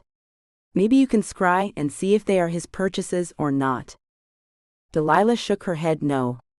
She didn't want to. It seemed she'd violated Brandon's privacy quite enough. Still, Tristan insisted that he leave them and that she return them. Then he set about covering her in the smoke. It didn't take 3 seconds to see that it was clinging. A fine sheen shrouded her everywhere, with great globs clinging to her hair and legs. A mass swirled around her lower torso. Tristan raised his eyes. Delilah sighed. The fine sheen was from Tristan and herself, thin layers of safety spells and prayers for general health. A good witch did work like that. The globs were caused by beginners, by someone casting things they didn't quite understand or control. Delilah avoided the real subject.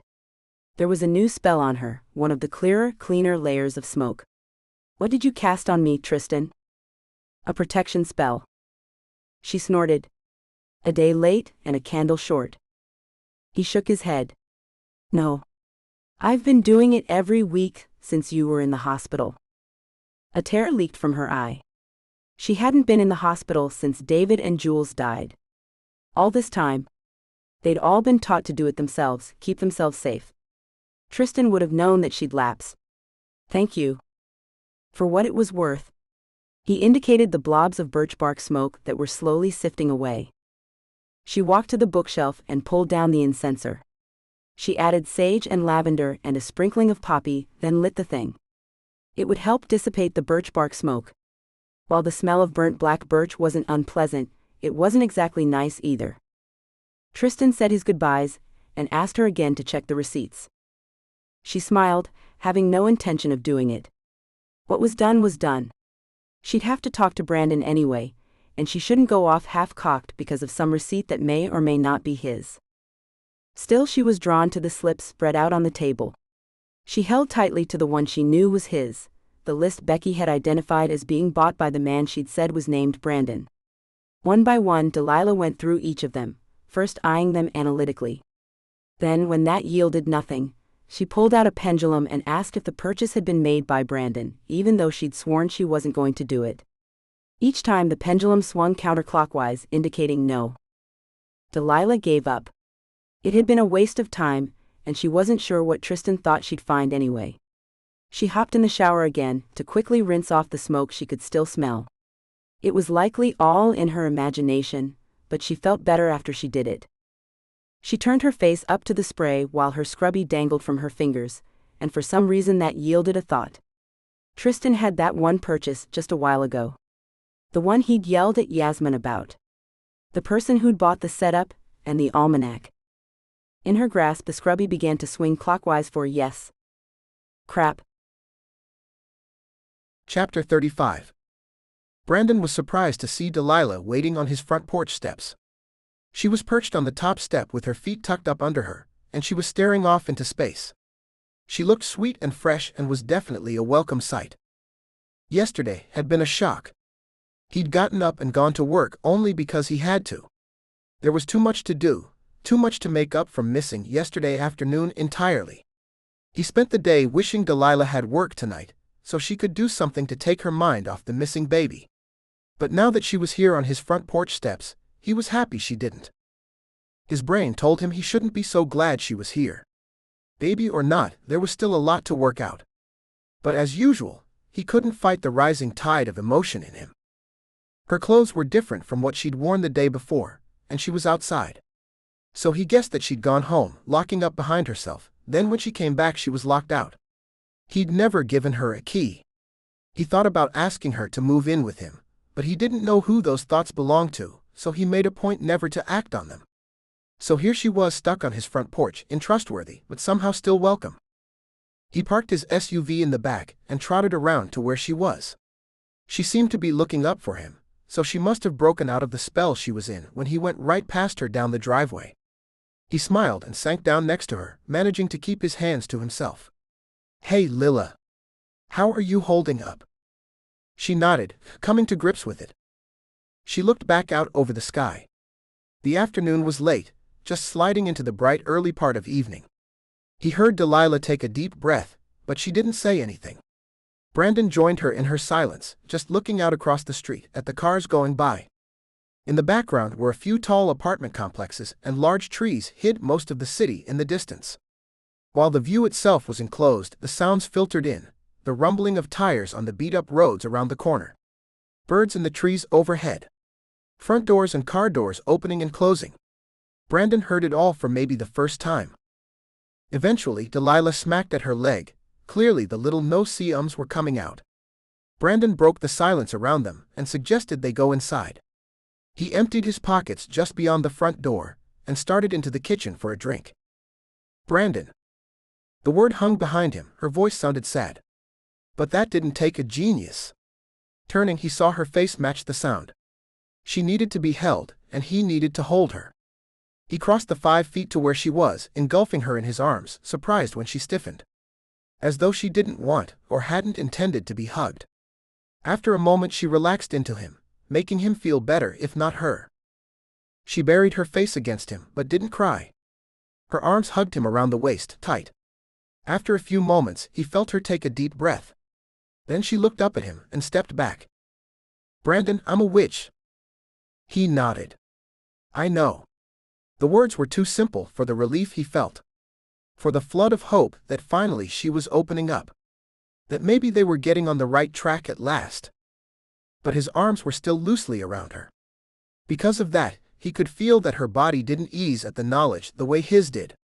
Even so, her next word surprised him. "I know you know." When he blinked, she sighed, then continued. "My brother owns Blessed Be. He and another regular saw you there. Buying birch bark sticks."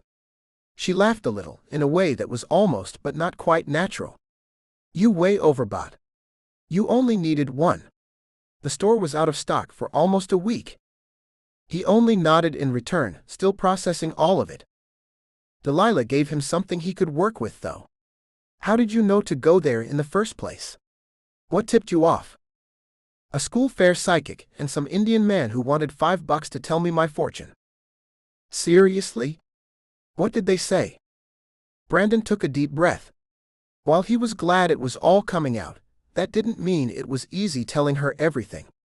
In fact, he'd expected a big confession on her part with little work needed from him. But he learned a long time ago with Delilah, things often didn't go the way he predicted. "The Indian man said I had spells on me. Then I saw the store and just walked in, hoping to find something helpful. When I went in, they asked if I was there for the beginner's class. So I said yes." He shrugged. Delilah laughed. Again, it was almost natural. "That means you met Yasmin. And you met my brother." Brandon nodded. "I wondered. It is LA, so there could be a million Tristans. But it made sense that it would be your Tristan running a witchcraft shop, when already I knew his sister was a witch." Almost embarrassed to admit it, he added. "I didn't go back after I figured it out." Turning away, Delilah paced the room for a moment. She looked to be winding up to something. Brandon figured he knew her at least that well.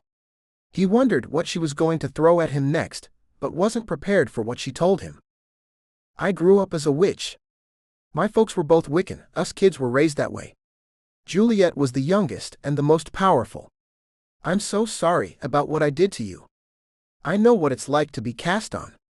To wonder if your thoughts are your own. She trailed her hand across the books that lined his shelf, over the few pictures he had framed. She looked small and sad, and he was suddenly willing to forgive her anything. Her voice stopped him. Soft but strong, she continued her story, and Brandon became still, not wanting to do anything that would interrupt the telling. He needed to hear the whole thing. David and I got married when I was 23. He died 4 years later. I just found out he and Juliet were having an affair when I decided to divorce him, just a month before they died. I still have no idea how long the affair was going on. She took a deep breath. I found out about them the last time, by walking in on them in bed together. Brandon's heart broke at the way her shoulders caved, and her head shook back and forth just a little, like she was calling herself all kinds of stupid. But he didn't interrupt. They acted upset. Juliet said she was sorry. While she was putting on her clothes, she apologized, said it happened just the one time. David seemed shocked and a little confused, but Juliet waved her hand at him. I didn't recognize the communication for what it was. I was in such shock myself. My head was reeling, and I kept seeing that image of them in bed together in my mind. Her breath sucked in. It never occurred to me that David would cheat. Or that Juliet would be the one he would do it with. But I kicked him out. Right there while he was still in bed, and Juliet was heading out the door. Just before she left, she told David she'd take care of it, and I can only guess now that meant me. But she couldn't take care of it, because I threw his clothes into a suitcase and called the locksmith the second I bolted the door behind him.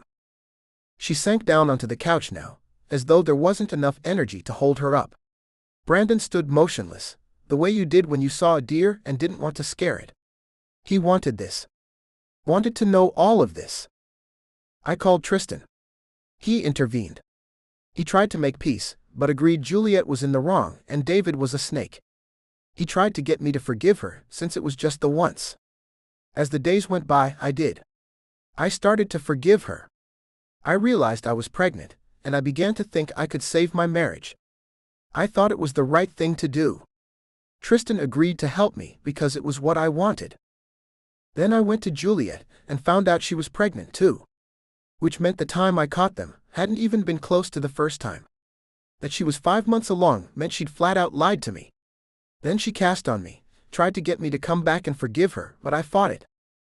I went home, got out the birch bark and looked around the house. She hadn't cast any spells on my house, and I thought everything was clean.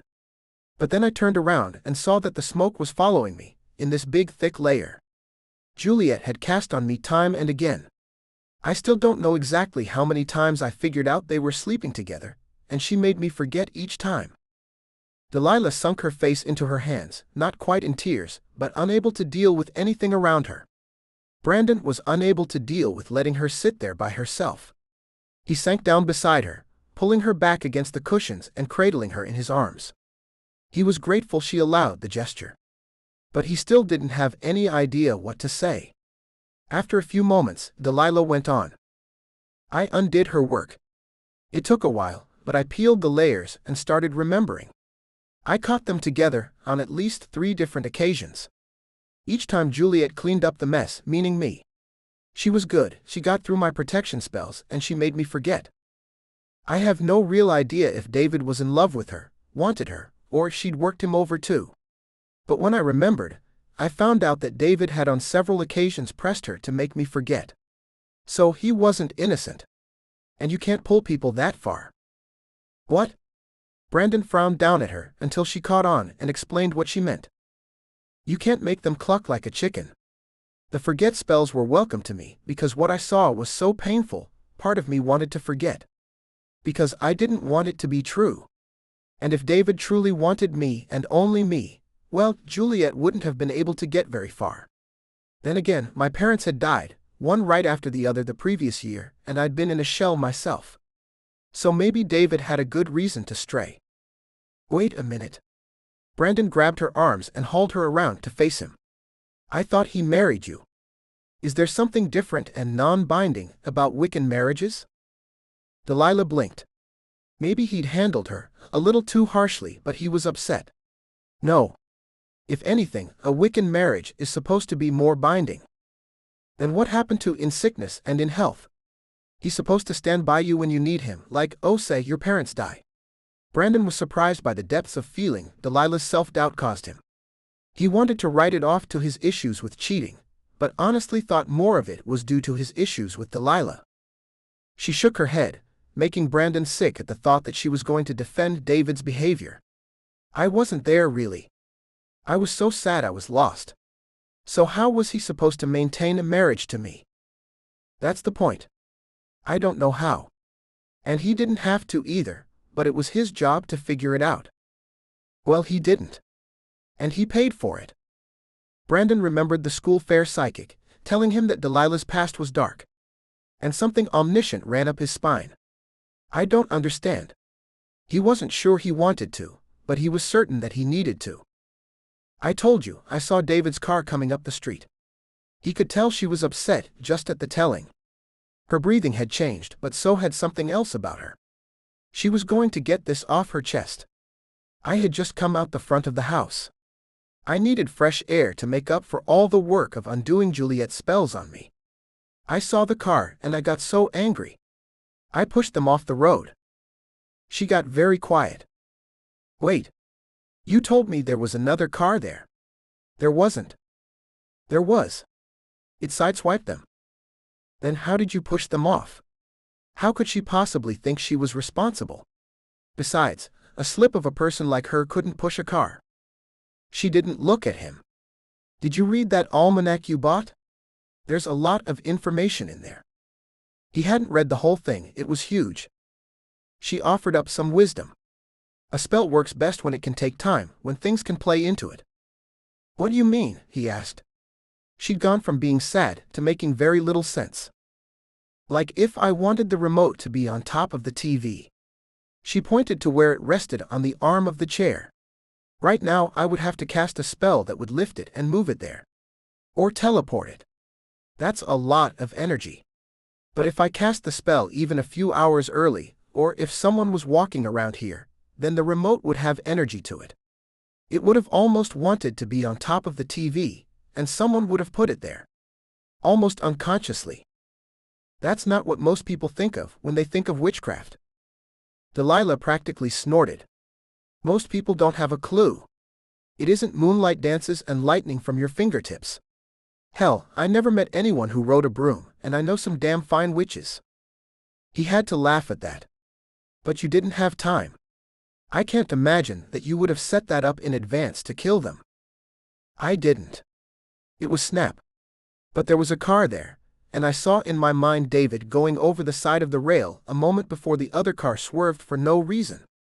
She was getting more upset as she talked about it. I did it. Honey. Are you really even that powerful? She cried, silent tears running down her cheeks as her head tilted to the side and he felt something go through him. A feeling, a wind, something. She held her hand out to the room, as though to say, look. He'd kept a handful of the candles he'd bought, thinking they'd be good for light if the power went out. Every one of them flickered back at him. Even the little scent light for when he burned dinner, or when there'd been too much pizza and beer in the house the day before. His brain went through it logically, since what he saw stunned him. He'd walked in with Delilah, he hadn't lit candles. They hadn't been burning all day either. There wasn't a wax strip in sight. And as he watched, still a little stunned, one by one they winked out. His gaze came back, amazed to rest on Delilah. The tone in her voice was resigned. I'm dangerous. It's why I didn't want to get involved with anyone. The first ideal of Wicca is harm none. Brandon knew that, he'd read it in his witchcraft book. There was a sign with those words as you entered and exited Blessed Be. He told himself he wasn't harming her. More like teasing her. You're not dangerous, Lee. His brain caught on something. Besides, I thought Juliet was the most powerful of the three of you. So how did you, the less powerful one, get to her? Delilah shrugged. Maybe she didn't see it coming. You can do all kinds of things with spells, but you have to do them. You have to think of it ahead of time, and you have to remember. A lot of times I can't remember to get milk on the way home from work. Juliet made you forget you saw her in bed with your husband. More than once. Then she knew she'd screwed it up. She told you she was more pregnant with your husband's baby than you were. Then she cast another spell on you, to get you to come back and forgive her. And you honestly believe she didn't see it coming? Delilah blinked. Baby, you didn't do it. His arms tightened around her, the feeling settling in. He'd been uptight, because you never knew where these big talks might lead. But they were going to be okay, even if they clearly had a long way to go. You lost your baby trying to save her and hers. I read that you have to have pure emotion for a strong spell. Is that right? She managed a small nod in response, though she didn't look at him. He leaned over, to where he was practically speaking into her hair. The feel and the smell of her next to him were almost overwhelming. I doubt you had a single pure emotion about your sister or even your husband those days. Delilah sank into him, and his eyes closed as he held her. This was where he belonged. With his arms around Delilah. Here on his couch. Waiting for her to smile at him again. She looked up. I'm sorry for what I did to you. Really sorry. I was way out of line. Apology accepted. If you'll take mine. He grinned. I'm sorry for what I did too. Even though it didn't work at all. She nodded, then laughed. What were you trying to do, anyway? Oh great. She wanted to know that. But he needed to confess. They were clearing the waters. Still, even though he told himself it was the right thing to do, he knew his face was beet red. He was simply grateful that the day had darkened into evening, and maybe she didn't see. He worked to keep his voice steady. I tried to cast a love spell on you. With Tansy? What did you? He jerked back. How did you know what I bought? Are you spying on me? She looked at him like he was nuts. My brother owns the store. We went through the receipts. I paid cash. How the hell had they gotten his shopping list? Was there a camera in the store? Oh hell, it was a family of witches, he could just guess how they figured it out. So it wasn't enough that you messed with my brain, you had to spy on me too? It wasn't like that. You know, if you were casting love spells with Tansy, you were really off base. No shit, he was off base. He felt violated all over again. Delilah got up and paced. You bought the ingredients for the equivalent of a spell bomb the first time. If you had Tansy and the black and green candles. He was so busy being upset at her again, he didn't register that her voice had trailed off. He didn't like where this was headed, or the knot it made in the middle of his chest. He wanted to ask if she knew what he'd eaten for lunch, or what searches he'd done on the internet at work today. She turned and stared at him. Your spells did work. Just not the way you wanted. She was angry at him? Brandon stared back at her, wondering where the hell she thought she had the right and where she was going with this. You did it. She looked like he'd killed her puppy. Then she got mad and yelled. Tansy is for female problems. You made that pregnancy. That's why there was never a baby. You put a spell on me and you screwed it up. Where did she get off getting upset at him about this? Who knew how many she'd put on him? He was opening his mouth to say so when she burst into angry tears.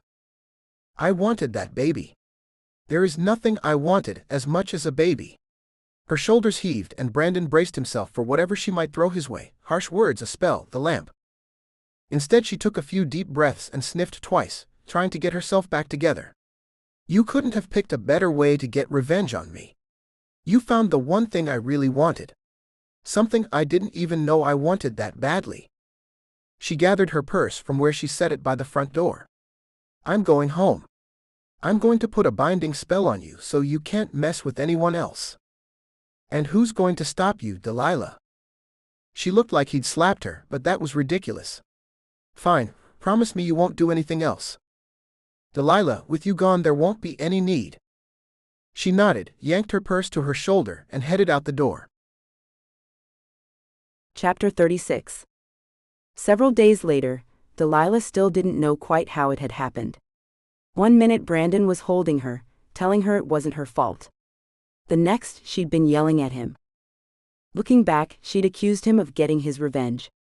That's what he'd been trying anyway. By accident, he'd succeeded far better than he planned.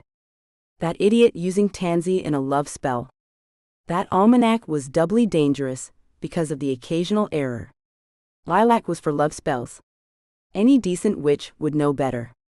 Anyone with a rudimentary herbal knowledge would never put Tansy into a love spell. But an idiot with a book sure would. She shouldn't have said those things. But he hurt her.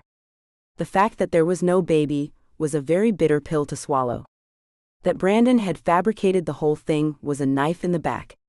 Even though he hadn't intended to make her think she was pregnant, he had been trying to get back at her.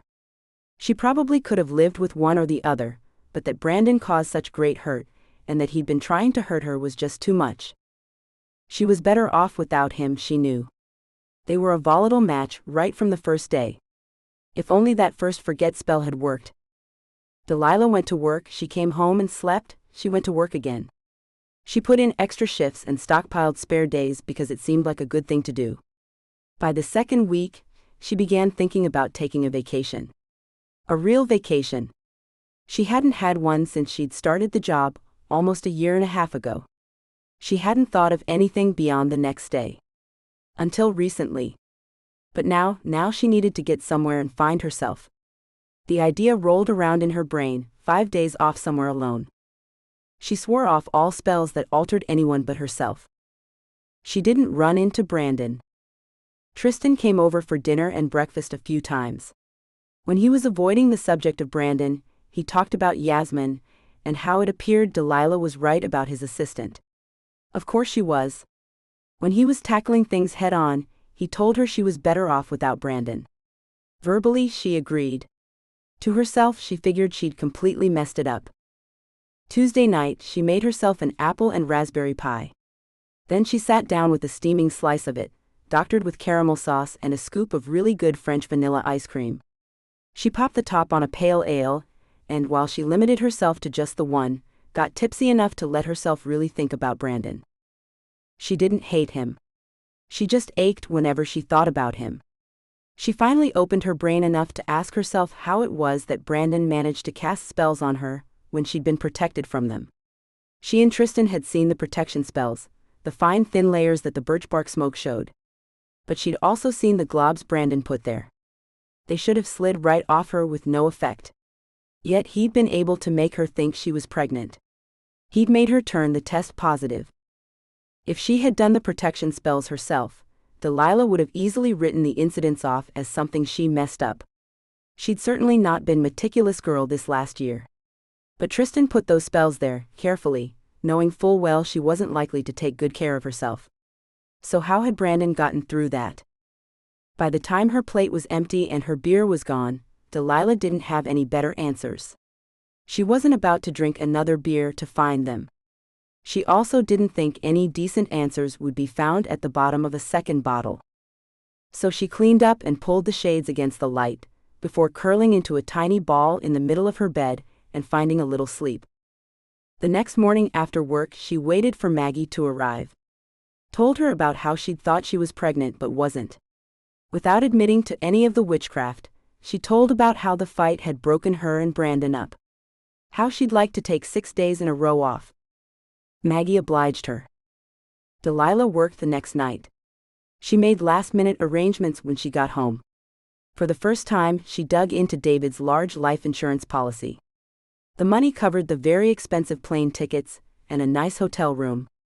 By Thursday evening, she was on the beach in South Carolina, watching the waves come in and trying to find some peace. Chapter 37. Delilah sat upright in bed, disoriented for a few moments. As her eyes adjusted, she realized she was in her hotel room, and the strange sound like a slow heartbeat in the background was the waves crashing on the shore just beyond her patio door. She'd left the heavy drapes open, and the shears allowed the light of a partial moon to filter in. The room was squarish, and nicely decorated with airy colors and beachy prints, but there was nothing in here to compare with what lay beyond the sliding glass door. Though it was the middle of the night, Delilah quickly dressed in jeans and flip-flops. She slid into a long-sleeved t-shirt and quickly pulled her hair back into a ponytail. Her main goal was to get out onto the beach, but she didn't think it would be a good idea to just head out there in the oversized nightshirt she had slept in. In less than 2 minutes, she was hauling back the heavy glass door and slipping out to the sand. The edge of the patio gave way to a beach that rolled right up and into her slip-on shoes. She stepped out of them, leaving them neatly aligned at the border of her territory, and wandered off into the cool sand. There was always a breeze by the ocean, but tonight some mild alteration in the weather pattern kept it fairly warm. With her hands shoved deep in her pockets and her heart hanging out, Delilah made her way down to where the sea lapped at her feet. Stopping at the water's edge, she stared out over the tips of the waves where moonlight bounced at every angle.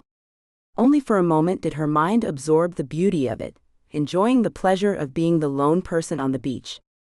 Then her brain turned back to the dream that pulled her from sleep. It had been simple, really. Jules hugged her and said goodbye. She walked away to her little car and drove off. Much the same way she had the day the whole family gathered to see her off for her first day of college. But in this dream it had just been the two girls. Again Jules' eyes had been blue.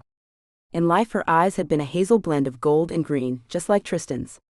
But in all the dreams she'd had Delilah's shade of blue. Only now, as she stood on the beach, did Delilah get some understanding of that. Although whether it was Jules reaching from beyond her death, or merely her own mind showing her what she'd always known, Delilah was unsure. Finally she saw what she had missed when her little sister had been alive. Jules had never truly been comfortable in her own skin. As powerful as she was, it had been hard for her to connect with others. Delilah had seen little of it. She'd been too wrapped up in her own teenage life, but the other kids were always a bit afraid of Juliet. And maybe with good cause. Her younger sister never set fire to anything or put a pox on anyone, but she could have. And with very little effort. Delilah rolled her pants up above her knees and walked just a little further into the ocean, to where the waves washed up to her calves. Memories came flooding back, Jules at the dinner table, upset that she had no friends in LA. Not that she'd had many before they moved. Delilah brushed it off, not understanding. After all, she had no problem making friends, so why would her sister? But as easy as the craft came to Jules, the rest had not. Only now, years later, did Delilah see. She had been jealous of Juliet's power more times than she could count. Even as an adult, she'd harbored those feelings. But they came and went. Mostly she'd been good at seeing what she did have and being content with it. But Jules had been jealous of her for years. There were things her sister said, times she'd commented on trading her power for Delilah's life. Delilah always laughed it off. Apparently, her sister hadn't been able to. She'd wanted to be Delilah. She'd wanted the house and the husband, when in her own life Jules hadn't been able to maintain a serious relationship. Looking back, Delilah couldn't count a single time that Juliet managed to hold on to a real boyfriend. No wonder she'd taken David. He was the focal point of Delilah's perfect life. It was easier to admit, standing there on the beach over a year later, that Delilah rubbed it in a little. She hadn't intended to, but she had Jules involved up to her neck in the wedding planning. She talked incessantly about the house they were building, about how they were going to try for a baby. Would Jules like to help decorate the nursery? Her perfect life had once revolved around David, and she always praised her amazing husband for accepting her as she was. Witchcraft and all. Yes, she had been very good at seeing what she had. And not so good at seeing what the people around her needed. She'd been that way with David too. He must have been easy pickings for her powerful little sister. Still, Delilah didn't miss him the way she ached for Juliet. She must not have loved him as much as she thought she did. Looking back after loving Brandon, she wondered if she'd really loved David at all, or if she had merely loved the life they shared. At least for a while. She stood in the ocean for a little bit longer, her thoughts turning to her lost baby. The second one she couldn't even grieve for, because it never existed. Later, when she was getting cold and she needed to go inside, she raised both her hands to the sky, finally offering up a silent apology to the moon, since she could no longer offer one to her sister. Then, stuffing her hands back down into her pockets, she turned and went back to bed. Chapter 38. Brandon drove home feeling restless.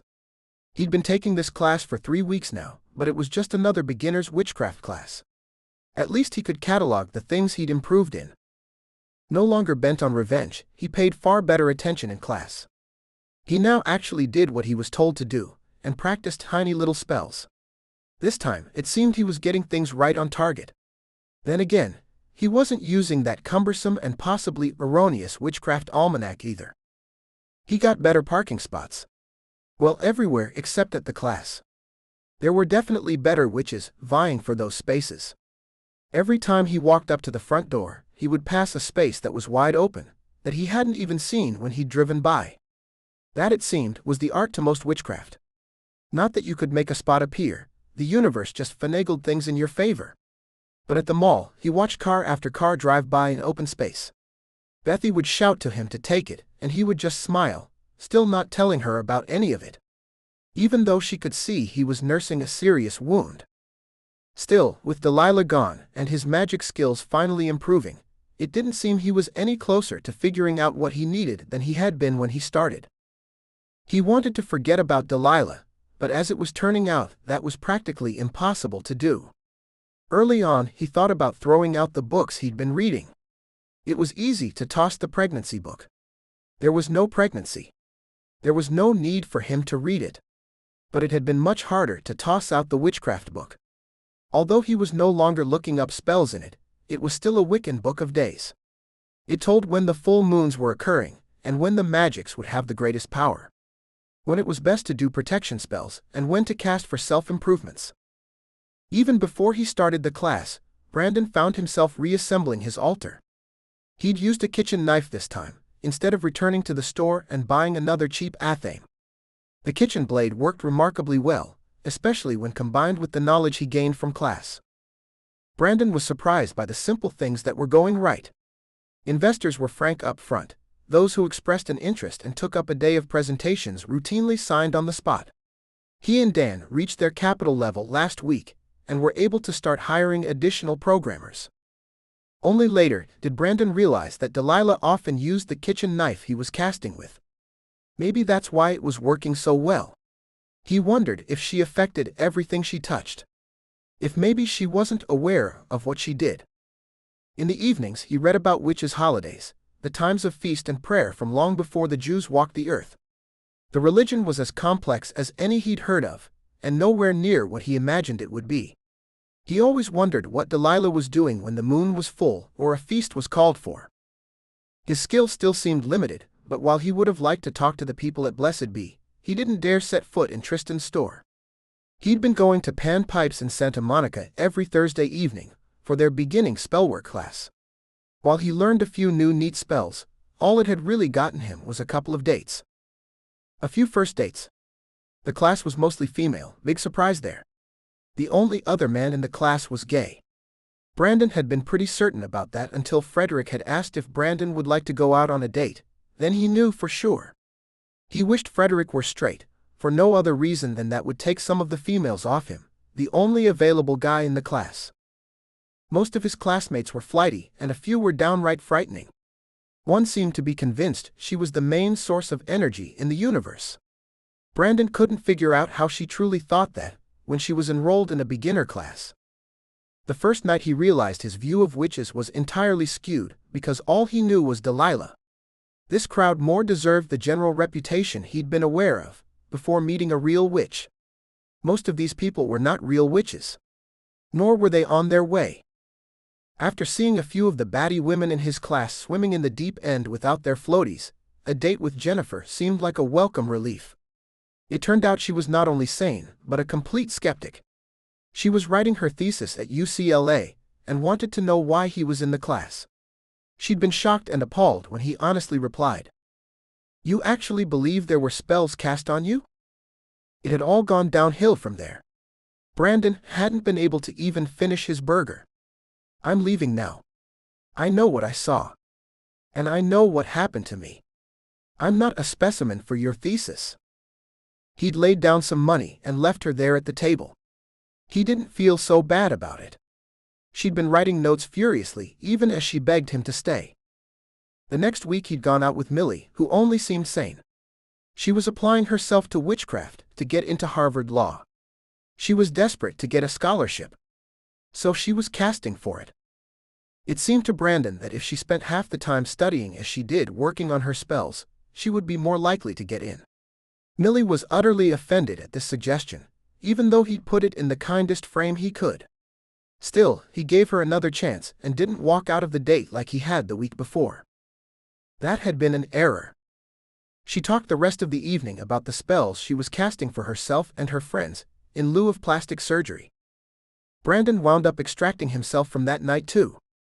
About a block away from the restaurant, he swore off women altogether. The problem was, he missed Delilah. In his brain he'd replayed that last night. He remembered thinking they'd found their common ground, and they'd worked everything out. Then in less than a blink, she'd been accusing him of getting revenge. It was true, he'd done it. And she'd known about it even before she walked in the door. She'd forgiven him easily, then reneged. Logically, he was glad to have her out of his life. Delilah Goodman was trouble through and through. First the spells, then the pregnancy, then the fight. Okay, so ultimately the pregnancy had been his fault. But she'd stolen his memories and put that stupid love spell on him. He still had all that leftover birch bark. Apparently he'd bought himself a lifetime supply. So he checked himself every couple of days. What else was he going to do with a bundle of black birch bark? As promised, the spells slowly faded away. The smoke swirled and dissipated, no longer clinging to him the way it used to.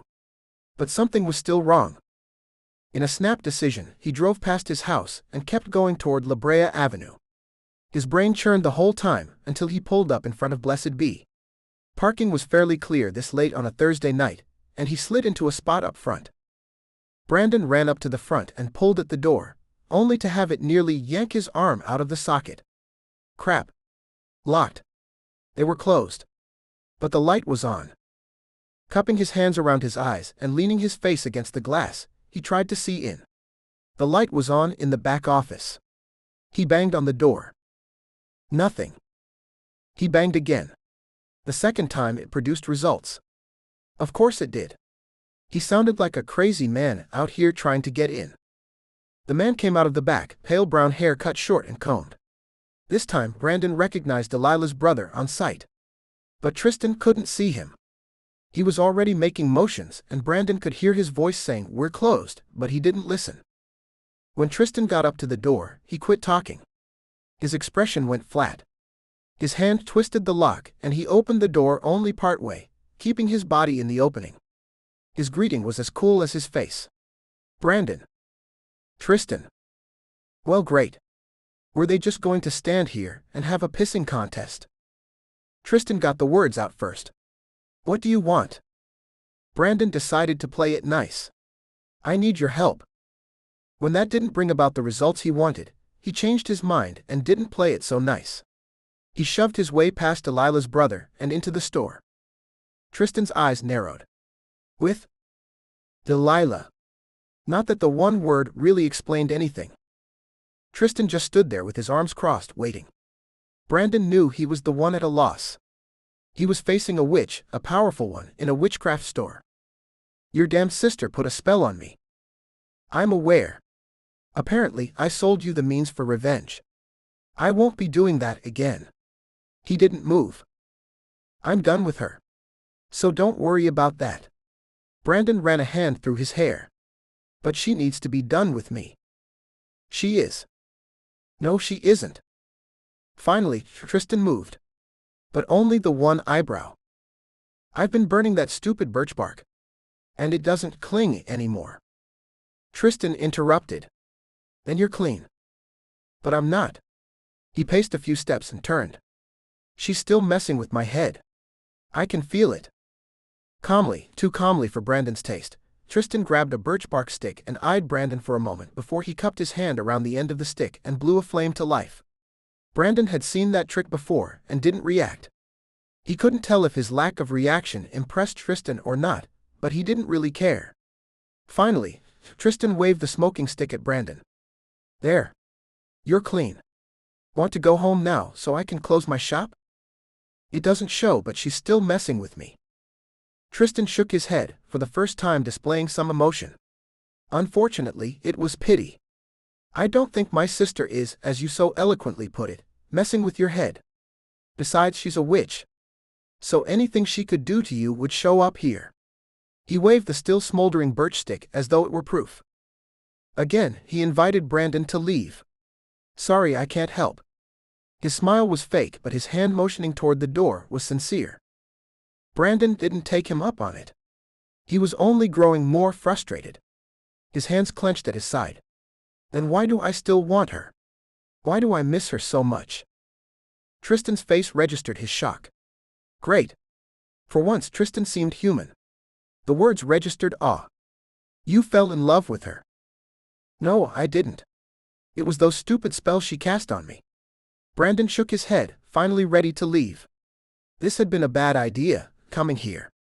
Tristan was no help whatsoever. But Tristan sighed. "Brandon, sit." He motioned them behind the counter and pulled out a swivel chair.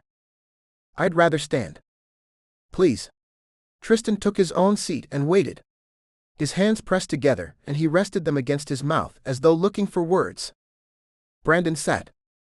Tristan took a deep breath, his face changing from the cold older brother to more of a concerned friend. Delilah was really upset after Juliet and David. Brandon interrupted. "I know. She didn't want a relationship. So once in a long while she would pick someone up in a bar and take him home, then cast a forget on him." Still Brandon waited for something new. "She never put a love spell on you. She only ever tried to keep you away. She didn't think a relationship would work for her, and she didn't want to get hurt. She did nothing to reel you in." But Tristan was wrong. Brandon shook his head. "Sure she did. Why else would I feel this way?" "Because you do feel that way. There are no spells on you. Anything you feel for Lila is your own." Brandon jerked back. "You're serious?" Tristan nodded. "She only ever pushed you away." "Well, she tried." "Was he really in love with her?" Tristan kept talking. "That would explain why the forget spell didn't work. Why you broke it." "Oh crap. Delilah's out of town." "Out of state, actually." Brandon nodded. "Why are you telling me this?" Tristan's head tilted as he took Brandon's measure, for this first time reading him instead of judging. "Because." He didn't finish, instead he changed his tack. "You need to tell her." "Why? What were you going to say?" Brandon was ready to grab the other man and shake some answers out. Had the whole family been this maddening? After a sigh, Tristan answered. "I think she's in love with you too. But it isn't my place to tell you that." Brandon sat back, defeated. "She isn't in love with me." Tristan raised that damnable eyebrow at him again. "I cast a love spell on her." Tristan had the balls to throw back his head and laugh at that. "I think you tried, but I don't think you actually did. Delilah said you used Tansy. So I think her feelings are her own." Yeah. He wouldn't have ever thought he'd see the day where level-headed Brandon Stewart got teased for a spell gone awry. "But I also did a binding on her. With a white ribbon and all that." Tristan shook his head. "I don't think you were successful. But I did see some globs on her when we used the birch smoke." He leaned a little farther forward. "I've been trying to figure out why your spells even stuck to Delilah. I mean, she had protections all over her. But I'm beginning to think it's because I always tried to protect her against harm. And even as mad as you were never really trying to harm her. Still, I think it would be wise for you to take the poppet apart, just to be sure." Brandon nodded, slowly forming an idea. He was going to go to Delilah and talk to her. For the first time his brain considered the possibility of them together. He liked the idea even more now that he was starting to believe he truly owned the feelings. The problem was Delilah might not feel the same way. He might have done that with the stupid binding spell. "When does she get back?" "Monday night." He blinked. He'd expected Tristan to say tomorrow, or some number of hours rather than days. Then Tristan did something totally unexpected. He pulled out his phone and started copying information onto a message slip. He ripped the note from the pad and slid it to Brandon. "She's at Polly's Island in the Carolinas. There's the hotel and her room number and the main phone line." Brandon stared at it like it was a snake about to strike him. Why are you giving me this? Because I'm her big brother. And it's my job to protect her. Even from herself. He didn't know what to say. Getting the blessing of the big brother was a big deal. He knew that experience from the other side. He stuck out his hand. Thank you. Tristan grasped his fingers in a firm handshake. But didn't let go. If you cheat on her, I'll have to kill you. And it will hurt. Brandon laughed. Trust me, that isn't going to happen. Tristan released his hand. Then go. Unbind your puppet and have fun at Polly's Island. Brandon tipped his head. You think I'm just going to go hop on a plane? Aren't you? He laughed. Hell yeah. Delilah sat at the bar, with a martini in front of her. She'd made a promise to herself not to cast against anyone again. No more sex followed by forget spells. But that didn't mean she wouldn't do some of the rest. She was a witch after all. I have a booth back there. Sit with me and I'll buy you a drink. The voice was smooth and Delilah turned, martini stem clutched in her hands. A young man with a short haircut stood before her.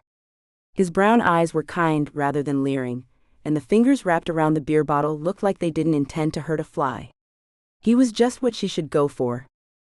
Oh, thank you, but... She caught sight of the olive, twirling on its toothpick. Clockwise. Why would it go clockwise? Why would it say yes for this man? She wasn't anywhere near over Brandon yet. If there was one thing she learned on this trip already, it was that she likely wouldn't ever be. The young man watched her decide, his eyes anxious. Please? He was so polite. And he looked to be younger than her. Delilah stalled. She turned slightly away, and set the martini back on the bar. She stilled the olive. Oh, I don't know. She tapped the glass with her fingernail. That would do it. The clockwise circle had been a fluke. And when it didn't go the same way, she'd have her answer. But the liquid sloshed and the olive twirled, and it did go the same way. Clearly clockwise. That was odd. But who was she to argue with the olive? The olive was just a way to ask a question of the universe, and the universe was always right. All right. She smiled and followed him to a booth with a wide view of the ocean out the window. He said his name was Sam. He said a few more things, but she only nodded a little and didn't listen much.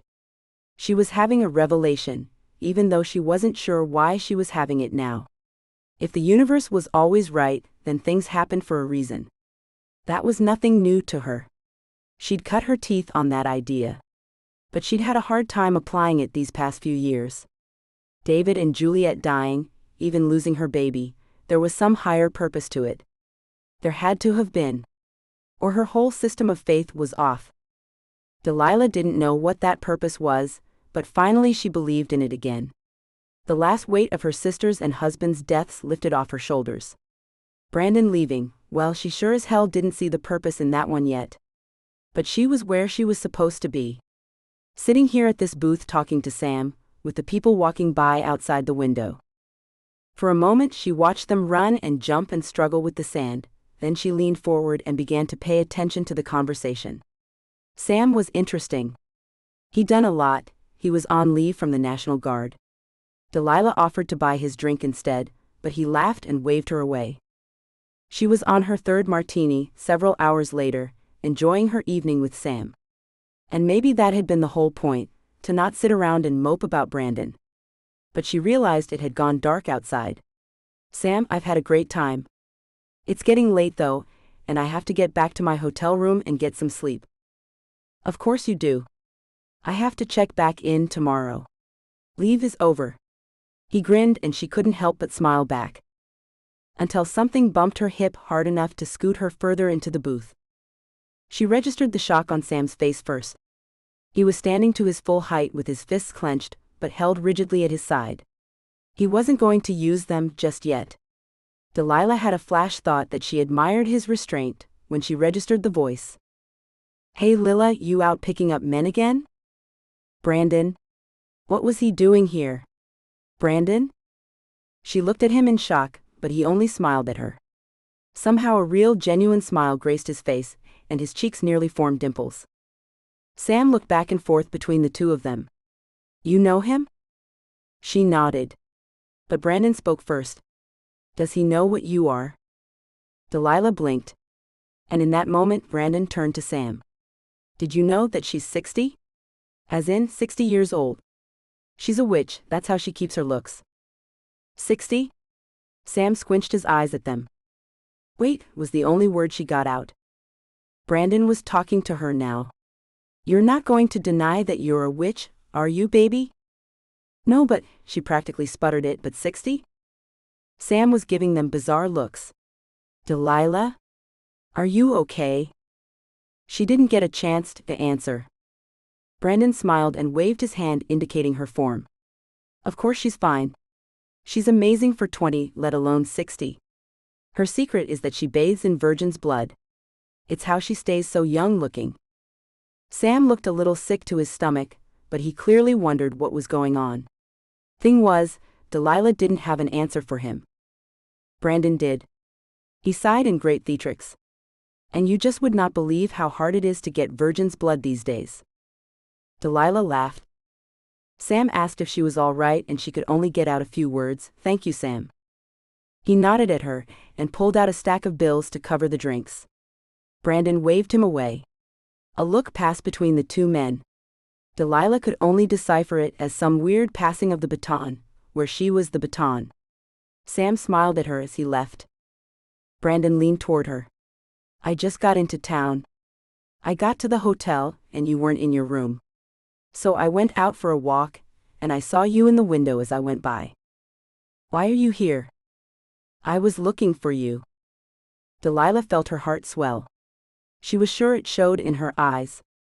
But if it did, Brandon ignored it. So she asked her burning question. How did you find me on the other side of the country? Are you some great witch now? You pulled out a world map and cast a spell to locate me? No. It was very mundane. Tristan gave me the address and your room number. He did. That was as surprising as Brandon showing up here, on the other side of the continent. Look, Lila, I thought you put a spell on me. I was convinced that was why I felt this way. But Tristan said you didn't put any kind of love spell on me. That these feelings were all mine. Was he right? Yes. It fell from between her lips. Her eyes watered. Brandon was here. And he'd been worried that she'd altered his feelings. She leaned in to kiss him. But he pushed her away. She frowned at him, but he kept talking. Lila, I did put a love spell on you. I undid it last night, but there's every possibility that you don't really feel the same way about me. So that was it. When did you do it? She was pretty sure he was too late to have an effect, even if his spell had worked. The same night I got the birch bark sticks. Yes. Too late. Brandon, it didn't work. She reached for him. How do you know for sure? He held her hands away, not letting her touch him. For the same reason I can't cast a spell to make your eyes green. You can't create what already is. I was in love with you before that. The concern in his eyes vanished, replaced instantaneously with desire. This time he let her kiss him. His mouth molded to hers, sparking a heat that was far too great for the little booth they were in. Quickly slapping Cash onto the table, he grabbed her hand, pulling her along behind him, until they were out under the moonlight, the sand of the beach sinking beneath their feet. Halfway back to the hotel he stopped and turned her to face him. Delilah. I love you. She smiled up at him. I love you too. His eyes searched hers for something more, something less. That part was all real? All of it. His expression was serious, his gaze on hers. Do you think you could keep doing it? That you could love me for the rest of your life? I'm certain. The moon was out. Brandon was at Polly's island with her. And he really loved her. He pressed his forehead to hers and kissed her lightly. Marry me? She didn't need an olive to figure out the answer. Even when she hadn't understood, this was where she'd been led. She needed to be in that window tonight, so Brandon would find her. So she could be right here. Because the universe was always right. Yes. Epilogue. Yasmin watched as Delilah smiled. It was a smile she hadn't seen on her friend in a long while, maybe ever. Brandon made Delilah happy. And Yasmin sighed. It was like watching a romance novel. Then she frowned as Tristan came into the room and hugged his sister with one arm but full affection. "Hey Lee. How's it going?" Yasmin knew Tristan had worried about Delilah for a while. But now that Brandon was here, he could let that go, right? It seemed he had. But he turned to her and said only, "Hi Yasmin. Do we have any shipments coming in today?" She nodded and said, "Yes, those pink candles that you hate." Though she smiled, he only sighed and rolled his eyes up to the ceiling. At least Delilah laughed with her. Yasmin's right. Those things make a profit. No one should be casting love spells, he protested to both women at the same time and left the room in a huff. "You'd think he'd appreciate good business sense," Delilah said behind her brothers retreating back. Then she turned and hugged Yasmin. "You stay out of trouble today." Of course, Yasmin hugged her back. But after Delilah left, she started to wonder. Maybe she should get into trouble. She'd stayed out of it all this time, telling herself that Tristan would open his eyes and finally see her once he had the extra weights off his shoulders. Well, the business was up, thanks in part to her, and Delilah was no longer in need of his worry and there were no more reasons. But Tristan still didn't see her. Sure, he said hello and asked what orders had come in or did she want to make the schedule, but he never looked at her the way she wanted. Though she knew he was right, never cast a love spell, she was also tired of waiting on him. Heading into the supply room, she pulled out a box cutter and opened the new shipment of pale pink candles. Only pulling one out, she stripped the plastic and headed into the classroom. They had everything in here, and it wouldn't be missed. Plus, she'd used this candle in the display window, so she had to burn it down a little, didn't she? Gathering her supplies, and with a vision of Tristan in her mind, Yasmin decided it was time to get into a little trouble. Thank you for listening to WISHCRAFT on YouTube. And start the next Touch of Magic story next. Please remember to subscribe to this channel to get all the new releases on audiobooks. Please also like and comment on the videos. I'll be releasing my entire catalog here for you in dual narration audio, but I need subscribers to know that it's worth the effort, that people are listening. Thank you so much for being here and listening. I'll keep writing more. From the author. Delilah's story is one that I felt growing deep in my own soul for a long time before I wrote it. I'd always wondered, what would it be like to have that kind of skill, really? Could you live a full modern life if you were hiding that kind of ability? Because you would have to hide it, wouldn't you? I learned you can't hide it for long. While I was writing this, I felt Brandon's anger and at the same time Delilah's soul-deep heartache. I think we've all been there, some kind of betrayal. I wanted her to find something real out of some very nasty ashes. It was such a compelling story, I had to get it down into words. I hope you enjoyed listening to it as much as I enjoyed writing it. As always, please help keep these free books going.